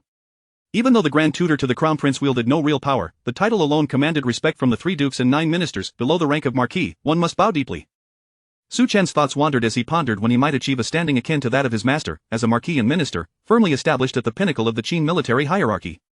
Your Majesty summons the youthful military officials from the southern heavenly gate, announced the first emperor. However, there was an additional presence. Su Chen, while the other young officials, such as Jia Tuo, were not yet qualified to ascend the court. Su Chen approached the steps with anticipation, his footsteps resonating. As he ascended, Su Chen's gaze was fixed ahead, ultimately beholding the grand court of the Qin Empire. The officials, adorned in dark robes with red sashes, crowned with jade tablets, all turned their attention to Su Chen and Meng Tian. Among them, the scrutiny directed at Su Chen was most pronounced. Meng Tian and Zhao Li were all scions of noble families. Everyone was familiar with one another, yet Su Chen, a military marquis of humble origins, now stood in the grand court of the Qin. Youthful, that was the first impression shared by all, although they had long since investigated Su Chen's lineage and age. Witnessing this young marquis for the first time still evoked genuine astonishment. Su Chen had not yet reached the age of growing a beard, appearing exceedingly youthful in the eyes of these seasoned officials, yet, the seemingly naive marquis had surged forth on the battlefield at the southern Heavenly Gate, rapidly ascending from a commoner to a fifth minister of the 9th rank within mere months. Following the great victory at the southern Heavenly Gate, a further promotion for Su Chen was inevitable. Subject Su Chen, Meng Tian, and Zhao Li pay their respects to your majesty. Su Chen and his companions knelt in a gesture of homage. Rise. Take your seats. Soon, 4 additional seats were added at the end of the court. Su Chen and his companions mimicked the posture of the seated officials, kneeling and sitting at the court's end, listening to the proceedings. The first emperor cast a glance at Zhao Gao. Immediately, Zhao Gao withdrew a decree from his sleeve. Military General Meng Tian, Zhao Li, and Military Marquis Su Chen. Zhao Gao paused before continuing. Due to exceptional military achievements, you are hereby promoted 3 ranks and granted red sashes and jade tablets to attend court. Promotion of 3 ranks. Su Chen, initially a 5th minister of the 9th rank, had now ascended to the rank of left minister of the 12th rank. The left minister's title was no small matter within the court. Some individuals among the 3 dukes and 9 ministers held ranks as low as the 15th rank. He was but a leap away from brushing against the esteemed ranks of the 3 dukes and 9 ministers. Achieving such an accomplishment at this age far surpassed that of numerous noble heirs. Su Chen and his companions bowed in gratitude. He raised his head to behold the end of the court, where the emperor sat upon the dragon throne, draped in dark robes. 12 coronets obscured the visage of the first emperor, whose dragon-like eyes radiated imperial authority, embodying the might of one who controlled the realm. In that instant, Su Chen felt as though the first emperor's gaze was fixed upon him. Minister Su, the first emperor suddenly called, beckoning Su Chen. Su Chen looked around, confirming that no other officials bearing the surname Su had stepped forward. Clutching the newly acquired jade tablet in his hand, he rose and turned towards the first emperor. Your Majesty. With youth and talent, you must strive for excellence.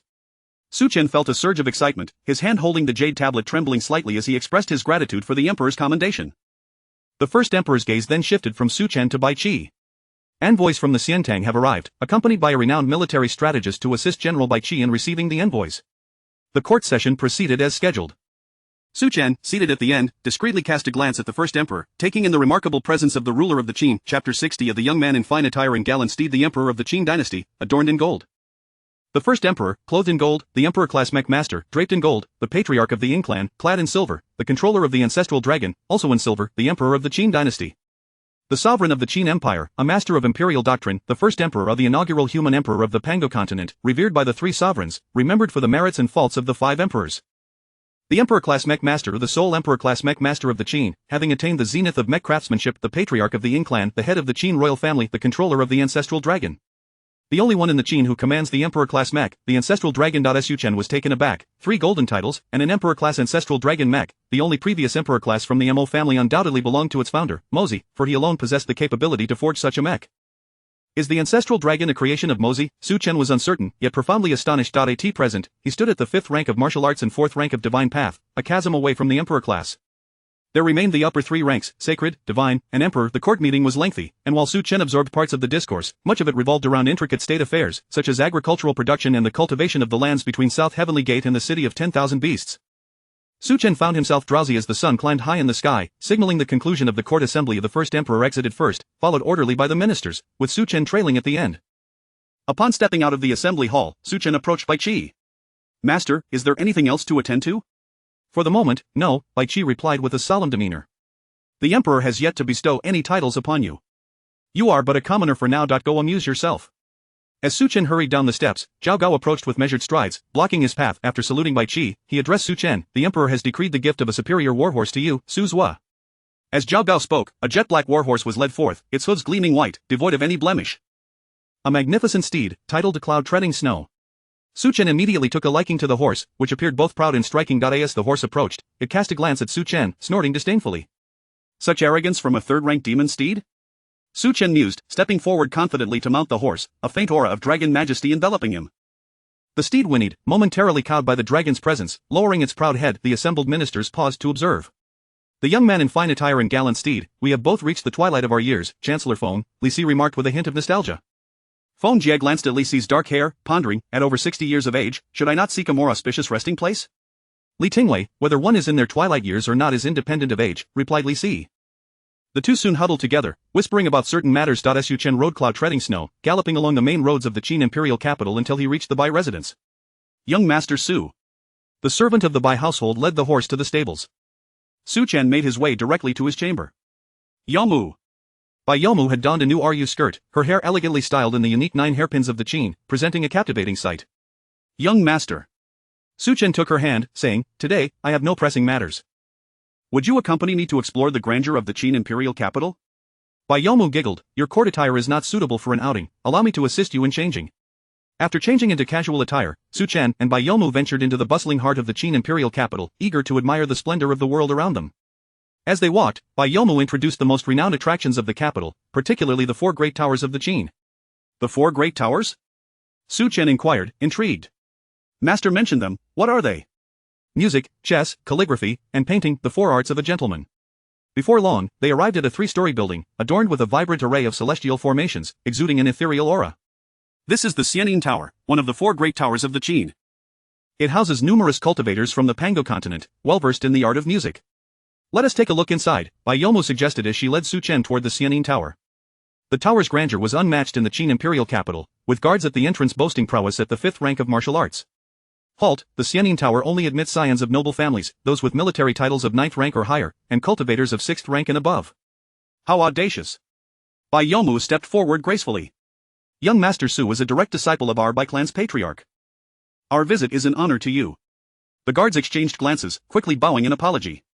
"We did not recognize your esteemed status, honorable young master, we humbly request your forgiveness." "There's no need for concern," Suchen replied, not wishing to make things difficult for the gatekeepers.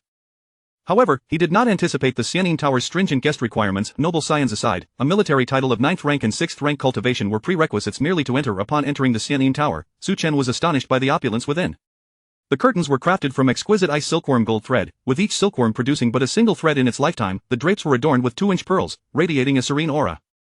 The floor was laid with luxurious fox fur, a quality he recognized as originating from 4th-rank fox demons he had slain. The first floor of the Xianin Tower was segmented into various spaces by numerous curtains, each housing a musician playing melodious tunes. As Suchen and Bayomu walked along the corridor, they heard not a single note. "Why is there no sound?" Suchen wondered. If melodies were to disperse freely, it would be chaos. "Every musician's room is equipped with soundproofing arrays," Bayomu explained, her eyes shimmering. Bai Qi had entrusted her with a portion of the Bai family's financial authority, allowing her to take Suchen on a journey of enjoyment, to refine his mind and broaden his horizons. "The musicians on the first floor may lack sufficient skill in the art of music. Let us ascend directly to the 2nd floor." Suchen recalled that the Xianin Tower had 3 stories.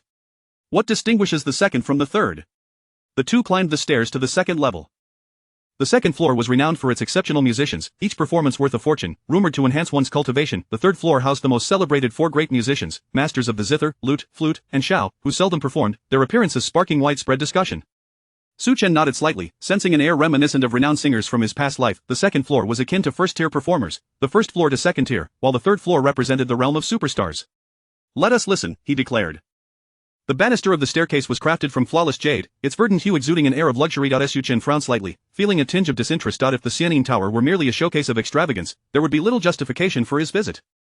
In terms of opulence, nothing surpassed the splendor of the Qin court. Chapter 61 of the Celestial Sound Pavilion, the contest of instruments 2-inch. Do you happen to know any skilled musicians? A maid from the Celestial Sound Pavilion gracefully approached, adorned in a delicate light pink skirt, to greet the two.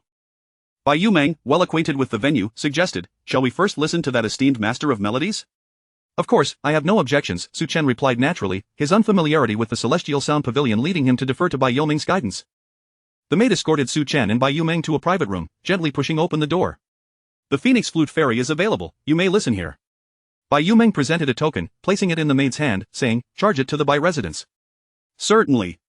The maid's pupils slightly contracted as she caught a glimpse of Suchen, her gaze revealing the awareness that in the imperial capital, no prominent family went unrecognized. The reputation of each family's talented disciples and their infamous wastrels was well known. With the new face accompanying a Bai family maiden, it was easy to surmise Suchen's identity. "Please, come this way." The maid accepted the token and went to find the manager, indicating that a distinguished scion of a prominent family had arrived at the Celestial Sound Pavilion. As Suchen wrapped his arm around Bai Yoming's waist, they entered the Phoenix Flute Pavilion. In the center stood a grand tree, beneath which sat a woman clad in red, her face obscured by a white veil, with a phoenix flute resting before her. The Phoenix Flute Fairy, playing the phoenix seeks the phoenix. Suchen was not fully aware of the specific tune, so Bai Yumeng initiated the performance.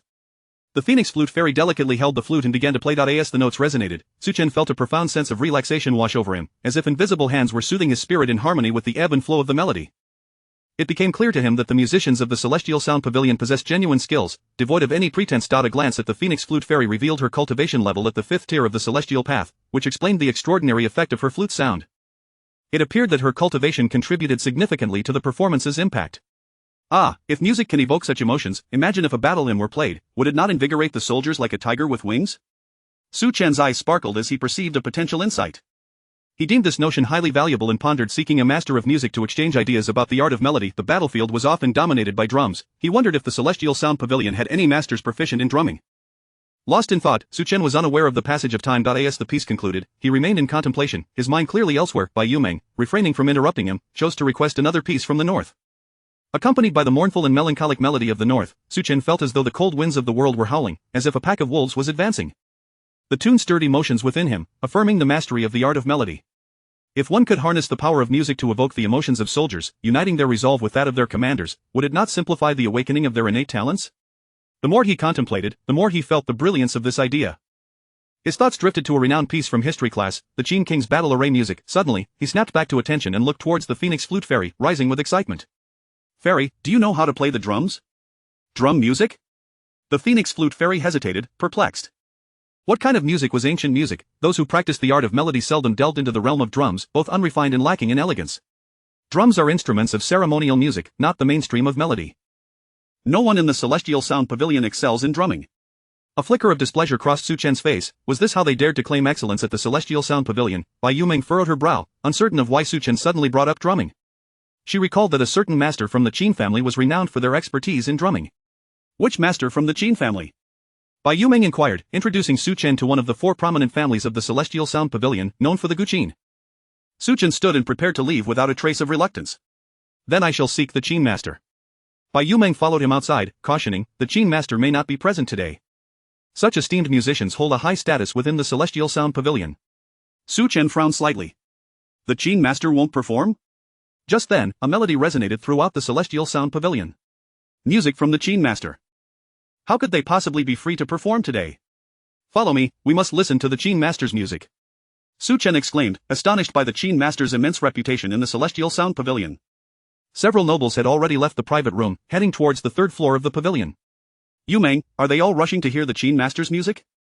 Su Chen pondered in confusion. The second floor features solo performances.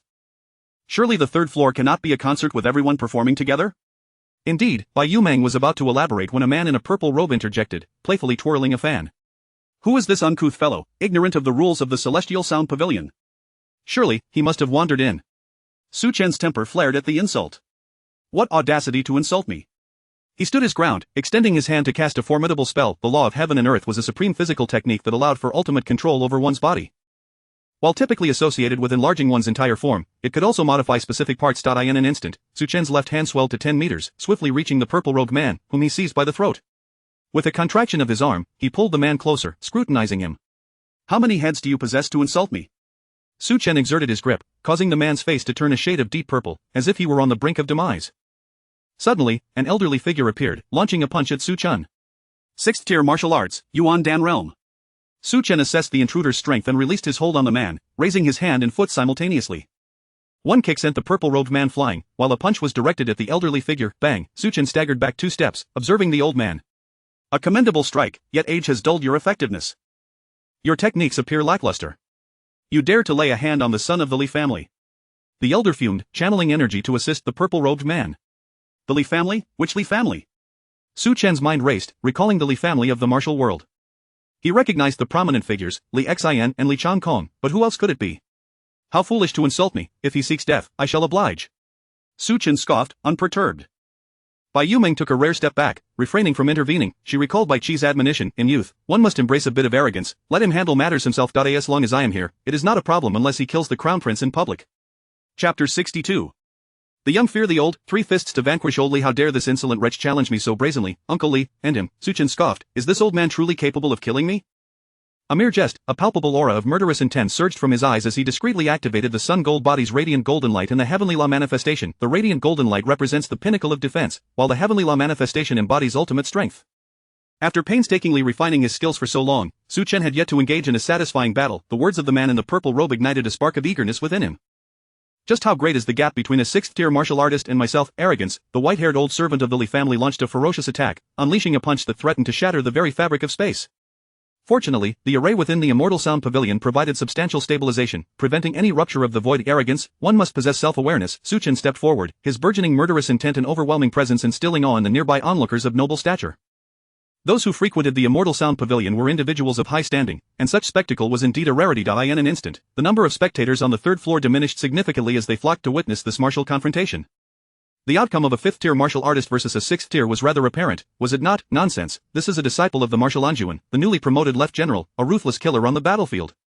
Yet, no matter how ferocious he may be, he remains merely a fifth tier. How can he contend with a sixth tier? The discussions around him fell on deaf ears, for Su Chen's focus was solely on the old man before him.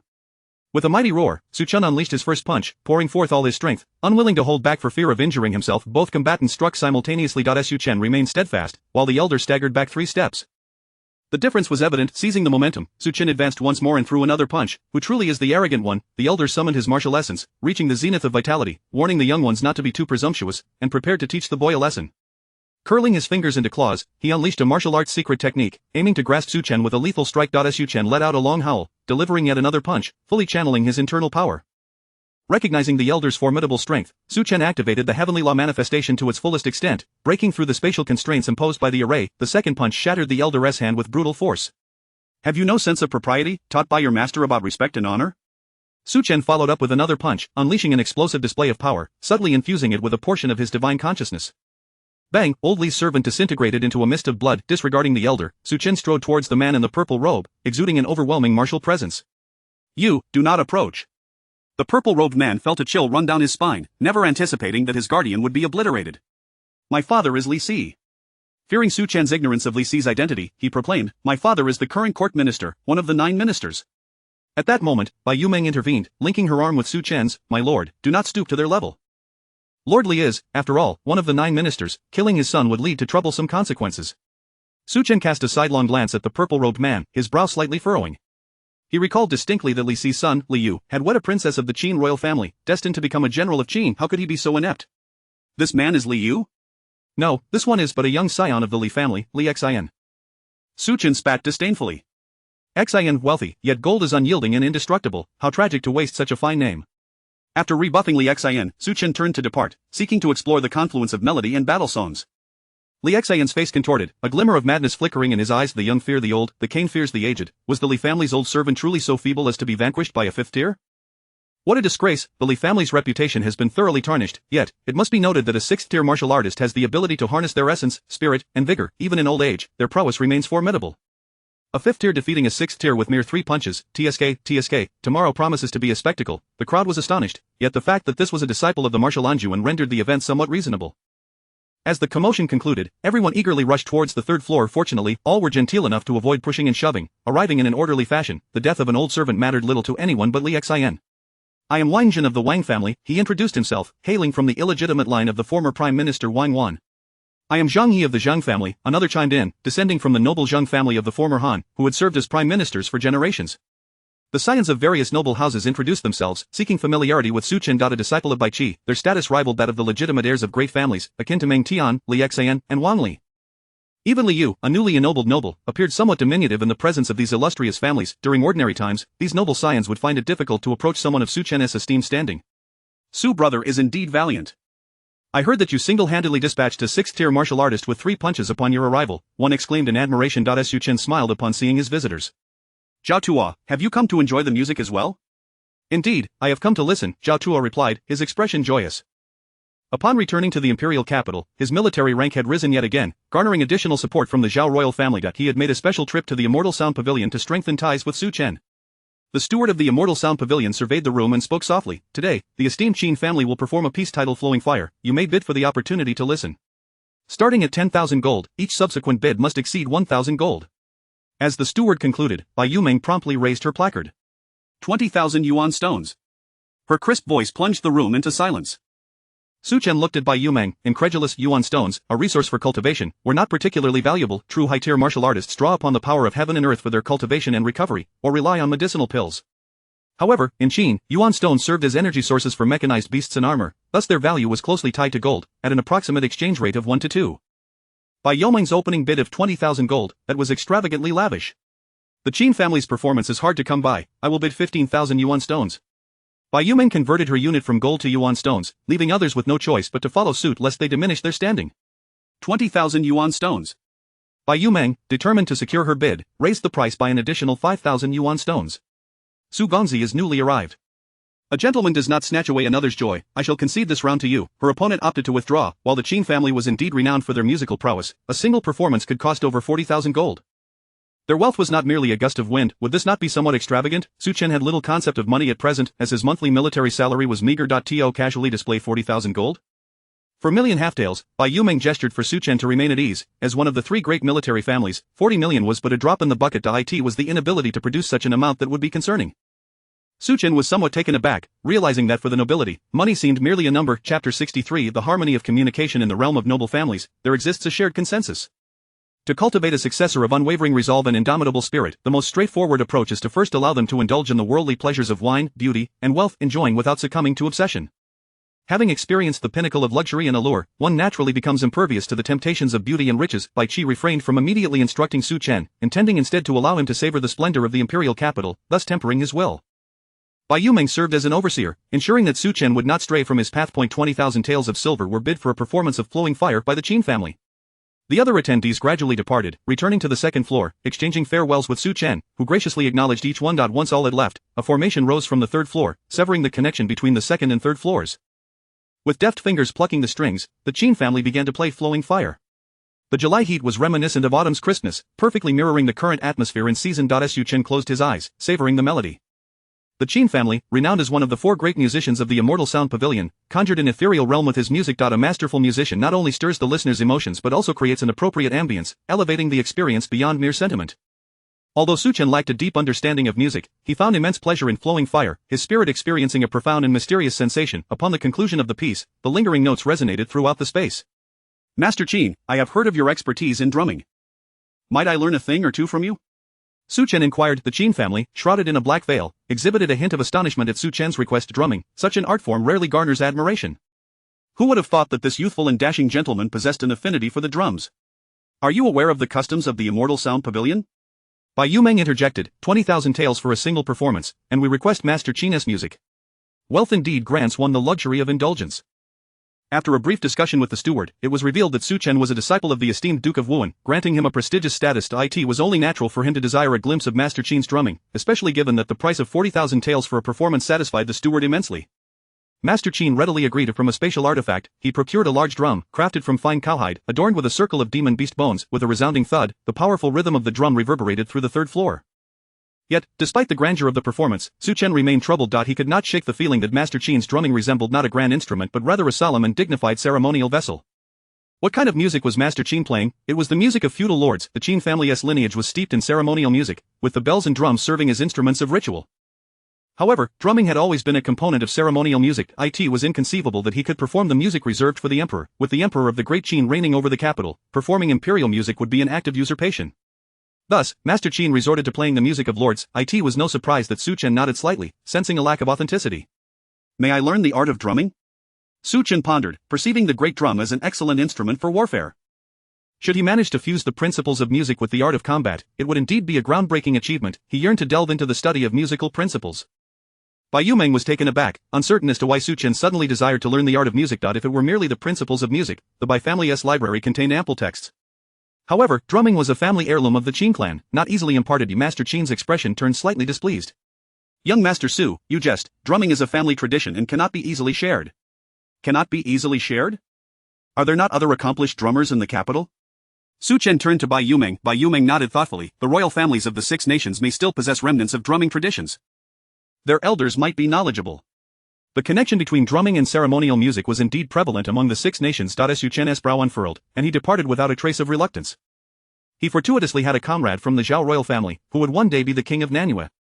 Bai Yumeng, why this sudden urge to learn the art of music? She inquired, linking her arm with his. My master spoke of gathering the strengths of many. Today's visit to the Immortal Sound Pavilion has inspired me, Su Chen replied earnestly, finding great wisdom in Bai Qi's words. His desire to hear a melody led him to contemplate battle songs and the grand drum. What a remarkable revelation. Zhao Tuo, I must trouble you. Does the Zhao family have any skilled drummers? Could you possibly recommend someone to me? Zhao Tuo appeared momentarily taken aback. The Qin family seemed to be exceptionally skilled in drumming, which explained Su Chen's extravagant expenditure to hear their performance. After a moment of contemplation, Zhao Tuo replied, there are indeed some, but they are elders of the royal family. I cannot make decisions for the younger generation without consulting them first. Very well. Su Chen was highly pleased with the day's outcomes.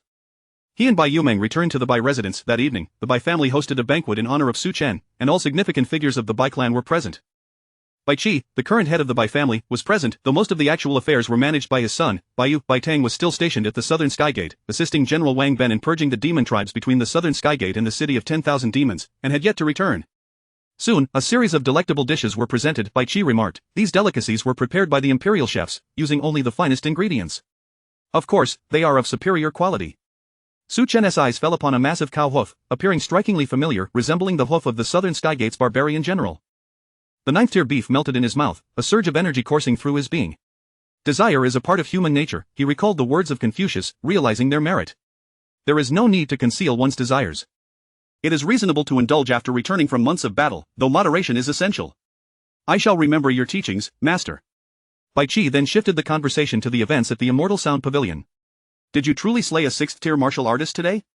As Su Chen savored the exquisite beef, he mused on how delectable it was, wondering how the imperial chefs managed such a culinary feat. Yes, Li Si's son spoke disrespectfully. The old man called me arrogant, and after 3 strikes, he was left vanquished. I had no idea that a 6th-tier martial artist could be so weak. Bai Qi chuckled, it was merely a servant. I have already informed Li Si of the matter, it shall be overlooked, so you need not worry. Thank you, master. A warm sensation enveloped Su Chen's heart. This was the comfort of having a protector, an exhilarating feeling indeed. The following day, Su Chen and Bai Yumeng rose late, the sun already high in the sky. Fortunately, Bai Yumeng possessed sufficient cultivation to assist Su Chen in dressing. After lunch, the two ventured to one of the 4 great towers, the Yin-Yang Chess Tower, to observe the players engaged in their matches. The game of Go traces its origins back to Emperor Yao. However, Su Chen found little interest in it in the afternoon. Upon receiving news from Zhao Tuo, he hurried to Zhao Tuo's residence in the capital. Brother Su, I have invited an elder. However, you should know that those from the Great Qin can be somewhat irritable. Su Chen immediately grasped the implication. With the nation in ruins and the dynasty shattered, it would be unrealistic to expect a favorable disposition from the Great Qin. Nonetheless, these circumstances would not hinder his pursuit of the art of music. Chapter 64 of The Grief of a Nation. In the Zhao Tower, Su Chen and Bai Yumeng entered, traversing the winding paths. He beheld an elderly man with hair as white as snow, whose aura remained formidable, revealing him to be a former powerhouse, yet, a faint air of sorrow lingered around the old man. Su Chen, a disciple of the martial duke, and a left minister of the Great Qin, possessed dual mastery in martial and divine arts, standing at the 4th tier of the divine path and the 5th tier of martial arts, having already stepped into the realm of military strategy. In less than a decade, he would emerge as another martial duke. Why does the Great Qin continue to produce such talents, while our Zhao kingdom has fallen to such depths? With a slight furrow of his brow, Su Chen pondered whether the old man wished to discuss the demise of the Zhao kingdom. He had no desire to engage in such discourse. Those who have perused the annals of history understand that the heirs of dynasties are determined by bloodlines, yet bloodlines cannot guarantee that every successor will be competent. There will always be some lords who are utterly inept. The Great Qin thrives on the legacy of its 6 illustrious generations, shaping the present climate. The Zhao kingdom, plagued by generations of dim-witted rulers, was destined for such a fate. Zhao Lu's aged visage revealed a trace of resignation. Did they truly remain oblivious to the ineptitude of their rulers? Yet, reality does not waver in the face of incompetence, nor does it negate the Zhao king's right to succession and absolute authority. All that is past is now irrelevant. The elder should take a moment to observe the present and recognize the talents within the Zhao family, such as Zhao Tuo. One must look forward, not remain stagnant. Zhao Lu shook his head slightly. How can one easily discard the past? Do you wish to learn the art of drumming? Although he was unsure why Su Chen had taken an interest in this craft, he was a friend of Zhao Tuo. If these teachings could be of assistance, they would be worth the effort. Zhao Lu's expression shifted as he produced a jade slip and a large drum. This drum is the war drum of the martial duke from our Zhao kingdom, now bestowed upon you, dear friend, in hopes that you will look after Zhao Tuo in the future. He is my dear friend, and it is only fitting. Su Chen accepted the drum, its surface marred with remnants of dark blood. The jade slip did not contain music, but rather a method of drumming. The art of drumming had never been given much importance in the realm of melody, serving merely as an accessory with some rudimentary scores. The old man mused, surely, you do not intend to invade the ancestral temple of the Great Qin to beat this drum? Zhao Lu glanced at Zhao Tuo and Su Chen, contemplating these spirited young individuals and lamenting the swift passage of time. Let us initiate the formation. I shall impart to you a drum piece. This piece was titled The Grief of a Nation. As the formation was activated, isolating them from the outside world, Zhao Lu's demeanor shifted as he raised the drumsticks and struck the drum forcefully. Boom, boom, boom, boom, a melancholic melody echoed throughout the Zhao residence. Zhao Tuo's expression changed as he listened. The drum music conveyed a sense of longing and indignation for the Zhao kingdom, interwoven with the sounds of clashing weapons. If outsiders were to hear this, calamity could befall the Zhao family. Su Chen, captivated by the grief of a nation, felt his eyes light up. He perceived the stirring, the undying battle intent within the piece, a lament of a nation not willing to submit to its fate. Clashing swords and armored steeds, Su Chen grasped a glimmer of inspiration. If he adhered to this rhythm, his war song could indeed come to fruition. Upon completing the piece, Jialu began to teach Su Chen the score of The Grief of a Nation, including its intricate details and drumming techniques. At the Li residence, Li Xian seethed with fury, exclaiming, "Why should this matter be brushed aside? Why should our Li family fear the Bai family? They are merely a toothless tiger without any official position." Smack! Li Si delivered a resounding slap to Li Xian. That is a disciple of one of the three pillars of the Great Qin, a favored general of His Majesty, the future leader of the military. Do you think it is your place to speak out? Li Yu stepped forward to plead for his younger brother. Father, must you be so harsh? Xian's words were merely ill-considered. Yet he has taken the life of our old servant, and in the halls of the immortal sound, no less. If we ignore this, it will surely tarnish the reputation of our Li family. Li Si inhaled deeply, retracting his hand and rubbing his temples. Li Yu's words held merit, but what could they do? It was just the death of a servant. What more could one desire? Should Su Chen sacrifice himself for the sake of a servant? Your primary focus now should be on honing your divine abilities.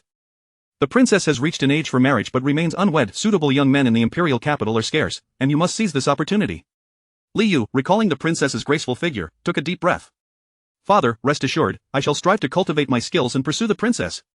The pursuit of the princess was a political affair. At present, Li Si's influence in the court was surging, poised to potentially replace the current prime minister. Feng Jie. It was highly likely that the princess would be wed to the Li family. The mere thought of the Great Qin princess stirred excitement in Li Yu, making him restless and indifferent to his younger brother's plight. He turned away to resume his training. Su Chen quickly grasped the art of drumming. He soon acquired the techniques and learned the essence of The Grief of a Nation. Departing the Zhao residence with the war drum, he soon heard news along the way His Majesty was to hold the autumn hunt.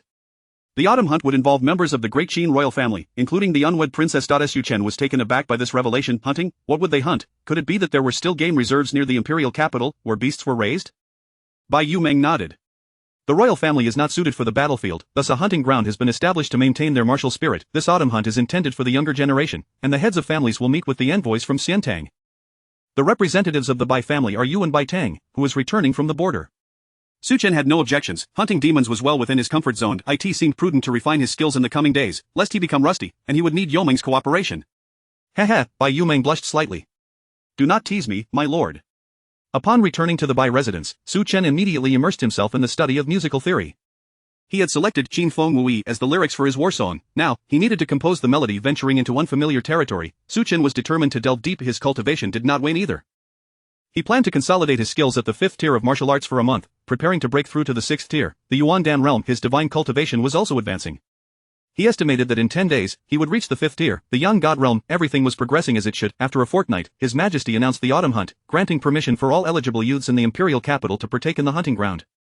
Su Chen mounted his steed, the cloud-shadowed snow, donned with the great Xia dragon sparrow knife, and galloped out of the city with a fine bow in hand. Before long, Zhao Tuo approached, riding a striking yellow horse. Brother Su, is this the steed bestowed by His Majesty? Truly, it is a magnificent horse. Su Chen appraised Zhao Tuo's yellow steed, noting that his companion's mount was also of exceptional quality, far surpassing ordinary warhorses. Zhao Tuo chuckled, this is the finest warhorse of the Zhao family, specially brought out for this autumn hunt. The two rode swiftly toward the hunting ground. Through the 4 gates of the imperial capital, an innumerable throng of warhorses surged forth, resembling a battleground in full gallop. Chapter 65 of the royal family of the Great Qin, young Master Fusu. As the autumn breeze chilled the air and the foliage turned golden, the hunt for wolves and the protection of cattle and sheep commenced. Autumn, a season when cattle and sheep fatten, necessitated the hunting of large ferocious beasts to create a conducive environment for their growth, a practice referred to as autumn hunting. The noble scions of the Great Qin gathered for this event, with the elite of the elite being the royal family.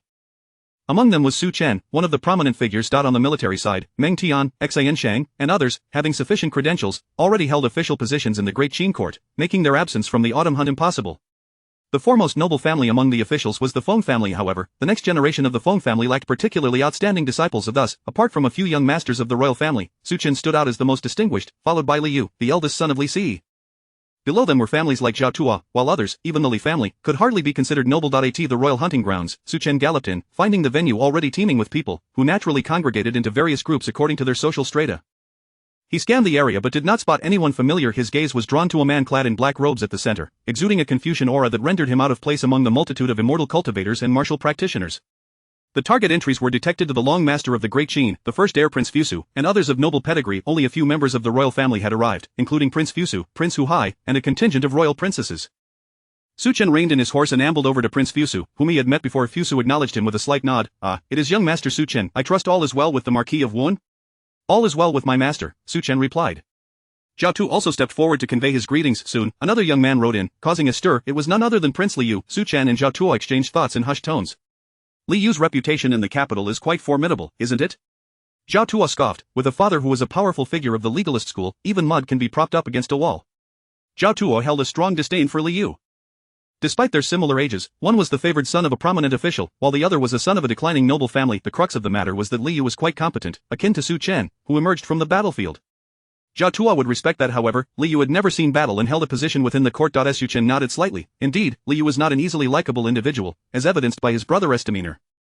This fellow was not of particularly noble character. As Liu approached, Su Chen and Zhao Tu decided to ride away deeper into the hunting grounds. The atmosphere within the venue felt somewhat awkward.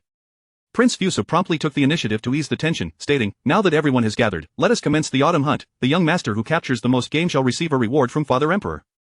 We shall reconvene here in 3 days." With his words, the scions of noble families surged into the hunting grounds, eager to begin their pursuit. Su Chen drew his longbow, nocking an arrow. As the crowd streamed in, he released his first shot. A shrill cry echoed from 300 paces away as a small bird fell to the ground, convulsing twice before succumbing to death. With an impassive expression, Su Chen rode forward to retrieve the arrow, tossing the bird into his bag. His prowess in cultivation placed him in a realm far above his peers, rendering them no match for him. Not to mention, he was a military marquis, far from being an ordinary noble scion. "Young Master Su, your archery skills are remarkable." Su Chen offered a faint smile. After all, he was a master of strength, and any weapon in his hands wielded formidable power. Zhao Tu rode alongside Su Chen, and soon all had entered the hunting grounds. The royal family of the Great Qin began to trickle in. Prince Fuso was not here merely for the hunt, but to meet the new generation of noble scions, the future pillars of his command. However, he did not anticipate the discord between Su Chen and Liu, which was evident. "Brother, was that not the disciple of the Marquis of Wuan?" Yin Man inquired from her carriage, lifting the curtain to speak to Fuso.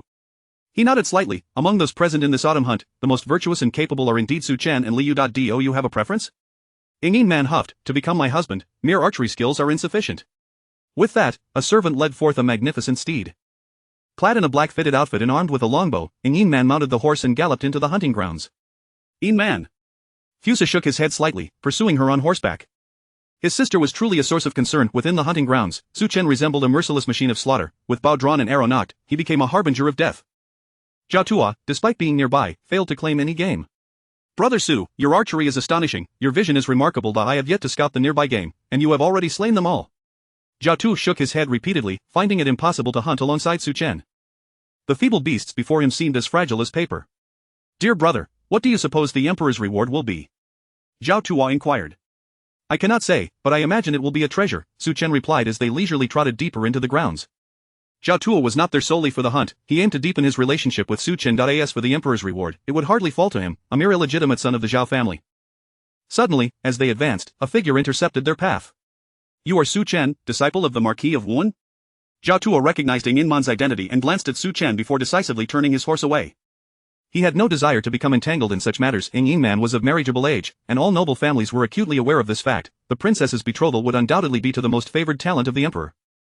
Previously, at Su Chen's age, Liu had dominated his peers, with none among them being exceptional military talents. Yet now, Su Chen emerged, not only as a standout among his contemporaries but also with commendable military achievements, poised to rival figures such as Li Xian and Meng Tian. "Princess? Why do you block my path?"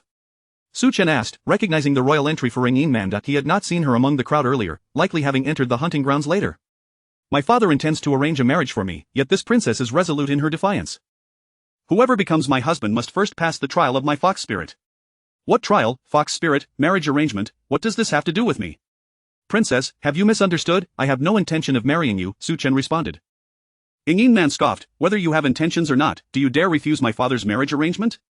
This, Su Chen truly dared not to reject. The agreements made by parents and the matchmaking of mediators were well-known customs among noble families, particularly political marriages. If the emperor were to bestow a marriage, Su Chen would indeed find it difficult to refuse. In the next moment, a black fox spirit emerged from behind Yin Man, glaring fiercely at Su Chen. Chapter 66 Princess Yin Man 3 Meow. The raccoon cat bared its claws at Su Chen, declaring, "If you wish to marry the princess, you must first pass my test." The gentle tone of its voice failed to ignite Su Chen's fighting spirit. Observing the pitch-black feline, with its cloud-like fur, he noted that the princess was quite adept at caring for cats. Nevertheless, with weapons being indiscriminate, it seemed prudent to avoid combat. He considered this encounter to be a farce. A mere cat demon, and a fifth-tier one at that. How could there be any talk of a deadly struggle? Su Chen believed he could easily subdue the black cat with a single hand. A flicker of indignation ignited within Yin Man. She felt that Su Chen was underestimating her. With a surge of competitive spirit, she commanded the black cat, "Emo Shui, show him what you've got." Do not let him belittle you. With a meow, Emo Shui transformed to the size of a calf, crouching low before lunging at Su Chen. He sighed softly, bemused by the childish antics, and extended a hand. The might of the celestial dragon erupted forth. With a roar akin to a dragon's cry, Emo Shui let out a wail, its tail clamped tightly as it plummeted from the air. A large hand grasped Emo Shui firmly. Su Chen executed a spell, returning Emo Shui to its original form, now the size of his palm. He playfully squeezed and rolled the cat in his hand, nodding in approval. It seemed the princess had a knack for feline care. Yin Man's eyes widened in disbelief as she witnessed Su Chen effortlessly subduing Emo Shui, the king of cats within the palace. Impossible, how could Emo Shui fall in a single exchange? Meow, princess, save me. Emo Shui cried, having been squished into a ball. It struggled valiantly, but Su Chen's mastery of power firmly restrained its efforts. With the might of the celestial dragon, it was utterly outmatched. Soon, Emo Shui became limp in Su Chen's grasp, devoid of any strength to resist. Su Chen clicked his tongue twice and tossed Emo Shui back towards Yin Man before galloping swiftly into the depths of the hunting grounds. As the hunting grounds were designated for the sport of hunting, he believed it best for the princess to pursue her quarry. As he rode through the wilderness, a flicker of ennui stirred within him. The thrill of hunting here seemed utterly lackluster. He far surpassed his peers, and the outcome of the autumn hunt was beyond dispute. The only competitor he regarded with indifference was Li Yu. While Su Chen may have lacked experience in domestic affairs, he was confident he could best tend Li Yu's in the realm of hunting and combat. Strolling through the wilds, he savored the crisp autumn air, contemplating his battle song.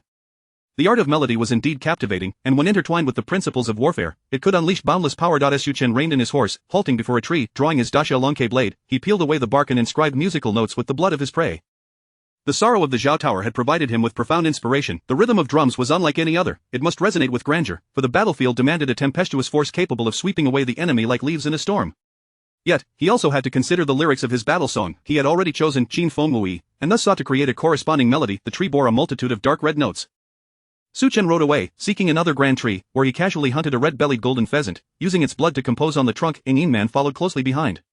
Young Master Su, what sort of musical score are you crafting? I cannot discern it clearly, she inquired, now cradling Emo Shui in her arms. Her demeanor transformed from earlier arrogance to that of an elegant and cultured young lady. Her soft voice made Su Chen briefly question whether it was indeed her, but upon turning to see Yin Man, he found it quite astonishing. The contrast was striking. Su Chen was a person who responded better to gentleness than harshness. With Yin Man's polite inquiry, he offered a simple explanation. This is a score for percussion music. Percussion music? The music of ancestral temples? Yin Man exclaimed, pointing at Su Chen with an accusatory tone, you harbor treasonous intentions. Su Chen's mind momentarily short-circuited. How could she connect percussion music to disloyalty? Would the celestial music hall not face annihilation for such a thought?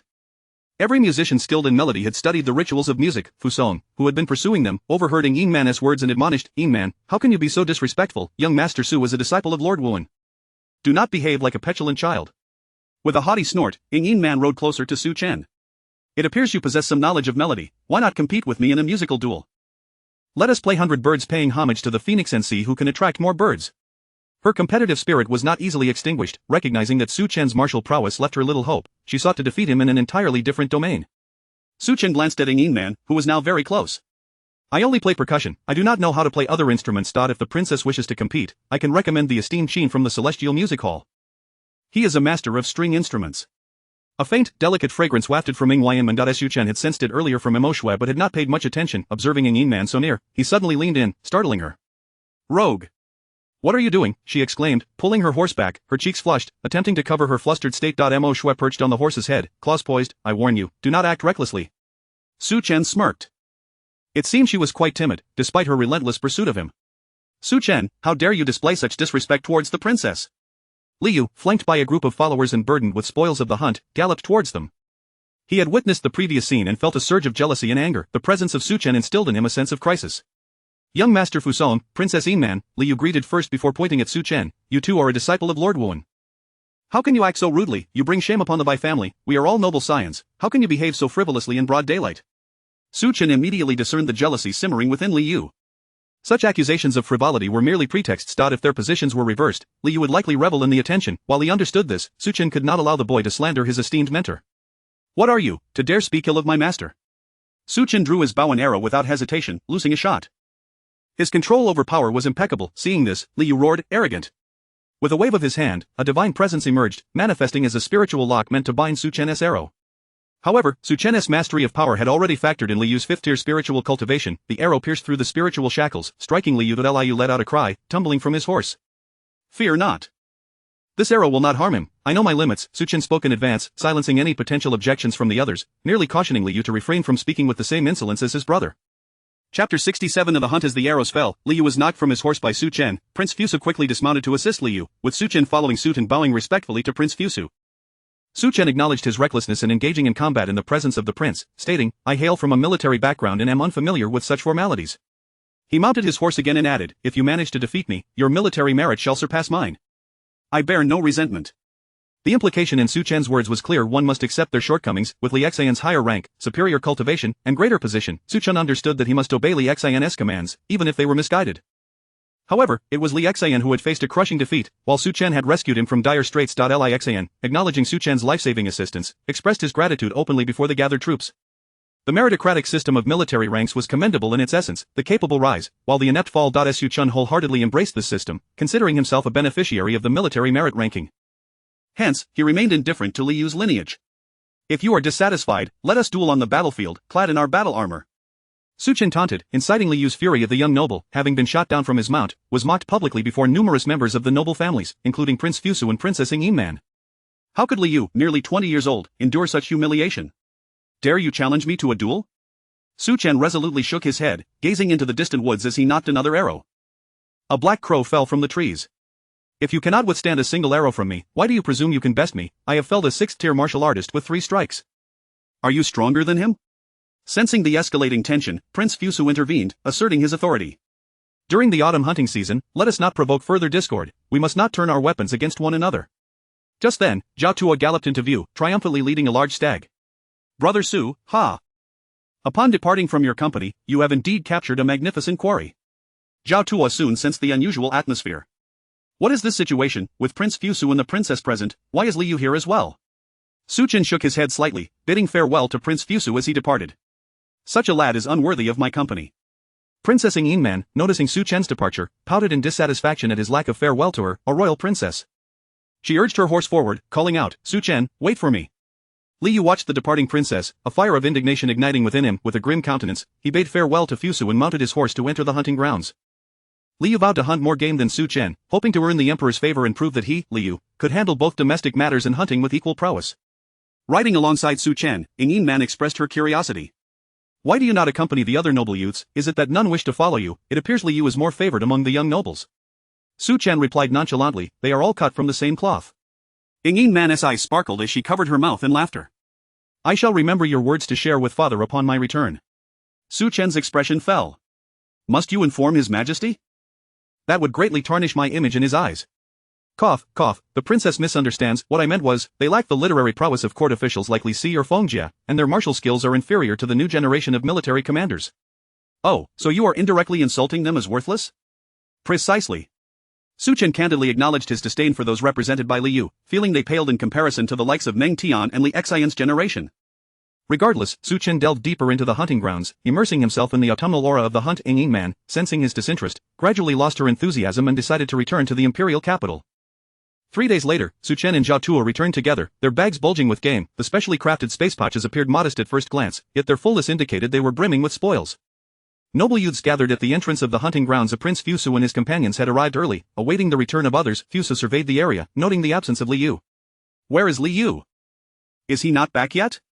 Fusu furrowed his brow slightly. After 3 days of autumn hunting, it was unlikely that he had encountered any peril in the hunting grounds. Princess Yingman, seated in a carriage with her pet snow fox, remarked with a hint of sarcasm, "He is not adept at hunting yet, insists on playing the hero in the field.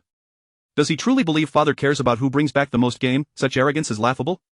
Her assessment of Liu was clear. The presence of Prince Fusu and the other young nobles was significant, for these promising individuals were destined to become the mainstay of the future Qin imperial court. Their individual merits mattered less than the strength of the alliances they represented. Liu may seem remarkable, but the true excellence belonged to his father, Li Si, the preeminent figure of the legalist school, advocating for the principles of governance that shaped the Qin dynasty. As the leading legalist, Li Si was destined to become the prime minister of Qin, with his cadre of legalist scholars as the true targets of Qin's courtly favor. Liu, in his simplicity, had yet to attract Emperor Qin Shi Huang's attention. The same could be said of Su Chen, who, while exhibiting immense potential, was still solely a reflection of the Bai family, particularly Bai Qi and the Bai cavalry, who held the emperor's regard. Meng Tian and Li Xian were already translating potential into tangible power. It was these individuals who would gradually solidify their positions as the backbone of the Qin dynasty, thus drawing the emperor's scrutiny. As noon approached, the waiting crowd grew restless. Others hesitated to act against Liu's status, but Su Chen felt no obligation to indulge him. "Prince Fusu," he remarked, "the sun is now high in the sky. When shall we tally the game? We cannot wait until dusk. We might as well concede the top prize to Liu." Zhao Tuo chimed in, Brother Su speaks wisely, let us declare this a Li family hunt instead, for what sport is this? Prince Fusu appeared troubled, yet Li Yu's tardiness was becoming intolerable. Just as the group reached their limit, Li Yu emerged from the hunting grounds, disheveled yet exuding a sense of confidence. Prince Fusu, I have returned, he declared. Welcome back, let us proceed with the tally, Fusu replied. Prince Gao, Prince Jian, and others began to assess their catches. Prince Hu Hai rode swiftly up to Su Chen. Prince Su. Prince Hu Hai, Su Chen greeted with a slight bow, maintaining his gaze on the future second emperor of Qin. With a calm smile, he handed the pouch to Prince Hu Hai. In a previous life, Hu Hai's ascension to the throne had been influenced by Zhao Gao and Li Si. In this life, with Zhao Gao as his ally, he would soon gain access to vital information and occupy a significant position in the military. Such absurdities as those of the past would not be repeated. Chapter 68 Rewards, Play the Music. Su Chen was uncertain of the first emperor's intentions. However, it was irrefutable that Fu Su was the legitimate heir of the Qin dynasty. Why? Because the first emperor had groomed Fu Su as his successor.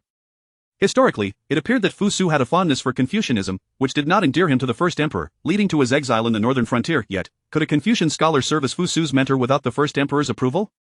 Since the era of the first emperor, the governance of the Huaxia civilization for over 2 millennia has been dominated by Confucianism, which undoubtedly attests to its efficacy in statecraft.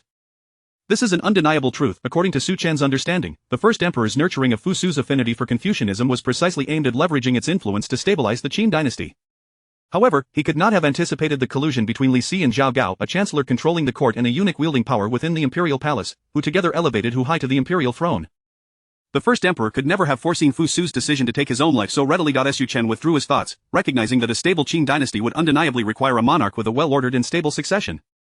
Fu Su could be said to comprehensively outclass Hu Hai. As a beneficiary of the Qin military honors and the successor of the renowned general Bai Qi, he would undoubtedly have the support of those loyal to Fu Su. Yet, at present, his influence was insufficient. Young Master Su Chen, you have hunted 831 minor demons.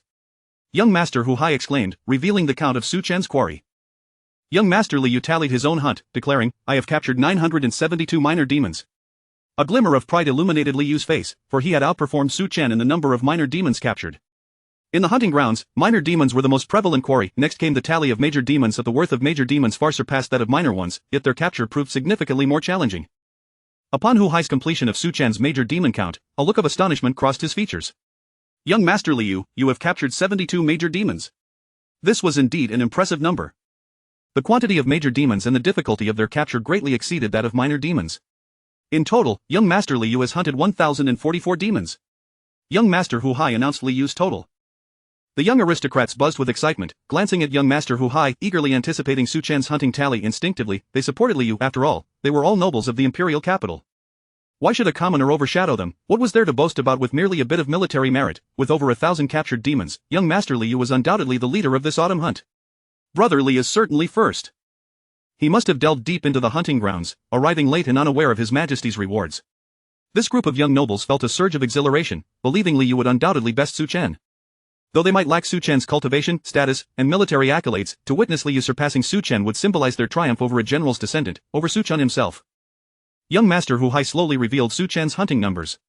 Young Master Su Chen, you have captured 369 major demons. In total, you have hunted 1,200 demons.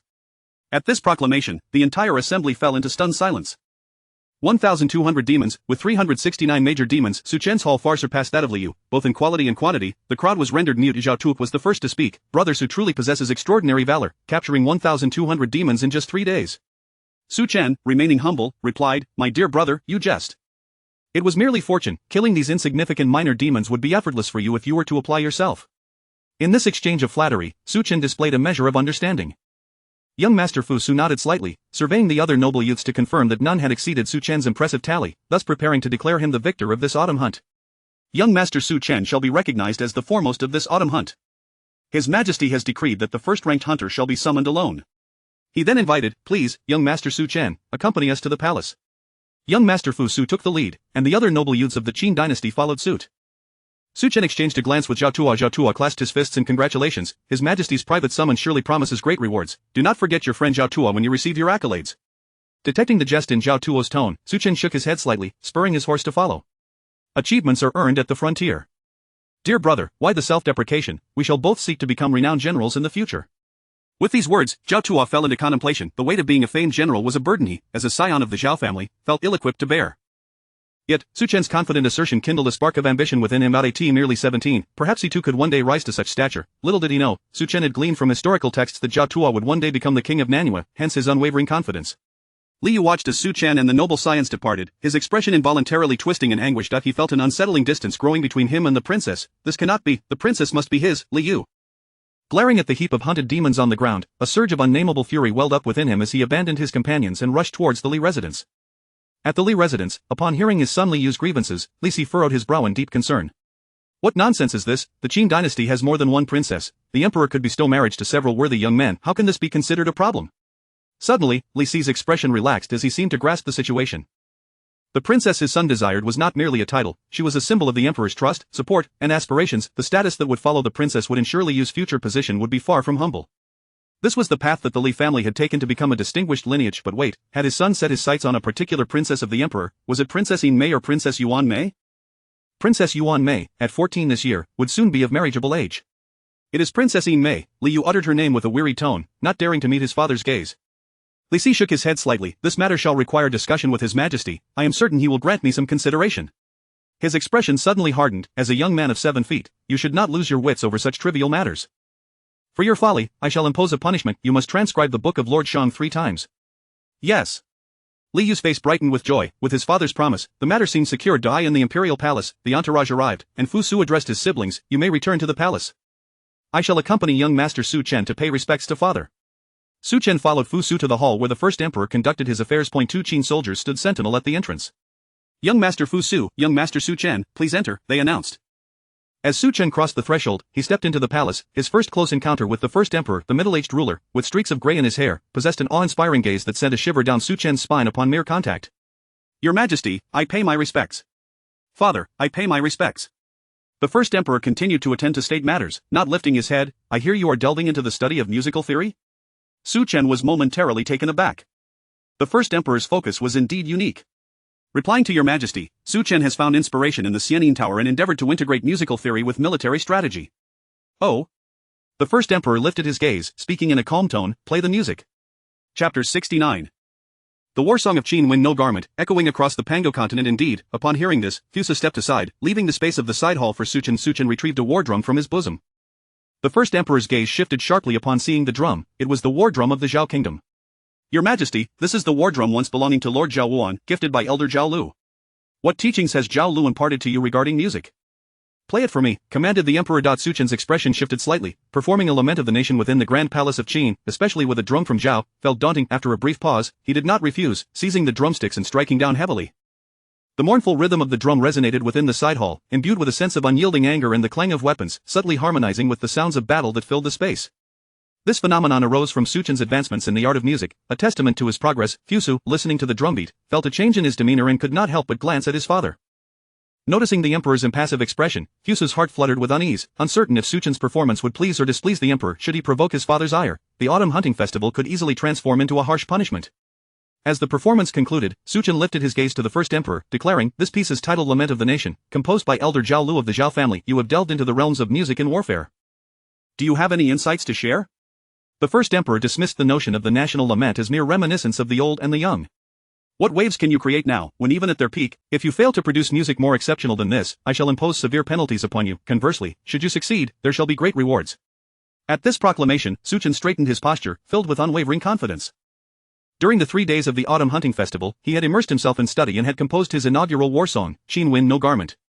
Your Majesty, I have composed a piece that I believe far surpasses Lament of the Nation. May I request 5,000 armored soldiers? The war song must resonate within the army. Su Chen desired for his debut to be far from hasty. He wished for 5,000 soldiers to ceremoniously herald the song, capturing at least a semblance of the battlefield's essence. Granted.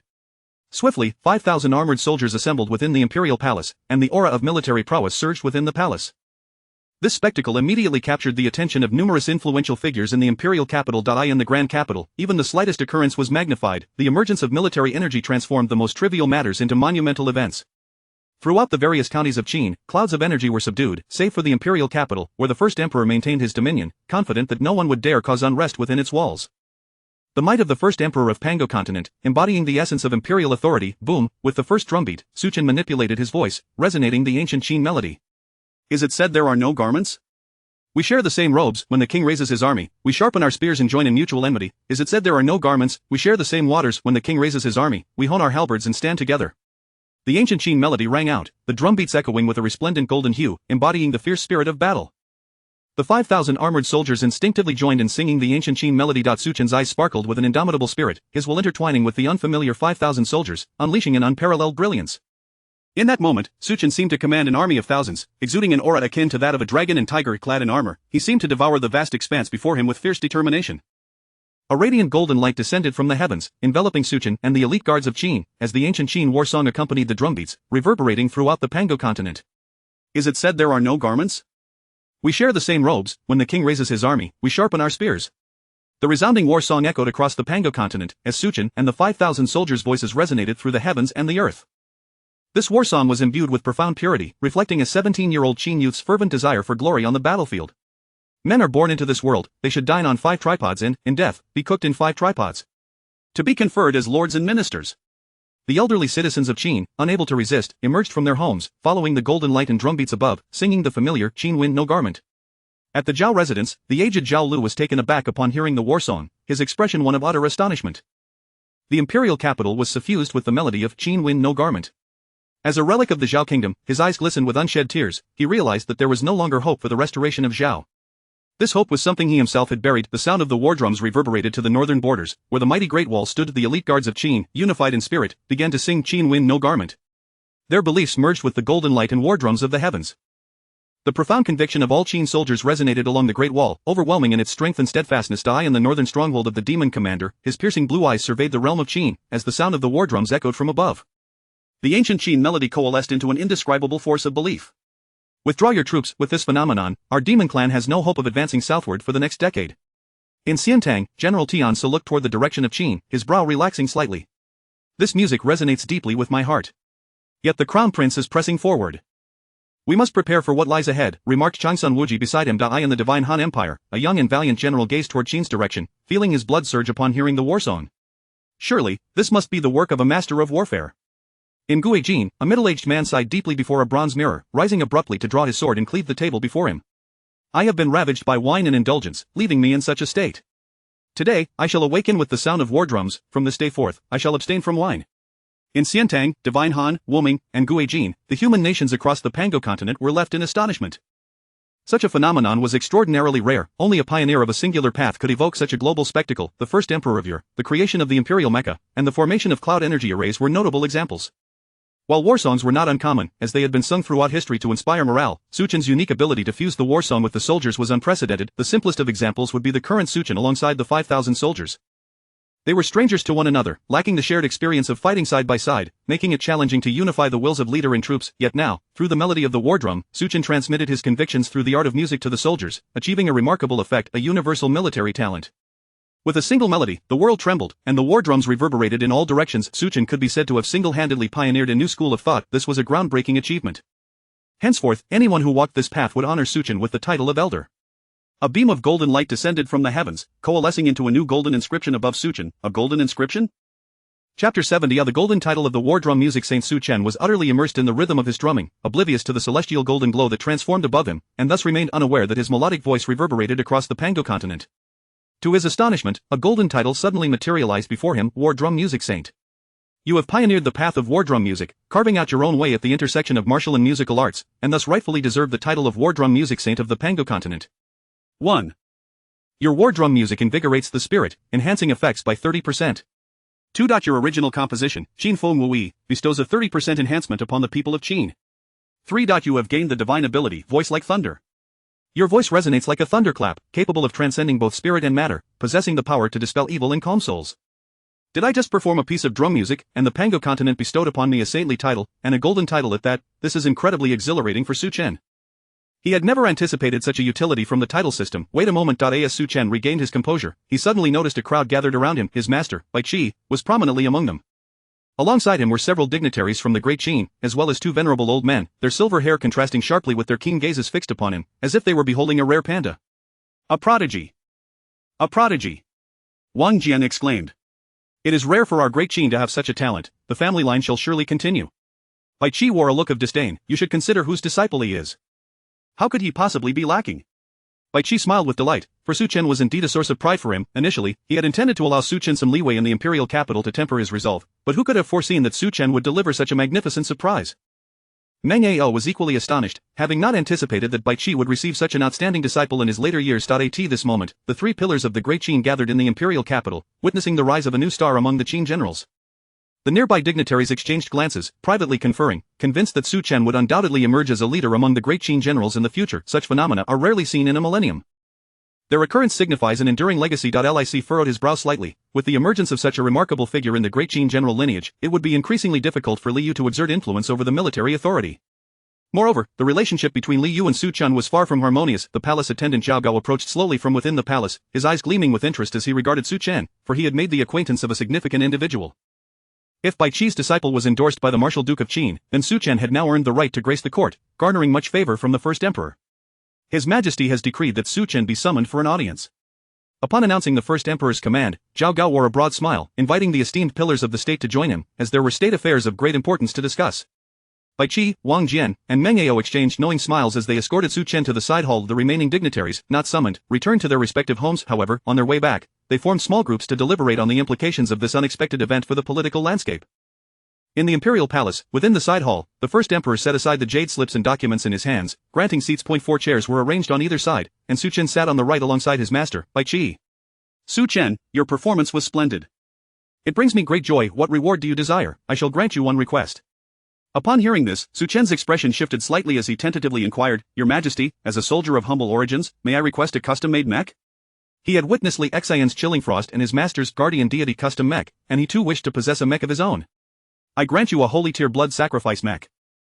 Master Xiangli is currently crafting one, and the corpses claimed by the Marshal Duke have already been sent there. You may proceed to the mechanism city of the Mo clan. What? Su Chen exclaimed, taken aback. The blood sacrifice mech, as its name implies, possesses growth potential akin to the great Xiaolong knife at his waist. A holy tier mech signifies that the core of this blood sacrifice mech is a demonic saint, capable of ascending to holy tier. Its growth potential is exceedingly high. Su Chen expressed his gratitude to the emperor. Upon my return, I shall discuss military strategy with the Marshal Duke and submit my war song in written form. You may take your leave. Su Chen obediently exited, having secured a custom mech with the potential to ascend to holy tier, a tremendous windfall for him. In the imperial palace, Ying Zhang regarded the pillars of the Great Qin. In the future, could Su Chen rise to become a pillar of the Great Qin? None of the three pillar generals harbored doubts. This was an undeniable truth. A 17-year-old prodigy in martial arts was virtually unheard of. Even the renowned cavalry general of the Divine Han, at Su Chen's age, was hardly comparable. Bai Qi added, Su Chen is 17 this year. He will soon turn 18. Moreover, Su Chen has the potential to lead the three armies. The Divine Han's empire also boasted formidable generals, yet, in Bai Qi's perspective, it was a harmonious blend of talent. With Wei Cheng supporting Hua Tsubing, the latter could attain the title of champion Marquis. Su Chen, however, was a commander of exceptional caliber, comparable to the likes of Wei Cheng, Wang Jian, Bai Qi, and Li Jing.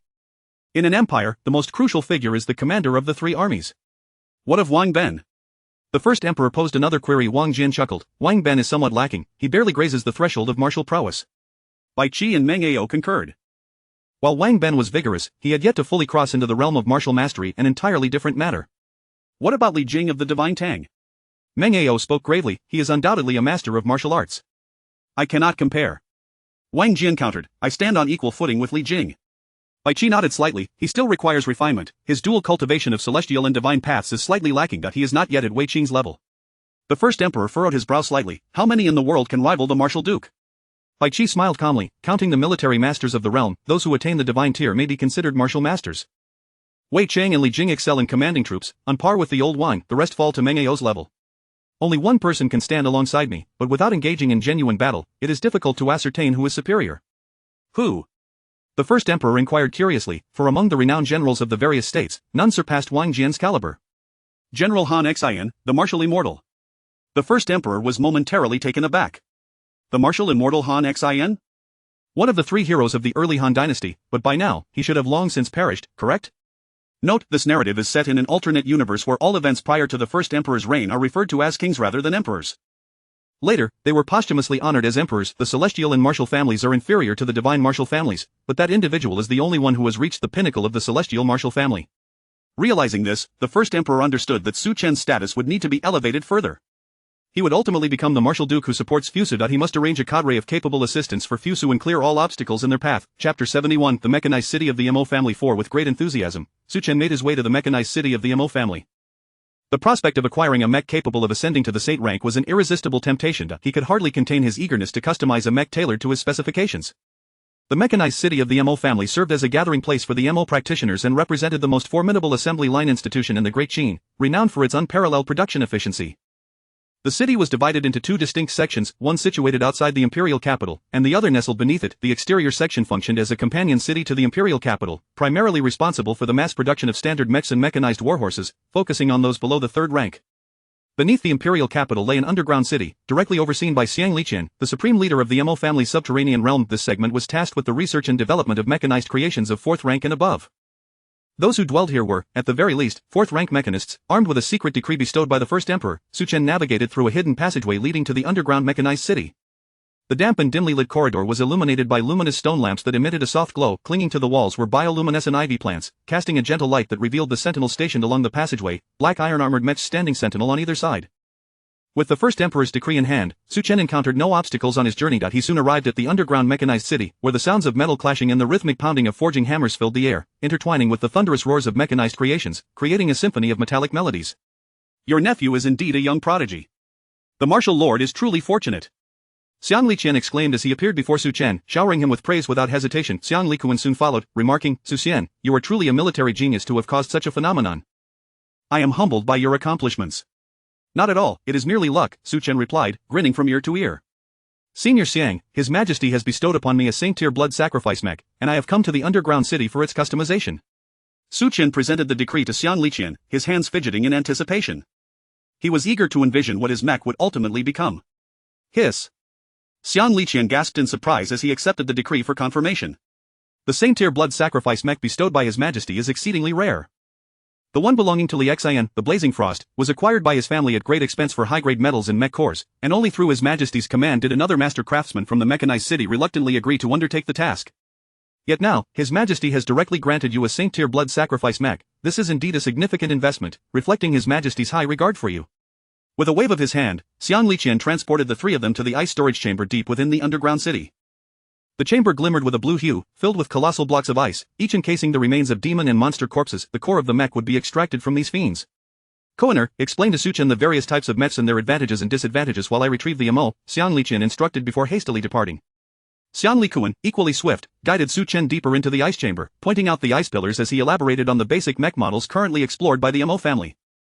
Pure mechanical mechs and biological mechs. The advantage of pure mechanical mechs lies in their construction from special active growth metals, which can be customized into various forms according to one's specifications. On the other hand, biological mechs capitalize on the innate strengths of the fiendish corpses, boasting higher initial strength and lower energy consumption. Su Chen was well aware of these distinctions. The three primary mechs of the Great Qin, the Iron Guard, the Sharp Soldiers, and the Iron Cavalry, were all pure mechanical constructs. The growth-type blood sacrifice mechs exhibited varying initial strengths, but as the active metals absorbed sufficient blood, their strength would progressively increase. Biological mechs retain certain structures of their fiendish counterparts, granting them the strength of the Saint rank, yet their forms became fixed. As Su Chen listened to Xiang Liquan's exposition, he suddenly recalled certain anime and tokusatsu series he had enjoyed in his past life, such as Sean Beast Golden God. Could it be possible to design a mech capable of transforming into different forms? As he spoke, he gestured, proposing a mech in the shape of a tiger that could morph into a humanoid form, allowing for some degree of anatomical alteration. This would preserve certain biological characteristics and appear remarkably impressive. Su Chen was not content with merely hollowing out a monster and converting it into a mechanical form. Such a design seemed too monotonous. He lacked a particularly good design for a purely mechanical mech. The ability to switch between biological and humanoid forms would satisfy all of Su Chen's aspirations, providing not only competent combat capabilities but also an extraordinary aesthetic. His first customized mech had to be striking. Xiang Liquan furrowed his brow, contemplating Su Chen's suggestion, and realized the merit in his idea. This approach could significantly enhance the efficiency of utilizing the fiendish corpses. Crafting biological mechs was manageable, as the core bones and skin of the fiends could be employed. However, constructing mechanical mechs required only the core of the fiendish bodies, while the remainder would have to be repurposed for alchemy or crafting. It indeed seemed to possess some feasibility. Xiang Liqian returned, holding a long ruler made of ink jade, leading the two deeper into the ice storage. They arrived at the Saint-tier ice storage, where the remains of demon saints lay frozen. The majority of these were familiar fiends that had appeared in the battlefield of the southern Skygate. After recounting Su Chen's ideas, Xiang Liqian's expression shifted. You truly possess a gift in the art of mechanisms. It is not out of the question, why not join my tutelage to learn the craft of mechanization? Su Chen did not immediately acquiesce. Human energy is finite, and he was not yet prepared to pursue dual mastery of mechanization. Being a mechanist was not merely about blacksmithing, it encompassed understanding the properties of various ores and metals, how to perfectly integrate these characteristics, as well as the operation of complex energy systems. Senior Xiang, you jest. The Emo family's mechanization is profound and extensive. I require further time to solidify my foundation. Should the opportunity arise in the future, I shall certainly delve into the art of Emo family mechanisms. Xiang Liqian did not press the matter, knowing that Su Chen would not simply flee. He believed that with Su Chen's talent, he would inevitably be drawn to the intricacies of the Emo family's mechanisms, merely a matter of time. Very well, you may select a saint body, and I shall craft a mech that can change forms according to your vision. With a grand gesture, Xiang Liqian resolved to personally oversee the creation. A master craftsman producing a saint-tier blood sacrifice mech would undoubtedly yield a masterpiece. As Su Chen was overjoyed, his mech would surely be extraordinary. He surveyed the frozen bodies within the saint-tier ice storage, his gaze drifting past the corpse of the golden crowfox saint before settling on the last demon saint. Its entire form was a deep crimson, with massive horns adorning its head, and its body was encased in spiked armor, fiery patterns reminiscent of molten lava coursing across its skin, emanating a searing heat that captivated Su Chen. Chapter 72 The Emperor grants marriage, a night of blossoms and candles. The Holy Flame Demon. Now, that is indeed a commendable choice. The chieftain of the Flame Demon clan was once captured by the formidable Meng Qiu of the Zhu Kingdom. Su Chen had his sights set on the demon's formidable physique. Contemplating for a moment, he retrieved a jade slip from his bosom, channeling his mental energy to sketch a design for a mech. A simple dual-form battle vehicle and mech. Senior Xiangli, is it possible to customize such a mech? Xiangli Qian accepted the jade slip. Customization is certainly feasible. The IT merely entails a greater expenditure of materials. Upon examining the schematics within the jade slip, his eyes darkened slightly. Crafting a dual-form battle vehicle and mech may appear straightforward in design, yet the actual creation demands an immense amount of spiritual materials and mental fortitude, far exceeding that of an ordinary saint-tier mech. Moreover, it must align with Su Chen's cultivation level. A blood sacrifice mech cannot be overly ostentatious. A 6th-tier blood sacrifice mech, constructed according to your vision, could indeed pave the way for mech advancements. Thank you, Senior. Xiangli Qian chuckled softly, knowing that, given his close ties to Bai Qi, neglecting the creation of the blood sacrifice mech would likely invite Bai Qi's retribution. As time flowed by, autumn gave way to winter. The northern winds howled, heralding the season's first snowfall. On the 16th day of the first lunar month, a day of great fortune, the imperial palace issued a decree. The Qin dynasty and the Bai household sprang into action, and Su Chen could not afford to be indifferent. The first emperor decreed a marriage, betrothing Princess Ying Man to the young noble Su Chen. In light of Su Chen's previous extraordinary feats, which significantly bolstered the morale of the Qin forces, the martial Song Qin Fengwui had greatly empowered the soldiers at the front lines. The first emperor directly elevated Su Chen's rank by 3 levels, soaring from the 12th rank of left minister to the 15th rank of young noble, bypassing both middle and right ministers. Additionally, he bestowed upon Su Chen a residence to host the wedding. The plaque of the Su residence was hung prominently in the imperial capital. Su Chen now possessed a home of his own. His status and power rose in tandem with his newfound rank, and at the tender age of 18, the young noble's title placed him on par with the esteemed ranks of the 3 dukes and 9 ministers, marking him as a true noble of the Qin dynasty. In the Su residence, Su Chen donned a black robe adorned with a vibrant red sash, exuding the demeanor of a groom. He clasped Bai Yoming's hand, feeling helpless in the face of the emperor's decree, hoping she would not hold it against him.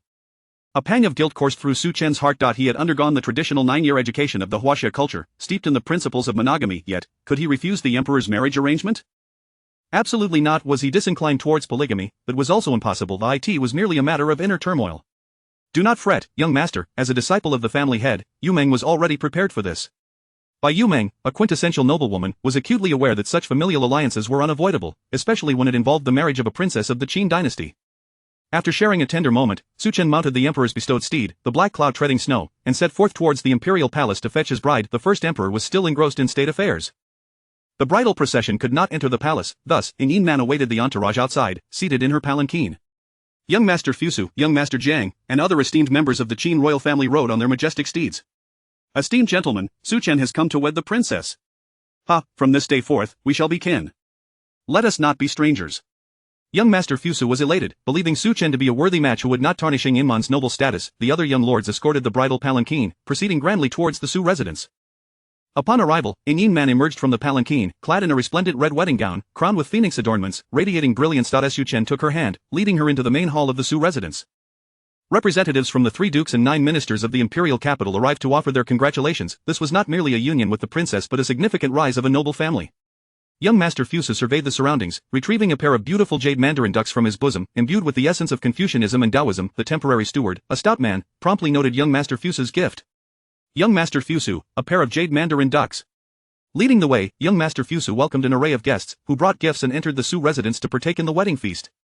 Before long, Li Si personally arrived to extend his blessings and gifts. With a forced smile, he came. As Li Yu refused to participate in the festivities reluctantly, the court official Li Si had to represent the Li family, demonstrating their significance. This disappointment weighed heavily on him. The entanglements of familial affection hindered his aspirations. Lic even contemplated practicing the small flute. This pair of jade Pichot congratulates the union of young noble Su and the princess. After presenting his gift, Li Si turned to leave, burdened by official duties and unwilling to linger, especially since he was the only elder present among the younger generation. Such embarrassment, as the snow fell gently, frost flowers danced in the air, the frost melted upon contact with the Su residence's protective formation, which emanated warmth. Su Chen led Ng Man into the main hall, where Bai Qi, as Su Chen's elder, occupied the seat of honor.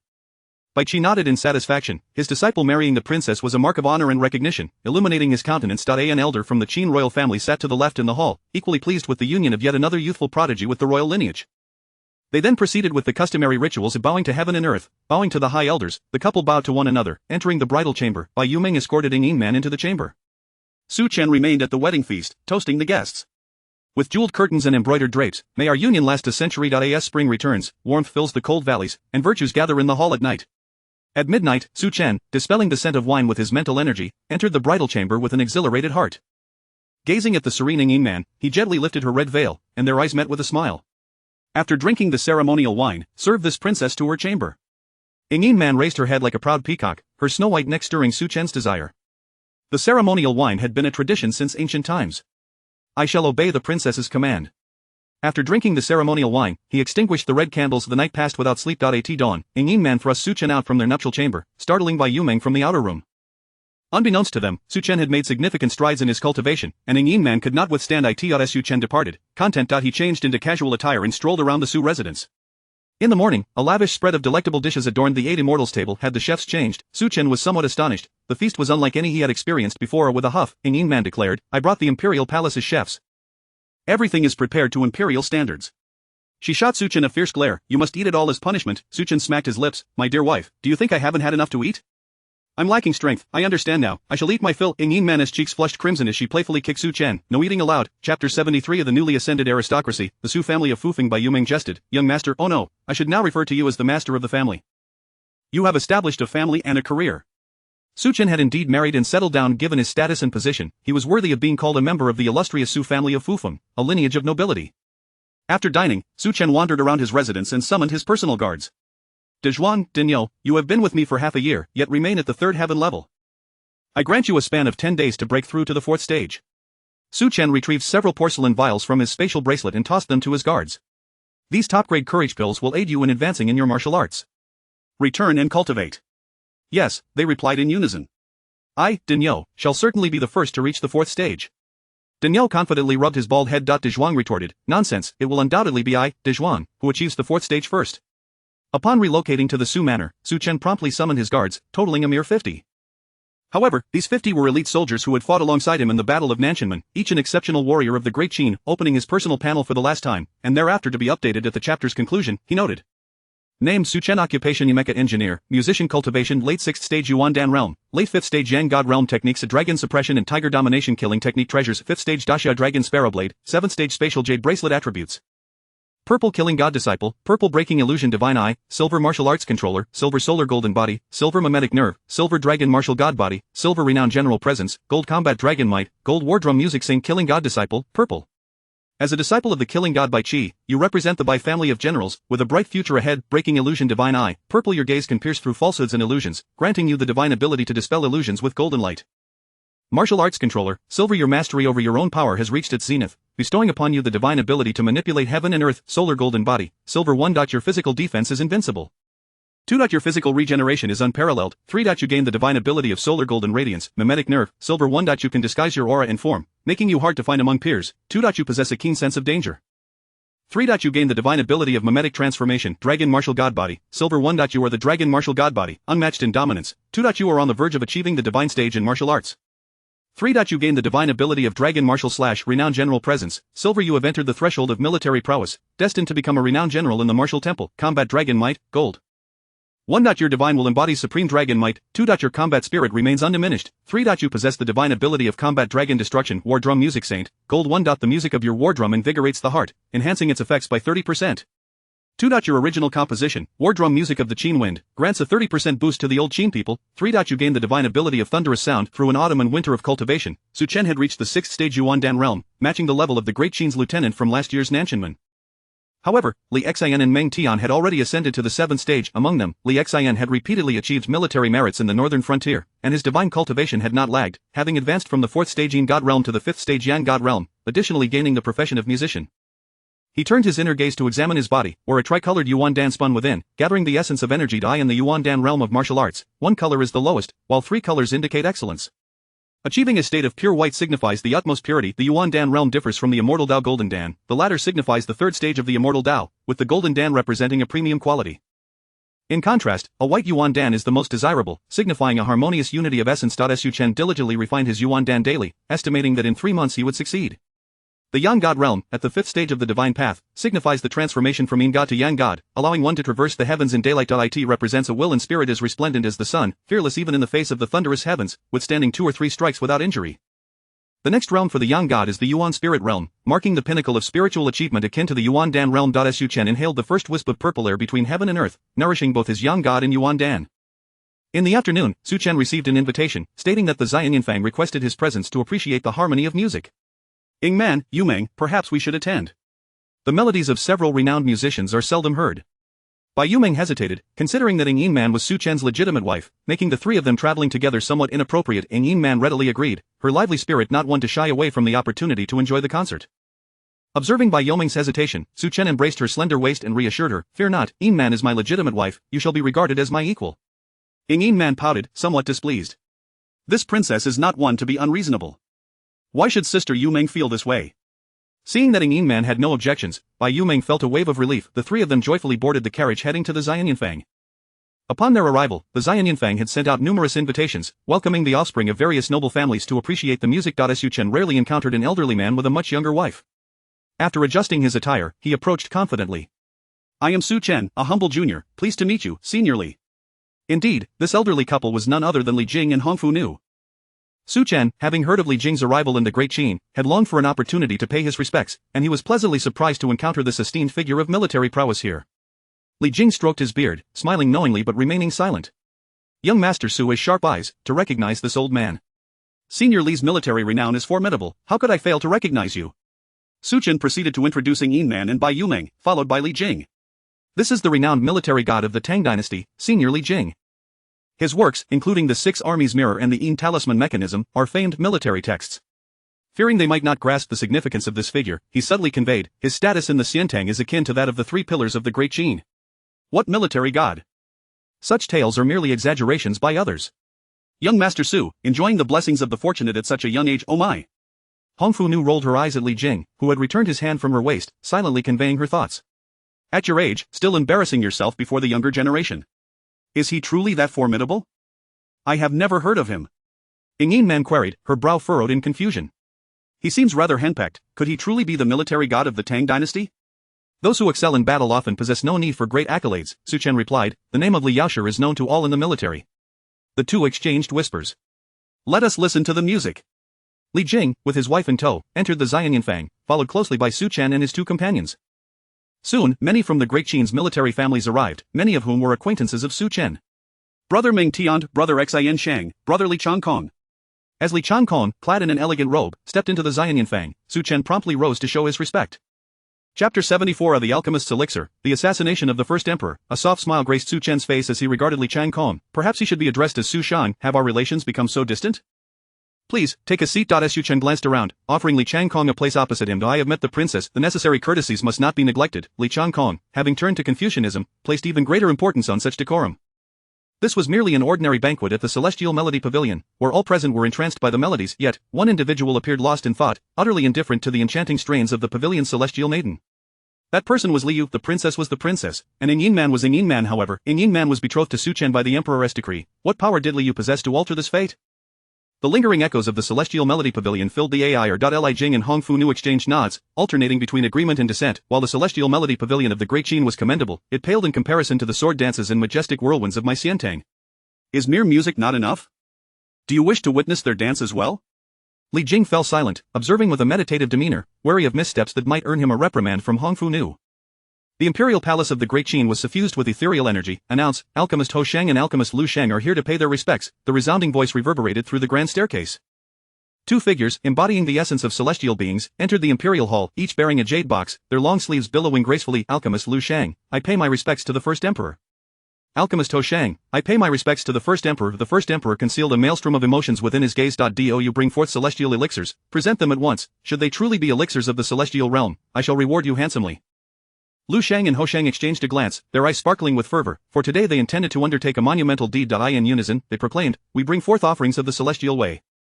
1. The dragon-slaying elixir. 2. The exalted emperor elixir. As the words fell, Lu Shang and Ho Shang, the two foremost figures of the Great Qin celestial path, launched a ferocious assault upon the dragon throne of the first emperor. Two surges of celestial king-level energy erupted, soaring toward the heavens. At this moment, the absence of clouds to suppress their power became apparent. Had there been a cloud cover over the imperial capital, even with 100-fold courage, they would not dare to strike within the city. Yet, devoid of such restraint, they could unleash their full might under the guise of presenting elixirs. Ing Zhang, you have established the emperor's path, severing the way of celestial cultivation for the world. Today, you shall meet your end, paying for your heinous crimes. Their words bore weight. In ancient times, the most formidable beings among humanity on the Pango continent were the immortals. The innate immortals were born to live forever. Pang Zhu lived for 800 years, Guang Chengzi and Shi Jingzi were mentors to the Yellow Emperor and appeared even during the reign of King Wu against Zhou. Immortals, with their extended lifespans, wielded power over humanity. Later, Laozi formulated the natural way, giving rise to the path of celestial cultivation, which flourished during the spring and autumn periods. The postnatal cultivators sprouted like bamboo shoots after a rain. The first emperor's establishment of the emperor's path altered everything. Originally, the imperial way was accessible only to the capable, each stepping upon the stage being a renowned sage of humanity. Sui Huang, Huang Di, Yan Di, Diao, Di Shan, and Yu Huang. Yet, with the first emperor's establishment of the emperor's path, the threshold was lowered, leading other monarchs to follow suit and ascend to the throne, entering the realm of imperial authority. Though this resulted in a disparity among those who practiced the imperial way, it was beneficial for the humanity of the Pango continent. However, for the celestial cultivators, it proved catastrophic. The imperial way commanded dominion over the realm. Within its borders, humanity could rival nations. Individual strength, reliant on the fortunes of the state, could crush anyone except those formidable beings commanding vast armies.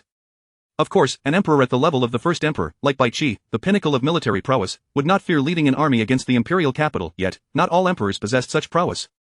The imperial way could not extend lifespan, while immortals thrived on longevity to usurp power. Which emperor could tolerate this? Thus, various ancient immortals, including Shi Jingzi, Guang Chengzi, Bai Di, He Di, and Shi Di, were uprooted and eliminated.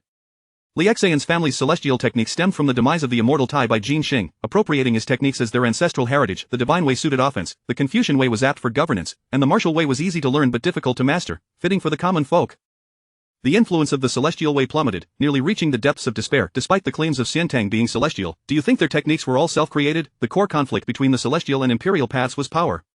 Immortals, with their longevity, formidable status, and cultivation, naturally wielded power. Yet, the imperial way demanded absolute control over power. Originally, without the first emperor's imperial path, the various nations of humanity were merely large families, suppressing others to claim kingship. Now, everyone practiced the imperial way, not only for themselves but also to consider the imperial positions of their future descendants, especially within the Great Qin. The celestial way had nearly suffered total annihilation. Celestial King Su Fu became the first emperor's chief alchemist, deliberately steering clear of court intrigues. Did he not wish to be involved? Did he not wish to survive? Lu Shang and Ho Shang, the last leaders of the celestial path, vowed to assassinate the first emperor, seeking vengeance for the decline of their way. In the imperial palace of the Great Qin, the laws of the celestial way enveloped the heavens, clouds shrouding the entire palace, as the winds of fate shifted ominously. You dare you, brats. Xianli Qian of the Mo family's underground city roared, feeling as if the heavens were collapsing. The first emperor was once more under assassination. He appeared in the palace, raising his hand to strike at the mists outside, each ripple dissipating his strength. Xianli Qian's heart plummeted. The formation of the celestial king was not easily breached without a grand army's might. Yet, the three pillars of the Great Qin had all retired to their tranquil lives. Bai Qi, after Su Chen's wedding, had returned to his fief in my county to till the land breathed. Li Si was within. Xianli Qian, drenched in sweat, wielded the ink ruler to strike at the formation. As the leader of the Great Qin's legalists, he hoped to act in time. Within the imperial palace, Lu Shang and Ho Shang found themselves like two wretched dogs, pinned in the void, unable to move. Their celestial king laws were stripped away, swirling around the fingertips of the first emperor, who gave you the audacity to attempt my assassination. Had he still been Qin Wang Zhang, the assault by two celestial kings would have surely ended in their immediate demise. Yet now, he was the first emperor, the foremost sovereign of the Pango continent. Two mere celestial beings dared to infringe upon him. Even those who grasped the path must bow their heads before him, mere imitators of wisdom. The differences between the stages of cultivation, 9 stages, holy stage, divine stage, imperial stage, were as vast as the heavens and the earth. The gaps between the 9 stages were not so pronounced. The imperial stage was the pinnacle. Laozi, the progenitor of the natural way and the progenitor of the path of celestial cultivation, merely stood at the same level as the first emperor. Ing Zheng felt no anger. Instead, he pondered how to amplify this incident, seizing the opportunity to clear some obstacles for Fusu. With the ministers within the hall bowed their heads, fearing any movement might lead the first emperor to suspect them as allies of the celestial rebels. The first emperor gently closed his eyes, contemplating the current landscape of the Great Qin. His targets were clear. It was undoubtedly them. Chapter 75 of the Rise of Arms. Fusu guards the north. The erudite scholars, known as Confucians, represent a formidable force that Emperor Shi Huang understood all too well. The Confucian and Mahist schools are heralded as the two prominent schools of thought. The emperor's reliance on legalism serves to suppress both Confucianism and Moism, marking it as an inevitable path toward unification. In the current landscape, the Mahists of the Qin dynasty, led by Xiangli, have devolved into mere mechanists, their governance principles long cast aside in favor of a singular focus on machinery. Most of the Taoist practitioners have been eradicated, with the remaining few, such as Su Fu, reduced to mere alchemists. Lic, the prominent legalist figure, would have been crushed by the aristocracy had it not been for his backing. No force dares to challenge the emperor's authority, save for the Confucians, who, largely unscathed, quietly conceal themselves in various counties, stealthily expanding their influence through education. The emperor is acutely aware of their movements. When Fusu ascends the throne, these scholars will undoubtedly emerge, attempting to entangle the imperial power. This is an unavoidable reality. While governance by Confucians is permissible, and their employment is acceptable, it is imperative that this particular group of scholars is not among them. The emperor sees this with clarity. Some among this group are Fusu's mentors and peers, and their potential influence over him is unacceptable. The it is simple. They have educated Fusu. Once he assumes the throne, they would become his close advisors. Eliminating this faction of Confucians would ensure that any future Confucians chosen by Fusu would have to rely on him, lest they meet a fate similar to that of Li Si, devoured by the aristocracy. Realizing this, the emperor subtly raised his hand. The bodies of Lu Shang and Ho Shang, both of celestial stature, erupted, their blood pooling on the grand hall floor, forming a large character for Confucian. The Chancellor Fengjia, the Chief Justice Li Si, and the assailants were celestial beings, yet the blame fell upon the Confucians. Fortunately, being seasoned courtiers, they quickly discerned that the emperor intended to strike at Confucianism, which had remained dormant in the Qin for far too long. Once a prominent school of thought like the Mahists, Confucianism had seemingly vanished without a trace. Who would dare assert that Confucians do not harbor ambitions? As the formations of celestial kings dissipated, Xiangli Qian rushed into the imperial palace. Your Majesty! There are assassins attacking? The emperor's eyelids flickered. Xiangli Qian's arrival was timely. He pointed to the bloodied character on the floor. There are those who harbor ill intentions and seek to assassinate me. Xiangli, summon forth 40,000 mechanized soldiers, and entrust them to Su Chen, Meng Tian, Wang Li, and Li Yu. The four captains annihilate those Confucian families. The aristocracy of the imperial capital was in an uproar. The emperor had once again faced assassination, the culprits being celestial beings allegedly instigated by Confucian clans. Father, this matter is undoubtedly suspicious. How could it possibly involve the Confucians? Fusu, arriving late, found it hard to believe these revelations. In just one day, his teachers and peers had transformed into conspirators. Zhao Gao glanced at Fusu, producing an imperial edict. Prince Fusu, being on cordial terms with the Confucians, is hereby ordered to guard the northern frontier and must not return without command. The moment the edict was issued, storm clouds gathered over the capital. The emperor intended to take action against the Confucians, and banishing the amiable Prince Fusu to the northern frontier was tantamount to exile. At the celestial music pavilion, Su Chen received the emperor's decree and was left in a daze. The grand machinations of celestial laws were attributed to the Confucians. The justification for such an assault seemed far too tenuous. Su Chen, Meng Tian, Wang Li, and Li Yu were tasked with executing the Confucian factions. The Confucian families in the Qin dynasty were few and easily identifiable. Kong, Yan, and Meng, the renowned Confucian sage Xuanzi, had instructed disciples who deviated, while Han Fei and Li Si were prominent legalists. Thus, the Sun family evaded disaster simultaneously. The emperor began to take action against the celestial practitioners. His primary target was the Confucians, but any celestial practitioners encountered would also be dealt with. Su Chen was assigned to scour the deep mountains of Qin, leading an army to eliminate the idle sorcerers. Kill on sight. Father has faced an assassination attempt? Ing Man was somewhat flustered. Su Chen reassured her not to panic and escorted her and Bai Yumeng back to the Su residence, gathering the household guards. Master, 50 guards have assembled. Su Chen nodded slightly, observing the restless Ing Man, sensing that the Su residence might not be entirely secure. Man, you and Yumeng should return to the palace and stay there for a while. I will go eradicate the remnants of the celestial path. He escorted the two women towards the imperial palace. Su Chen then turned to muster an army of 10,000 at the training grounds, bringing Zhao Tuo along to the Mahist mechanized city to collect 1,000 elite Qin soldiers' mechanized suits. Would history repeat itself with the burning of books and the burying of Confucians? Su Chen shook his head slightly. The southern territories of Qin had expanded to the city of 10,000 demons, and the vast fertile lands in between required development. This would inevitably give rise to a new class of landlords and magnates. Though it seemed that the distance from the southern heaven gate to the city of 10,000 demons was nearly 1,000 miles, it was a straight-line distance that did not account for the long battlefront. The demonic tribes in the northern regions had temporarily retreated. Was Prince Fusu truly exiled to the frontier? The Great Wall was defended by the most elite Qin soldiers, their generals being Meng Ao and Meng Wu. It was likely that Meng Tian would eliminate a faction of Confucians and subsequently be dispatched northward to gradually take command of the Great Wall's military. In truth, this was not an exile but rather a strategic move to avoid suspicion. To eliminate a faction of Confucians while considering Fusu's reputation, it was more prudent to send him far north, away from the imperial capital's turmoil. Most critically, the emperor showed no signs of nurturing a successor. Apart from Prince Fusu, the other princes were left to their own devices, deprived of any opportunity to covet the imperial throne. Historically, the path to the throne had been nearly certain, yet it had devolved into chaos. In this lifetime, that would not be the case. At the Mahist mechanized city, Su Chen led 10,000 armored soldiers in a swift assault, bearing the imperial command to seize 1,000 mechanized suits. Xiang Likuan personally greeted Su Chen. "Brother, your 10,000 elite Qin soldiers are ready. Additionally, your mechanized suits have been crafted. Follow me to the underground city to collect them."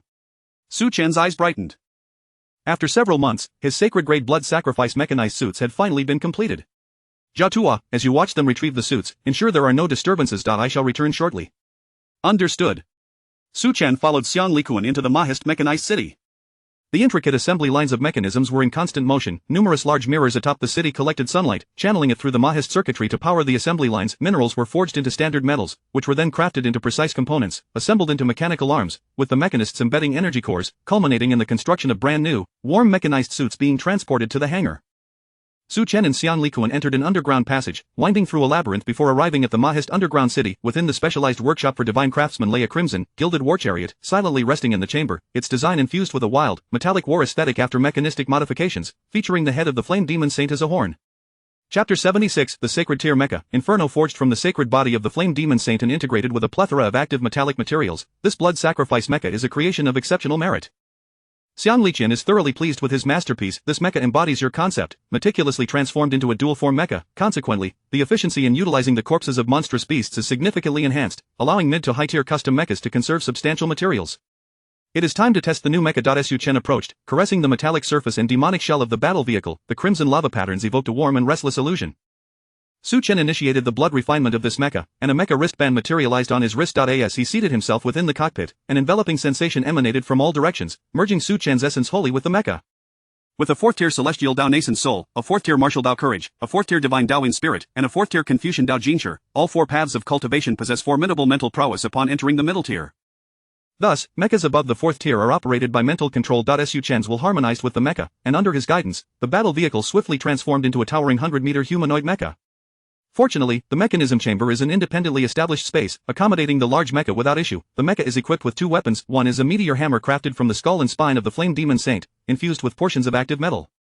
The other is a simple metallic greatsword, primarily composed of active metal, with 9th-tier metal forming the blade. Its edge is razor-sharp. Su Chen reverted once more to the battle vehicle form, a wild 60-meter-long war chariot that, when unleashed to its full potential, could shatter space. However, under the influence of the martial path's cloud energy, the chariot's power fell slightly short, rendering it more suitable as a means of transport. Emerging from the cockpit, Su Chen stored the mecha within the wristband, feeling immense satisfaction with this creation. Xiang Liqian chuckled. "What do you think? Let us bestow a name upon this mecha. A remarkable mecha, capable of transporting soldiers. Since it is forged from the sacred body of the flame demon race, it shall be named Inferno," declared Su Chen. Crafted from the bones of the flame demon, it shall ultimately transform into a purgatory that incinerates all demons. With that, Su Chen christened the mecha as Inferno. I eagerly anticipate Inferno's resplendent performance on the battlefield. Suddenly, Su Chen broached the subject of the battle vehicle. He observed that the techniques of the Mo family's mechanized path were remarkably advanced. If they could create a dual-form mecha, then constructing a singular battle vehicle should be quite simple, should it not? Could they not forge a large vehicle for transporting goods or soldiers? The thoroughfares within the Great Qin realm, free from cloud energy suppression, allow for astonishing speed. Xiang Liqian smiled faintly, perceiving Su Chen's youthful naivety.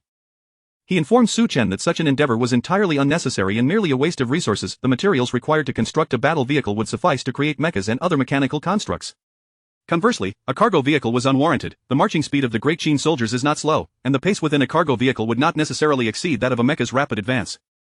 Xiang Liqian viewed this as a positive development, for Su Chen's willingness to contemplate within the Mo family's mechanized path, paired with a deepening understanding, would inevitably lead him down this path. After a brief exchange, Su Chen returned to the mechanized city through a secret passage from the underground city. All troops, prepare to march and eliminate the immortals. Su Chen summoned Inferno, manifesting it in battle vehicle form and commanding all Great Qin soldiers to follow.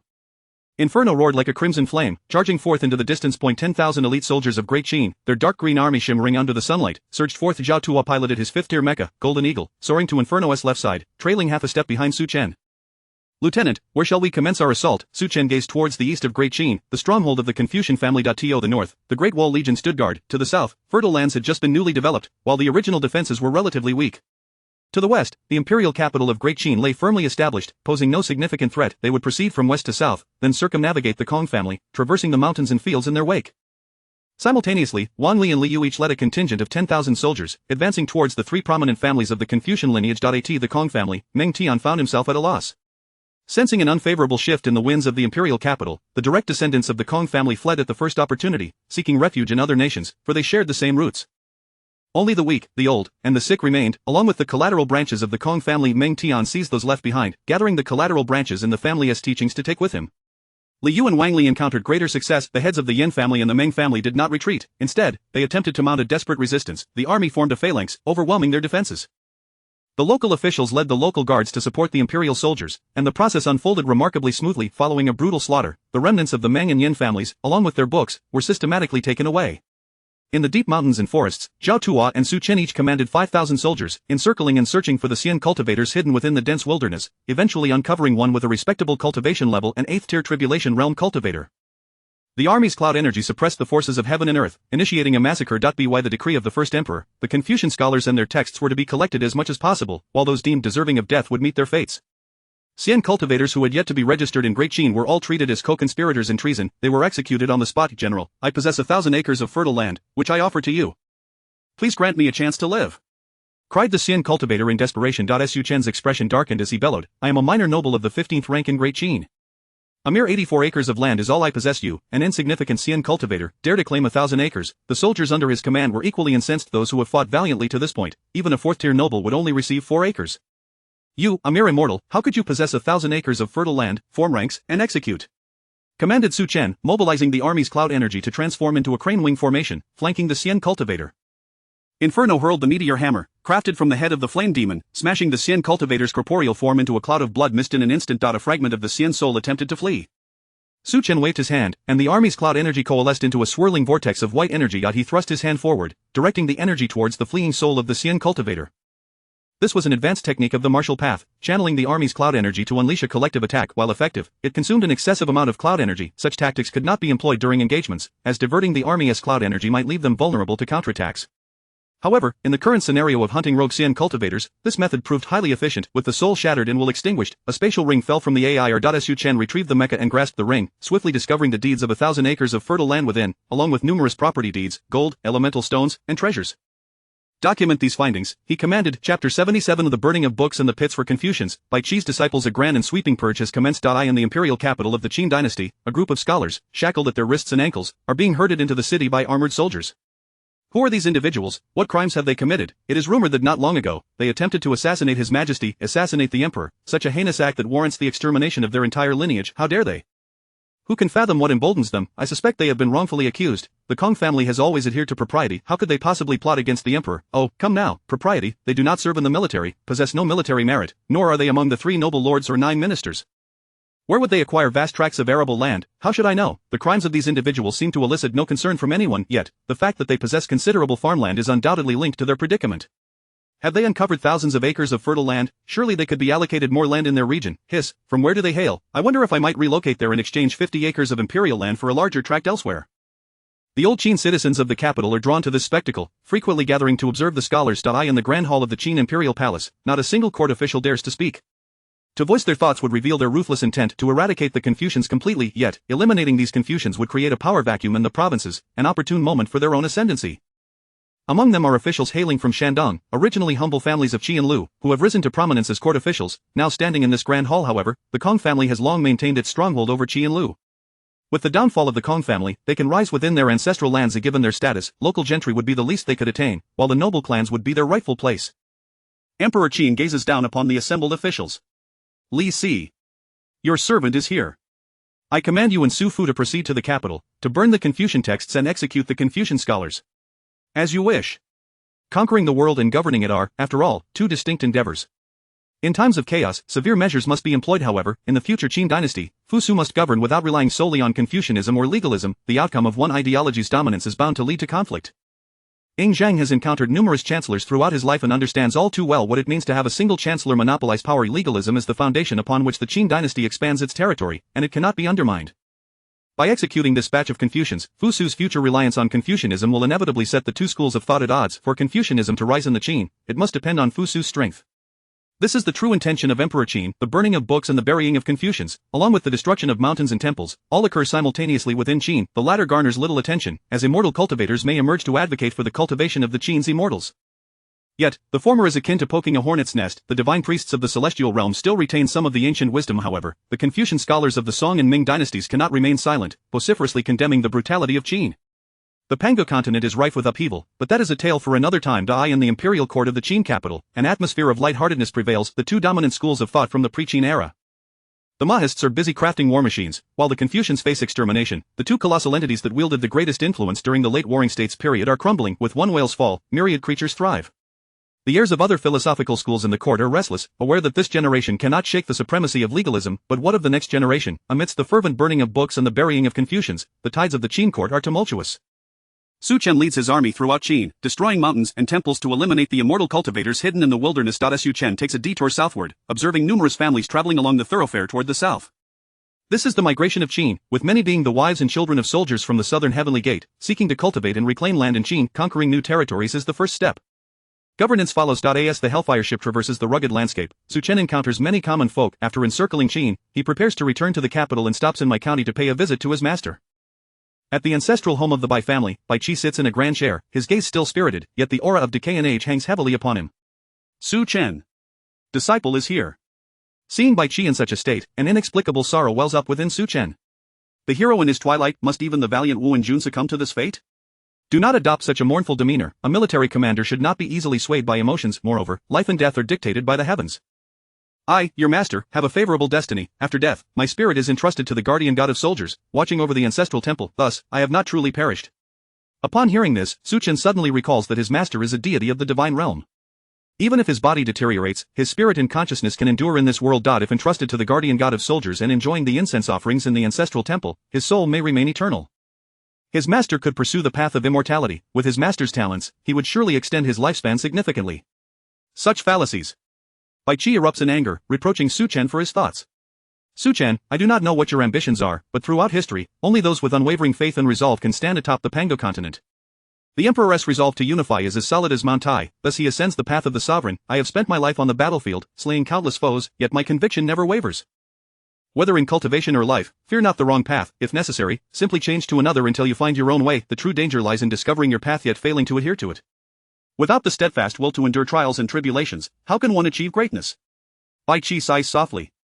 You are still young and may err multiple times, exploring various paths. Seek your own way. But I, having spent my life on the battlefield, attempting to carve out my own path of slaughter, cannot easily look back. To look back is to negate one's entire life. Wu Enjun is no ordinary figure. He firmly believes in his righteousness and continues on his path. The divine priest hidden within the imperial seal of the nation is also a pure military strategist, having crafted the cloud system himself. His path differs from my master's path of slaughter, and he does not cultivate the divine path, yet he has reached the pinnacle of military strategy due to his indomitable spirit. Bai Qi cites Han Xin as an example. The military sage Han Xin? Su Chen reflects on Han Xin's life. In his youth, he endured humiliation, repaying a single meal with a fortune, while Xiaobi pursued him under the moonlight, leading to his triumphant stand at the river, turning despair into rebirth. An unrivaled national hero, a model for our generation. My master's teachings resonate deeply within me. I would not wish to betray the path I have devoted my life to. Therefore, I shall not pursue the path of immortality, as it contradicts my master's beliefs. Su Chen introspects, pondering what his own path truly is. To cultivate the dual paths of martial prowess and the mechanical arts, to pursue whatever he finds intriguing, he must firmly establish a foundation before he can commit to the path he chooses to uphold. Bai Qi's words awaken Su Chen from his reverie. You have yet to learn to walk but aspire to run. You have not even reached the pinnacle of the simplest cultivation path, yet you wish to forge your own way. Thank you for your guidance, master. Now go. Venture beyond the borders of Qin and see the world. Chapter 78 The Six Realms of Divine Path, storms in the imperial capital. With a single round of enlightenment from Bai Qi, it was as though the clouds had parted to reveal the sun, a sudden illumination akin to the pouring of nectar upon the mind. Su Chen comprehended the path that lay ahead, a journey to discover his own way. Yet, before embarking on this quest, he realized the necessity of solidifying his foundation, for without a strong base, he lacked the qualification to carve his own path. His heart was as clear as a mirror, and his spirit as steadfast as a mountain. In that moment, Su Chen experienced a transformation of his state of mind. His mental prowess flourished like a young seedling. The radiant sun god emitted a dazzling brilliance of black and white light. Under the influence of this ethereal glow, the sun god gradually transitioned from a golden hue to the ink-white essence of his primordial spirit. In the realm of the six divine paths, the stage of the primordial spirit was achieved, the convergence of yin and yang, the harmonization of heart and spirit. Reaching this level signified that Su Chen's mental acuity had attained a significant height. Coupled with his unparalleled dragon might, Su Chen's mental power could vanquish all at the same tier amongst the human and demon races of the same realm, none possessed a mental power surpassing his own. In the realm of the six divine paths with a primordial spirit, and the martial realm of the six paths with a core, he was swiftly approaching the standards of the youthful elite of the Great Qin. The pinnacle of the youthful elite of the Great Qin, Meng Tian, and Wang Li had already ascended to the upper three tiers of cultivation. Su Chen was on the verge of keeping pace with the youthful elite. Leading his army back to the imperial capital, the era of book-burning and scholar-burying was drawing to a close. In the east of the Great Qin, vast swaths of unclaimed land had emerged, connecting the great clans of the central and local regions. Those who perished in the book-burning and scholar-burying event had either died or fled. A vacuum of power and grassroots authority had arisen. The nobles of the Great Qin and the common folk of the imperial capital had begun migrating eastward, seizing fertile lands and positions of power. The first emperor was also vigorously dispatching the youthful elite from the imperial capital. Meng Tian, Wang Li, and Xian Shang were sent northward to accompany Fu Su. Zhao Tu was called upon by General Tu Sui to guard the newly captured city of 10,000 demons, now known as Nanny City. The dynamics of the imperial capital were in a constant state of flux. Upon Su Chen's return to the imperial capital, he was immediately summoned by the first emperor. The humble servant pays his respects to your majesty. Do not stand on ceremony. Thank you, your majesty. The first emperor got straight to the point, expressing that Su Chen, being young, could not stand alone and needed further honing. Presenting three options, the first emperor entrusted the decision to Su Chen. At this moment, Su Chen was also his esteemed son-in-law, the husband of his eldest daughter, and a future right-hand man to Fu Su. The choices lay between the northern and southern battlefields where the realm of Xiantangji. Su Chen was momentarily taken aback. He had considered venturing to the Great Wall. After all, there were unseen demon races there. It would also serve to refine his martial path. He did not anticipate the third option of going to Xiantangji. As a diplomat of the Great Qin, going to Xiantang, Su Chen felt a stir of excitement. Each nation of the human race on the Pango continent possessed its own unique splendor, and experiencing this was undoubtedly beneficial. Su Chen willingly accepted the mission to Xiantang. You may depart for Xiantang on the 3rd of March, accompanied by Li Jing. The first emperor nodded. Li Jing is to be sent back? Su Chen suddenly recalled that this year marked the 9th year of martial virtue in Xiantang. If history were to repeat itself, this year would witness the famed incident at Xuanwu Gate. Serving as a diplomat to Li Tang at the opportune moment, perhaps this envoy of the Great Qin could insert himself into the fray. The first emperor cautioned Su Chen that representing Xiantang bore the face of the Great Qin, and he should not become overly enamored with the ways of immortality. Su Chen took a deep breath, reassuring, Your Majesty need not worry. I shall not be seduced by the path of immortality. The first emperor was well aware that Su Chen had recently met with Bai Qi, and his divine cultivation had once again advanced. He held great confidence in Su Chen, lamenting only that he was born a decade too late. Otherwise, the banner of the Great Qin would surely have a gallant figure. Departing from the side palace, Su Chen made his way to the princess's palace.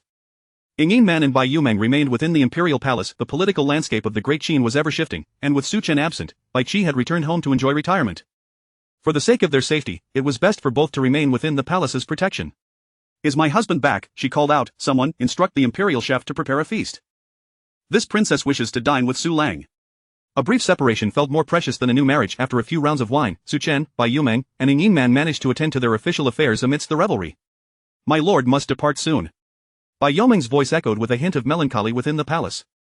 Under the first emperor's numerous orders, virtually all the young generation of the imperial capital had been dispatched to the borders. As an external relative and leader of the youthful faction, Su Chen naturally would not be overlooked. Yes, your majesty intends to recall the envoy to Xiantang.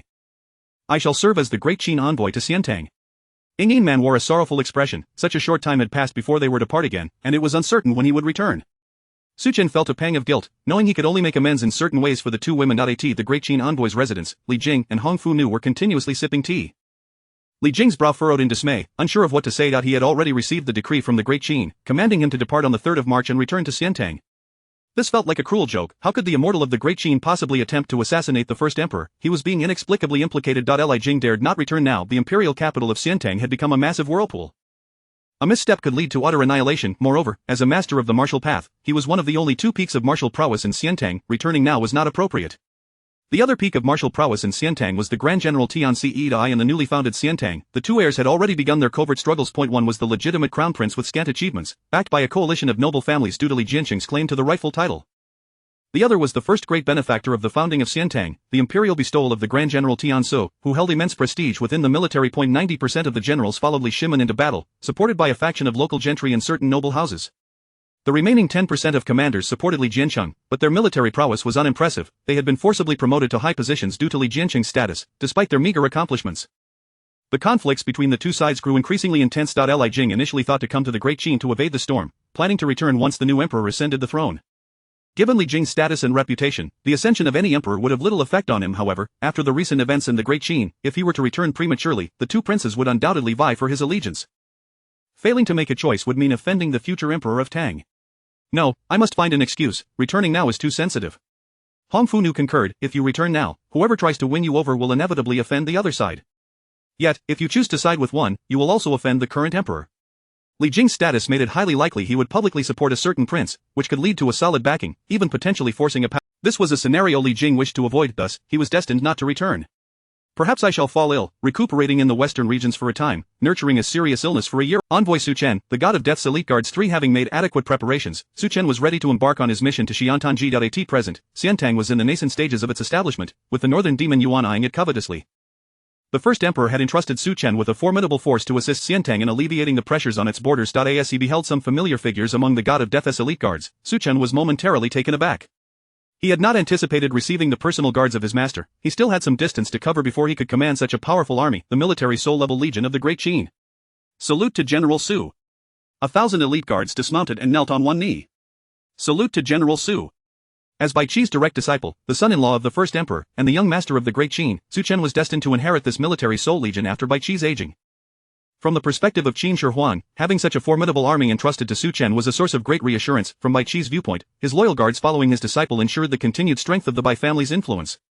From the perspective of the god of death's elite guards, they too were unwilling to lay down their arms. The inheritance of their legacy was an inevitable outcome. Soon, Zhao Gao hurried to the parade ground, producing a special white tiger talisman. General Su, this is the talisman of the god of death's elite guards. His Majesty has decreed that you, dear minister, take a detour through the northern borders of Xiantang to test the mettle of the demon Yuan's warriors, as you will inevitably have dealings with the demon race in the future. Su Chen complied with the order. Accepting the white tiger talisman symbolized his assumption of Bai Qi's banner. His gaze was resolute. The god of death's elite guards would not be dishonored under his command. Su Chen's conviction summoned the ethereal essence of the elite guards, manifesting as a dense cloud above the army. Battle-hardened veterans, machines of slaughter, the C-Army de la C-Army of the military, these descriptions could not possibly do justice to this legion. At the moment he assumed command of this legion, Su Chen felt an immense surge of spiritual energy and willpower. This was a powerful force. The concentrated essence of their spirit exerted a pressure far greater than that of ordinary elite troops. Su Chen's 6th-tier Yuan spirit bore this immense strength, yet merely summoning the ethereal essence was already at his limit. Holding a military soul legion was merely a fraction of the totality. He could not reach the mastery of his master in the realm of slaughter. Currently, Su Chen's power was insufficient to unify with the belief. The crux of the matter was that Su Chen had yet to discover his own path. He would not tread the path of slaughter his master had forged, which inevitably meant he could not become the true commander of this military soul legion. Before he could truly step into the realm of military prowess, he first needed to amass his own strength. Once he could command the god of death's elite guards with the precision of a skilled conductor, he would be able to forge his own elite army. Dissipating the ethereal essence of the army, Su Chen accepted command of the military soul legion. At the Su residence, Su Chen gazed solemnly at his personal guards. You have witnessed the might of the god of death's elite guards. Our current level is woefully inadequate. As I embark on my mission to Xiantang, I hope that by the time I return, you will have attained the standard of my master's guards. Especially you, Dania, Dazhuang, Tegan, Haitan, and Heidi, you must at least reach the 5th tier of martial arts. Yes. Dania, Dazhuang, and the others had already become Su Chen's household guards. They were destined to be his elite protectors, yet their current cultivation and experience were still lacking time. Both Su Chen and his guards required time to grow. After instructing his personal guards, Su Chen led the army to rendezvous with Li Jing. Li Jing appeared somewhat helpless. He truly did not wish to depart. Upon seeing the god of death's elite guards behind Su Chen, his eyes lit up as he surveyed the impressive cavalry. This contingent of 1,000 cavalry was indeed formidable, worthy of being the personal guards of the martial Anjuan, rivaling the Xiantong Xuanjia army. Su Chen inquired, is the Xiantian army also a military soul legion? Li Jing chuckled and explained the military structure of Xiantang. Xiantang is not like our Great Qin. We utilize the Zhichong department as our unit, with 1,000 soldiers constituting a Zhichong. The military system of Xiantang differs from that of the Great Qin, with the department soldier system as its foundation. The term department refers to the Zhichong department. Xiantang comprises both central and border forces. The central army consists of 16 guards and 6 northern military divisions, with the former safeguarding the imperial capital and the latter serving as the royal guard. The renowned Jinmu Guard and Xianniu Guard are among the central 16 guards, each maintaining a standing force of 20,000. The border forces comprise various grand governors' offices, headed by the well-known Jidushi. The foundation of the Great Tang is laid out here. The Xuanjia army, personally commanded by Li Shimin, consists of 5,000 elite soldiers, all members of a military soul legion. Additionally, Li Jing's personal guards, a golden legion of 3 talents. To avoid suspicion, Li Jing's 10,000 personal guards have already returned to the Zhichong department and taken up farming. Su Chen's 1,000 elite soldiers represented an exceptionally dominant force in Xiantang. Apart from Li Shimin and Li Jing, none could contend with them. Indeed, although Su Chen could not fully command the god of death's elite guards, Xiantang had few legions capable of standing against this 1,000-strong cavalry. Moreover, the cavalry of the Great Qin was equipped with mechanical armor, making them a formidable force in any foreign land. As Su Chen ventured into Xiantang, he pondered what teachings Li Jing would impart. Li Jing smiled faintly. You hold a high position in the Great Qin, and your status is exceptional. You will not be treated poorly in Xiantang either. Roaming the Demon Yuan territory with 1,000 iron cavalry will allow you to rest easy. Pausing for a moment, Li Jing added, provided that you do not involve yourself in the struggle for the air. Let us take a detour through the Tujue, and deliver them a resounding blow. Su Chen readily agreed. His objectives in visiting Xiantang were twofold: to assist in alleviating the pressures from the northern Demon Yuan and to appreciate the splendor of Xiantang. For instance, he had heard of the Xianqiu military corps but had not gleaned any information from Li Jing. He was also curious about the Demon Yuan, which was said to host numerous wolf kings, each residing within a golden tent, with each tent representing a demonic saint. The key was that they were all members of the demon race. The demon race and the human race had given rise to a new species through their interactions, often oscillating between the northern demon race and the human race, colloquially referred to as fence-sitters. The Grand Army marched steadily across the mountains between Qin and Tang, reaching the territory of Xiantang, accessible through the western regions. Xiantang, western regions. Amidst swirling sands and scarce human presence, a serpent demon, as thick as a water barrel, slithered through the desert. Suddenly, it sensed a tremor beneath it, and before it could react, two figures appeared before it. A serpent demon? How could there be a serpent demon in the Great Tang's western regions? Uncertain, they decided to capture it for questioning. 26th tier scouts from the military, experts in celestial pathways, subdued the 4th tier serpent demon for interrogation. Stop. General, we have captured a serpent demon. The water barrel thick serpent demon, upon seeing the imposing black armored cavalry, became momentarily dazed, its serpent body trembling. Spare me, my lord, I have not consumed many people. I am new here, I beg you to let me go. This was a cowardly serpent. Seeing Su Chen, it immediately bowed in submission, divulging everything it knew. Upon hearing the news of the serpent demon, Li Jing displayed an expression of disbelief. Is this the level of intelligence expected from the demon race? Chapter 80. The situation in Xiantang. Body ailment 4-inch returning. My lord, I am from the southern demon clan. As a scaled beast, I have been marginalized and forced to this desolate place to conceal myself. The snake demon laments its plight. Others hide within villages and towns, amidst crowds of humans and livestock, making concealment effortless. Yet, I have been exiled to the western regions, where I encounter no one for half a day. When I do, it is only members of a single tribe. As a serpent, even if I transform into a human, I cannot hide. Li Jing furrowed his brows slightly. You demons are infiltrating Xiantang on a large scale? Approximately how many of your kind are there? The snake demon was uncertain. Being a minor figure, how could it possibly know such information? Su Chen felt a flicker of concern. Such a stratagem could not be the work of an ordinary demon, but rather one of extreme cunning. Who conceived this plan?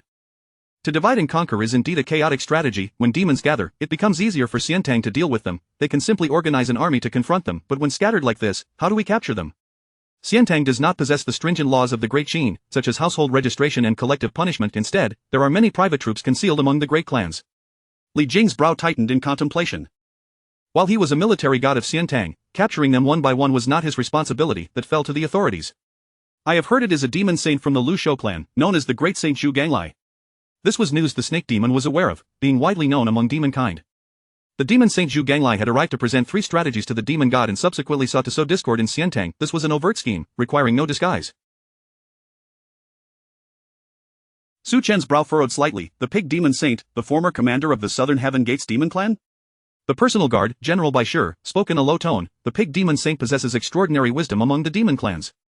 Previously, he commanded the demons while the general could find no opportunity. He is indeed a formidable opponent. Bai Shi was a trusted aide of Bai Qi and held the rank of general. Li Jing sighed deeply. You should venture north. The demon tribes there pose little threat to you. Is Lord Li not coming? Li Jing decisively turned the carriage towards Lulan, uninterested in the chaos the demons might bring to Xiantang. He hailed from the Longxili clan and was a military god of Xiantang. With his 10,000 personal guards tending to the fields back home, the demons could stir no tempest. Returning now would be akin to grasping at flames. You may go, convey my message. I am gravely ill and require rest in Lulan. Once I recover, I shall return to Chang'an. Su Chen sighed. Li Jing was exceedingly reticent regarding the power struggle for the crown prince of Chang'an. He gazed into the distance, fire igniting in his eyes. The illustrious Tang dynasty, commencing with Taizong. Su Chen yearned to meet this heavenly Khan. The battle at Hulao Pass, where 2 kings were captured, solidified the foundation of Xiantang. Historically, none could rival Li Shimen in military prowess. Northward, let us meet the demon race of the Mo Yuan. 1,000 iron cavalry surged forth towards the northern border. The Grand Army, like clouds, billowed from the western regions towards the Turks, as Su Chen led his forces deep into the territory of the demon race, Xiantang. Chang'an. Presently, Xiantang had established a foundation of prosperity, yet the initial flourishing of the founding era was but a facade. The conflict between Crown Prince Li Jiancheng and General Li Shimin deepened. In the Eastern Palace, Li Jiancheng and Li Yuanji received intelligence from the western regions. The Duke of Wei had suddenly fallen ill and required rest in the west, unable to return. Li Yuanji exclaimed in anger, "This is absurd, the illustrious Xian Wang could return to the imperial capital with a mere step, with no legions or formations to impede him. He simply does not wish to support you, elder brother." Li Yuanji gritted his teeth, his heart is deserving of execution. Nonsense. Li Jiancheng's expression turned grave as he admonished Li Yuanji. The Duke of Wei hails from the Longxi Li clan, a paragon of military families, whose future command of troops we must rely upon. His unwillingness to intervene stems from his concern for Father Emperor.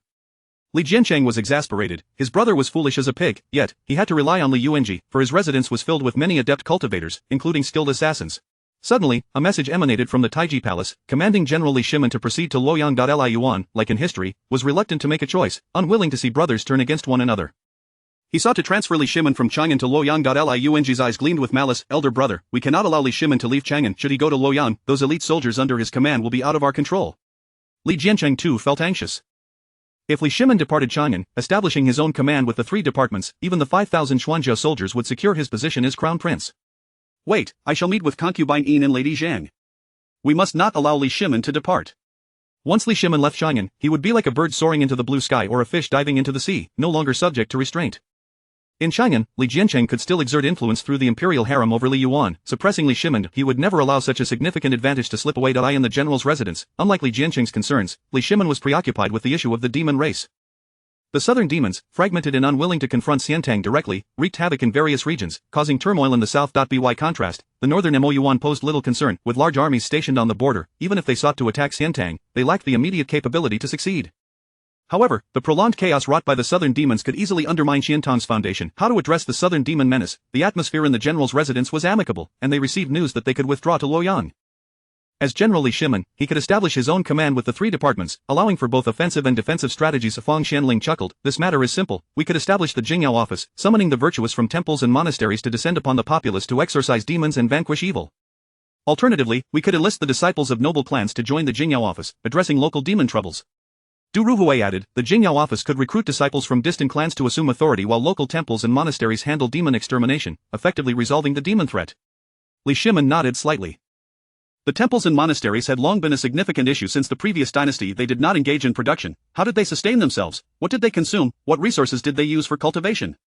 While the great virtuous ones of Buddhism and Taoism certainly possessed commendable virtue, the truly capable among the multitude of monks and priests were few and far between. The Jingyao office could also effectively curb the encroachment of temples and monasteries on land. However, the sole issue was that the establishment of the Jingyao office would require the approval of the royal palace. In the north of Xiantang, the Turks, the Mo Yuan established Turks had already split into Eastern and Western Turks, differentiated by geographical location. The Western Turks lay to the north of the western regions, while the Eastern Turks were situated further east. Suchan, leading 10,000 iron cavalry, unfurled the great Qin Xianlong flag, marching forth to seek the demon tribes. Suddenly, at the horizon's end, a troop of leather-clad cavalry from the Mo Yuan appeared. The 2 cavalry units halted, as if time itself had frozen. Chapter 81 Eastern Turkic, Wan Yanliang's 5th update. How can one say there are no garments? Suchan sounded the war drums. His indomitable will resonated throughout the ranks, accompanied by the stirring music of battle. The war song, Qin Feng Wui, bestowed a unique effect upon his comrades. Under the celestial influence of Suchan, the foundational qualities of the killing goddess elite guards were elevated, approaching the prowess of triple talents. The dual talents represented the elite of great empires. The military spirit and triple talents are 2 branches derived from the dual talents. The elite of triple talents signifies the ultimate enhancement of foundational qualities such as strength, speed, explosive power, and defense. The cloud energy suppresses the adversary while enhancing one's own foundational attributes. Soldiers of triple talents can, under the influence of cloud energy, slay 6-tier demon generals. This underscores the terrifying potential of elite talents. The military spirit represents an absolute transformation of will. The most extraordinary aspect of the military spirit legion lies in its idealistic talents and resistance to death. The hallmark of idealistic talent is its very essence of belief. For instance, the killing goddess elite guards embody the concept of idealistic slaughter. "I deem you worthy of death, thus, you shall fall." Should one inadvertently collapse, it matters not the reason. The idealistic judgment decrees your demise. Similarly, the military spirit legion, through sheer willpower, can distort reality to achieve a delay of death. "You may shatter my heart, yet if I believe I am alive, I shall continue to fight with fervor." Idealistic slaughter is the military spirit talent of the killing goddess elite guards. Resistance to death is a universal trait among the military spirit legion. Employing this method, Suchen summoned the cloud energy of the killing goddess elite guards, transforming it into a phalanx formation. The mechanized warhorses, initially advancing with small steps, suddenly surged into a charge. The killing goddess elite guards were enveloped in a faint golden glow, bearing a portion of the elite effects of idealistic slaughter, akin to the sharpness of arrows as they surged toward the distant demon race, identifiable by their long hair. Humans. It is the human army, charge. The leader of the demon race sounded the horn of assault, exuding a fearlessness reminiscent of the noble spirit of their kind. With a resounding thud, Wan Yanliang collapsed to the ground, despair etched upon his face as he beheld the mountain of corpses and the sea of blood behind him, with only 300 of the 5,000 Jin Kingdom cavalry remaining. It was a scene of carnage. Confronted with the mechanical warriors of the Great Qin, these ordinary cavalrymen proved utterly outmatched. After all, the iron cavalry of the Great Qin was categorically classified as heavy cavalry. Su Chen observed the peculiar hairstyle of the adversary, the long hair typical of the Liao, Jin, and Yuan dynasties, assessing the target's attributes: Silver Wolf General in blue, Jin dynasty royalty in red, and the weakness to strength in green. Silver Wolf General in blue : the Silver Wolf General of the demon race, capable of commanding 5,000 demon soldiers. Jin dynasty royalty in red, the nobility of the Wan Yin golden tent, belonging to the demon race. Weakness to strength in green : exhibiting dominance over the weak while bowing to the strong. You are a general under the Wan Yin golden tent. What brings you to the Turkic golden tent? The structure of the demon race is quite unique, divided into 5 major golden tents. The Wolf King golden tent of Mongolia, the Turkic golden tent, the Wan Yin golden tent, the Yilu golden tent, and the Goryeo golden tent. The demon race occupies vast territories in the northern frontier, encompassing the northern regions of the Xiantang and Rusong dynasties. According to Li Jing's guidance, the northern expanse of Xiantang should be the Turkic golden tent, the Wolf King golden tent, and the Goryeo golden tent, distributed across the northwestern and northeastern areas of Xiantang. The Wan Yin golden tent and Yilu golden tent, however, lie within the northern frontier of Rusong. How could they possibly appear here? To the esteemed human, I am Wan Yanliang, sent by the sovereign to forge an alliance with Khan Xieli. I beseech you to grant me a path to safety, and I shall return to the Wan Yin golden tent. Su Chen furrowed his brow slightly. An alliance between the Wan Yin golden tent and Khan Xieli of the eastern Turkic? Who do you intend to confront? Setting aside the division of the Turkic golden tent into eastern and western factions, how would the Wan Yin golden tent traverse the territory of Goryeo without permission? The story of borrowing the path to attack Kwa is well known throughout the Pango continent. During the spring and autumn period, the state of Jin borrowed passage through the state of Yu to assault the state of Kwa, only to return and annihilate Yu. The Goryeo golden tent has a complete national system. Would they permit the Wan Yin golden tent to pass through? With a thorough reconnaissance of the cities, roads, and granaries within Goryeo's domain, one could easily eradicate Yu. Wan Yanliang hesitated, expressing his reluctance. The demon emperor has decreed that, seizing the opportunity of the southern demon race's turmoil and the instability of Xiantang, all 5 golden tents, except for the Yilu golden tent, must unite to launch an assault on Xiantang. The Wan Yin golden tent intends to attack Xiantang. They must seek a capable ally to prevent their forces from being cut off after the battle. Would they approach the Goryeo golden tent? The Goryeo golden tent is indeed the only entity capable of severing their retreat. While attacking Xiantang, all factions appear as brothers of the demon race. However, after the conflict, regardless of the outcome, the situation could turn sour. The infighting among the demon races is commonplace. Have you not seen that the Turkic golden tent has already split into eastern and western factions, establishing 2 golden tents? Thus, the Wan Yin golden tent plans to ally with the eastern Turkic. The first reason is that the eastern Turkic is distanced far enough not to pose a threat to the Wan Yin golden tent. The second reason is that the eastern Turkic is situated near the Goryeo golden tent. Should the Goryeo golden tent harbor any ill intentions, the 2 golden tents could unite to launch an offensive against Goryeo, thereby reversing the tides of attack and defense. Is the demon race about to strike against Xiantang?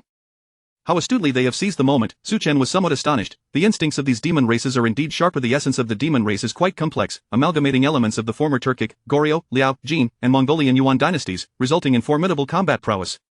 General, how shall we deal with these individuals? Bind them. Our great Qin has traveled great distances to Xiantang. These captives shall serve as a token of our meeting. Upon hearing this, Wan Yanliang breathed a sigh of relief. Captives are captives, after all. Xiantang is not without its demon race. At least I have not perished here, and there remains a possibility of contacting the Wan Yin golden tent for my ransom. The nobility of the Wan Yin golden tent exhibits characteristics akin to the bone demon race, with protruding bony structures on their backs and chests, remarkably hard and reminiscent of natural armor. The killing goddess elite guards pierced the peepa bones of this group with ropes, stringing them together like beads, driving them to run across the grasslands. Having acquired crucial information, Su Chen did not linger on the grasslands, turning southward into the Xiantang Long Right path. Long Right Governor's Office. Report, my lord, a great army has arrived outside the city, claiming to be envoys of the Great Qin.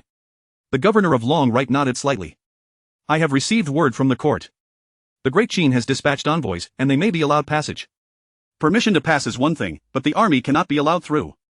Su Chen stationed the army at Long Right Path, leading 50 killing god elite guards towards the imperial capital of Xiantang, driving Wan Yanliang before him. Xiantang is home to many immortal cultivators, and as they walked along the road, numerous celestial beings floated about with their sleeves billowing. Xiantang paid no heed to this. How could they permit the immortals to roam freely? Every nation possesses its own customs. The White Lion Army would simply ignore the spectacle. Su Chen, however, understood. At the inception of Xiantang's founding, there were many Buddhist temples and Taoist shrines, remnants of the previous dynasty. As they traversed city after city, Su Chen drove Wan Yanliang onward, ultimately arriving at the imperial capital of Xiantang. Chang'an, Chapter 82. The immortal Tang, Chang'an in the city, the runes of the celestial path shimmered, and a radiant rainbow bridge spanned between the bustling markets. Tame celestial cranes and spiritual swallows flitted through the azure sky, while the citizens donned garments of myriad colors, starkly contrasting with the somber black of the Great Qin. Soldiers guarded the grand gates of Chang'an, adorned with emerald flying swords at their waists and holding jade talismans in hand. The ethereal energy that enveloped them signified their status as practitioners of the celestial path. The abundance of celestial cultivators in this immortal Tang was truly remarkable. The white lion licked its lips, suppressing the urge to unleash violence. They had only encountered such a multitude of celestial practitioners before the establishment of the Great Qin. A significant number had perished at the hands of the first emperor, while the survivors largely submitted to the court, transforming into alchemists. Su Chen also marveled, acknowledging that it was no wonder the immortal Tang was renowned. Practitioners of the celestial path were indeed commonplace. A stream of light surged from afar, reaching the city gates, revealing several figures clad in the official garb of the immortal Tang. Among them was a middle-aged man, radiant and exuding an air of nobility. Pilsh, the deputy minister of rights. Upon announcing his identity, Su Chen was momentarily taken aback. Pilsh, was there such a figure in history? Su Chen was uncertain, yet it was clear that someone of his stature was tasked with welcoming the Great Qin envoy, presumably hailing from the prestigious Pi clan of Hadong. The only notable figures from the Pi clan that Su Chen knew of were the founding statesmen Pij and Pixngn. Envoy Su, I have long heard of your esteemed name, Pilsh exclaimed with hearty laughter. The recent musical phenomenon truly ignited envy among our ranks. I did not expect you to be so youthful. You flatter me, Your Excellency, Su Chen replied. As Su Chen inspected the entries of those present, he grasped the situation. Pij's son, no wonder he had attained the third tier of the celestial path and could even court a princess while serving as deputy minister of rights. Pij was indeed a staunch supporter of Li Yuan and one of the key contributors in the founding of Taiyuan. Su Chen gestured for the White Lion and Wan Yanliang to step forward. Deputy Minister Pi, these are the demonkin we encountered on our journey. I present them to the immortal Tang for resolution, as a token of my diplomatic courtesy. Demonkin, are they from the Turkic faction? Pilsh speculated, recalling that the 5 great khanates of the Moyuan were all composed of demon kin, making identification difficult due to their distinctive braided hairstyles. However, upon closer inspection, Pilsh discerned the telltale signs of the skeletal demon lineage from the bone armor worn by Wan Yanliang and the others. Skeletal demon bloodline? The Wan Yan clan. Pilsh's expression shifted as he realized the implications. Envoy Su, please enter Chang'an, I must report this matter to His Majesty. Following Pilsh, Su Chen and his entourage entered Chang'an, drawing considerable attention from the Tang populace.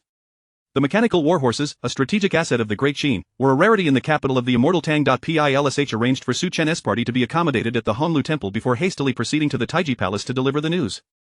At Taiji Palace, Pij and Li Yuan were engaged in a game of chess in the courtyard when Pilsh arrived in haste. Your humble servant pays his respects to Your Majesty. Pi, there is no need for such formality, Li Yuan replied amiably. Has the Great Qin envoy been settled comfortably? Yes, Your Majesty. The envoy has been accommodated at Honglu Temple. However, I have urgent news to report. Wan Yanliang, a member of the Wan Yan clan, has appeared on the grasslands, captured by Envoy Su. Oh? Such a development. Li Yuan's surprise was palpable. Envoy Su has journeyed all the way from the Great Qin to the immortal Tang, traversing from the western regions to the capital, and now he has captured a member of the Wan Yan clan? Pij's expression shifted subtly. If the Wan Yan clan is appearing in the Turkic territories, it may indicate unusual movements from the northern Moyuan. We must dispatch a high-ranking official to the north to maintain order. Li Yuan furrowed his brow. Who shall we send? Li Jing is recuperating in the western regions. It seems we must rely on Shimon to command the troops if we are to withstand the northern demons, Pij stated solemnly. Although General Tyance possesses great accomplishments and commands elite soldiers capable of resisting the northern forces, there is still the potential for unforeseen circumstances, Li Yuan mused. After a moment of silence, he added, let us wait until tomorrow's court session, when the Great Qin envoy shall make his audience. We will discuss this matter then. The Taiji Palace was like a wall with cracks that allowed winds to pass through. Soon, whispers of the impending northern demon army began to circulate discreetly. In the eastern palace, Li Jianqing suddenly exclaimed, this is a splendid opportunity. A splendid opportunity? Li Yuanji did not comprehend. They have gone to great lengths to keep Li Shimen in the capital to prevent him from gaining military power. If he were to lead the charge northward, wielding military authority, all our efforts would be in vain. Yuanji, consider this, what if the commander of this northern expedition were one of our own?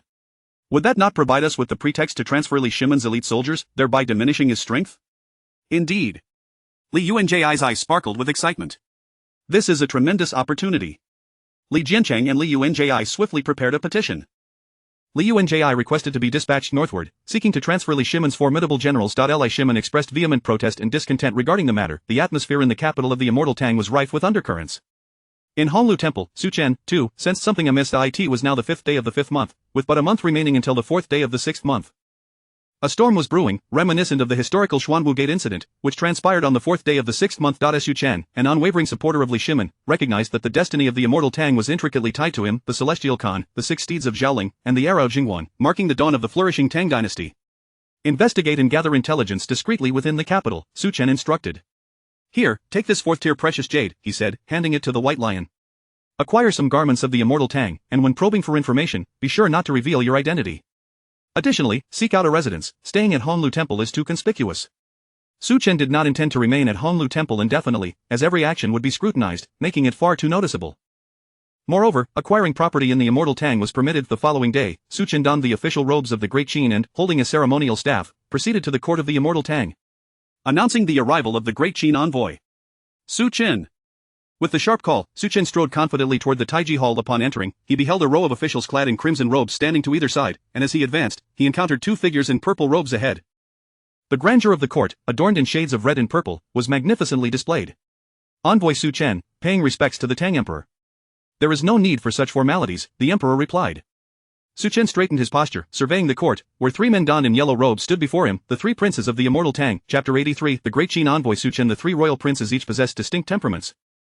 The foremost among them exuded a chilling aura, eliciting in Su Chen an immediate impression of a dark and twisted psyche. His initial impression was far from favorable. Behind him stood another, with a countenance marked by a feral demeanor, appearing utterly malevolent, undoubtedly the infamous Li Yuanji, the 3rd son of the heavenly Tang.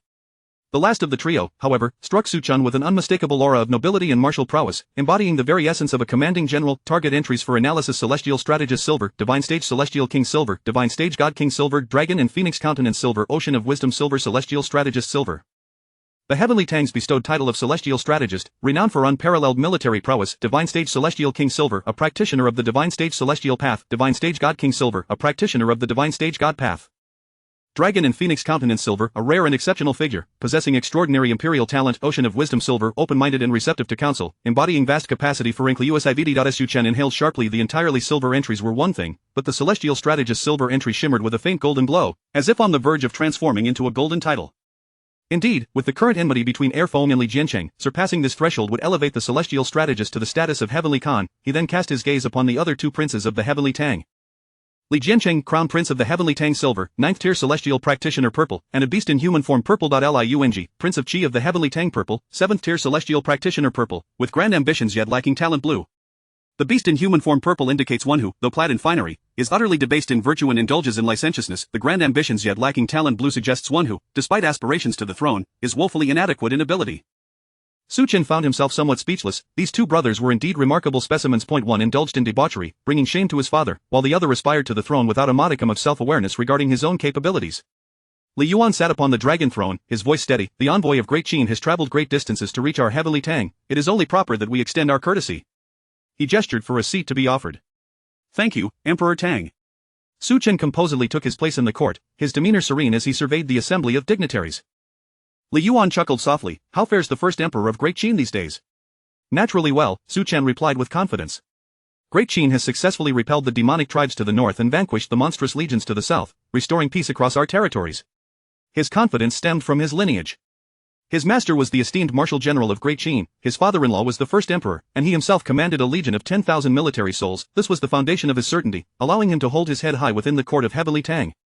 Minister Pei Ji has a matter to present. At that moment, the current Prime Minister Pei Ji stepped forward. What concerns you, Minister Pei? Li Yuan inquired. Pei Ji, with a grave expression, stated, the envoy from the west encounters the royal family of the Wanyan clan. The 5 great golden tents under the command of the demonic Yuan are poised for action, potentially launching an assault on Heavenly Tang. I implore your majesty to make a timely decision. These words hung heavily in the air, the atmosphere in the court thickening like oil in a blazing fire, ready to ignite. The factions of the Qin King and the Crown Prince took this news with utmost seriousness. Having received prior intelligence from within the palace, Prince Li Shimin stepped forth, clasping his hands in salute. I, your son, am willing to lead the troops northward to intimidate the demonic tribes. Seeing the tide turning against them, Li Jiancheng and Li Yuanji immediately stepped forward as well. I recommend my younger brother Yuanji to lead the expedition north to confront the enemy, Li Jiancheng declared. Father, I wish to relieve the nation's burdens and lead our forces northward. Li Jiancheng and Li Yuanji could not allow Li Shimin to seize military command, as it would severely diminish their own power and opportunities to curtail him. Li Yuan, visibly intrigued, scanned the assembly of officials before his gaze settled upon Su Chen. Envoy Su, who do you believe should lead the forces northward in response to the demonic Yuan's movements? Su Chen arched an eyebrow, directly articulating his thoughts. Given the imminent aggression of the demonic Yuan, it is imperative that we have a capable commander. I have captured a member of the Wan Yen royal family, who revealed that the 4 golden tents of the Turkic demonic Yuan will be descending southward, necessitating a general of great prowess. Forgive my impertinence, but there are only 2 capable commanders in Heavenly Tang. Li Yuan and the assembled ministers shifted slightly. Mentioning only 2 individuals was tantamount to saying nothing at all. Who are these 2? Li Yuan feigned ignorance, eager to discern the envoy's perspective on Heavenly Tang's military leaders. Firstly, there is the divine military strategist, General Li Jing. He is a master of military strategy, having frequently engaged in discussions of tactics with my own master, thus he possesses the capability to command 3 armies effectively. Everyone was aware of Su Chen's master, the revered marshal general of Great Qin. Li Jing's reputation was well established, hailing from the illustrious Li family of Longxi, making him an unequivocal choice for command. Unfortunately, he had retreated to the western regions under the pretext of illness to evade the crown prince's rivalry. Secondly, Li Yuan prompted, keen to ascertain Su Chen's assessment of the second candidate. Naturally, the second is the celestial strategist of Heavenly Tang, His Highness the Qin King. His remarkable triumph at Hulao Pass, capturing both kings, stands as a paragon of military excellence. Without reservation, Su Chen expressed his admiration for Li Shimen. Your Majesty, a general lacking in capability can lead to the demise of the entire army. With the 4 great golden tents of the demonic Yuan advancing, entrusting command to one without the requisite capability would be tantamount to sacrificing the lives of our valiant youths of Heavenly Tang. Li Yuanji's expression soured dramatically. This statement was an unabashed affront to him. The implication that he held command without the requisite skill was a blatant insult. Li Yuanji immediately interjected, Envoy, your words are misguided. I have been well versed in military texts since childhood. If entrusted with the great generals under my elder brother's command, repelling the demonic Yuan would be a simple task. Su Chen smirked derisively. Commanding an army of tens of thousands may appear straightforward. Issuing a command, who would dare to disobey? But the outcome of such command can vary drastically. A true commanders, like my master Bai Qi, specialize in annihilation tactics, while others, such as Wang Jian, excel in state obliteration. Then there are those like Meng Tian, renowned for their siege warfare across numerous cities. These individuals are the true masters of commanding vast armies. Let us not even mention the incapable. Simply donning the title of supreme commander over tens of thousands does not guarantee success on the battlefield, where one could find themselves reduced to mere bones in the aftermath. Su Chen turned his gaze toward Li Yuan, eager to discern the thoughts of the Heavenly Tang Emperor. Target entries for analysis: Li Yuan, Emperor of Heavenly Tang, Gold, Indecisive Silver, Divine Stage Imperial Path Silver. Upon observing Li Yuan's entries, Su Chen shook his head slightly. The designation of Divine Stage Imperial Path indicated that he belonged to a lesser tier of emperors, unlikely to ascend to the highest rank. The entry indicating indecisiveness also highlighted Li Yuan's character flaw, rendering him susceptible to decision-making dilemmas. Li Yuan hesitated, well aware that Su Chen's assessment was accurate. Li Jing and the 2 phoenixes were indeed the most suitable commanders. However, he also had to consider the implications for Crown Prince Li Jiancheng. Granting military authority to Li Shimen would jeopardize Jiancheng's position, and he was genuinely reluctant to witness conflict among brothers. Seeing the situation deteriorating, Pei Ji exchanged glances with other officials. A figure clad in red robes stepped forward. I am Minister Wei Zhang, and I have a matter to present. Chapter 84. A confrontation in the court. Vice Commander Li Ji presented his third proposal. Su Chen glanced over at Wei Zhang, a paragon of righteousness, who, at this moment, remained a subordinate within the Crown Prince's eastern palace. Wei Zhang spoke with unwavering conviction, asserting that in light of the current northern crisis, how could Li Weigong merely stand by? He suggested that Li Weigong should relocate to the borders to bolster defenses, thus instilling fear in the realm of Mo Yuan Jinjiang. This would be a testament to the old general's might. Furthermore, he proposed issuing orders to the northern borders, commanding all military governors to remain vigilant against approaching armies, which would underscore the strength of our soldiers. Additionally, he recommended dispatching elite warriors from the 16 guards of the imperial capital to lead support for the northern front, showcasing the prowess of our fierce generals. With unity among the commanders and troops, what fear could there be from incursions in the north? Li Yuan nodded slightly, recognizing Wei Zhang's seasoned counsel for the state. They would proceed accordingly. Su Chen discerned certain nuances. Although Wei Zhang's words appeared reasonable and well-founded, they ultimately stemmed from the perspective of the Crown Prince's faction. The crux of the issue lay in the recruitment of formidable generals. Even if Li Yuanji were not allowed to guard the northern front, from where were these fierce generals to be sourced? Naturally, they would be selected from the Tianzi General's office, serving to diminish the influence of the Qin Wang faction. Upon receiving Wei Zhang's signal, Li Jiancheng promptly stood to recommend a valiant general. I believe that from the Tianzi office, both Qin Xiong and Shang Yaojin, as well as Wei Qigong, possess the valor of 1,000 men. They could serve as fierce generals to lead the 16 guards in support of the northern front. Li Shimen furrowed his brow slightly. While supporting the northern front was undoubtedly imperative, was he to divert his trusted confidants? Li Yuan refrained from speaking, instead turning his gaze toward Su Chen. What do you think, Su Envoy, of Jiancheng's words? Su Chen pondered thoughtfully. The historical military figures of the Xiantang dynasty had been considered from the perspective of a general. Among the renowned generals at the founding of the Xiantang, there were Tianzi General Li Shimen and the divine military strategist Li Jing. Following them, one could count Li Ji and Su Dingfang, and thereafter, Pei Xingzhan and Shui Rengui. Although Qin Xiong, Chang Yaojin, and Wei Qigong were indeed fierce generals, they fell short in the realm of commanding officers. Rising from his seat, Su Chen surveyed the martial generals present. He recognized many, each a figure of history and legend, well known to him. Soon, his gaze fell upon Li Ji, a refined commander, starkly contrasting with the boisterous Chang Yaojin and Wei Qigong beside him. Li Ji, a paragon of the saintly path in martial arts, a distinguished physician, and a master of discerning circumstances, was a disciple of Li Jing and another of the 10 illustrious figures of the martial temple in the Tang dynasty. Regrettably, at this moment, he was still in his 30s and had yet to reach his peak form. Both Li Ji and Su Dingfang would reach their zenith during the reign of Emperor Gaozong of Tang. General Li Ji could serve as vice commander, Su Chen suggested succinctly, a remark that was met with silence from Chang Yaojin and the others. As the coup at Xuanwu Gate loomed, to transfer Chang Yaojin away would surely complicate matters for Li Shimin. It would be more prudent to directly reassign Li Ji, this vigorous general in his 30s.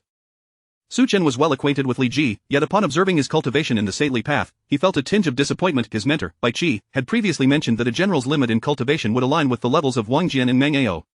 Moreover, Li Ji had not yet reached his peak form. However, it was not entirely surprising. Within the Sui and Tang dynasties, Li Ji was often portrayed as a military strategist, having compiled the Tang Benqiao, and was notably obedient to Emperor Gaozong.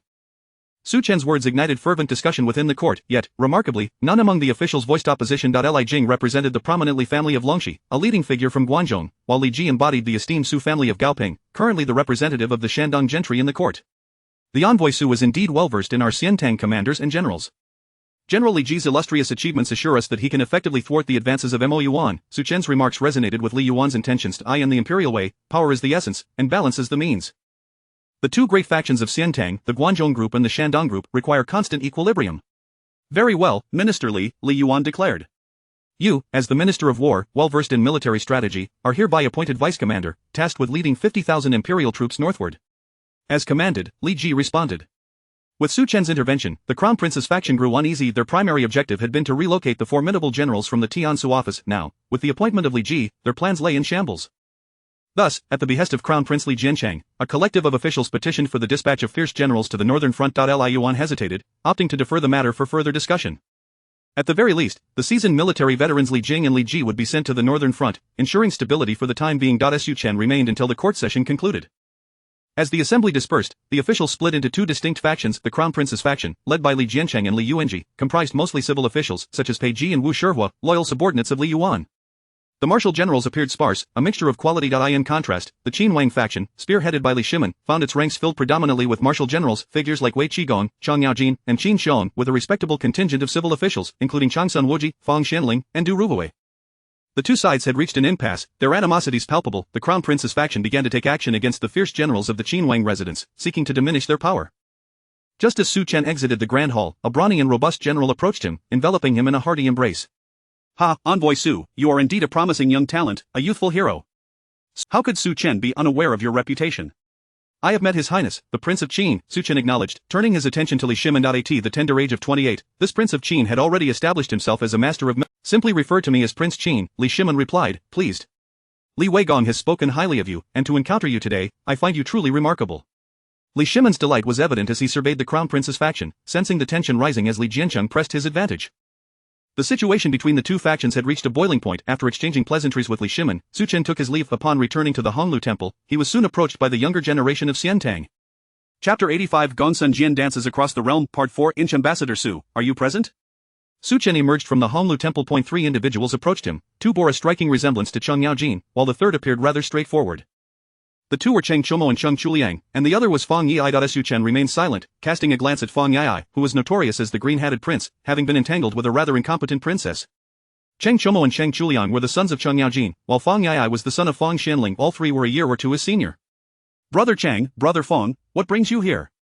Since this is your first visit, we have come to show you around Chang'an and allow you to experience the enchanting scenery of our immortal Tang. With that, the group escorted Su Chen away towards the western market. The White Lion had conveyed a message to Su Chen, informing him that they had procured a residence and that he would be relocating from the Honglu Temple to the new abode. Upon receiving this news, Su Chen resolved not to return to the Honglu Temple. In the imperial capital of immortal Tang, Chang'an, the city was divided into the eastern and western markets, which served as the primary trading hubs. The western market catered to merchants from various nations of the Pango continent, interspersed with a number of demon folk and beastmen slaves. Su Chen was genuinely astonished. While he had encountered various magical beasts and captured a few demon folk, this was his first experience with beastmen. What's this? Brother Su, have you not seen beastmen in the Great Qin? I have not. These beastmen hail from the Yaoqing region. Chang Chumo chuckled, you see, Wu Ming and Yaoqing are at war, and many merchants from Wu Ming have captured a portion of Yaoqing's beastmen to sell here. Just as the Mo Yuan are the demon folk, Yaoqing represents the beast folk. Numerous beast folk from Yaoqing have been captured, serving as slaves and servants, sold to the realms of Immortal Tang and Ru Song. These two locales are indeed the most lucrative markets for beast folk. Zheng Chuliang interjected with a laugh, the quality of beast folk in the western market is rather subpar. If one seeks the finest, they must venture to Pingkangfang. Cheng Chumo whispered, Brother Su, if you are interested, I shall take you to Pingkangfang tonight for a broader perspective. Su Chen raised an eyebrow. Pingkangfang was indeed renowned, rivaling the fame of the Qinhuai River. Fang Yaya suggested, while we are at the western market, how can we not visit the dance of the Immortals Cave?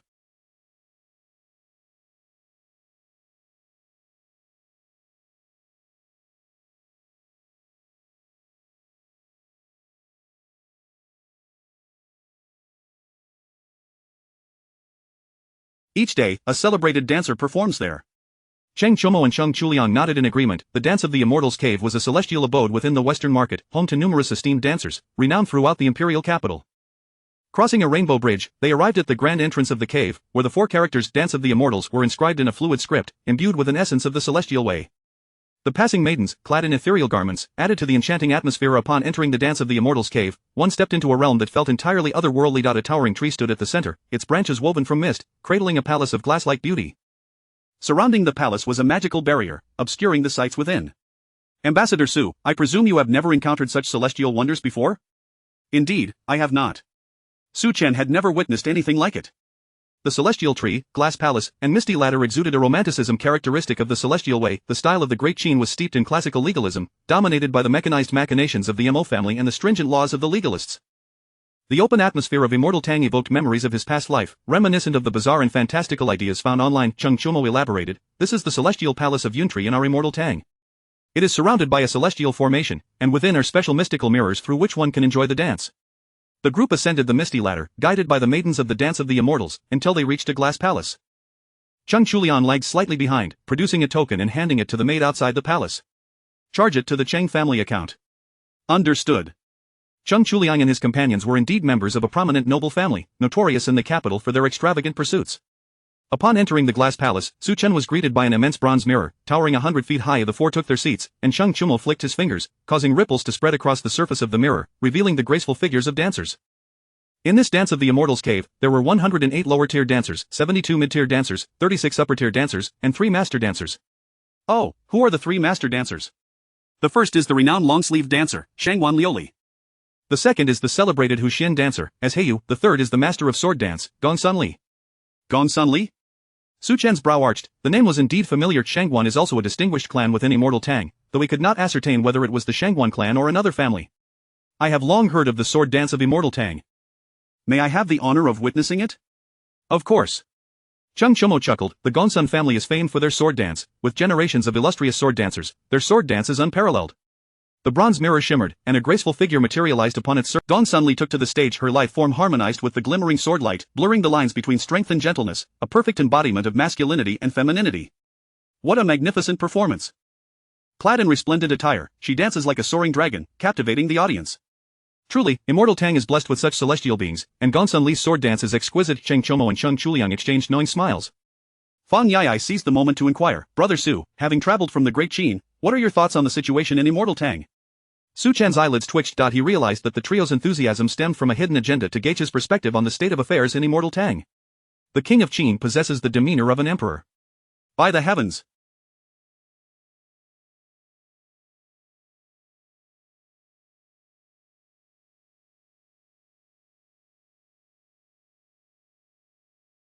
Brother, you must not speak so recklessly, such words should not be uttered lightly. Cheng Chomo and the others exchanged glances. Their intent was to probe Su Chen's views, yet he had boldly proclaimed the King of Qin's imperial bearing upon their first encounter. Brother, you seem rather skeptical of the crown prince? Su Chen chuckled softly, gesturing towards the dancer Gongsun Li in the bronze mirror. The sword dance of Master Gongsun belongs to the vigorous style of dance, embodying a certain masculine beauty. I observe that the crown prince possesses some of his father's grace. Cheng Chomo understood at once. This was a veiled criticism of the crown prince's effeminacy, signaling Su Chen's lack of confidence in him. The 3 exchanged glances, comprehending Su Chen's viewpoint. After enjoying 2 performances, the group departed the western market. The 3 returned to report their findings. At the Qin king's residence, a gathering of ministers convened, deliberating on strategies regarding the crown prince. Zhang Yaojin, spotting his two sons return, lowered his voice to inquire, "How did it go? Did you glean any insights from the ambassador Su?" "Father," the Qin king, Zhang Chumo replied, "Su Chen holds the crown prince in great disdain, yet he expresses a favorable opinion regarding the king." "What of the king?" "Regarding the king ascending the throne, he is quite optimistic." Li Shimin rapped on the table, inquiring, "That military unit under Su Chen, the Army of Souls, is of utmost importance." "Even with only 50 riders in Chang'an, they can wield tremendous influence. We must secure their allegiance." Fang Yai softly added, "It seems Su Chen has a particular interest in beastmen. Moreover, during our visit to the Dance of the Immortals cave, he exhibited great admiration for Master Gongsuan's sword dance. The ministers disperse, precious gifts bestowed. Indeed, send it." Duruvue spoke in a low voice, "Wealth and treasures are merely external possessions. If he finds joy in them, let them be his. Should we manage to borrow strength from him, our hopes would be bolstered by threefold." Fang Xianling nodded slightly, perceiving this as a strategy with guaranteed gains. At that moment, news arrived at the Qin Wang's residence. Li Yuan had issued an edict, ordering the departure of Fang Xianling and Duruvue, while Qin Xiong, Zhang Yaojin, and Wei Qigong were to head north. This must not happen. The prince's faction harbors malevolent intentions, our journey is fraught with peril, and the Qin Wang is in grave danger. Li Shimin rose, displaying remarkable resolve. "I shall personally enter the palace to implore father to retract his command. You must simultaneously contact Su Chen to secure the 50 personal guards in his possession and reach out to the commander at Xuanwu Gate. We must ensure that our people are placed there." The Qin Wang's residents began to mobilize. Initially, they had planned to retreat strategically to Luoyang, establishing a presence at the Tianzi general's manor to contest the prince's authority, yet, the prince had disrupted this opportunity. Just as signs of turmoil emerged in the north, the Qin Wang's residents sought to retreat yet again, intending to seize military power in the northern territories. However, Li Jiancheng and Li Yuanji emerged to further complicate matters. One truly wonders how they can overestimate their capabilities. Commanding 10,000 troops is no small feat, yet they dare to aspire to command the entire army in the north? Now, with Li Yuan intending to redeploy the Qin Wang's most capable generals, this would effectively dismantle the very backbone of the Qin Wang's strength. Li Shimin could not possibly acquiesce to such a plan. Su Chen returned to the Su residence. "What news have you gathered?" The White Lion inquired solemnly. "Currently, the Qin Wang's residence has but 800 men. Though they are indeed elite, 800 armored cavalry is woefully insufficient."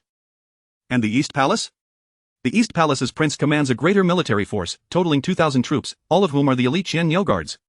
Su Chen contemplated 800 armored cavalry against 2,000 Qian Yo guards might not lead to a disadvantage.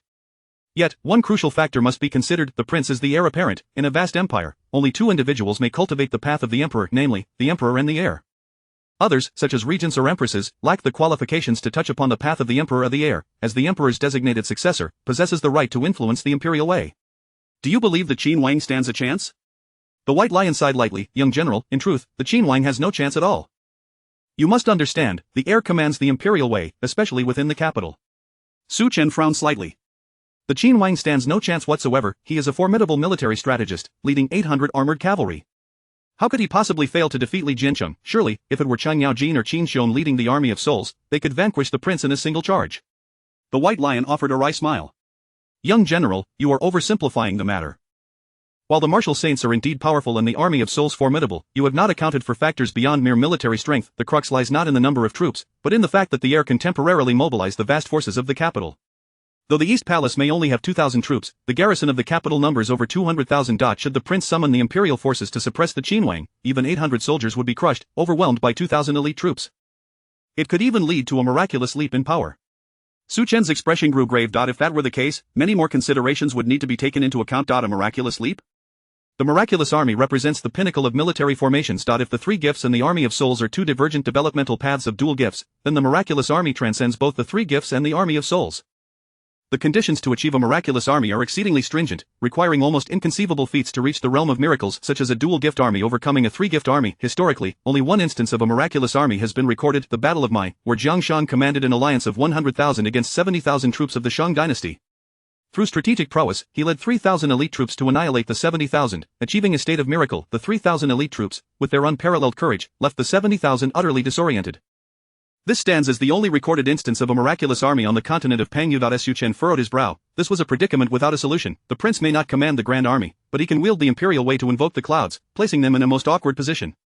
"Young general, Chang Chomo seeks an audience." "Let him in." Su Chen felt a headache coming on.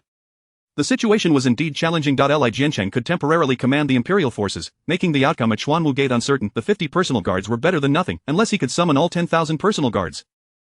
Even 5,000 would suffice to nullify the cloud's suppression, allowing a single charge to sweep Li Jiancheng away. Cheng Chumo entered the residence with a serious demeanor. He clapped his hands, and boxes of gold, silver, and jewels were brought into the room, illuminating every corner with their radiant glow.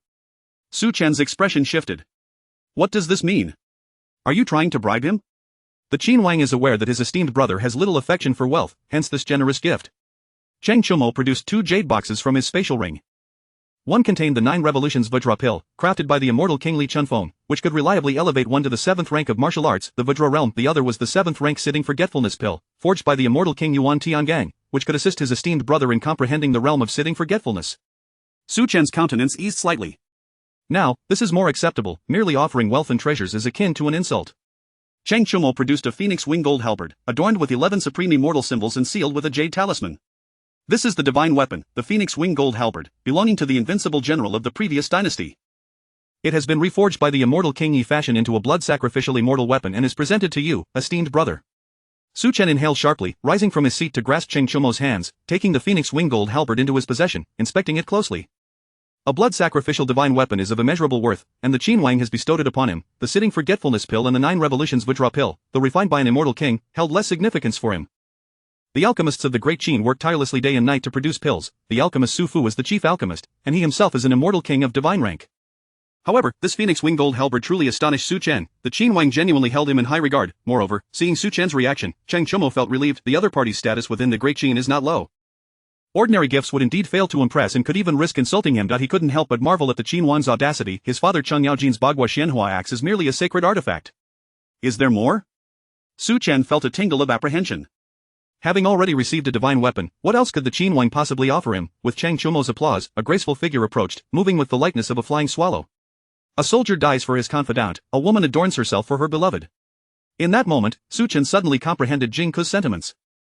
Chapter 87 of the Divine Martial 7 Stages, the body of the great Sun Dragon Emperor in days of yore, Prince Dan of the Yin Kingdom bestowed great honor upon Jing Ke. Jing Ke remarked upon the exquisite liver of the 1,000-mile horse. Without hesitation, Prince Dan ordered the horse to be slain, extracting its liver to prepare a sumptuous dish for Jing Ke. When Jing Ke commented on the beauty of the Qin player's hands, Prince Dan immediately severed the Qin player's hands and presented them to Jing Ke on a jade platter. Jing Ke, moved by the profound respect shown by Prince Dan, resolved to serve him with utmost loyalty, leading to Jing Ke's fateful assassination attempt on the King of Qin. Su Chen was greatly astonished by the King of Qin's lavish treatment. He understood that the king sought to enlist his strength, yet who would so readily part with a divine weapon? Just yesterday, he had visited the Dance of Immortals to admire the sword dance. He had merely expressed a fleeting interest, and yet on the following day, Cheng Chumo delivered someone to his residence, a gesture of extraordinary regard and importance. In stark contrast stood Prince Li Jiancheng and Prince Li Yuanji, who were utterly indifferent to Su Chen, treating him merely as an envoy without any significant respect. Faced with such lavish honors from the King of Qin, how could Su Chen refrain from offering his allegiance? Additionally, Su Chen had already formed a favorable opinion of the King of Qin. Cheng Chumo smiled, remarking that throughout history, beauty has always graced heroes. My esteemed younger brother, the young general, holds a high position in the Great Qin, and Miss Gongsun harbors great admiration for you. Tomorrow at noon, the King of Qin invites you to the royal palace for a discussion. Su Chen nodded slightly, affirming his attendance. To refuse such a gift would equate to rejecting the King of Qin and indicating a disinterest in the matter at hand. However, Su Chen was inherently aligned with the King of Qin's cause. Li Shimon's series of actions increasingly convinced Su Chen that this was a worthy investment. Cheng Chumo soon took his leave. The White Lion, recognizing Su Chen's resolute decision, ceased his persuasion. Indeed, it was the King of Qin's grand gesture that left the White Lion in awe, leading him to abandon any further attempts to convince Su Chen. The White Lion quickly withdrew, leaving the main battlefield to Su Chen. Gongsun Li approached Su Chen with graceful steps. I have the honor of meeting young Master Su. No need for excessive formalities. Gongsun Li continued, the sword dance master is Violet, the frost. Su Chen raised an eyebrow. It seemed the Gongsun family was rather unremarkable among the minor gentry. The gentry is classified into 5 ranks. The first rank boasts a prestigious lineage along with members holding high official titles, such as ministers. The second rank holds a reputable lineage, like the Cui family of Qinghe. The third rank consists of families with a history of at least 3 generations of officials holding positions above the 5th rank, such as the Changsun, Chang, and Qin families before their rise. The fourth rank denotes minor gentry, referring to families with 3 generations of officials, albeit in lower positions. The fifth rank encompasses landlords or impoverished gentry, merely possessing land or belonging to fallen families. Although the Gongsun family claims the status of a noble family, they have entertained with sword dances for generations, lacking significant officials in the court, barely qualifying as minor gentry. Might Miss Gongsun perform a dance for me? Su Chen inquired. As you wish, I shall dance with the sword, she replied. Su Chen was no longer the naive fledgling he once was. He had matured into an experienced individual, well versed in the intricate rules of nobility through the influence of Ying Man and Bai Yumeng. From the moment Gongsun Li was sent to Su's residence, she had become his. A sleepless night passed. The following day, Su Chen began with seclusion for cultivation, retrieving the 9-turn diamond pill and the 7th-stage forgetting sitting pill bestowed by the king of Qin. He aimed to break through at this moment, enhancing his chances in the impending fierce battle. As he refined the 9-turn diamond pill, Su Chen exhaled deeply, his dragon martial divine body and solar golden body synergizing to swiftly absorb the pill's effects. Golden light enveloped his physical form, elevating his body to a higher echelon, the 7th-stage diamond realm. With a body akin to diamond, he consolidated his golden form, embodying the diamond realm. Possessing the formidable dragon martial divine body and the solar golden body, at this juncture, both elements amalgamated, forging Su Chen's martial golden body. The golden body of the great sun dragon emperor promised that his martial prowess would inevitably ascend to the divine tier. His great sun dragon emperor body bathed in stellar essence, allowing him to contend against imperial ranks while bestowing upon him the transcendent abilities of the great sun golden body and the dragon emperor fist. With a resounding roar, Su Chen emanated a dragon's might. His cultivated technique, subduing dragons and overpowering tigers, was meant to coalesce into either the subduing dragon golden body or the overpowering tiger golden body, with the pinnacle being the subduing dragons and overpowering tigers golden body. Yet now, Su Chen had surpassed the threshold of that pinnacle, achieving the ceiling level of the great sun golden body. Even the Buddha's 6-angle golden body or the primordial Tao body's celestial sword body could merely match the great sun golden body in terms of peak prowess. Another golden phrase appeared on my martial cultivation has reached the zenith, and the strength of my body rivals that of the imperial tier. Su Chen was aware that the great Qin possessed an imperial tier mech, the ancestral dragon. Should his physical form reach fruition, it would rival an imperial mech. He hoped the forgetting sitting pill would grant him unexpected surprises. As Su Chen consumed the forgetting sitting pill, the 7th tier elixir, crafted by an immortal king, typically served as a consumable among the sons of nobility. Of course, the pill merely provided assistance. Innate talent was paramount. Once the forgetting sitting pill took effect, Su Chen immediately entered a state of profound meditation. He set a predetermined time to awaken, clearing his mind of all distractions. His primordial spirit manifested behind him, subtly resembling his form, with the left hand wielding a dragon and the right hand a tiger. Su Chen appeared to traverse the Pango continent, surveying the mountains, rivers, demons, and human tribes below. Suddenly, he felt as though he were amidst the cosmic expanse, his consciousness piercing through the boundless winds beyond the Pango continent, arriving at the infinite sea of stars. As he sailed through the celestial sea, Su Chen beheld resplendent stars. Some stars radiated demonic energy, others were shrouded in a dark aura, some appeared dim and obscure, while others were engulfed in a pall of death. The interaction between stars and planets etched a colossal star map within Su Chen's primordial spirit. In the next moment, Su Chen opened his eyes, precisely at the time he had set before entering meditation, the 7th stage of the divine path. Forgetting sitting, the 7th stage marks a watershed moment. Practitioners of the 7th stage possess the ability to traverse the endless winds and reach beyond the Pango continent. Furthermore, they have a chance to develop a legion talent. 7th stage practitioners have entered the ranks of high-tier cultivators, positioning themselves among the elite in any kingdom. Saint and divine tiers remain exceedingly rare among the various nations of humanity. Apart from the ancient immortal path practitioners concealed in various locales, every saint-tier cultivator of martial, divine, or Confucian paths is renowned. With a gentle exhalation, Su Chen stepped out of his secluded chamber. He activated his mimetic neural ability, transforming into an ordinary man as he made his way to the king of Qin's palace. The faction of the crown prince tightened its grip, while the faction of the king of Qin grew increasingly beleaguered. Should they delay further, they risked becoming mere meat on the chopping block, at the mercy of others. That night marked the day of conspiracy. Chapter 88. The early bird catches the worm disguised. They stealthily infiltrated the rear entrance of the Qinwang mansion. The piercing moonlight spilled over the stone steps, and a bone-chilling cold emanated from the earth below. Cheng Chumo had been waiting patiently behind. The road ahead was long and arduous. I shall seek knowledge both above and below. After confirming the secret signal, Cheng Chumo opened the back door. Su Chen swiftly entered the Qinwang mansion. Su Xiandi, Yu Cheng Chumo observed the dramatic transformation in Su Chen's appearance and aura, astonished by the absence of any trace of disguise. Su Chen gestured toward the outside, noting that the crown prince's spies were scattered throughout the Qinwang mansion. Please, the Qinwang has been awaiting your arrival for some time. Inside the Qinwang mansion, the atmosphere was palpably tense. Li Shimen, Chang Sun Wuji, Fang Xianling, Du Ruhui, Wei Qigong, and Shang Yaojin, all esteemed elders and ministers of the Qinwang faction, had gathered. The envoy Su has arrived, please, make haste to welcome him. Su Chen was ushered into the Qinwang's study and invited to take the seat of honor, gazing at the illustrious ministers of the Lingyan pavilion. He felt a peculiar sense of witnessing history, a blend of nostalgia and surrealism. When does the Qinwang intend to take action? Su Chen asked straightforwardly. Li Shimen's expression softened slightly as, if the Qinwang has a method to summon my elite guards, we could achieve great things. Impossible. Chan Sun Wuji shook his head. The elite guards are the finest of the great Qin, under the watchful eyes of the entire Xiantang. They cannot be allowed to enter the imperial capital. Su Chen furrowed his brow slightly. How many can be spared? I can write a decree. The governor of Lonyu would not dare defy it, allowing 200 to depart discreetly. This is an unknown force. The crown prince would never anticipate that we would leverage envoy Su's assistance. Fang Xianling spoke solemnly. However, this matter should not be delayed. The crown prince has already begun to eliminate the wings of his highness the Qinwang. Du Ruhui and I have received transfer orders. Wei Qigong interjected sternly. Your highness, we follow you for the sake of merit, but now that Xiantang is stabilizing, the crown prince seeks to eradicate us. If we must act, let us act, if not, I shall return home to forge iron. Chen Yaojin's eyes burned with intensity. Qin Wang, if we do not take action soon, we shall be reassigned, and when the time comes, what can the Qin Wang do? Suddenly, Su Chen slammed his palm on the table, rising to face the Qin Wang, surveying the ministers in the study.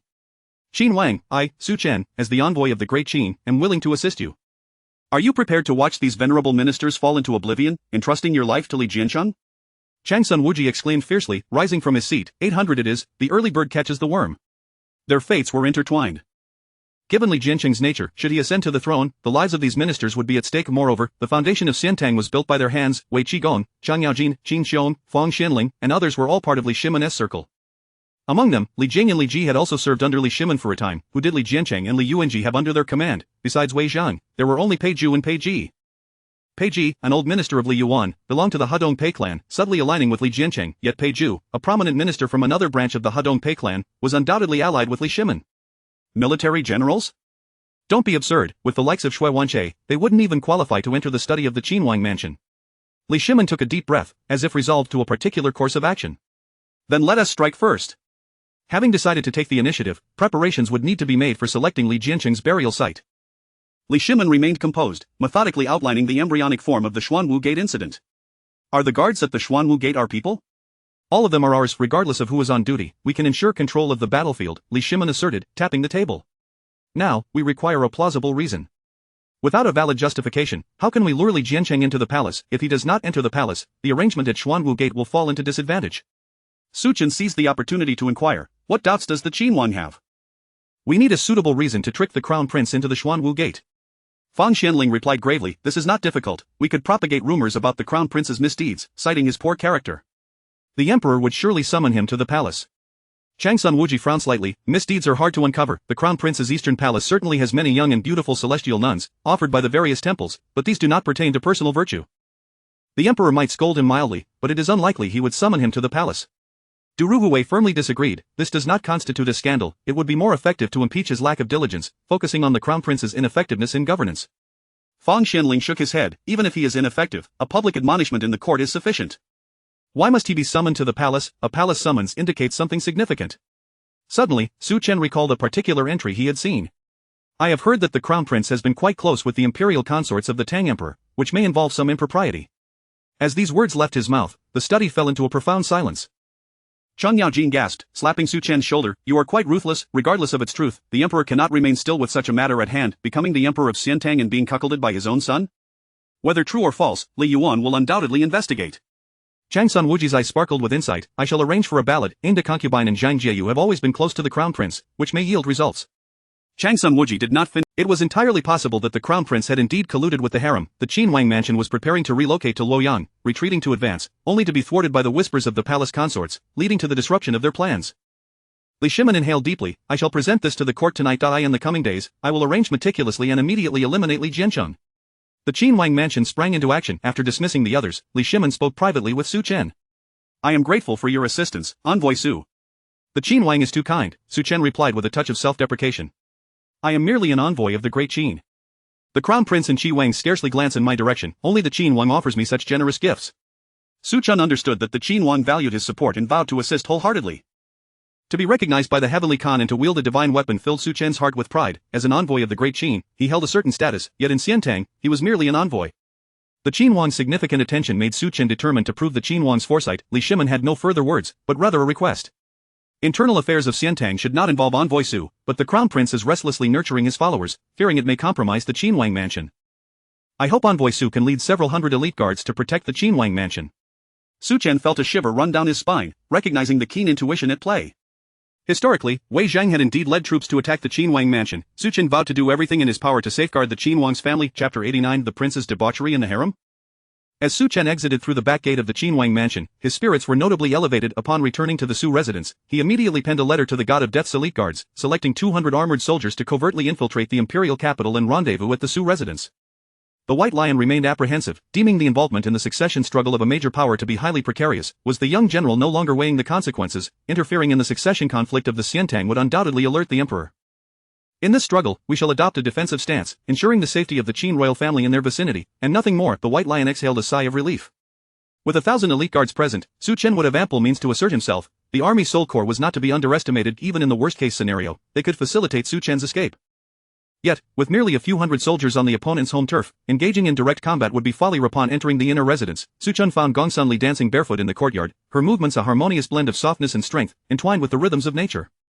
The art of dance, akin to the grand principles of the universe, had flourished from the ancient Xie dance to the contemporary long-sleeved sword dance and Hu Xian dance, enjoying immense popularity in the Xiantang.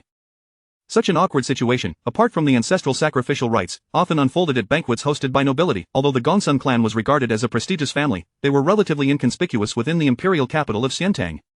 Lear, let us delve into the Suddenly, he recalled a classical drum piece, the Qin Wang Pujinyu.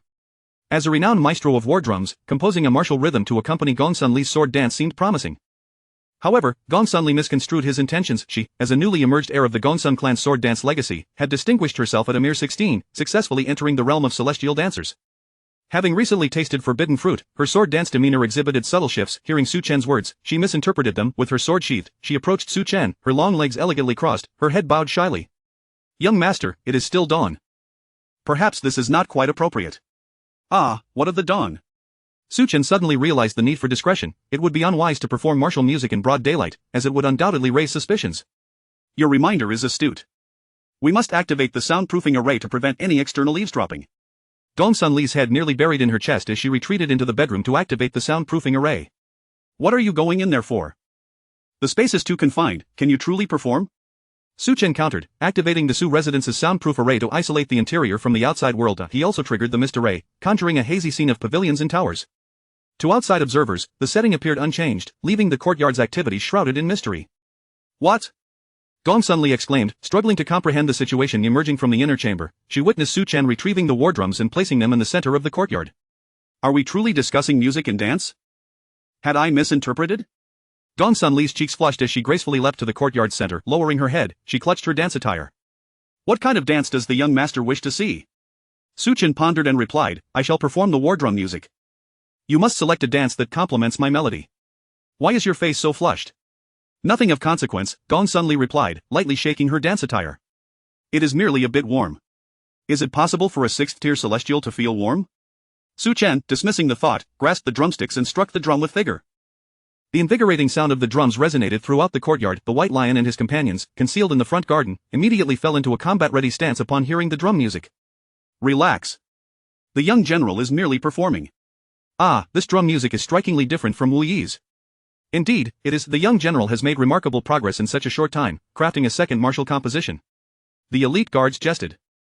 A single war song serves as a diminished version of a military talent, particularly in terms of the number of soldiers it empowers, far exceeding the standard military traits. In future large-scale operations, if the commander lacks knowledge of martial music, they must be accompanied by an expert in the craft, lest they find themselves overshadowed by their peers. Is it not true that the style of this war drum music diverges significantly from the norm? Indeed, it differs markedly.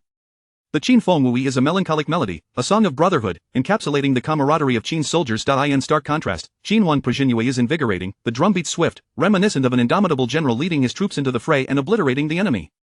As Su Chen struck the drums, his gaze remained fixed on Gongsun Li. He was in search of inspiration. The current rhythm was merely a nascent version, yet to embody the very essence of this martial composition, the soul of Qin Feng Wui lay in brotherhood. But what was the core of Qin Wang Pujinyu? Within the Tai Chi Palace, Li Yuan glared at the report from the Qin Wang, his ire palpable. This is a most grievous humiliation. My son has brought shame upon me. How does this differ from his cousin's transgressions? In a fit of rage, Li Yuan issued an edict, summoned the Crown Prince Li Jiancheng to the palace for a face-to-face confrontation on the morrow. Taking a deep breath, he turned to his close ministers. Summon Master Yi Fa Shan to the palace. I demand to uncover whether concubine Yin Di and consort Zhang have committed treason against the emperor. Li Yuan found the situation utterly intolerable. On one hand, he could not fathom that his crown prince Li Jiancheng would engage in such disgraceful acts. Yet, concubine Yin Di and consort Zhang had frequently spoken in the prince's favor. What if Qin Wang Li Shimon's claims were true? What if Li Yuan resolved to have the master investigate within the palace? If the allegations proved to be true, he would deal with the two women immediately to prevent any scandal from leaking. If false, then the Qin Wang's intentions would be called into question. Regardless, this matter must be addressed. I in the crown prince's residence, Li Jiancheng and Li Yuanji paced restlessly. Brother, this is utterly absurd. Would you truly engage in such behavior? It is undoubtedly a slanderous accusation from Li Shimon, a mere desperate struggle. Li Jiancheng, heart-racing yet composed, declared, what you say is most accurate. Li Shimon is merely lashing out in his desperation. Li Yuanji scoffed, brother, if you seek excuses, at least choose a more plausible one. How could our esteemed family ladies, including the women from the noble houses and the exotic beauties, possibly be interested in those two washed-up individuals?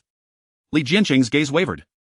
He had always been meticulous, leaving no trace, but Master Yi Fei Shan was a celestial king. Uncovering the truth would likely be effortless. Though Li Jianqing possessed no shortage of enchanting women, the thought of exposure was alarming.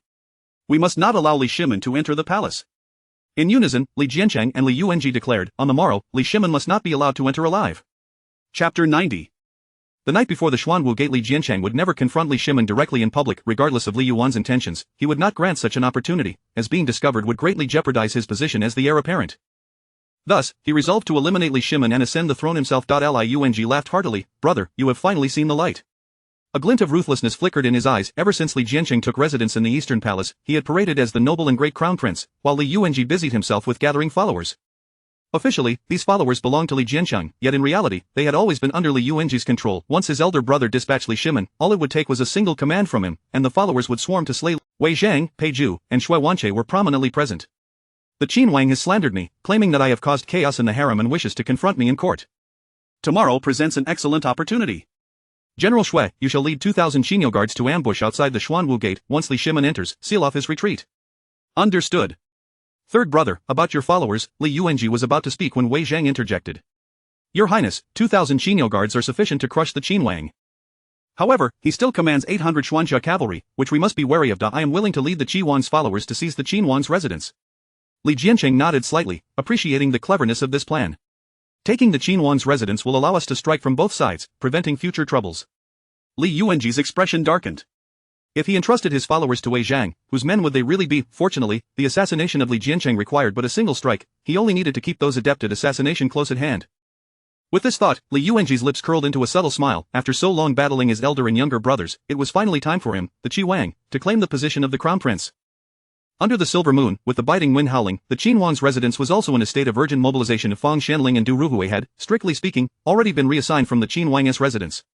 Their continued presence in the capital could serve as a leverage against the Qin Wang. However, both sides were engrossed in the imminent conflict within the palace, showing little concern for such trifles. Are the Xuanjia cavalry in place? Indeed, the Xuanjia cavalry is concealed within the Xuanwu Gate, waiting for the crown prince to enter tomorrow to launch a sudden assault. Is there any issue with the Xuanwu Gate? The gate's commander, Chang He, is an old subordinate of the Qin Wang. We have promised him high rank and wealth, so there will be no hindrance. Li Shimin exhaled a breath of relief as he donned his armor. The valiant generals Yu Qigong, Chang Yaojin, and Qin Xiong were also preparing, eager to seize a lifetime of glory and wealth. Gentlemen, bring your families into the Qin Wang's residence. I have entrusted Envoy Su to secure 200 elite guards to protect the Qin Wang's residence. Should our ambitions falter, your families will have a means of escape. Li Shimin stood, surveying the great generals surrounding him. Gentlemen, let us await tomorrow. Titles and positions await us. The Qin Wang's residence was also readying itself, and before dawn broke, they had already moved out, preparing to ambush at the Xuanwu Gate. At the Xuanwu Gate, Commander Chang He stood with his eyes closed, holding a golden leaf, quietly watching the Qin Wang enter the gate. He was in a state of great indecision. As the commander of the Xuanwu Gate, his status was not particularly high, yet it was exceedingly critical. Both the crown prince and the Qin Wang had extended olive branches to him. Chang He understood well that whichever side he aided would be pivotal. Regardless of his choice, he would undoubtedly earn merit in the future. But now, Chang He rationally analyzed the pros and cons. Aiding the Qin Wang, yet the Qin Wang's cards were too weak. Indeed, the Qin Wang was a formidable military talent, and Chang He had served under him, but 800 Xuanjia cavalry would not suffice. The crown prince commanded 2,000 elite Xinyo guards and could temporarily mobilize the garrison forces of the imperial capital. This advantage was exceedingly difficult to overturn. Aiding the crown prince, that seemed almost certain.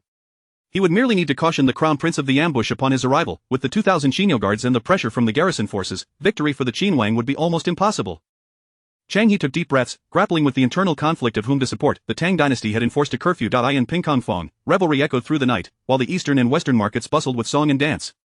The Jinwu guards patrolled the streets. Su Chen gazed blankly at the silver moon above, pondering the coup d'etat, an event he had previously thought distant. He never anticipated that he would be participating in the first coup of the Tang Dynasty, the Xuanwu Gate incident, the very next day.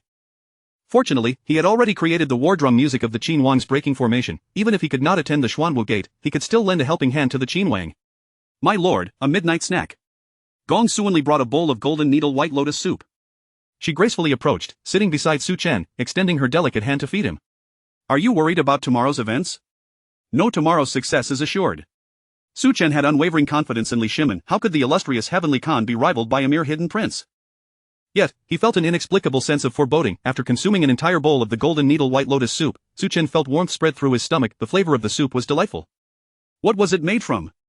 The premium golden needle white lotus, cultivated through unique celestial methods, matures into a 6th-grade spirit herb, making for an exquisite dish. Gong Suoli appeared somewhat anxious. The war drum music of the Qin Wang's breaking formation, newly created by Su Chen, required her to perform a sword dance and accompaniment. To this end, Gong Suoli had devised the Qin Wang's breaking formation dance. The harmony of music and dance would enhance the martial prowess. However, Gong Suoli had never been on a battlefield, let alone involved in such matters of power and influence. Her heart raced with trepidation. A single misstep could lead to the annihilation of her entire clan. To marry a chicken is to follow the chicken, to marry a dog is to follow the dog. The Gongsun family had relinquished her to Su Chen the moment they handed her over, treating her as a mere commodity. Gong Suoli paid little mind to the Gongsun family. As dawn broke, Su Chen mounted his warhorse, leading 50 personal guards toward the Qin Wang's residence. The remaining 200 had already begun to gather from various city gates of the Tang imperial capital, converging near the Qin Wang's residence. In the Eastern Palace, Li Jiancheng and Li Yuanji also commenced their actions. Li Yuanji mobilized 300 followers, entrusting them to Wei Zhang to launch an attack on the Qin Wang's residence. Watching Wei Zhang depart, Li Yuanji's heart ached. These were all followers he had nurtured with his own resources and elixirs. He glanced at the masked man beside him. Fortunately, he still had a 9th-tier celestial master well-versed in the art of assassination. A subtle smile crept across Li Yuanji's lips as he envisioned the moment he would reign supreme. Li Jiancheng waved his hand, and the Eastern Palace's aides surged toward the Xuanwu Gate. Everyone understood the mission at hand: eliminate the Qin Wang, force Li Yuan to abdicate, and ascend to the throne. Although Li Jiancheng was not particularly formidable, he was not without preparation. He had already secretly contacted prominent families, and once the Qin Wang was dealt with, these families would mobilize their forces to support his claim to the throne. At that point, with an army at his back, even if Li Yuan were reluctant, he would have no choice but to abdicate. Chapter 91: A sudden turn of events, Chang Yi's betrayal. With the aid of powerful clans, there was indeed a risk of backlash. The noble families who supported Li Jiancheng's ascension to the throne could not be merely altruistic, seeking nothing in return. They desired not only the power and wealth that come with high-ranking positions in the court but also military authority and the ability to appoint officials at local levels. By grasping military power, these families could boldly challenge the imperial authority. By controlling the appointment of officials, they could maintain their esteemed status across generations. Li Jiancheng, however, seemed indifferent to these matters. Relinquishing such power was inconsequential to him, as his primary ambition was to become emperor. A grand procession made its way towards the Eastern Palace. Li Shimin and his entourage arrived at Xuanwu Gate first, swiftly entering within to await the arrival of the crown prince and his retinue. They had only 800 armored cavalry. Although the formidable trio of Qin Xiong, Yu Qigong, and Chang Yaojin were indeed powerful, their strength was limited. Should Li Jiancheng mobilize a large army to suppress them, they would be outmatched. Thus, the crux of the matter lay in securing the Xuanwu Gate, effectively isolating Li Jiancheng and his followers from the outside. Even if the adversary summoned their forces, the 800 cavalry alongside several formidable warriors could still overpower Li Jiancheng. As Li Jiancheng's group came into perception, the gatekeeper Chang He found himself in a state of profound indecision. Should he assist Prince Qin or the Crown Prince? He surveyed the battlefield, clearly noting the 800 armored cavalry of Prince Qin and the 2,000 elite soldiers led by Shui Wanche.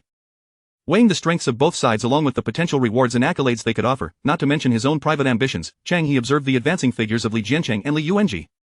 Ultimately, he made his choice. At the front of Prince Qin's estate, Su Chen's 50 elite guards encountered Wei Zhang head-on. Wei Zhang a directed vice silver, 9-tiered immortal path purple, Hebei Wei family red. Directed vice silver, charming in demeanor, resolute in governance, unafraid to offer candid counsel, yet prone to peril when faced with an unworthy sovereign. 9-tiered immortal path purple, a realm within the 9-tiered immortal path. Hebei Wei family red, a prestigious clan from Hebei, boasting 3 generations of officials above the 5th rank. Is the crown prince preparing for a hunt? I wonder what your intentions are, bringing so many practitioners of the immortal path, Su Chen remarked, subtly raising his hand. From a concealed corner, 200 elite guards emerged, mounted on mechanized war horses. Standing resolutely behind him, the presence of 250 warriors exerted immense pressure on Wei Zhang.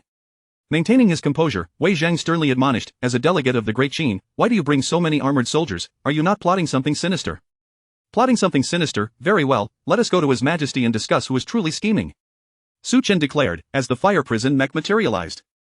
It extended a hand into the void and withdrew a golden halberd adorned with phoenix wings. Wei Zhang's expression darkened. In a one-on-one confrontation, he believed himself superior, being a practitioner of the 9-tiered immortal path, capable of easily overpowering Su Chen, a mere 7th-tier cultivator.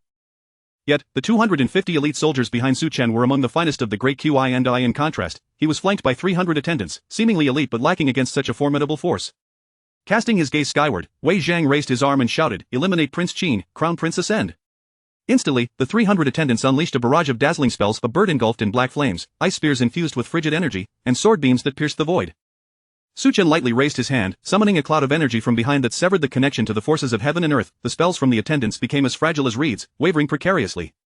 With little effort, Su Chen parried a portion of the spells with his halberd, while the remaining spells struck against the metallic armor of the fire prison mech, appearing utterly ineffective. Charge! Su Chen commanded, leading the 200 elite guards in a direct assault. He made no superfluous movements, merely raising the golden halberd. In a single charge, the blood of the 300 attendants stained the streets, turning the blue stone tiles crimson, leaving only 50 or so standing, half of whom lay on the ground, lamenting their fate. Wei Zhang furrowed his brow, astonished that the Prince Qin's estate had managed to enlist a delegate from the Great Qin, allowing 200 elite guards to infiltrate the imperial capital unopposed. His spirits sank as he glanced toward the Prince Qin's residence, contemplating the dire situation. Subdue him and turn him over to Prince Qin for judgment. Wei Zhang decisively relinquished his sword, allowing the White Lion and others to advance and capture him. The tide of events shifted within Prince Qin's estate, leaving only hope that at Xuanwu Gate, the Crown Prince could eliminate Prince Qin. As long as Prince Qin fell, the Great Qin delegate would be powerless to intervene, and his life would remain unscathed. Within the Prince Qin's residence, Chang Sun Wuyo embraced Li Shimon's two sons, Li Qingqian and Li Tai. Today was a pivotal moment. Should they succeed, mother and sons would enjoy a life of peace, prosperity, and honor. However, failure would invite the Crown Prince's retribution, with uncertain consequences. Princess Qin. Su Chen announced as he escorted Wei Zhang into the Prince Qin's estate. I have a melody that may aid Prince Qin's triumphant return. Chang Sun Wuyo nodded slightly, instructing the court dancers to assemble in the courtyard. Gong Sun Li, clad in battle attire and wielding a jade sword, led the court dancers, prepared for the task at hand. At Xuanwu Gate, Chang He, a 7th-tier guardian, found himself momentarily entranced as he watched Crown Prince Li Jiancheng approach, envisioning a future filled with glory and wealth. Upon my ascension, failure would be fatal, and the odds were heavily against him. Suddenly, Chang He transmitted a message to Li Jiancheng. Crown Prince, be wary, Prince Qin has an ambush set within Xuanwu Gate. Quickly summon General Xue. Xue Wanchei's 2,000 soldiers lay hidden at a distance, for concealment was necessary, and the vicinity of Xuanwu Gate offered little in terms of cover. Thus, Chang He opted to alert the Crown Prince, providing him ample time to adapt. Li Jiancheng halted abruptly outside Xuanwu Gate, his gaze penetrating deep within, as if perceiving a myriad of troops. He looked up at Chang He. General Chang He shall earn the title of Duke. Chang He's eyes sparkled with determination. He had made the right bet. The Crown Prince was indeed a worthy sovereign. Xue Wanchei, upon receiving the message, immediately rallied his forces towards Xuanwu Gate, prepared to protect the Crown Prince and eliminate Prince Qin. Chang He had betrayed. Prince Qin Li Shimon sighed softly, taking a longbow from Yu Qigong's hands, bending it to shoot an arrow towards Chang He. Chapter 92 of the incident at Xuanwu Gate. This arrow pierced the void, resonating like the cry of a true phoenix, and in an instant, it struck through Chang He's throat. The phoenix's call echoed at Xuanwu Gate, a divine might vanquishing Chang He. Li Shimon strode forth, his gaze unwavering, as a true phoenix manifested around him, the pinnacle of divine pathways and celestial paths, the duality of immortals and deities. This is the Prince of Qin of the Immortal Tang, the Grand General of the Immortal Tang, the Xuanjia Cavalry. With a single command from Li Shimon, 800 Xuanjia Cavalry surged forth, their black armor reflecting waves of lethal intent in the morning light. Qin Xiong and Shang Yaojin mounted their steeds, bellowing as they led the cavalry outward. Li Shimon raised his longbow, once more knocking an arrow. Underneath Wei Qigong, his steed, a black horse, stood ready with a spear, poised beside Prince Li Shimon. With the prince wielding his bow and General Wei Qi brandishing his spear, who in the world could stand against them, the group of the prince advanced towards the Crown Prince Li Jiancheng. Chaos erupted among the soldiers atop the city tower. They were originally loyal to the Prince of Qin and had secretly amassed a considerable amount of his wealth, believing themselves to be his men. Yet now, the commanding officer had defected to the Crown Prince. Not only did they not consult with them before switching allegiance, but the critical blow was that Chang He had been annihilated by the Princess Arrow, his soul extinguished. The once cohesive group was now a headless dragon, soldiers above in disarray. Some sought to descend and assist the prince, while others contemplated allegiance to the Crown Prince, neither side able to persuade the other.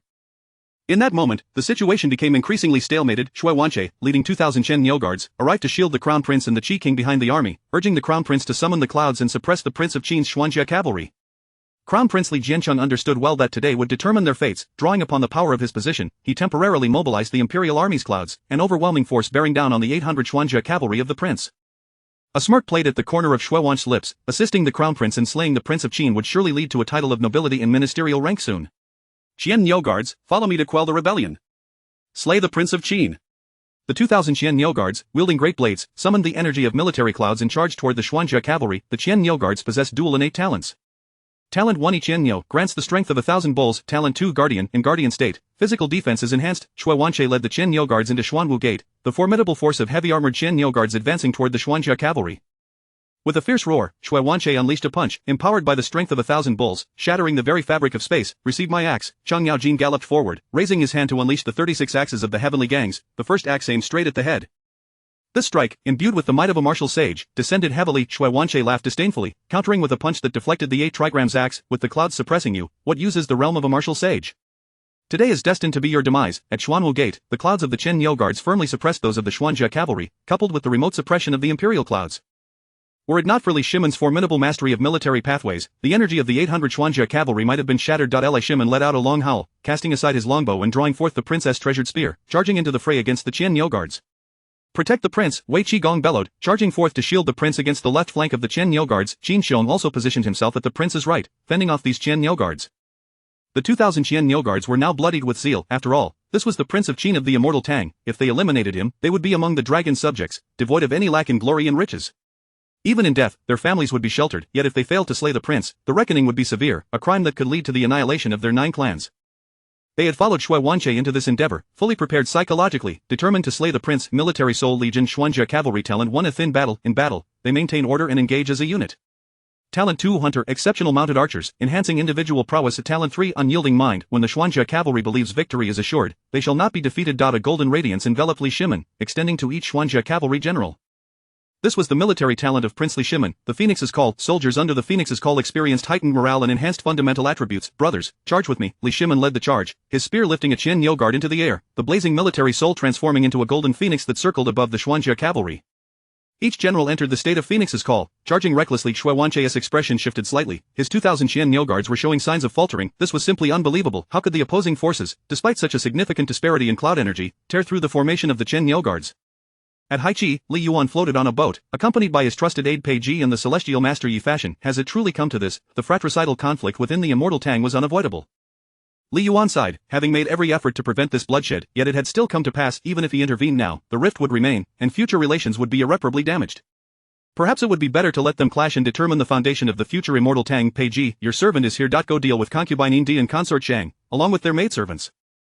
Ensure no scandals emerge. Li Yuan's gaze flickered. Deep down, he cherished Li Shimon, the Prince of Qin, whose military achievements were monumental, contributing greatly to the immortal Tang. Otherwise, he would not have conferred upon him the title of Grand General.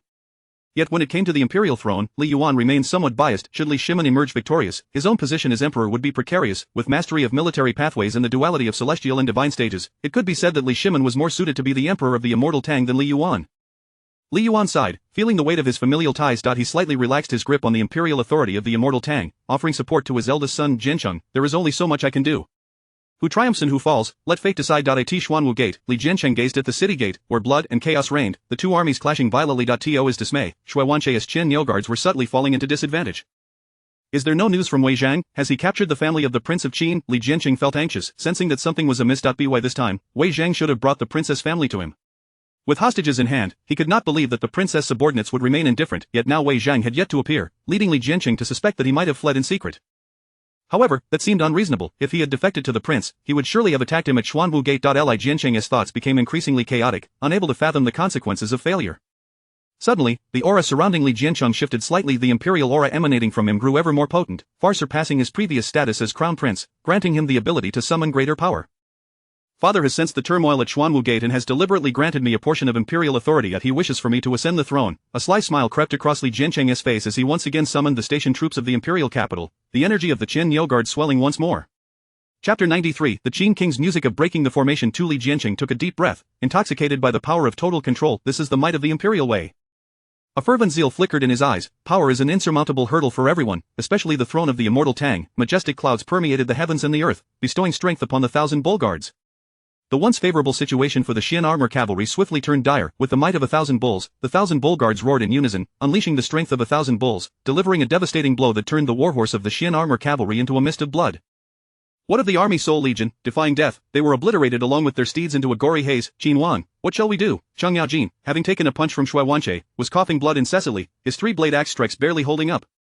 Originally, as a martial saint, Cheng Yaojin could easily overpower Shui Wanqi. However, with the reinforcement of the clouds, the gap in strength between the two sides had narrowed considerably, and now, with such formidable cloud reinforcement on the opposing side, Cheng Yaojin's combat prowess. Some Qian armor riders fell from their horses yet still swung their blades at the 1,000 bull guards. In the next moment, they were besieged by 3,000 bull guards, instantly exploding into a cloud of blood mist. Despite the army soul's resistance to death, the 1,000 bull guards, through sheer numbers and strength, forced them into a bloody demise. Li Shimon observed this scene with a twinge of desolation in his heart. Was he to be halted here? His loyal Shen armor cavalry comrades fell one by one, while his generals fought valiantly. Li Jiancheng's control over the imperial way surged suddenly, and he could easily deduce who was pulling the strings. The battlefield was exceedingly brutal. 800 Shen armor cavalry fell one after another, leaving fewer than 600 remaining. The 2,000 bull guards still boasted over 1,300. Suddenly, at this moment, a drumbeat resonated through the imperial capital of the immortal Tang, urgent and impassioned, imbued with an unstoppable spirit. In the Qinhuang mansion, Su Chen struck the drum forcefully. The sound reverberated through the skies, amplified by the formation, spreading to all corners. Gongsun Li led the palace maidens of the Qinhuang mansion, wielding swords in a graceful dance. The battle drum music, the second creation of Su Chen, resonated throughout the imperial capital of the immortal Tang. The Qin King's music of breaking the formation was grand and awe-inspiring, moving heaven and earth. Gongsun Li performed the dance of breaking the formation. The fusion of dance and music, at this moment, harmonized with the great Tao, uniting the hearts of the people. The name of Qin Wang, the Grand Marshal of the Tiansu, had already spread throughout the streets and though lacking a name for founding a nation, he had indeed achieved the reality of it. At the Xuanwu Gate, the sudden drum music shattered Li Shimon's sorrow, reigniting his valiant spirit. The Qin King Li Shimon, Grand Marshal of Tiansu, nearly 28 years of age at this moment, a resonance was forged between Li Shimon and Su Chen through the melody of the Qin King's music of breaking the formation. One had achieved merit at the age of 18, distinguished in the Great Qin army. The other, at 28, had become the Grand Marshal of the immortal Tang. Li Shimon suddenly raised his arm and shouted, "In the past, this king led 3,000 Xian armor cavalry to triumph over 100,000 at Hulao Pass. Today, we shall surely break the enemy and return victorious." His gaze blazed with intensity, reminiscent of golden phoenixes in flight, a matchless momentum soaring to the heavens. What of controlling the imperial way? What of 2,000 bull guards? What of the oppressive clouds? What of Father's support? All of you, follow me to break the formation. The battle melody of the Qin King's music enveloped the Xian armor cavalry, casting a faint sheen upon them.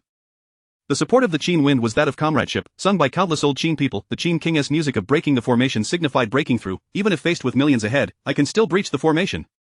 Kill. The morale of the over 500 Xian armor cavalry surged to its zenith at this moment. Qin Xiong and Wei Qigong stood like two guardian deities beside Qin King Li Shimon, the three of them like arrows piercing into the 1,000 bull guards.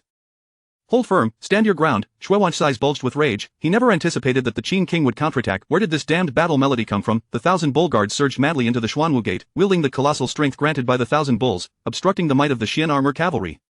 One punch after another, they attempted to thwart the Qin King's advance. Yet at this moment, Li Shimon's state had reached its peak, returning once more to the battle at Hulao Pass where he had captured two kings.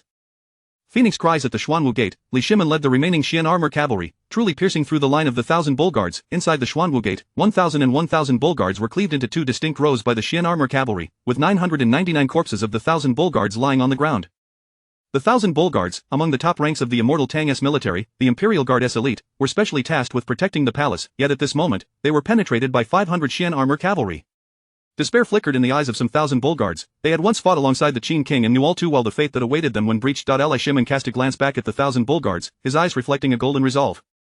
The golden army soul blazed fiercely, and the will and quality of the Xian armor cavalry shattered the ceiling of limitations at this instant. The 500 Xian armor cavalry began their counteroffensive.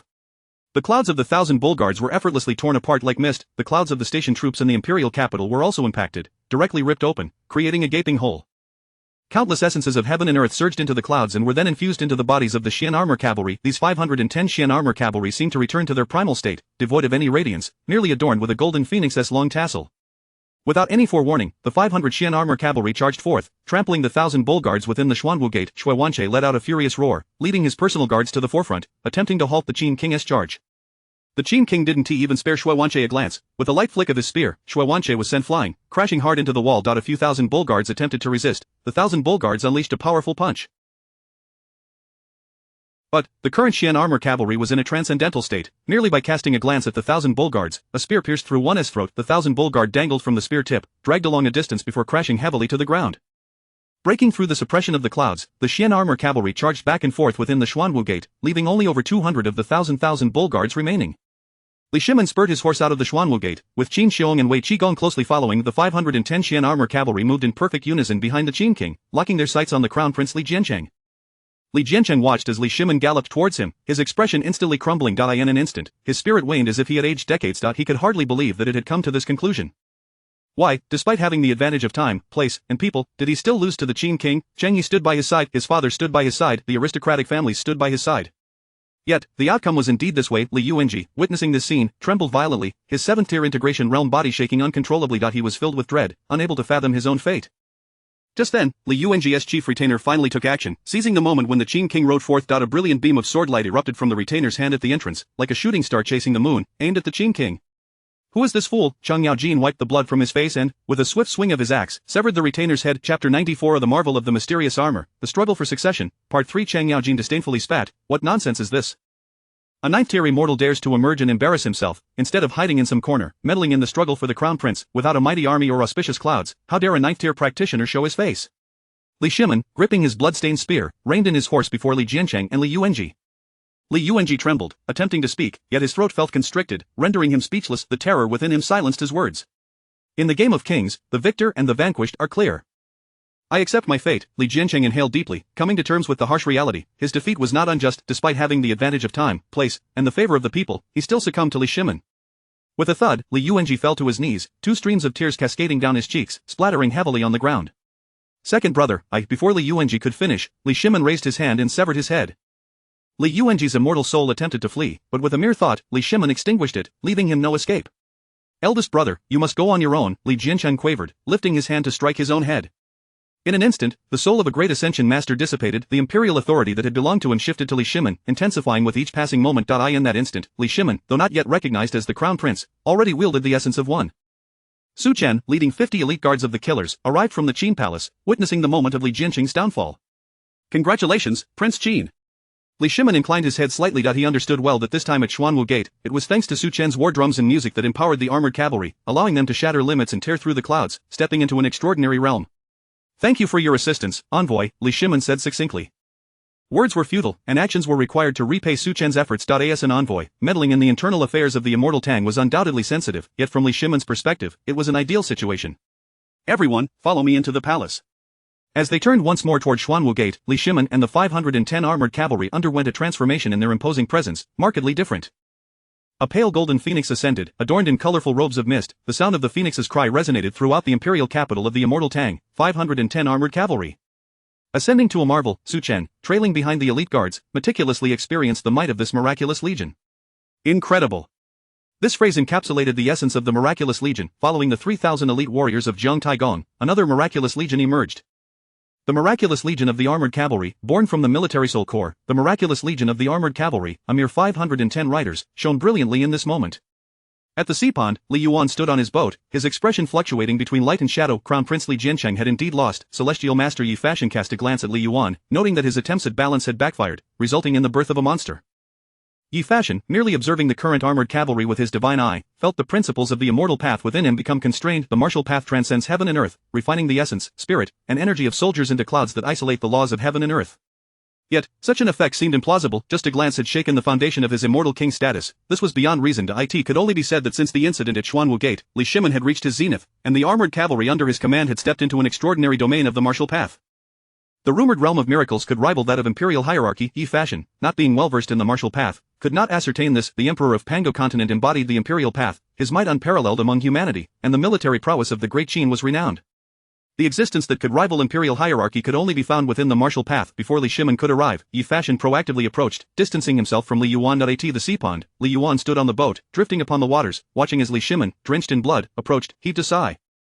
He forced a smile, acknowledging the contributions of Prince Qin to the immortal Tang, and felt compelled to abdicate in favor of his son. Li Shimin's gaze was icy. Your Majesty, you overthink. The debauchery of the crown prince has already been dealt with. As the emperor of the immortal Tang, how can you abdicate so easily? Su Chen, standing nearby, discerned the underlying meaning in Li Shimin's words. With both the crown prince and the Qi king eliminated, no one could contend with Li Shimin. If Li Yuan dared utter even half a word of dissent, he would soon face a dignified demise.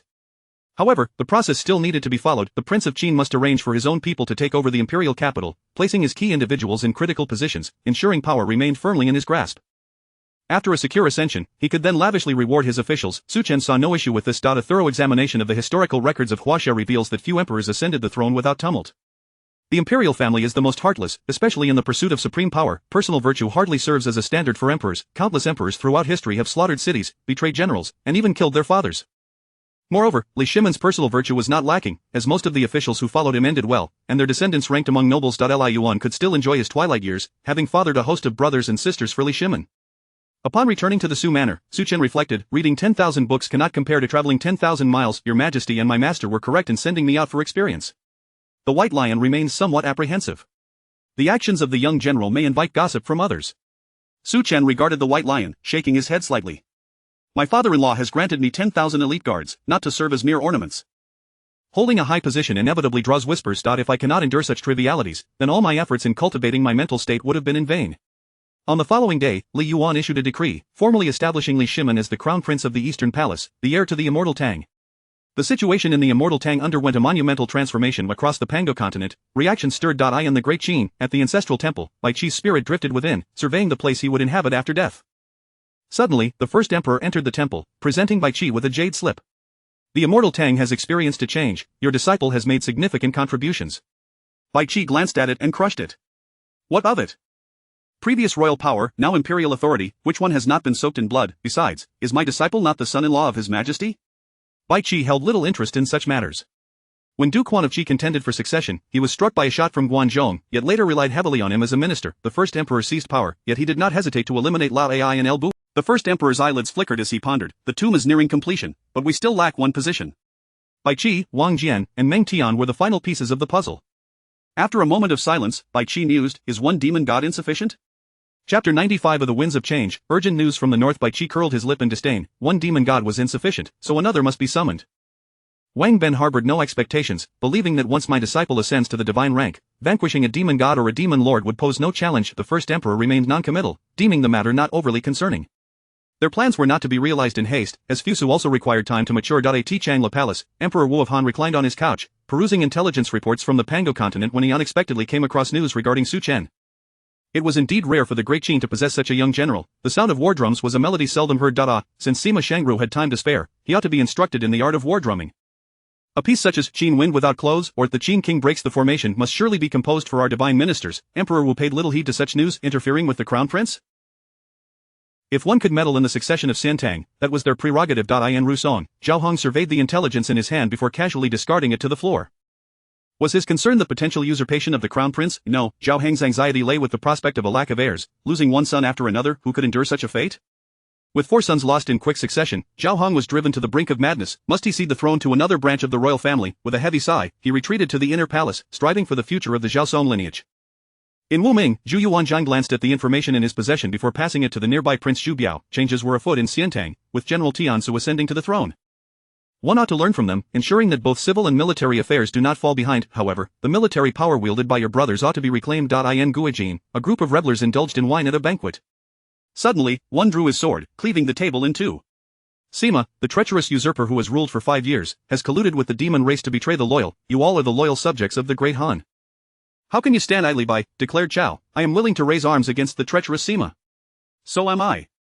Yuan Shao proclaimed, surveying the assembly with a commanding gaze. In 3 months, let all heroes unite and march against the traitor. The corpulent Emperor Yao Qing, enraged, crushed a jade tablet in his hand, his boar-like features contorting in fury. He stroked the golden rat tail around his neck, his fangs gleaming ominously. A decree was issued. Any beastman unwilling to shave their head shall be considered a traitor to humanity. Their entire clan shall be exterminated. Once all officials had departed, Emperor Yao Qing scurried backstage and, with a thud, knelt down. My lord, what do you think? Well done, replied the multi-headed serpent, lounging in the Yao Qing palace. If you are willing to take a demon as your father and become my son of the demon race, I shall ensure your throne remains secure. The emperor of Yao Qing chuckled, keenly aware of the serpent's power, hoping to curry favor. What of the rebellion in the southern regions? The serpent casually tossed a token, commanding the ocean-dwelling demons and your beastman troops to unite and obliterate the southern rebels. Gratefully bowing, Emperor Yao Qing exclaimed, Thank you, my lord, you are wise. Upon returning to the main palace, he shed his servile demeanor, standing tall and declaring, Go find me several young and beautiful women. I wish to indulge in the essence of life. At once, your servant obeys. A throng of beastmen fell to their knees, every official in attendance referring to themselves as servants. In Yuan, within the Wolf King's golden tent, an imperial might surged, surrounded by divine and holy forces. The demon emperor Kublai scrutinized the intelligence in his possession, casting a weary glance at the demons below. A band of mindless fools, why can't you learn from Xiantang, from the Jin tent of Wanyan?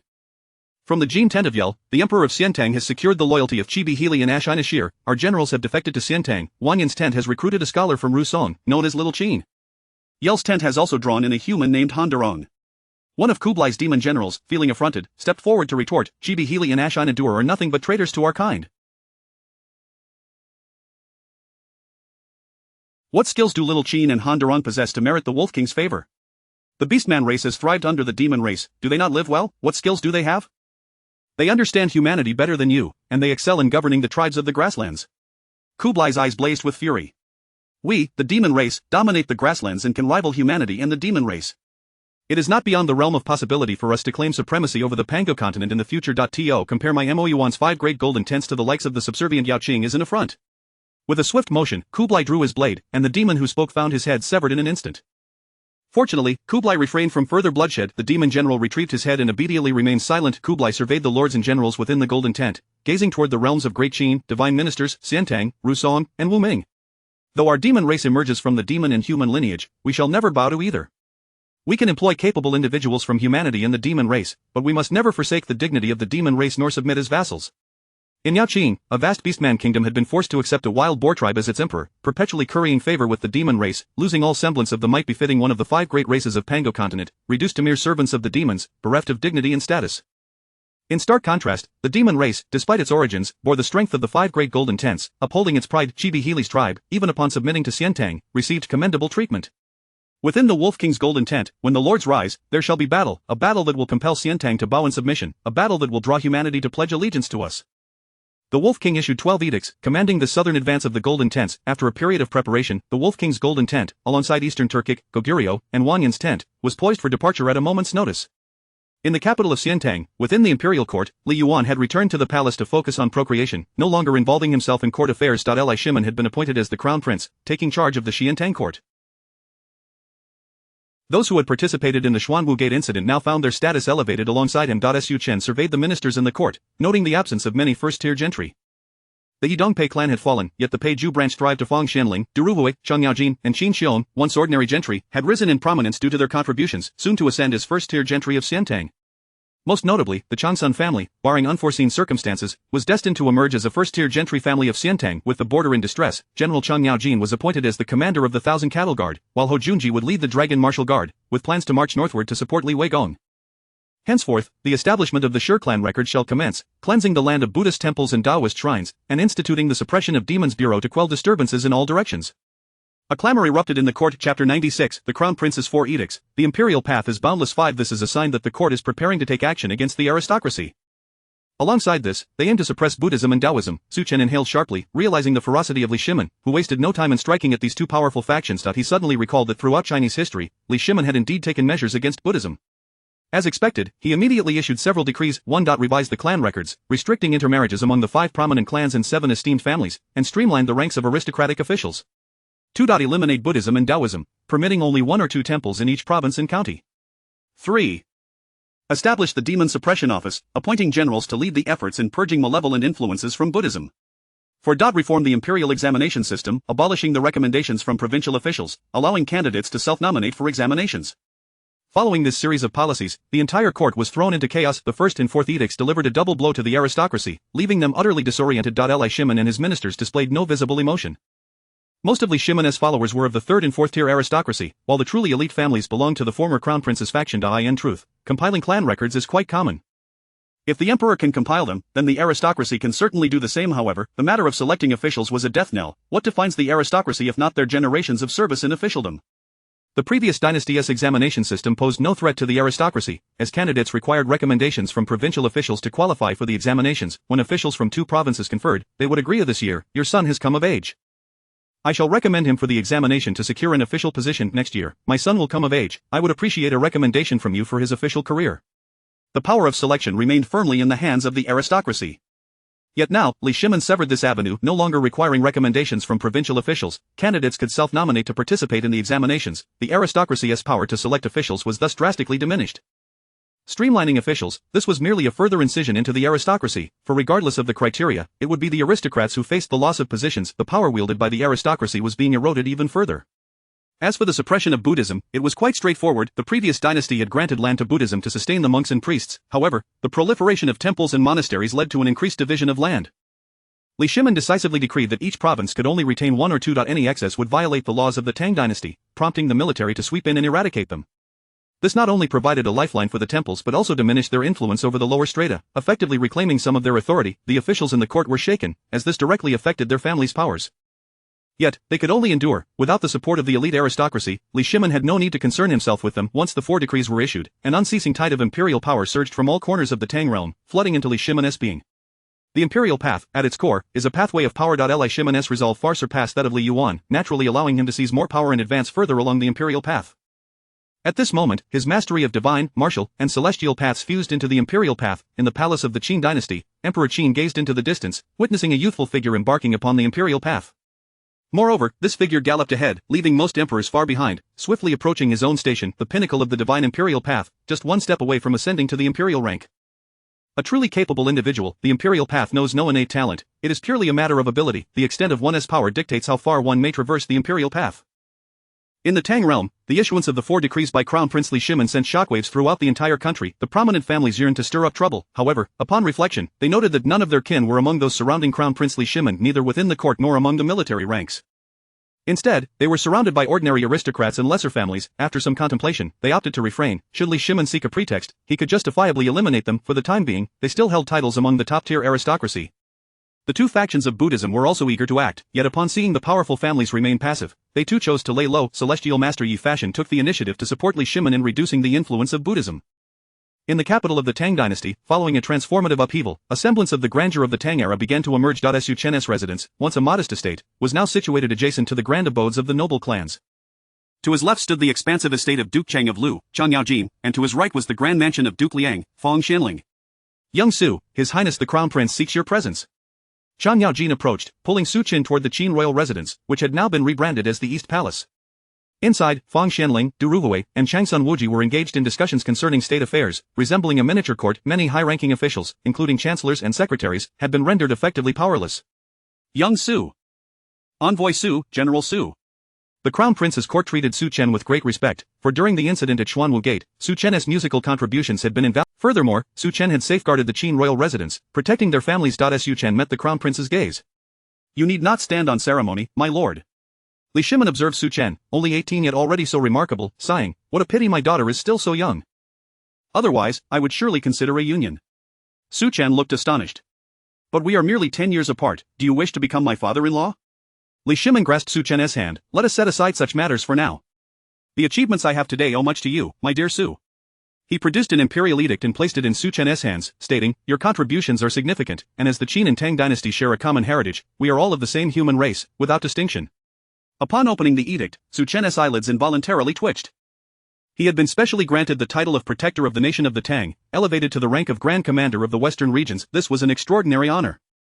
In the Tang dynasty's hierarchy of titles, King, Duke, Marquis, Count, and Baron, the title of King was reserved solely for the royal family, with Duke being the highest attainable rank. Dukes further categorized into 3 tiers, Dukes of State, Dukes of Counties, and Dukes of Provinces, wherein the Duke of State held the highest distinction, comparable to the status of a county lord during the Qin and Han dynasties. While astonished, Su Chen also felt it was only fitting. Li Shimin was known for his generosity towards meritorious subjects, a model for emperors throughout history. It was entirely reasonable for his contributions to earn him the title of Duke in the Tang dynasty. Thank you, Your Highness. I am fortunate to have your support, my lord. The Crown Prince escort convened regarding state matters, preparing to dispatch Fong Xianling of the Fong clan to streamline the ranks of officials, and Gao Shilian to revise the clan records.